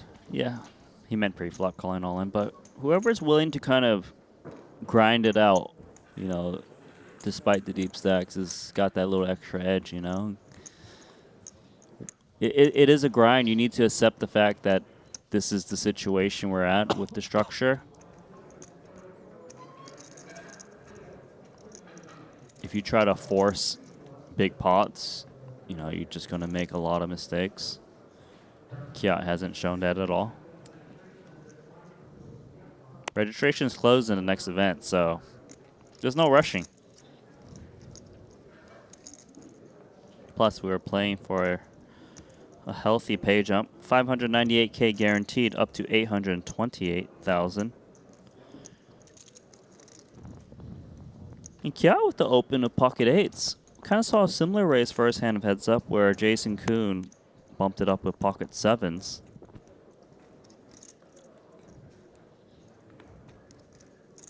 Any thoughts behind that?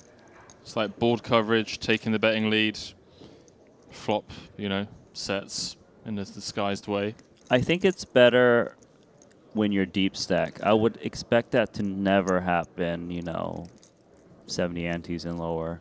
Okay. I'd imagine, but I could be wrong.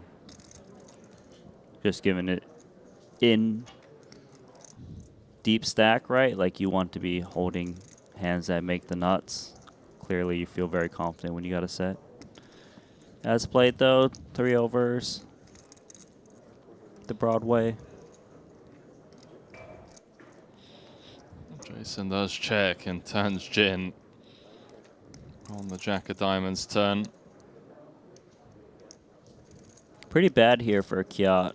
Surely, yes, the 4-liner is nice to barrel on, but he raised pre-flop, so 10x is still going to stab. I was going to say that 10x is not a big part of his range, I would think, to raise pre.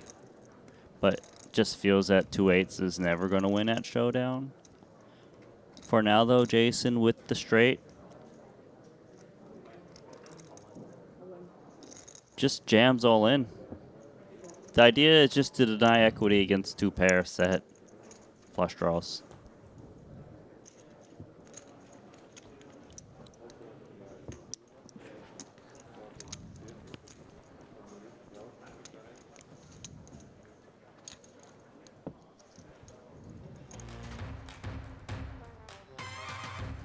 That's just how deep it is. Jason was obviously calling an all-in. With the Cowboys, 8.7 million. Plays 5.1, 598K guaranteed for both. Well, I got a funny feeling, Randy, if there's ever a time where I went out on a limb and said that it's not about the money.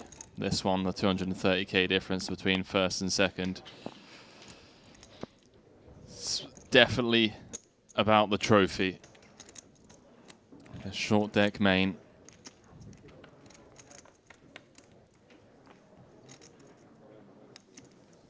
So we're just going to be seeing this for the foreseeable future.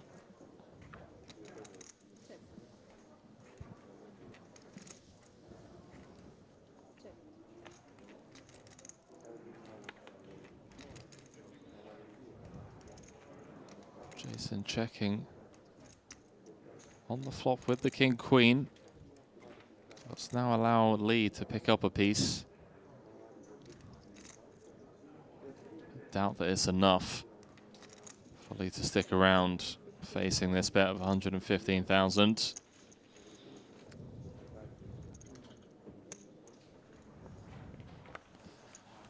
Some quick updates for those of you that aren't watching the 25K short deck over on the Triton Poker Plus app. Event number 17, down to 8 in that one. 6 places paid. Nikita Kazikuski will not be becoming a 5-time champion today, as his ace-queen was cracked by the a6 of Taiha. Just open ripped from the hijack.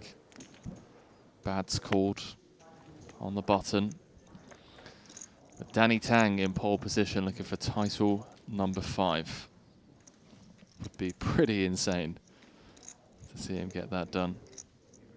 Considering he didn't have any titles to begin this year. Best time last year. GG's to the friend of his. Which friend?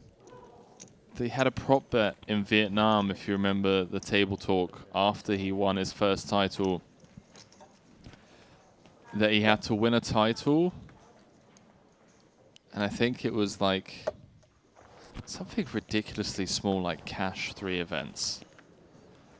And Jason Kuhn straight away was like, well, you've just won the bet then. Like, you've got the title. There's no way that you don't cash 3 events over 3 series. The like, cash 3 events was the... It was something ridiculous. Like, who is this friend? But I understand... The winning a title is tough. Right. The caveat being winning a title.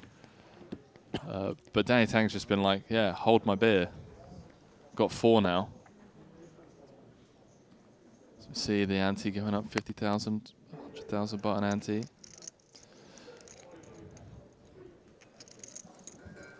Battle of the King Tens.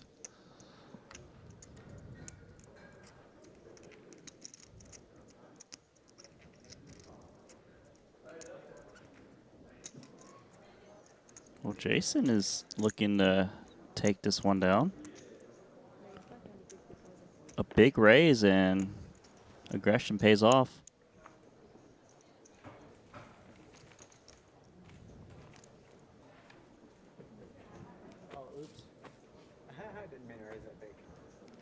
It was a bit sizable compared to his... Yeah, I was like... Double the antes in my head again. I was like, hold up, we shouldn't be this shallow. And then I let go of the chip. That's huge. Oops. Some of these levels, I just like double the math for some reason. Oh, it's the button. Yeah, it's a small one, yeah. Yeah, it's the button.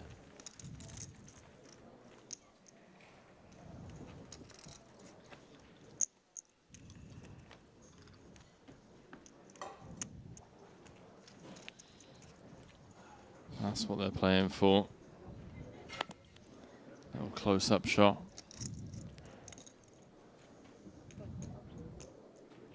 I mean, I got to ask Jason what the cost is of shipping back 2 titles per trip to Vegas. Closes this one out, especially the main event ones. Those are big. Top pair, top kicker here for Kiat Lee. Jason Kuhn. Just absolutely nothing. Okay, something. Absolutely. It's wild to think that Kiat Lee has 32% equity still. With 1 card to go. Yeah. Throw into an ace, queen, or a jack.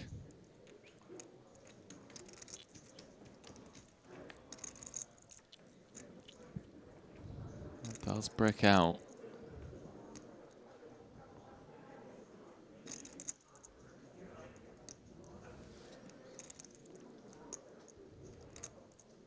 Ten's not a great card for him against the pair of gutters, or pair of straight draws.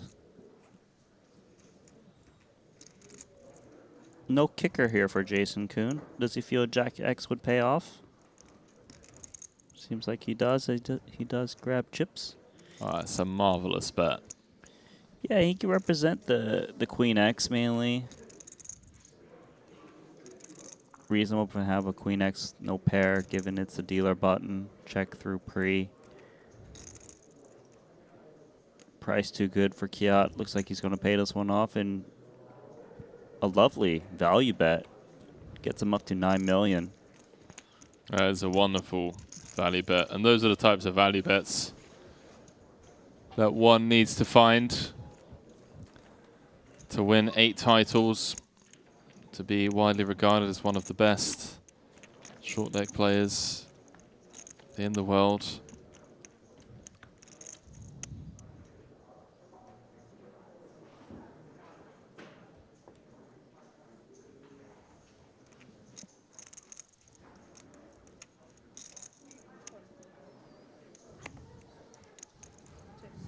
6-9 off, gonna check it.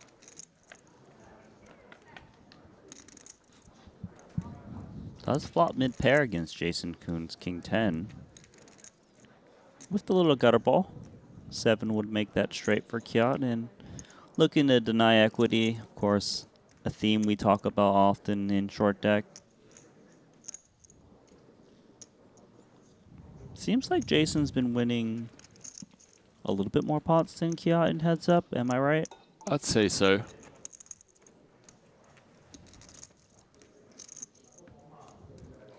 Has chipped up a small amount since the start of heads up. I believe Lee kicked things off with around 5.3 million, 5.4.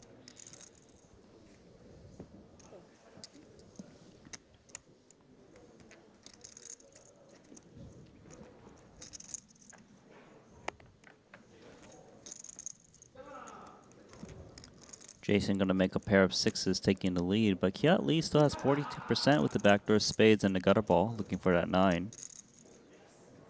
Also has an 8 he could hit. Lots of equity with this 7 of spades arriving on the turn. But can never really get a better hand to fold, so doesn't bet the ace-8.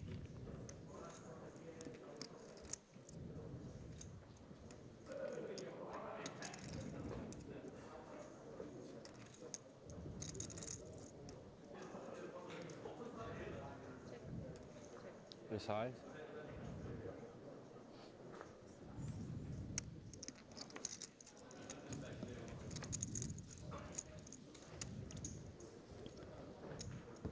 .1 plays 4.7, 2-1 chip lead now for Jason.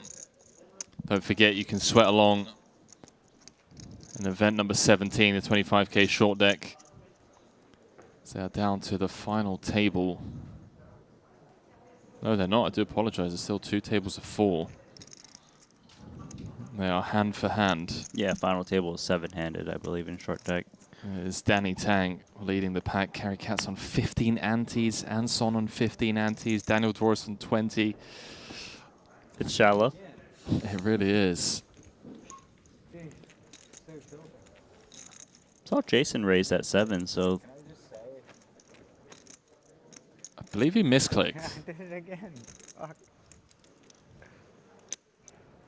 I have 100. It's because you play Hold'em all the time. Yeah. You think of it in terms of big blinds, not in antes. Oh shit.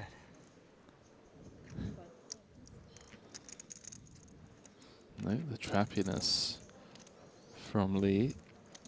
Yeah, Lee hasn't been playing a raise strategy from the cutoff, so he wants to protect his limping range. Opponent does not oblige. Oh, hello. Well, we all know the card. The 10? That wins him a monster pot. 200k in the middle. Stab from Lee, half pot. Jason does not want to turn the king high straight. There's the ace on the turn. Leaves Jason drawing to a chop now. Yeah, there's so many different ways you could run good, Randy. Sometimes not improving to the hand that you think you're drawing live to is a form of run good. As the king high hits the mark.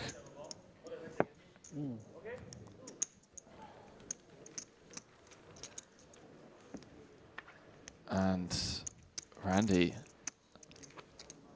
we're down to the FT in the 25k short deck. Carry Cats out in 8th, and guess who's chip leader? Well, you said Danny Tang, no? Not anymore. Bambino, Phil Ivey, going for title number 5. He's like, hang on, Danny. Hang on, mate. The GOAT. The greatest of all time. Going for title number 5, going for his 2nd of the series. It's pretty wild.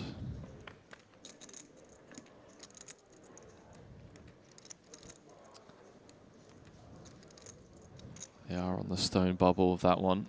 We'll keep you all updated. And of course, we will be bringing you coverage of that later on. So in this hand, Jason raised pre-flop to 230K, got the sizing right this time. Kiat picks up the inside straight draw. Or is that a double gutter, actually? 10 or 6. A 300K bet. The 10 is always a little bit troublesome, given that King-Queen would arrive as well. But the 6 would be the ideal turn card. But the Jack comes in. Trip Jacks is very disguised as sometimes Jason wouldn't be betting Jack X on the flop.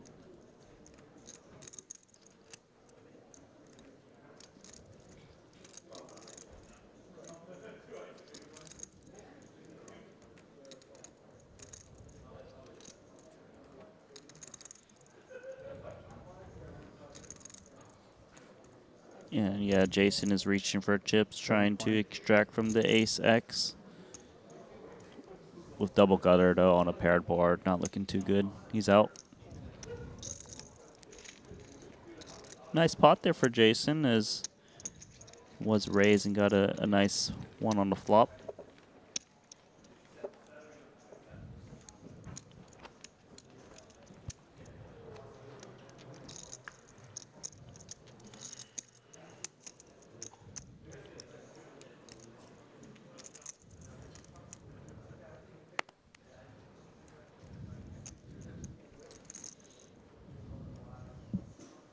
Cat Lee's down to 4.3 million now.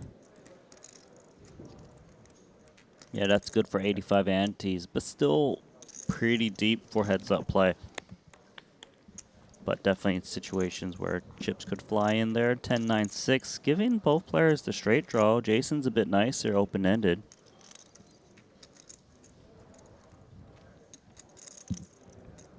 Limped pot. So Jason decides to do here. Also got range advantage on the dealer button check through. He's got kind of all this garbage on the bottom. Kiat with the gut shot gonna come along, king high.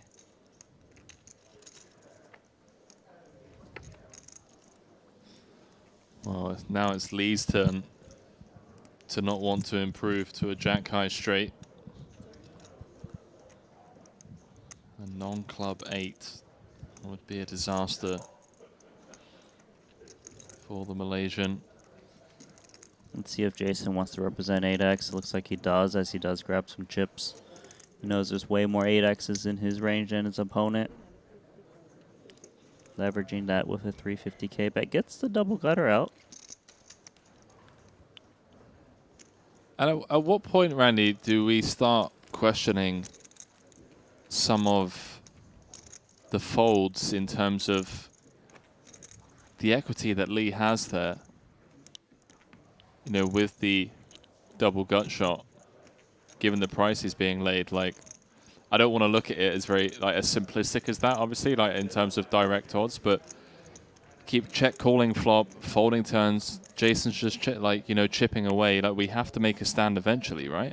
Yeah, we do. And, you know, Jason, more experience in this heads-up format, is taking advantage of denying this large equity by the King Jack. That seems to be the case.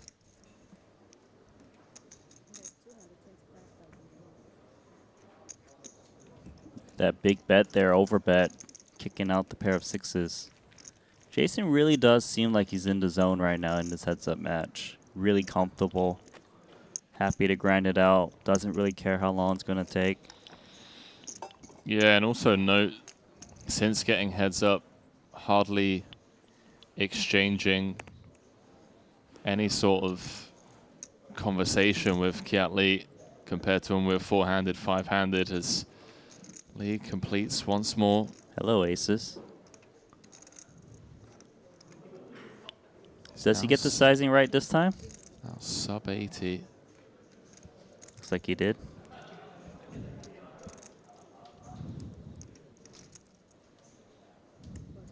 Could be some trouble flops. This could be it, right? I mean, of course we need a flop first, Henry. 600K in the middle. That's potentially going to get exciting. King 9-8, 1 diamond. Gut shot for Lee, backdoor diamonds. Jason with the aces, ace of hearts. I'm very curious to see what he does on this type of board texture. There are so many straight draws out there. And given that this is an equity denial game, he might size larger. There we go. Pot size bet. Queen 10 has to hit the muck. And Jason really just chipping away at this one. Yeah, it's really nice that he's getting these gut shots to fold. You know, like, these are hands that can easily pay off a street, but with the bigger sizing is not incentivized to do so. Really just leaning on Kiat Lee right now.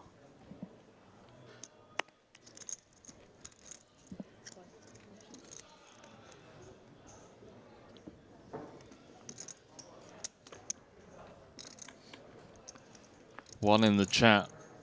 If you think Jason Kuhn is going to win title number 9 here. 2 in the chat. If you think Kiat Lee is going to turn this around and claim his first Triton title after so many deep runs, so many top 5 finishes. So many heads-up battles not going his way. Hits a 10.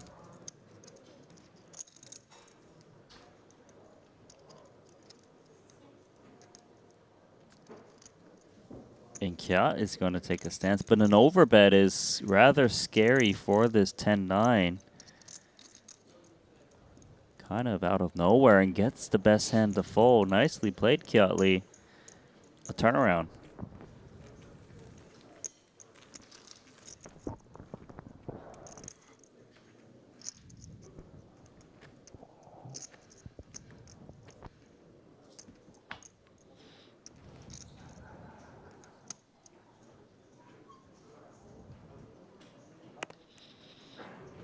Penultimate event of the Triton Super High Roller Series here in London.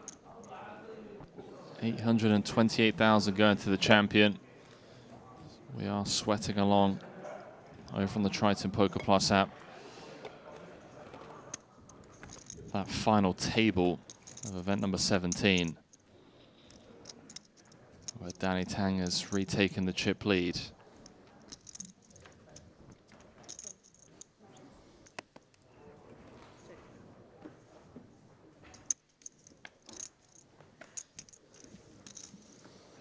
Jason tried to trap the ace-king. Kiat Lee now picking up the pair of 8s with the 10s on board. Could be a spot where he picks up more chips from Jason of ace-king. No pair.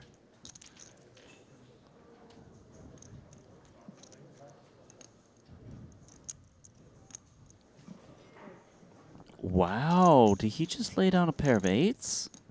I'm surprised. That doesn't seem right. Is that just to avoid the guessing game, quote unquote, given that every turn, bar a 10 or an 8, brings, like, you know, a straight? It seems that the way this heads up is going has been all Jason Kuhn just winning all the pots, and maybe that's kind of creeped into his mind that, oh, he's just going to multi-barrel me off of this hand. I feel like he gave Jason too much credit in that hand just to lay it out, right? All it takes is 2 hands for Lee to win this. Doubles up to 7.2. He's then tied with Jason and then wins the flip. Conversely, all it takes is 1 hand for Jason to win this. What's easier, win 2 or win 1? Great point. I don't know if it's a great point, but a point. It's a great point. You've been making them time and time again. But yeah, I wasn't that big of a fan of that laydown of the 8 on the 10-10-8.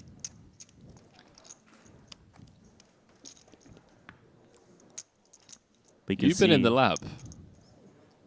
You've been grinding over on GG, haven't you? Like, you've changed your online screen name, bro. My short deck heads up. Yeah, yeah. You've been in the lab, dude. I'm the guy sitting at the table with 0 balance because he just got stacked, you know? You're open sitting the field, mate.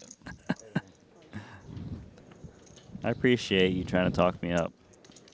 Bro, I don't need to. You do it yourself through your commentary and the analysis you've been giving us for the last, what, 16 days. You did threaten to kill producer James Dempsey. Did I? Earlier on today. Did that I? has been reported to HR. I did not. I really didn't. You said, and I quote, "Can someone eliminate him?" Okay, eliminate does not imply. I'll let the viewers at home KILL. decide. Hang on a minute. Ah, Jason's just open ripped. Are we at that stage of the tournament now with the ace queen rip? Yeah, King 10's not enough, obviously. Yeah, I don't know how most people perceive this guy needs to be eliminated. But based on all of the mob movies, Goodfellas, you know, these types of movies I've watched over the years, typically means you're trying to, you know, make someone disappear. Just saying. Exactly same suit as well. Oh, yeah. One split, one club. Man, it's just open jamming season for Danny Tang in event number 17. Makes sense. Paul down to 14, Anson down to 17. Can get that one open on the Triton Poker Plus app. Heading towards 11 p.m. local time. Yeah, and given that we're just playing heads up, you can see the chip counts here. So just open up the other table, the other tournament, while you watch this. 100%. Multitask.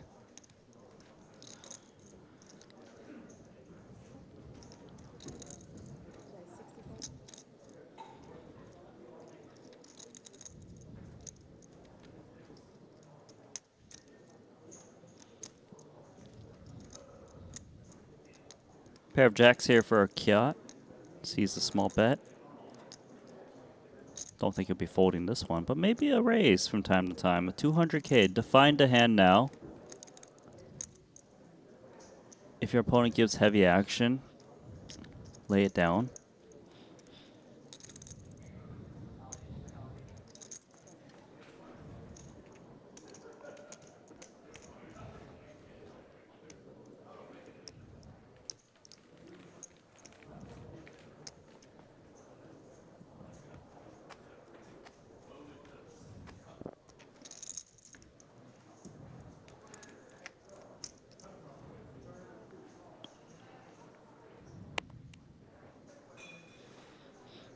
I don't see these hands working their way into the middle. And you see how Kiat's not raising the 8s this time, and it's because they're more shallow in that 73 ante range, whereas before 120 antes plus comes in with raise. Things are different now. Outflopped. Even though it is a decent texture for the 2 8s. Could get counterfeited by the 9. Game plan is to just bet and try and take it down now for 60K.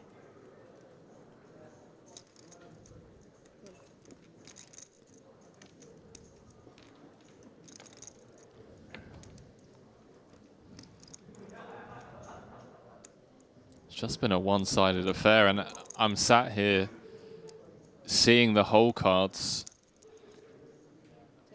and I don't know what to do in Lee's shoes. Like, what does he need to do differently? Randy, why is it that this seems to just be a one-way affair so far? Because I don't want to take credit away from Jason and say that he's been picking up big hands or anything like that, because it doesn't seem like that's been the case. Like, it hasn't. No, we haven't been getting big confrontations. Right. It's been very grindy, small pots. Jason is getting the best of Kiat Lee. He's been finding in some spots. thin value bets. Yes, correct.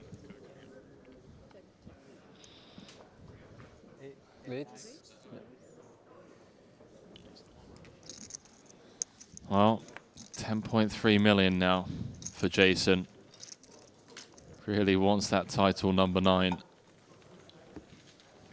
His second Jacob & Co. timepiece. the one on display right there. Alongside that Triton title, the main event title.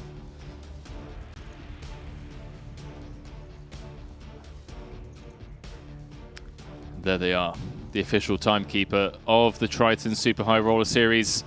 Right on cue, none other than Jacob and co, who have been handing out custom timepieces to our main event champions. And they're not all about dishing out watches to the main event champs. They have some insane pieces that have been on display throughout the series.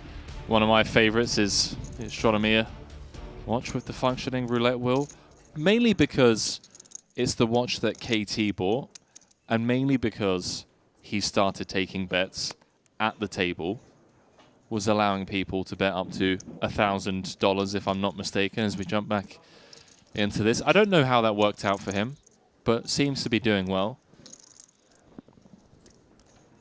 So if poker doesn't work out, perhaps a career in the roulette master, I don't know. A couple kings here for Jason, and it's not the first time he's had them in position. Kiatley going to defend the 10-9 of clubs. Really needs this pot to not get too short.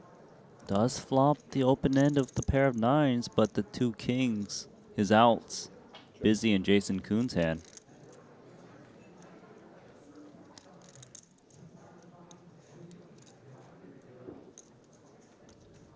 I could see Jason check from time to time, but of course, nothing wrong with betting. Yeah, just kind of deny the check raise huge play when he's got two kings in this spot. No heart in hand for both players. Yeah, it really is an action-killing turn card.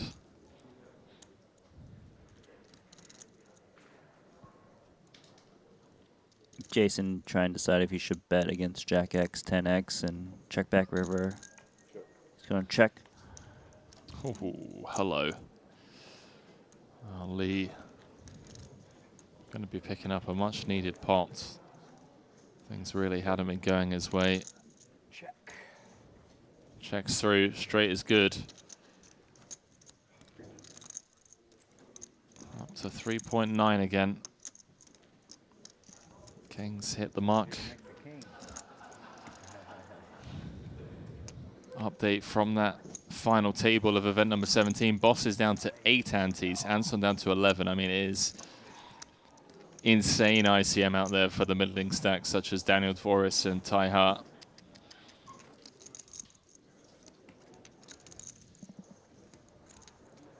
Don't want to take anything away from this FT, but that one's shaping up to be a bit of a sweaty one. Danny Tang and Phil Ivey both going for title number 5.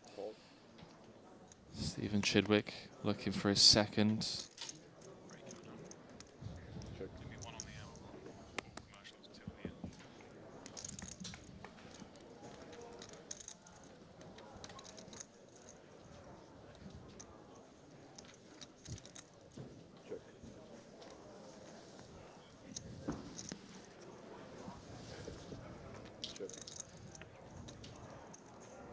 Lee connected with bottom pair, but uninterested after being checked to.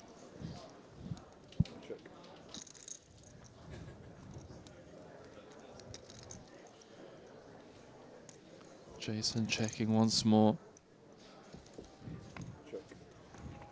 This has, of course, been the theme of the heads up so far.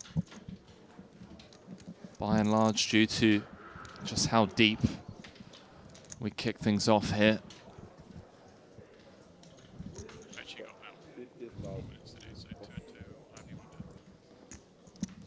Jason eliminating Dan Xuan in 4th after finding the case 9 for 60% of the chips in play. Kiatley I did do some dairy and it was delicious, but I can't do too much of it. Thank you. That was very thoughtful. disposing of Lunlun in 3rd, his ace-king, holding up against Lunlun's ace-jack. Heads-up match started off around 7.5 million, playing 5.5, if I'm not mistaken. Jason Kuhn has chipped up nicely. Continue to give you updates from event number 17. Danny Tang and Ivy looking for title number 5.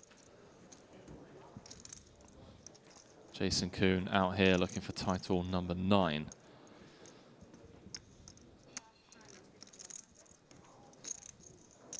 It's okay if we have like a 2-minute bathroom break after. Is you okay with that? Just so I can Yeah. eat after? Sure. Do you mind take a cigarette? No, not at all. 5 minutes, whatever. Yeah, sure.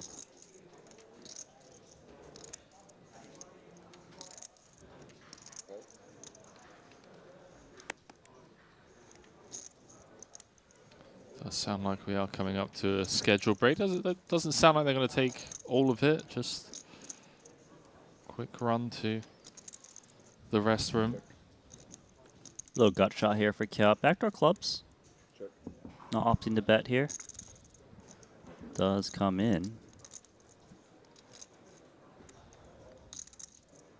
Jason does pick up an open-ended straight draw, although no good.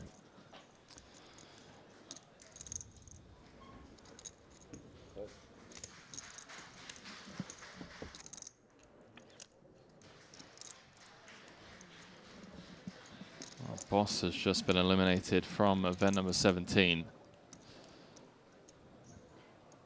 According to the app.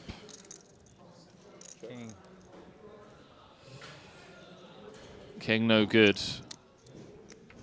Catley with a little bit of a clawback there just before break.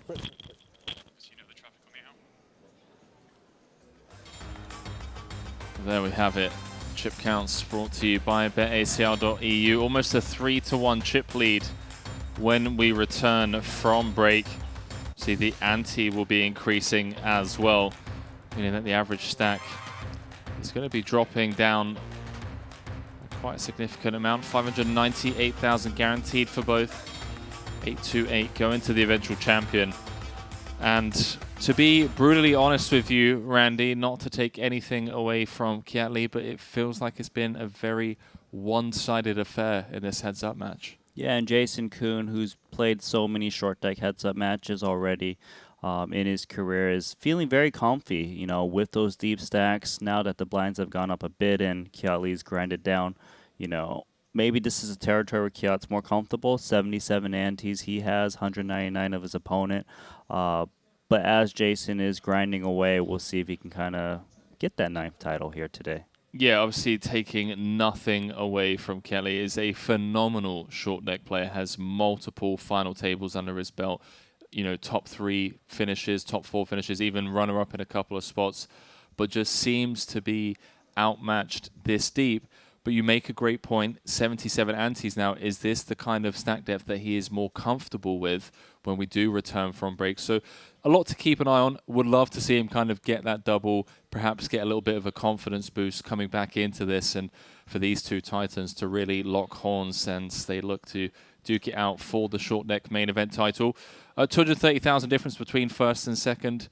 And of course, when we return, we will be playing down to a champion. And then later on today, we've got a little bit of a tease, you know, wrapping things up with that final event of the Triton Super High Roller Series here in London.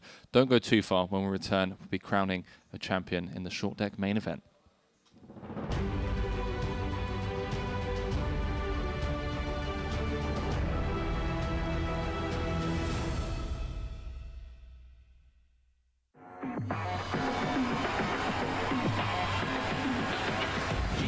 Why? So many players. This is a crazy. It's a dude. GG Poker Broke the Guinness World Record. Welcome to the World Series of Poker main biggest event. poker now site. larger than all of GTO. Passenger traffic reaches all-time high. Jump, jump, jump, jump!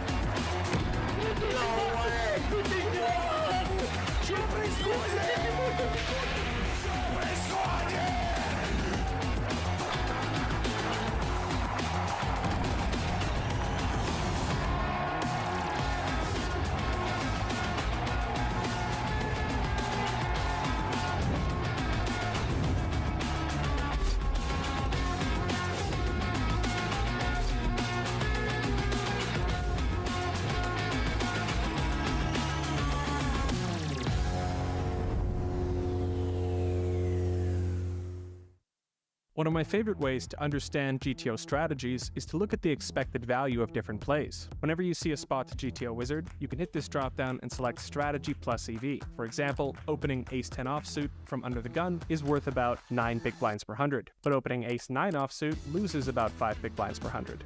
Ace-8 loses about 14, and this is why it's important to understand the bottom of your range and think about which plays actually make money and which plays are pretty close to break even. GTO Wizard, the #1 app for poker players. Introducing the all-new BetACR.eu, the premier destination for sports enthusiasts. What sets BetACR.eu apart is our exclusive offering of live-action prediction options on the Triton series. Experience the excitement as you predict the action while watching your favorite players live. But that's not all.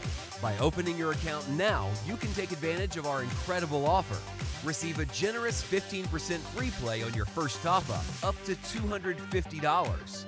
Become a part of BetACR.eu and elevate your live sports engagement experience.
Well, perhaps for the last time, a warm welcome back to the JW Marriott Grosvenor House here in London Park Lane. We are heads up in the short deck main event, event number 16, a 60k buy-in.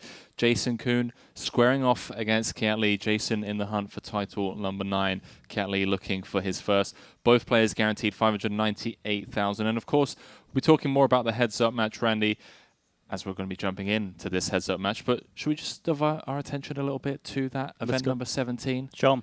Danny Tang, Phil Ivey, both in the hunt for title number 5.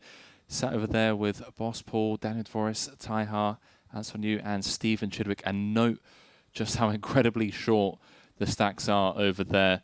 And they will be playing for 280,500 in that one. But I got a funny feeling for the likes of Danny and Ivy, perhaps not as much about the money, but more so about being the first person to join the 5-time champion club. Well, technically, someone else did join the 5 club, but he just left it, Jason Kuhn. But, you know, can be the lone player in the 5-time champion club. Wait, is he about to become the lone player in the 9-time champion I club? mean, he's on pace right now. Kiat Lee looking to get his first title, but with the heads up right now, it is going Jason Kuhn's way, but it is short deck. Anything can happen, especially when antes just keep going up with time. I think the craziest thing about this is that in Madrid of last year, that's like just a year ago, Jason had 3 titles, and everyone was talking about, you know, Makita and Jason, the 3-time champions. And fast forward to August of 2023, he's now got 8. And he's kind of got one hand on his 9th title as well. Like, he's just been dominating Kiat Lee in this heads-up match. Yeah, and usually you kind of see, oh, I win one, you win one, but it's just been all Jason Kuhn, phenomenal player in every single series. Let's throw it down to Jason Kuhn and Kiat Lee as they retake the center stage once more. 199. I do apologize. The ante's gone up. Ignore those chip counts. Ante is 60k. Button ante is 120k. Meaning that it's 166 antes playing 64. As we look to duke it out once more. Was it 120? Cool.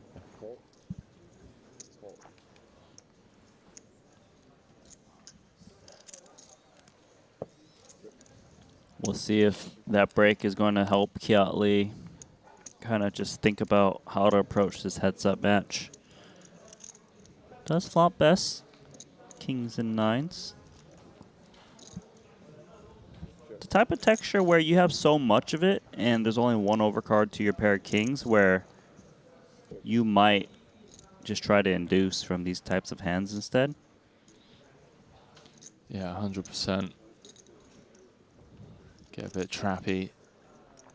Jason not biting.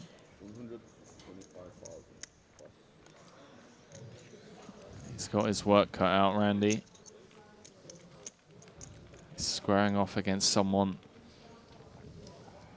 that has closed this spot out on 8 occasions. And not just in Hold'em. In this very format. He's done it in this very format on multiple occasions. 37 cashes, 8 titles, 24,655,000 in Triton earnings. The most impressive Triton track record out there. And it's not even close.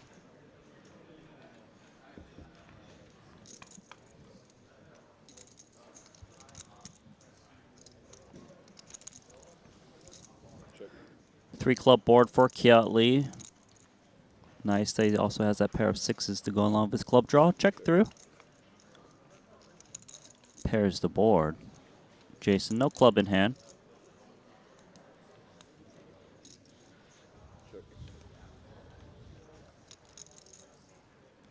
What do we need to see from Lee, Randy? What is it that you think in terms of adjustments that need to be made in order to turn this around? It feels like he might be passing some spots that could be some continues, whether check folding some decent equity hands or not multi-barreling. Passing up on some potential value bet spots, but does find a nice one here. There we go. Looks this one up. Bravo. That's got to feel good for the old confidence clock. Get back up to 4.2 million. Still has a lot of his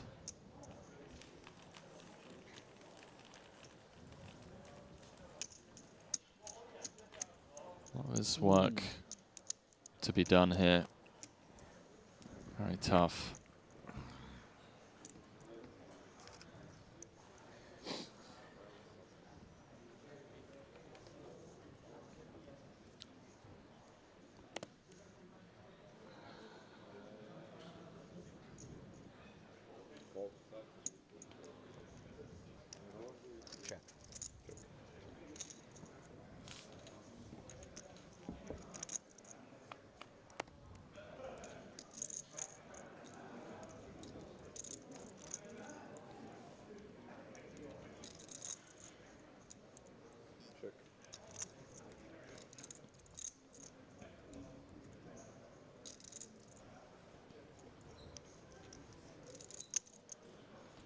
Well, perhaps this is precisely what he was trying to do earlier on. Very similar spot. Trying to induce. Jason opting to stab with a hand that turns a decent amount of equity on a lot of turns. Picking up a gut shot on the 7 of spades. But once he gets called on this flop, he's going to put King X and traps a lot in his opponent's range, so he might not multi-barrel this. Not, at least not at a high frequency. But it looks like he is going to bet. So he must feel that ace-x would call on the flop for him to bet here. Oh, but he's going to overbet, so trying to represent 9x. Would never expect this to be a king-x as played. But the thing is, with a dealer button check through, he can have all of the 9x's. And Kiat, I like that he's not giving up here. Runs out clean. All of those flop gut shots, the queen jack, queen 10, jack 10s, all bricking. It's a big statement when Kiat comfortably calls the turn there, and Jason might be a little bit gun shy in case he's up against 9x now. And can we remove those gut shots, or at least some of them, from Lee's range as well, like the queen jack, queen 10s? I would expect those hands to not be check calling and overbet on the turn. Nicely done. Something about that break. That's what Kiat Lee needed to kind of get things going his way. 60,000 ante, 120,000 ante on the button.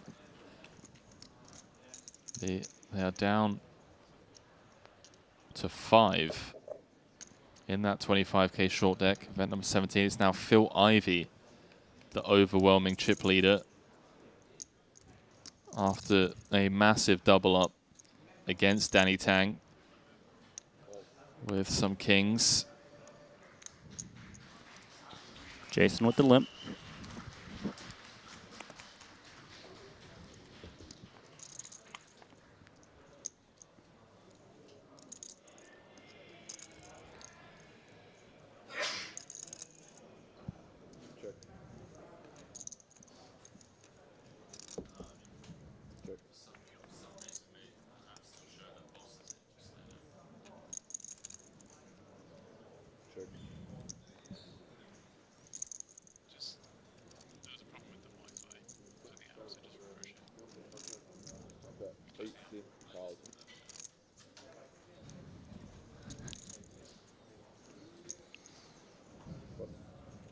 An 80k bet to pick that one up for Kiat.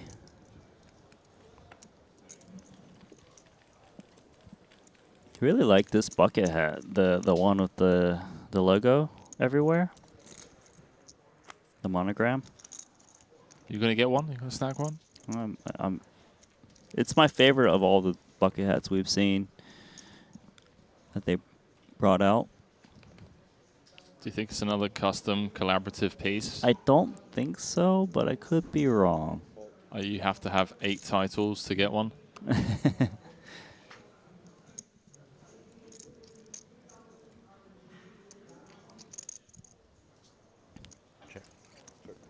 I noticed that Jason doesn't pump up the king queen.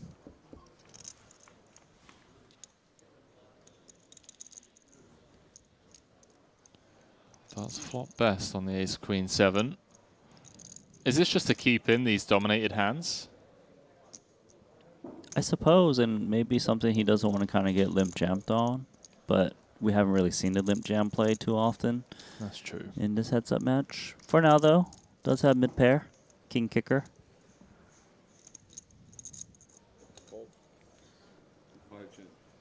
In terms of nuttiness, though, Kiat Lee has a range advantage on this board.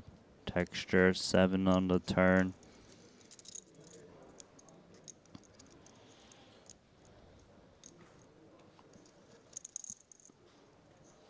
Seems like Kiat's thinking about a double barrel. Targeting the queen X, expecting it to fold at a high frequency. 3/4 pot.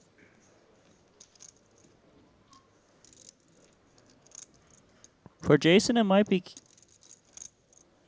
odd that his opponent is betting 75% when the 7 arrives and he's more 7 heavy. That's a great point. Yeah, would an ace-x still bet this big, especially if I got queen x a lot and scare me away? On the double paired board now.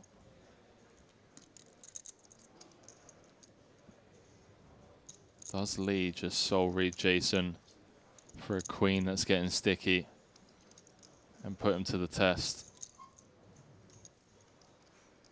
It's been what we've been asking for from Lee, is to turn up the heat. Would be understandable to see him wave the white flag here, of course, given the way the hands played out, but we're seeing signs of aggression.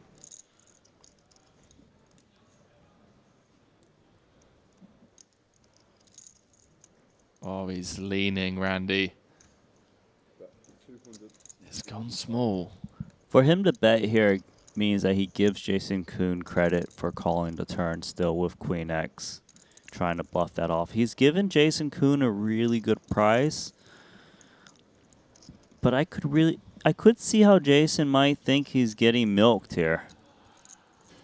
Depends if the story makes sense, that 75% turn with it just an ace.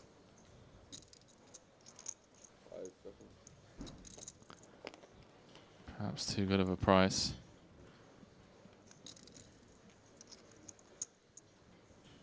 Don't think Jason ever thinks this is a queen as well. Such an odd small bet from his opponent. Like, would he go bigger if he had an ace? Would he even bet a 7 as played? Probably not. It's an ace or nothing situation, it seems. That's the first time this heads-up match as well that Lee's done this.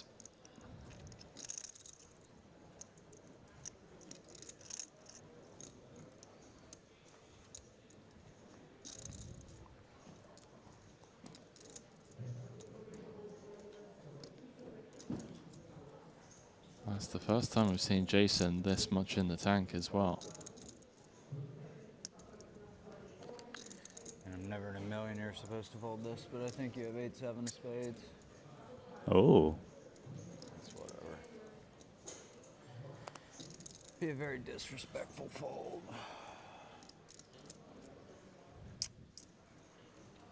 All right, bro, show me at 8-7 of spades. There you go. Gets shown the bluff as Jason picks off a big one. Back up to 9.7 million, and Lee back down to where he was. Almost raised. Pre-break. What? Almost raised, almost folded.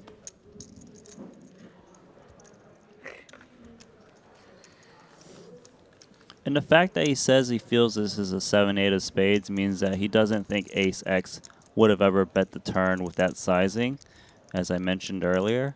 Hence why he still called with the Queen X. And hence why he was considering perhaps raising as well, because he doesn't give Lee an ace after betting that turn. Correct, and try to blow out the 7X. Right.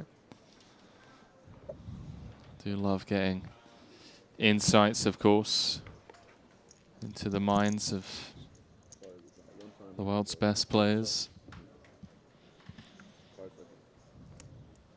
161 antes, plays 69.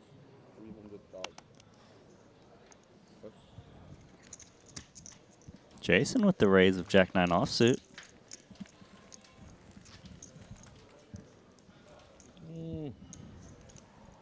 Can't even get a queen fold.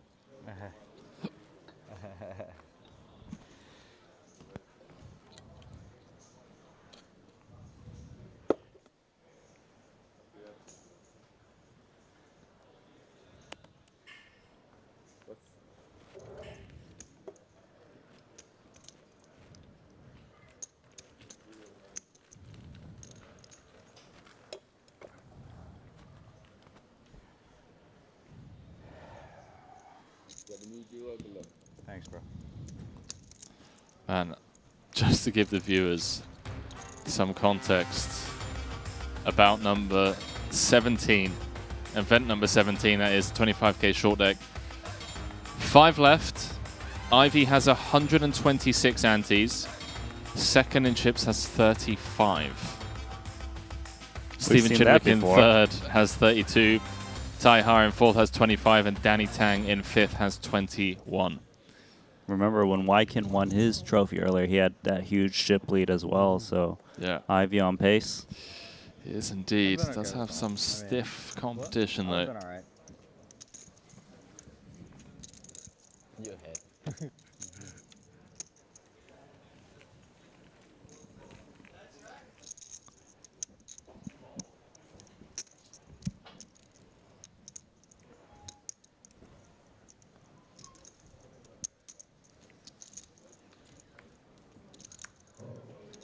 Quick dealer change, shuffle of the cards.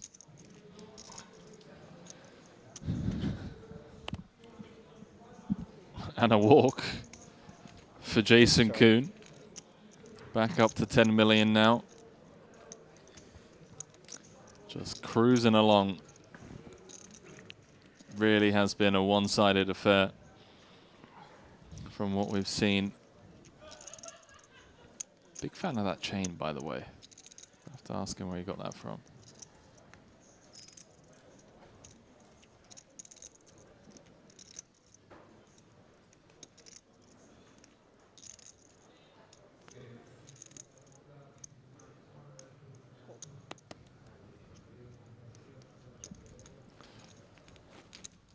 Seems to be really mixing it up.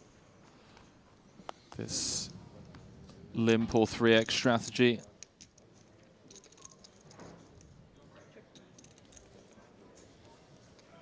$240K.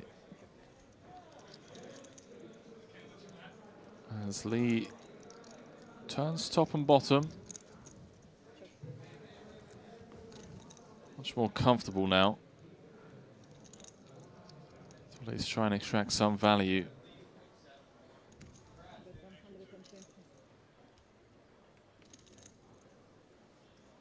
Jason with the third pair does have that gutter ball. A little bit of a blocker to the 10-9. Wow. Okay. Check raise. That's one way to do it. Haven't seen this one. And this is really nice for Kia in a sense that when he checks back the flop and bets a 7, he doesn't hold that many strong hands. Often actually one pair. So he looks weaker than he really is. And maybe Jason will try to pounce on that coming into the river of over 1 million chips in the middle. Well, Jason remains unimproved on the river. The queen's pretty scary, actually, for Kiatli's range. Check back pre-flop. Maybe you remove some of these nicer Broadway-type hands. Jason must know that 8x would never win. Can he get a better hand to fold? And he's going to try. Wow, that is near pot. A meaty double barrel across turn and river after check raising.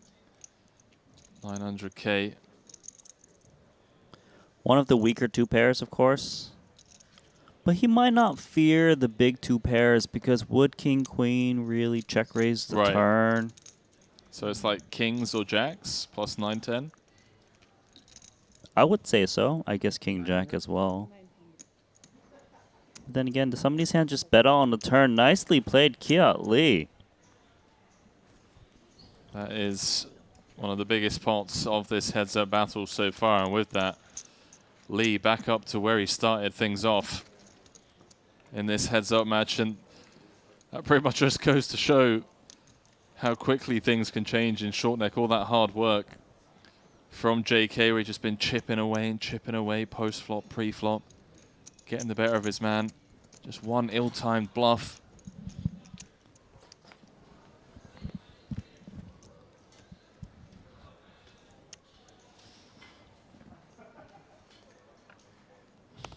What do you know?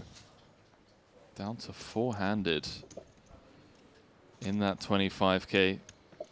Taiha out in 5th. It's now Phil Ivey in 1st, Chidwick in 2nd, Forrest in 3rd, Danny Tang in 4th. So 2 people over there looking for their 5th title, 2 looking for their 2nd. 94,900 locked up.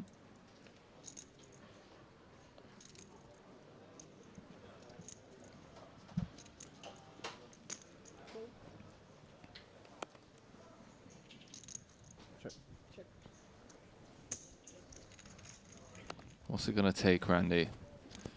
Post-flop cooler?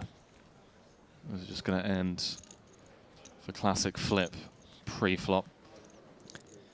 Yeah, post-flop coolers are kind of harder tough, to come right? by. So tough. There's always like bad turn cards that kill action, straights that come about. We need a set v set situation with quads on the river, is what you're saying. Remember, if Jason had not won out at Tan Chuan, 9 of clubs, corner pocket, that man would be Tan Chuan right now playing against Kia Lee. Yeah, perhaps a card that Jason will remember for the longest time if he can close this out.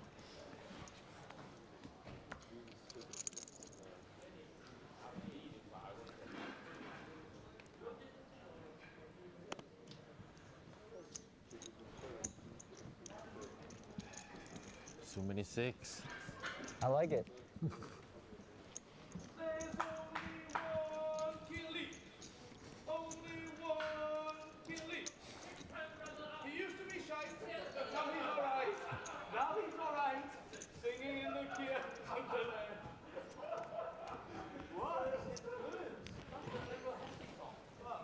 That's quite the rail.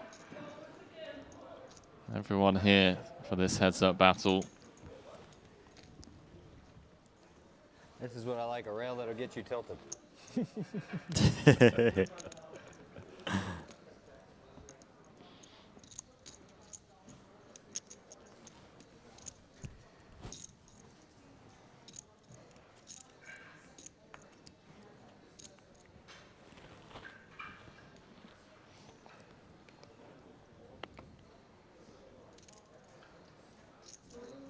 Now it's Jason's turn to be dealt bottom of range. Honestly, I can't speak anymore, Randy. I keep just flopping hard. If I ever make a final table, will you be at my rail? Yes. You will, Henry? I mean, Thanks. as long as... You're rooting for me, though, right? Yeah, but as long as I'm in the country, like, if you're expecting me to fly, you know... From Thailand? Right, then the answer is no. I'll be there, you know, in spirit and support, but... Okay, well... Yeah, whether I'd be supporting you depends... but I only want the support if it's in the same location. I don't want it if you're far away. Yeah, you know... Across the waters. If I've got a 5 ball, then, you know... I'm definitely... So I just got the final table. So in order to get you out there, I need to give you a 5 ball. No. Yeah, it has to be pre-bought, obviously. I mean, you can buy final table action, but I'm not that much of a DJ, and I'm not that rich yet. But some pre-tournament reg 5 balls.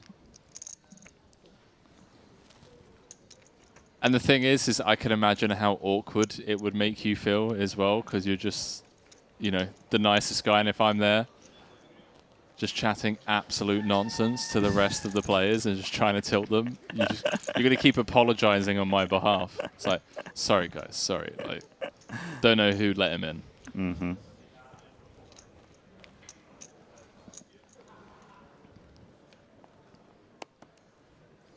Or do you want me to be one of those rails from the WSOP this summer? Plug in hands in GTO Wizard for you in between hands. Did some people do that? I did not know that. Yeah, Okay. It definitely stirred up the pot a little bit. I mean, seems pretty out of line. Yeah. It's like, yo, run this spot for me, Henry. A Jack 8 offsuit is going to attack the Kiat Lee limp here. Yeah, I've been seeing this quite a bit from Jason. Nice. Again, I guess it's better this time than the other time. Kiat making a stance now, though. Yeah, 5.6. Like, ever since coming back from the break, seems a little bit different in style. Sometimes all you need is a cigarette, Randy. True. Yeah, it's fucking...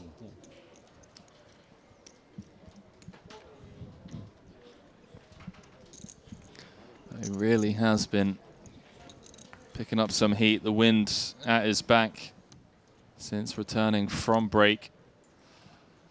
5.6 million now. This is peak stack for Lee.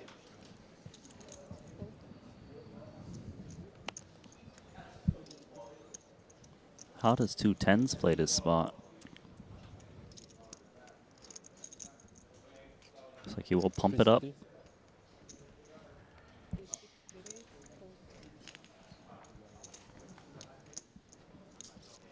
Nine-8 offsuit, not looking to play out of position. Well, the gap is now 40 antes, which is pretty much the equivalent of 10 bigs in No Limit Hold'em. That's how much Lee's managed to narrow the gap since returning from break. 230k on the line, as well as a short deck main event title, $828,000, and a Jacob & Co. collaborative timepiece.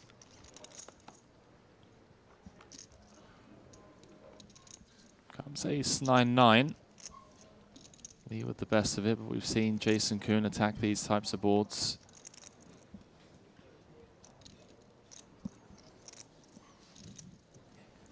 Well, looks like Kiat is just laying the perfect traps right now. Does pick up at least his 80k.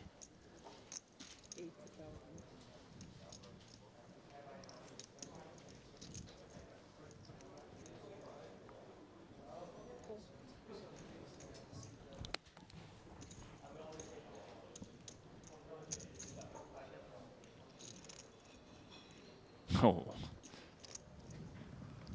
Beautiful turn card. Yeah, just in case he was up against the 9. Although it might be hard for him to extract value. Maybe actually looks like he's going to lead. He's trying his best to look like he's making a bluff here and get more value from 9x. Did he show him the jack or the 7? Both. Okay.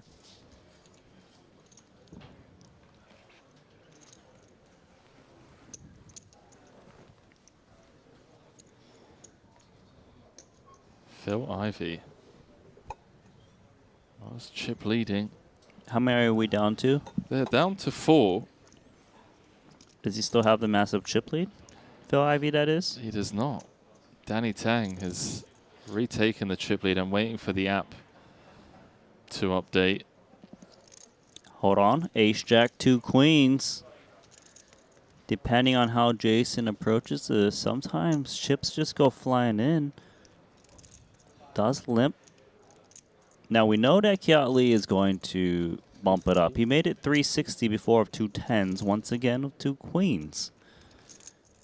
As long as Jason doesn't announce all in, he can save some chips. Looks like he is just calling, so avoids disaster. 60-40 going into the flop. Okay. Top 2. Should have jammed pre. Well, hang on, Randy. There's 2 cards to come, but certainly looking like a favorite. 2-to-1 favorite to be exact.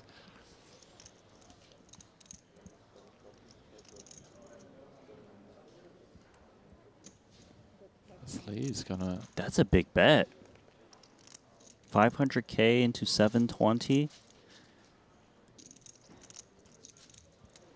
I wonder if he feels that he can get like ace little to fold sometimes with his large size. I'm not sure. Does get called.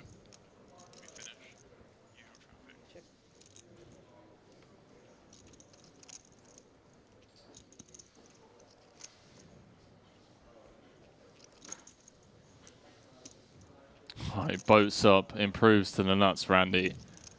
And now he's just praying that Lee's perhaps checked back like an ace queen, ace king.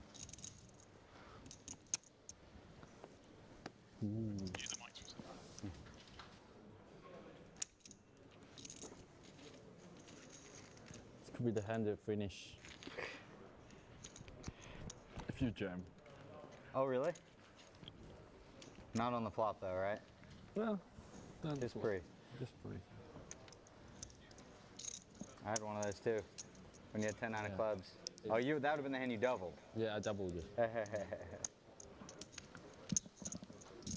I was so close to jam that hand. I was like, good you did. Yeah.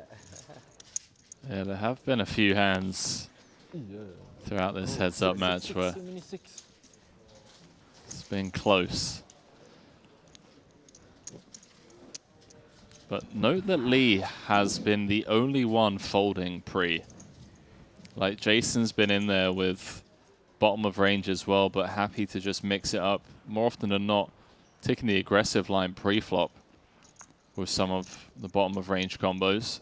Yeah, you're right. And clearly Jason VPIP being a little bit more and more comfortable with these kind of out of position limp spots. King 6 suited, one of them coming along.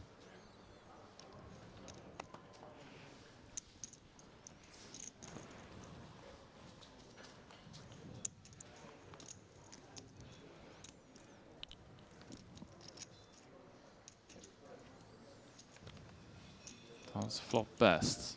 Lee happy to check this one back.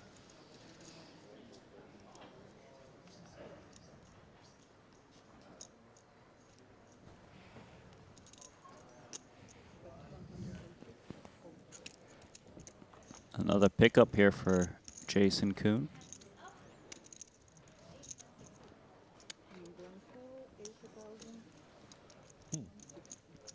Did you hear that, Henry?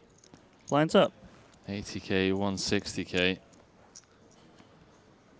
It's getting shallower, Randy. As we anticipated, this is the stage of the tournament that there's going to be more opportunities for money to go in pre. And talking of going in pre, Ace-9 for Dvoris against Phil Ivey. Ivey with Ace-Queen. Dvoris out in fourth. They're down to 3 over there. How much check yet?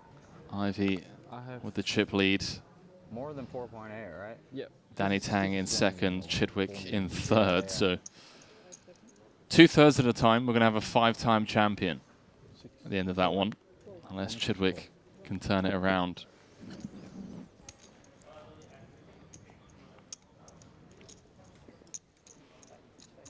Oh, sorry. Can you ask them to update the apps of the blind? The blind of the left. Yeah. The blinds are wrong in the app.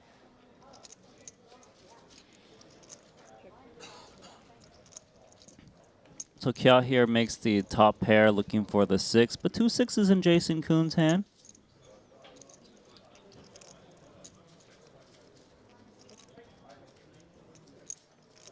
Check once more. Jason looking to deny equity given that there's a lot of cards also that counterfeits him on this paired board turn. Clearly Ace-8 going nowhere.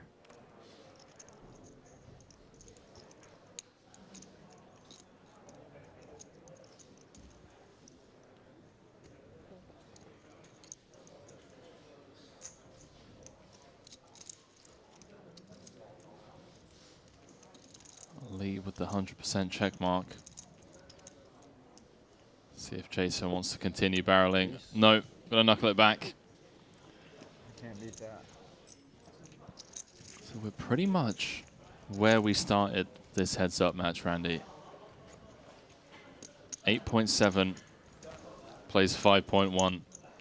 We've been teasing at the idea of a post-flop cooler. All the money going in pre. There were a couple of occasions where we heard both players say just a little bit too deep, like kings against 10-9 suited, for example. But are we at that stage of the tournament now where 64 effective money can work its way in?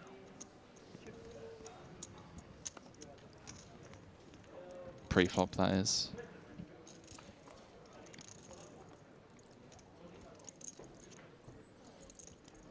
The Queen 10 suited looks decent on this board texture to King 8-7, and King is favorable for that kind of small blind limp.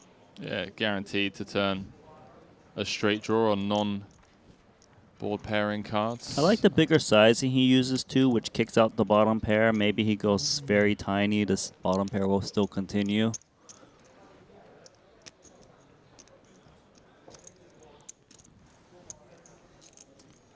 Feels so insane how consistent Jason is at the highest level.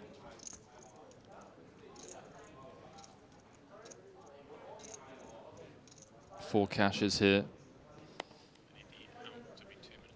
Third final table. If If you include this one, took down a 60K for 1.57. Oh, all in. Lee does open jam. Count. King Jack. Is he going to look him up? I mean, I don't think he's asking for a count to posture here. This is for 60 antes. I mean, I can never fold. I call. It says he can never fold.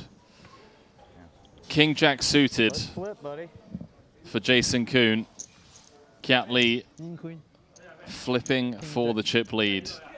Put it in the right order. He's ordered in Jason Kuhn, JK. You got a Jason Kuhn as well. 50-50. 5 cards to come. 9.87 million in the middle as it comes. Okay. 10-9-6. Now the queen's working for Jason. The queen would kill. Queen and it's all over, baby. Oh my word, Randy. Deliberate GG, bro. card calling from Jason Kuhn. I don't know, man. With the deck read. I don't know. I don't know, dude. Queen of clubs immediately rolling off. And we have ourselves a 9-time champion. Took down the No Limit Hold'em main in Cyprus. Fast forward to London, and now taking down the short deck main. Pretty much proving to the world that he is one of the best in both formats. And at what point does it just become too ridiculous, Randy? I mean, number 9. Number 10 maybe we say is ridiculous, who knows, but impressive. Really played very well in that heads-up match against Kiat Lee. Very comfortable in his element in the zone. Well, heading home with 828,000. There are your payouts for the entire final table. Brought to you by betacr.eu. Beating Kiat Lee, going home with 598,000 and another second place finish for Lee. And, you know, we ask about when does it become too ridiculous with Jason winning titles. At what point does Lee start having serious doubts about his heads-up game? I mean, to be fair, he was up against one of the strongest heads-up players of all time, you know, who's won so many titles, 9 to be exact. But, you know, Kiat Lee, able to get deep runs in many tournaments he plays, right? Top 2s, top 3s, top 4s. So maybe he'll spend a little bit more time on his heads-up game, who knows. But I thought he played pretty fine. But, you know, Jason Kuhn, just a top competitor, able to kind of pick up more pots than his opponent in that match. Yeah, 100%. Well, it's so refreshing to see Lee continuously knocking on the door, knowing just how much work he's put in over the last year. And we saw Danny Tang, you know, on the rail with a bit of a chant, kind of just to get, you know, how much work he has done to get to where he is. Consistent deep runs, consistent results, but again, ultimately coming up short against the newly crowned 9-time champion. Just at the start of the series, we had to get the 7-time champion banner, and that's had to be changed on 2 occasions now. I guess they don't have to have the 8-time champion Jason Kuhn banner anymore, since we can go straight to 9, which is fortunate. Do we just leave like a little line underneath it with a marker pen next to his banner, and just every series, you know, we just change it? Maybe. Well, we're going to be having a word with the newly crowned 9th champion, but just to let the viewers know, the fun doesn't stop here as we have event number 17, currently 3-handed with Danny Tang, Phil Ivey, and Stephen Chidwick. Ivey and Tang both going for their first 5th time. Sorry, their first 5th time title? Their 5th time. Their 5th Triton title. Chidwick looking for title number 2. So we will be picking up action once we wrap up with the interview with none other than Jason Kuhn and Ali Najad. After the flop, the words "Queen is the kill card" crossed Jason Kuhn's lips, and right on cue, there she was. Jason, $828,000 for this victory. Up and over $25 million in your Triton career. Up and over $51 million overall in your poker career. Your 2nd consecutive festival with 2 titles, and on the calendar year, you have 5 titles just in 2023. More than anyone else has ever won over their entire Triton career. And of course, this your 9th title overall. Do I get to pinch you? Man, honestly, I got 10 and I had that cooler hand, and I don't think I've ever one-outed somebody in a tournament. And I mean, short deck, it's a little more likely, but you're still basically dead. It's the worst case scenario. Like, if he had Jack 10, I'm 40% to get there, but he shows me the worst case with kings. And I just accepted my fate and got up, and then I looked at the board and I was like, that's a black 9. Is that a fourth 9? It like took 60 seconds for me to comprehend. And then I played one of the best short deck players in the world heads up, and we happened to get in a pure 50-50 where, you know, I had about 60% of the chips in play, but it would have been a big shift his way if he would have won the flip, and queen of clubs, boom. So I want to talk about that cooler hand briefly, just in terms of the fact that it was a 1-out 9 for number 9. Now, luck is often described as where preparation meets opportunity, and I know you keep claiming that you've just been very, very lucky, but I know you well enough to know it's not just about that. I touched on this briefly with you last time we stood up here at this very festival, but give us a sense of just how hard you work in between these stops. Yeah, especially with short deck, it just comes down to experience. A lot of the games don't run anymore, and there was a 3 or 4 year span where I was completely off the grid playing the biggest short deck games in the world and winning, playing the toughest competition. So whenever I play a no limit hold'em tournament, I think I'm quite good. Short deck, there's a lot of variance, but seeing flops, turns, and rivers in short deck is a lot more comfortable for me than it is my opposition. So I don't think that it's just pure luck that I've won 4 short deck Tritons. Well, listen, what everyone didn't see was the fact that one of the first things that you asked for when you won was for your buddy Dave to get your lovely wife Bianca on FaceTime so that you could share the moment with her. And what I overheard and what I want everyone to know is that you said, hey, babe, we did it. Yeah. How much does she and your family back home, Callum and Cole, mean to you, and how much do they motivate you to keep going? Yeah, man, I was doing a podcast this week, and without even thinking about it, a guy asked me, you know, who's your one hero in the world? And I didn't even register, you know, instantly say Bianca. She saved me from myself and helped me optimize my life. And if you look, I mean, go back to the beginning of 2015 when we got together, just open up Hendon Mob and look at January 1st, 2015 onward. That was her in my life. It's like another human being playing the game. Well, on the topic of another, it's time for me to present you with another Jacob & Co. main event watch. Enjoy, my friend. It looks like you have a second available wrist. You can go ahead and put it on if you like. And on that note, I will bring Luca Vivaldi out here. You're going to run out of room in your trophy case, my friend. Real quick, this is for my buddy Paul Fua. None of this would be possible if it wasn't for him. He gave me shots early in my career, and him and Richard invented Triton. And I've been the one who gets the sun run, but I want him to know that this will not be touching my wrist. This one's going on his. Thank you, Paul. I love you, man. All right, kind words there and a kind moment for Luca. It's getting old for you too, my friend. 9-time Triton title winner, your champion here in London in the short deck main, Jason Koon.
Well, it was, of course, the Black 9 that helped him on the path to his 9th title. Jason Koon, just this year, from 4 titles at the start of the year, now lifting his 9th.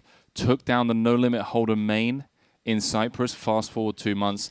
Now, again, proving to the world that he is one of the best in this variant as well, taking down the short deck main event, Randy.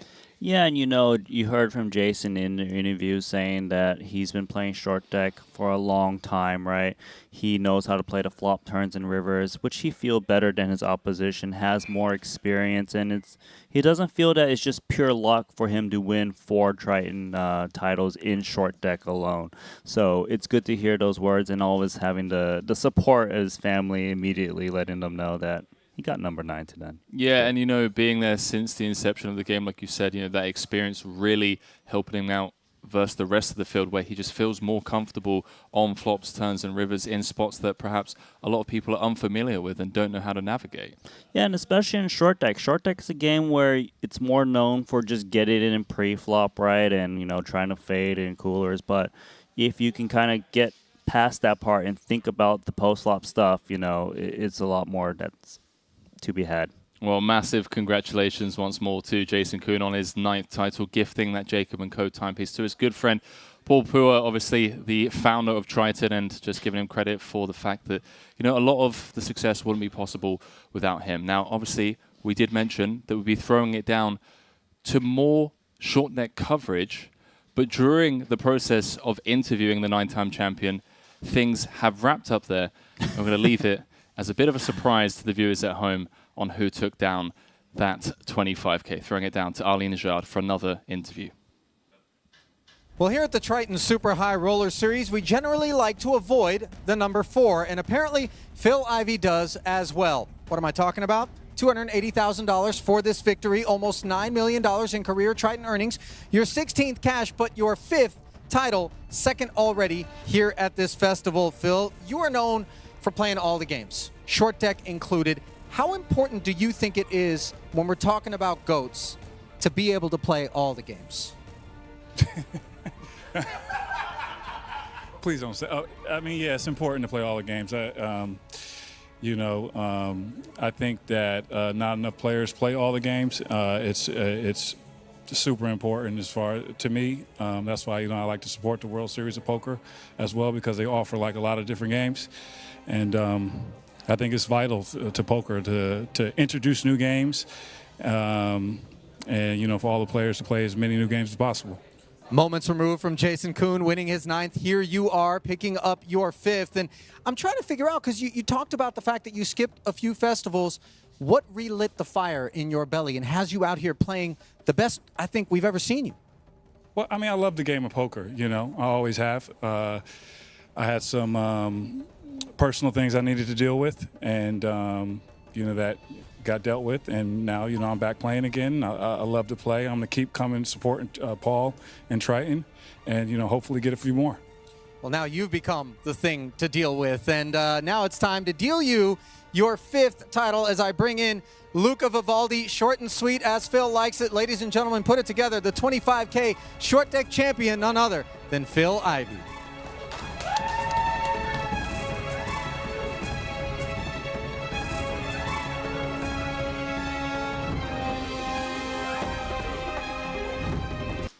Well, what an incredible way to wrap up the series here in London. Ran with a bit of a surprise on our end. We thought we were going to be throwing it to some poker, and in fact, it's just Ivey. He's already dispatched of Chidwick in 3rd and Danny Tang in 2nd in that 25K short deck for his 5th title. And a great point that Ali mentioned, he took 2 events off, and he's come back, and it feels like this is the best we've seen of him. Yeah, and he's got 5 titles, and Jason Kuhn, you might got some trouble here with Phil Ivey as we get more stops. We know Ivey's hungry to play, but I'm more curious as to, do GOATs need to play all the different games out there? Yeah, it felt like Ivey was kind of like, hey, listen, man, but that's just Ivey being humble, and he always has been. It's the same with, all of these guys. They don't need the label. They let the poker do the talking. I think 5 titles speaks volumes, obviously, for Phil Ivey. So massive congratulations. Danny Tang and Makita. We're going to have to catch up with him now, as well as Wai Kin Yong. In that 4-time champion club, Ivey going home with $280,500. 2 titles here in London at the Triton Super High Roller Series. And Randy, from us, I guess, goodbye and good night to the viewers. It's been an amazing series. Just a quick question from me to you. The highlight of the series for you, what was it, if you could pick one moment? If I could pick one moment, it was definitely which no limit, one of those. There were so many good ones. There I were a like lot. the 100K main, 125K. I love the 250K Luke's on Invitational. I love them all. Can I love it all? Is that possible? I've got one. What? The three-handed play, Chidwick, Ivy, and Espen. That battle went on forever, but that's mine. Let us know what yours is. Get involved in the conversation. Obviously, we'll be back hopefully later on the year, if not next year.